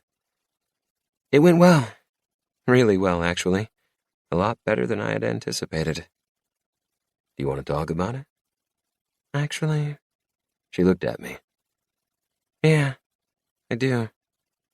I smiled. "All right, then, Dr. Bellerose, where would you like me to sit?" I mocked, playing the part of a new patient. She grinned and played along, gesturing professionally to the couch. I sank onto the soft leather. Jo settled behind her desk and slid on her glasses. I could smell the presence of another woman mingling with the leather. I pictured Jamie Ledger's face. The days following the incident at the cabin were a whirlwind of interviews, sleepless nights, multiple retellings of the horrific story to friends and family, not to mention the arduous task of dealing with what remained of my cabin after it burned down. It had been a hell of a few days. Yet, in the midst of this chaos, Jo reached out to both Jamie and Aria, offering anything her clinic could do to help them weather the storm. Aria was quick to accept the offer, spending a total of 7 hours painting in the days following the incident. The first paintings were angry red slashes like the ones before, obviously a reflection of her anger at her stepfather. But gradually, as art therapy is meant to do, the paintings began to reflect more of an inward focus. Less anger, more exploration of emotions. According to Jo, it was a wonderful sign. And to both my and Jo's surprise, Jamie was also open to receiving treatment. She began with therapy, meeting for an hour with both Mia and Joe. After, she requested to only meet with Joe, feeling a kindred spirit with the woman who had helped to bring her evil husband to justice. They had just completed their third session together, meeting after hours so Jamie didn't have to deal with the public. Give me the highlights? I asked when Joe seemed to be struggling with how to regurgitate the last hour of her life. Understandably so. It was not only a challenge to get Jamie to open up, but also for Joe to listen to behind-the-scenes details of the man who had tried to kill her.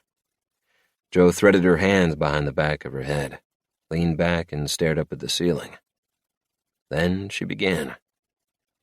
As you know, Cyrus Ledger is currently going through an extensive psychiatric evaluation. He is still on a 5150 hold in the hospital. Apparently, his abuse as a child was way worse than anyone realized. Jamie said he's just sputtering out random horrific stories of his father abusing him. He appears to be totally disconnected from reality. Did she give details? A hint of sympathy sparked in Joe's eyes. She said that someone on his medical team told her that Cyrus told them that when he was a kid, his father used to put his cigarettes out on the underside of his arm and also down his torso, along his ribcage. He's riddled with tiny little scars, though most have faded over the years. He'd lied to Jamie about them when they'd first gotten together, saying they were scars from an old four-wheeler accident. No one at Cyrus's school saw this? The scars were hidden under his clothes. I shook my head. I just don't get it, though. All that happened when he was a kid. What triggered it now? The man has worked at the fire station for how many years? A normal job? Seemingly normal life?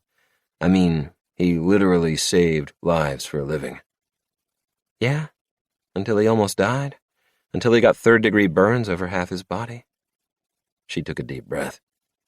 You don't, not many do, really, understand what it does to someone's psyche to go through such a painful, traumatic event.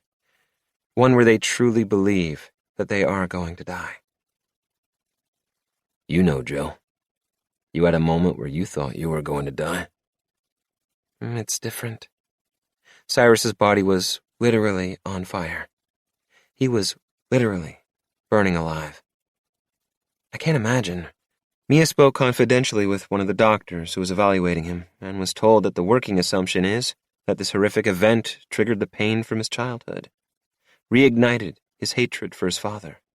Combining that with becoming disfigured is what sent him over the edge. There are a lot of studies on the lasting effects of childhood trauma, like being beaten daily. It literally changes the physiology of the brain. There is a lot left to learn. What about the victims? The women he targeted? Did he target those women specifically? Jamie doesn't think so, and neither do I. We think he planned on doing something violent, simple as that. It could be that he just picked a town close enough to drive to at random and drove around looking for his victim. And that was that. It's not uncommon. If somebody decides that they want to kill, they're going to kill. There doesn't have to be a deep-rooted, she reminded me of my mom scenario. He probably saw the opportunity of the woman alone with her baby and took it. And then did it again and again and again. So they're considering the killings as premeditated? Absolutely. God, that's fucked up. Yeah, it is. But that's not the focus now. Cyrus Ledger is in custody, and now we have to focus on the people he emotionally destroyed in the process. His wife and his stepdaughter. That's where my focus will be. Both Mia and I agree that we will do whatever we can, no fee, to help carry them through this. You're forgetting about someone in that scenario, Joe. She frowned. You. Joe looked down, her jaw clenched. She hated being the victim. And I hated seeing her like this. I rose from the couch, walked around her desk, and knelt at her feet. I took her hands in mine. Joe, you are just as worthy as Jamie and Aria to receive therapy, time, and to allow yourself to cry, to hide under the covers for days or weeks. You are worthy enough to grieve and go through all the stages that they are going through. Tears filled her eyes. I squeezed her hands. Baby, You are an amazing woman for being so driven to help these other 2 women. But you have to remember that you need time too. And that's what I am here for. I am here to be your partner, to be your pillow when you need to rest, to be your sounding board when you need to speak, to be an ear when you need to just talk or just cry. Jo burst into tears, crumbling into my arms. Thank you, she sobbed. I love you, Beckett. I do. My heart skipped a beat. She said it back. Finally. Jo loves me. Her tears came hard and fast. I do love you, Beckett. I love you so much. But I am so terrified you're going to leave me. Let it go. Trust me. I'm not going to hurt you. I squeezed her tightly against my chest. Let me in, Jo. Let me in. Together we sat on the floor behind her desk. Jo curled into a ball in my lap while I held her until she stopped crying. And in that moment, I vowed that I would do this every day for the rest of my life if I had to. I would never leave her, because she is worth it. Because love is worth it. Chapter 54. Jo. Unwrapping my scarf, I pushed through the doors of Mocha Mondays, a new coffee shop that had recently opened on the square. A bubble of nerves crept up as I scanned the crowd. Melinda's hand shot up excitedly, her long porcelain fingers waving in the air. I smiled as I walked over. Mom, is that you? Melinda smiled and winked. I slid into the booth, studying my mother's somewhat startling appearance. Melinda Bellerose's hair wasn't curled to its usual perfection. Her eyebrows were not painted on. Her nail polish was chipped, and there was a ketchup stain, or was it barbecue sauce, on her white sweater. She wore jeans instead of a tennis skirt and boots instead of heels. Her eyes, however, were as clear as the blue sky outside, reflecting a mixture of both love and worry. The waitress, a young 20-something with bright red lipstick and a massive nose ring, approached the table. "What can I get for you lovely ladies?" I nodded for Mom to go ahead. "I'll take a green tea with honey." "Creamer?" "No, thanks, dear." The waitress turned to me. "Do you have whiskey barrel cask coffee?" "Sure do." "That, please, with cream and sugar." The waitress scribbled down our order and disappeared behind the wooden counter. "Thanks for meeting me," I said. "Thanks for finally inviting me. I wasn't sure how long I was going to have to stick around until you did." "Mom, I told you that you didn't need to stay. And you know you could have stayed at my house." "Like usual?" "Right." "Well then, usual would have been me barging in without an invite." An awkward moment passed. "Have you talked to Life?" I asked. "He's in jail. I thought you knew." "Yeah, I know. I mean, have you visited him?" "Yeah." Melinda looked down, genuine sadness washing over her face. "He's doing okay." "He struck a deal, you know. Made a full confession, provided everything the feds needed to basically ensure a slam-dunk case against Cyrus Ledger. He'll be out soon." "I know." "Do you really believe he didn't know what he was doing? That he really didn't know Cyrus was the Pollock butcher? And that he was single-handedly helping cover up a local murder?" "I think he was blinded by the money. I think he looked the other way and believed what he wanted to. I knew he had secrets. He always carried around this bag with him. I know now it was filled with whatever drugs he was selling that day. But no, I never suspected he was involved in anything regarding the murders." Another beat passed between us. "Are you going to see him again?" I asked. "After he gets out?" "No. We both agreed we need to go down our own paths. I swallowed back an exhale of relief. Joe, No, Mom, I'm sorry. No, baby, please. Let me talk. I want to explain everything to you. The waitress delivered our drinks, picked up on the tension, and hurried away. 6 months ago, Melinda said, I found a stash of pills. My stomach rolled. Where? Under your vanity, in the bathroom. I was looking for a face exfoliator and found 6 bottles of Xanax instead. Heat rose to my cheeks, and I looked down. That's why I started visiting more and more, and demanded to stay at your house instead of getting a hotel. I was worried about you, Joe. I didn't take them, Mom. I know. I realized that quickly because none were ever gone on my subsequent visits. The bottle would always be just as full as when I'd left. Regardless, I knew something was going on. It's my fault. I should have asked you directly. But you know you and I don't have the best or most open relationship. She sighed, then continued. Listen, there's nothing I can say or do to show you how truly sorry I am for not being the mother you needed me to be. That every child needs and deserves.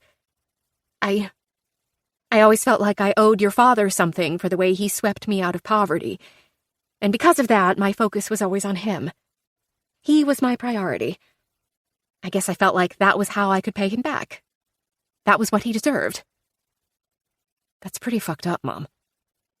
She swallowed hard. I know. Trust me, I know now. Compared to him, you were kind of an afterthought. And if I'm being totally honest, any time you weren't being, she used air quotes, the perfect daughter, I felt like it was a reflection of me and you. And I didn't want to disappoint your father. So, I pushed you to be better so he would be proud of me. I blinked, the gut-wrenching, honest admission jarring me. Anyway. She sniffed back tears before taking a long sip of tea. A minute passed in silence. Mom, can I ask you something? Of course. Why life? Why him?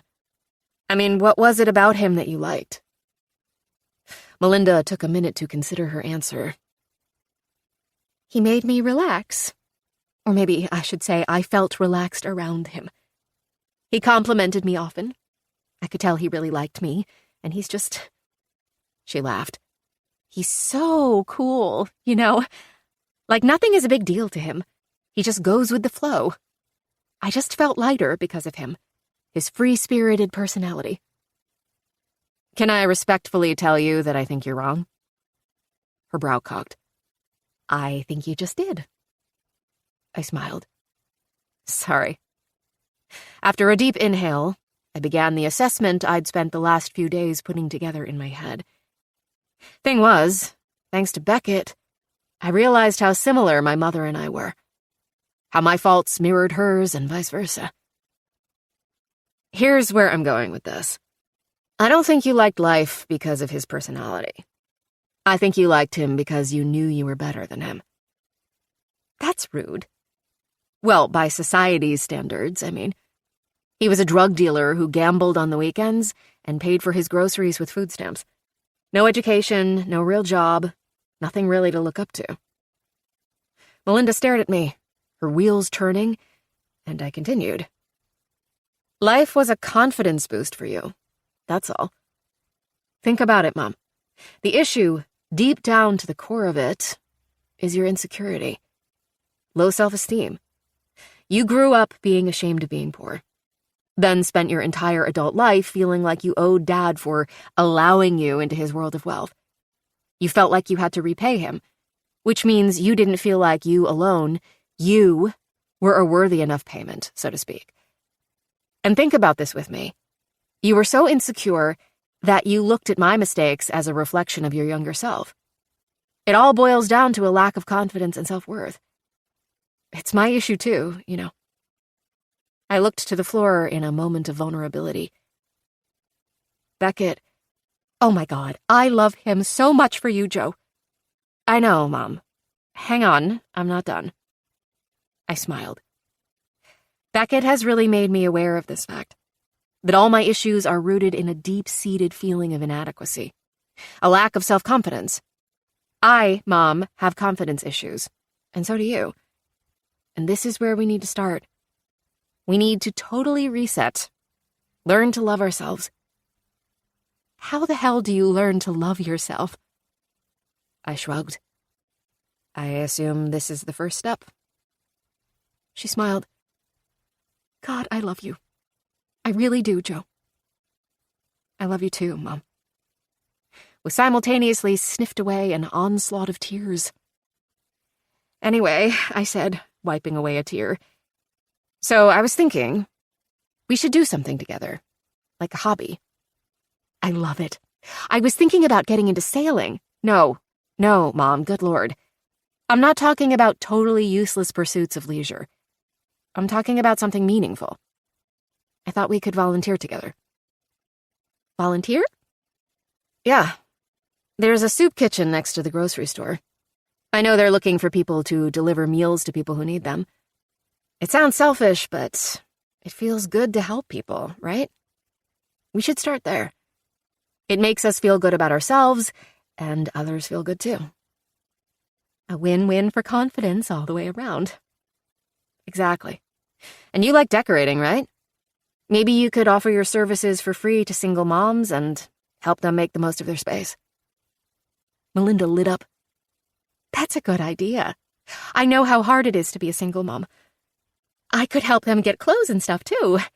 Like nice things for their jobs. Yeah, Mom. That sounds awesome. I smiled, and Mom matched it.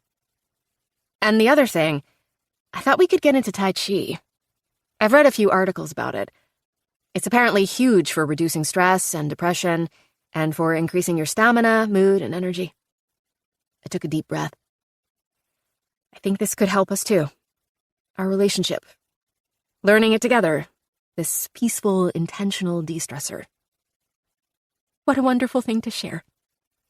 Yeah, that's what I was thinking too. I'm sorry, Joe. I'm sorry too. Can we just start over? I think we just did. An hour later, I pulled up the driveway. The yard looked beautiful under the late afternoon sunlight, long shadows stretching next to spears of golden light. The ice from the record-breaking storm had melted, and soon spring would be on the horizon. Beckett's truck was parked under the massive pine tree that hugged the garage.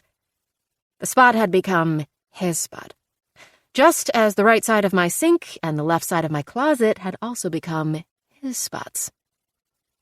It happened slowly, really. Organically. Beckett didn't leave my side in the days following Cyrus's arrest, including during the night. Eventually, however, as the saying goes, life must go on. Beckett had meetings he couldn't miss, and I had a commitment to clients. But at the end of every day, Beckett was there, by my side, offering me a smile and the embrace of two big muscular arms. Some evenings we would laugh, some I would cry, and others we would just sit in comfortable silence, watching cheesy 80s movies and eating oversalted popcorn. I learned that my comfort in Beckett, in us, came in the form of action. Not in continuous verbal reminders by him that he will never leave me or hurt me. Beckett never pressed me to open up. Instead, he was simply there. And in simply being there, trust began to form. Through this crazy experience, I have learned that my personal growth cannot be dependent on someone else. The power to change resides in me, and only me. I cannot fully trust someone else until I learn to trust myself. I have to trust myself to make good choices. I have to trust my judgment. I do not need pills. I do not need reinforcement from my mother. I do not need Beckett. Because I alone am enough. A smile caught me as Beckett's silhouette passed by the window. I rolled my truck into the garage, grabbed my to-go cup of coffee and my purse, and made my way into the house. A fresh bouquet of flowers sat in the middle of the kitchen island, his cell phone and keys next to the mail basket. His scent lingered in the air as if he'd just passed by. Clean soap tinged with the fresh, leathery scent of his cologne. Beckett must have just gotten home from work. Home. Beckett emerged from the laundry room, a basket full of towels in his arms, a smile on his face. How did it go? He set the laundry on the couch and met me in the center of the living room. I took his hands, and he smiled with a twinkle of suspicion. I love you, Beckett. I love you, baby. I did love him. So very much. And while, yes, admitting this fact still, on occasion, sent a rush of nervous butterflies into my stomach, the thought of allowing him to walk out of my life was even worse. Beckett was mine. My friend, my partner, my soulmate. There was no question. He and I. It would be he and I. Always and forever. I inhaled, and my heart skipped a beat before the words even escaped my lips. It's time. Time to start over. Beckett's hands squeezed mine. He leaned down and kissed my forehead, my cheek, and finally, my lips. Are you sure? Yes. Okay. I'm ready. I'm here to hold your hand through every second of it. Together, Beckett and I gathered every single prescription pill bottle in my house, in my car, and from my hiding spot under the floorboards in the kitchen. Together, we drove to my office and emptied the safe I kept filled under my desk, then to the gym, where I kept bottles stashed in my locker. Together, we bagged up the pill bottles and dropped them off at the police station for proper disposal. I'll never forget the feeling the moment the bag dropped from my fingertips, the same moment Beckett's hand squeezed my other. And the cigars? He asked with a smirk. I like my cigars, Beckett. I do. He nodded. I thought you might say that. To my complete shock, he pulled one of my coveted cigarillos from his pocket, lifted it to his lips, and fired up the tip right there in the Skull Hollow Police Department parking lot.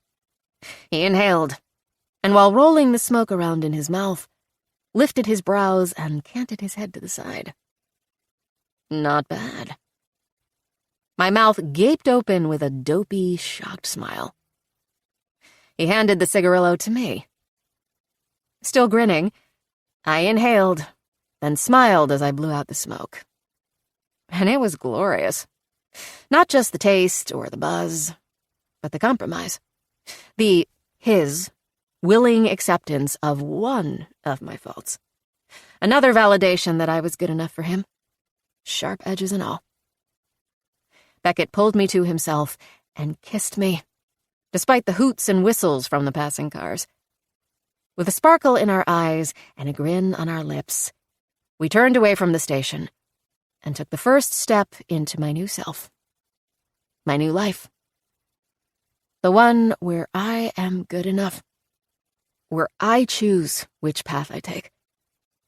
And for the first time in my life, the path I chose was wide enough for two people, not just one.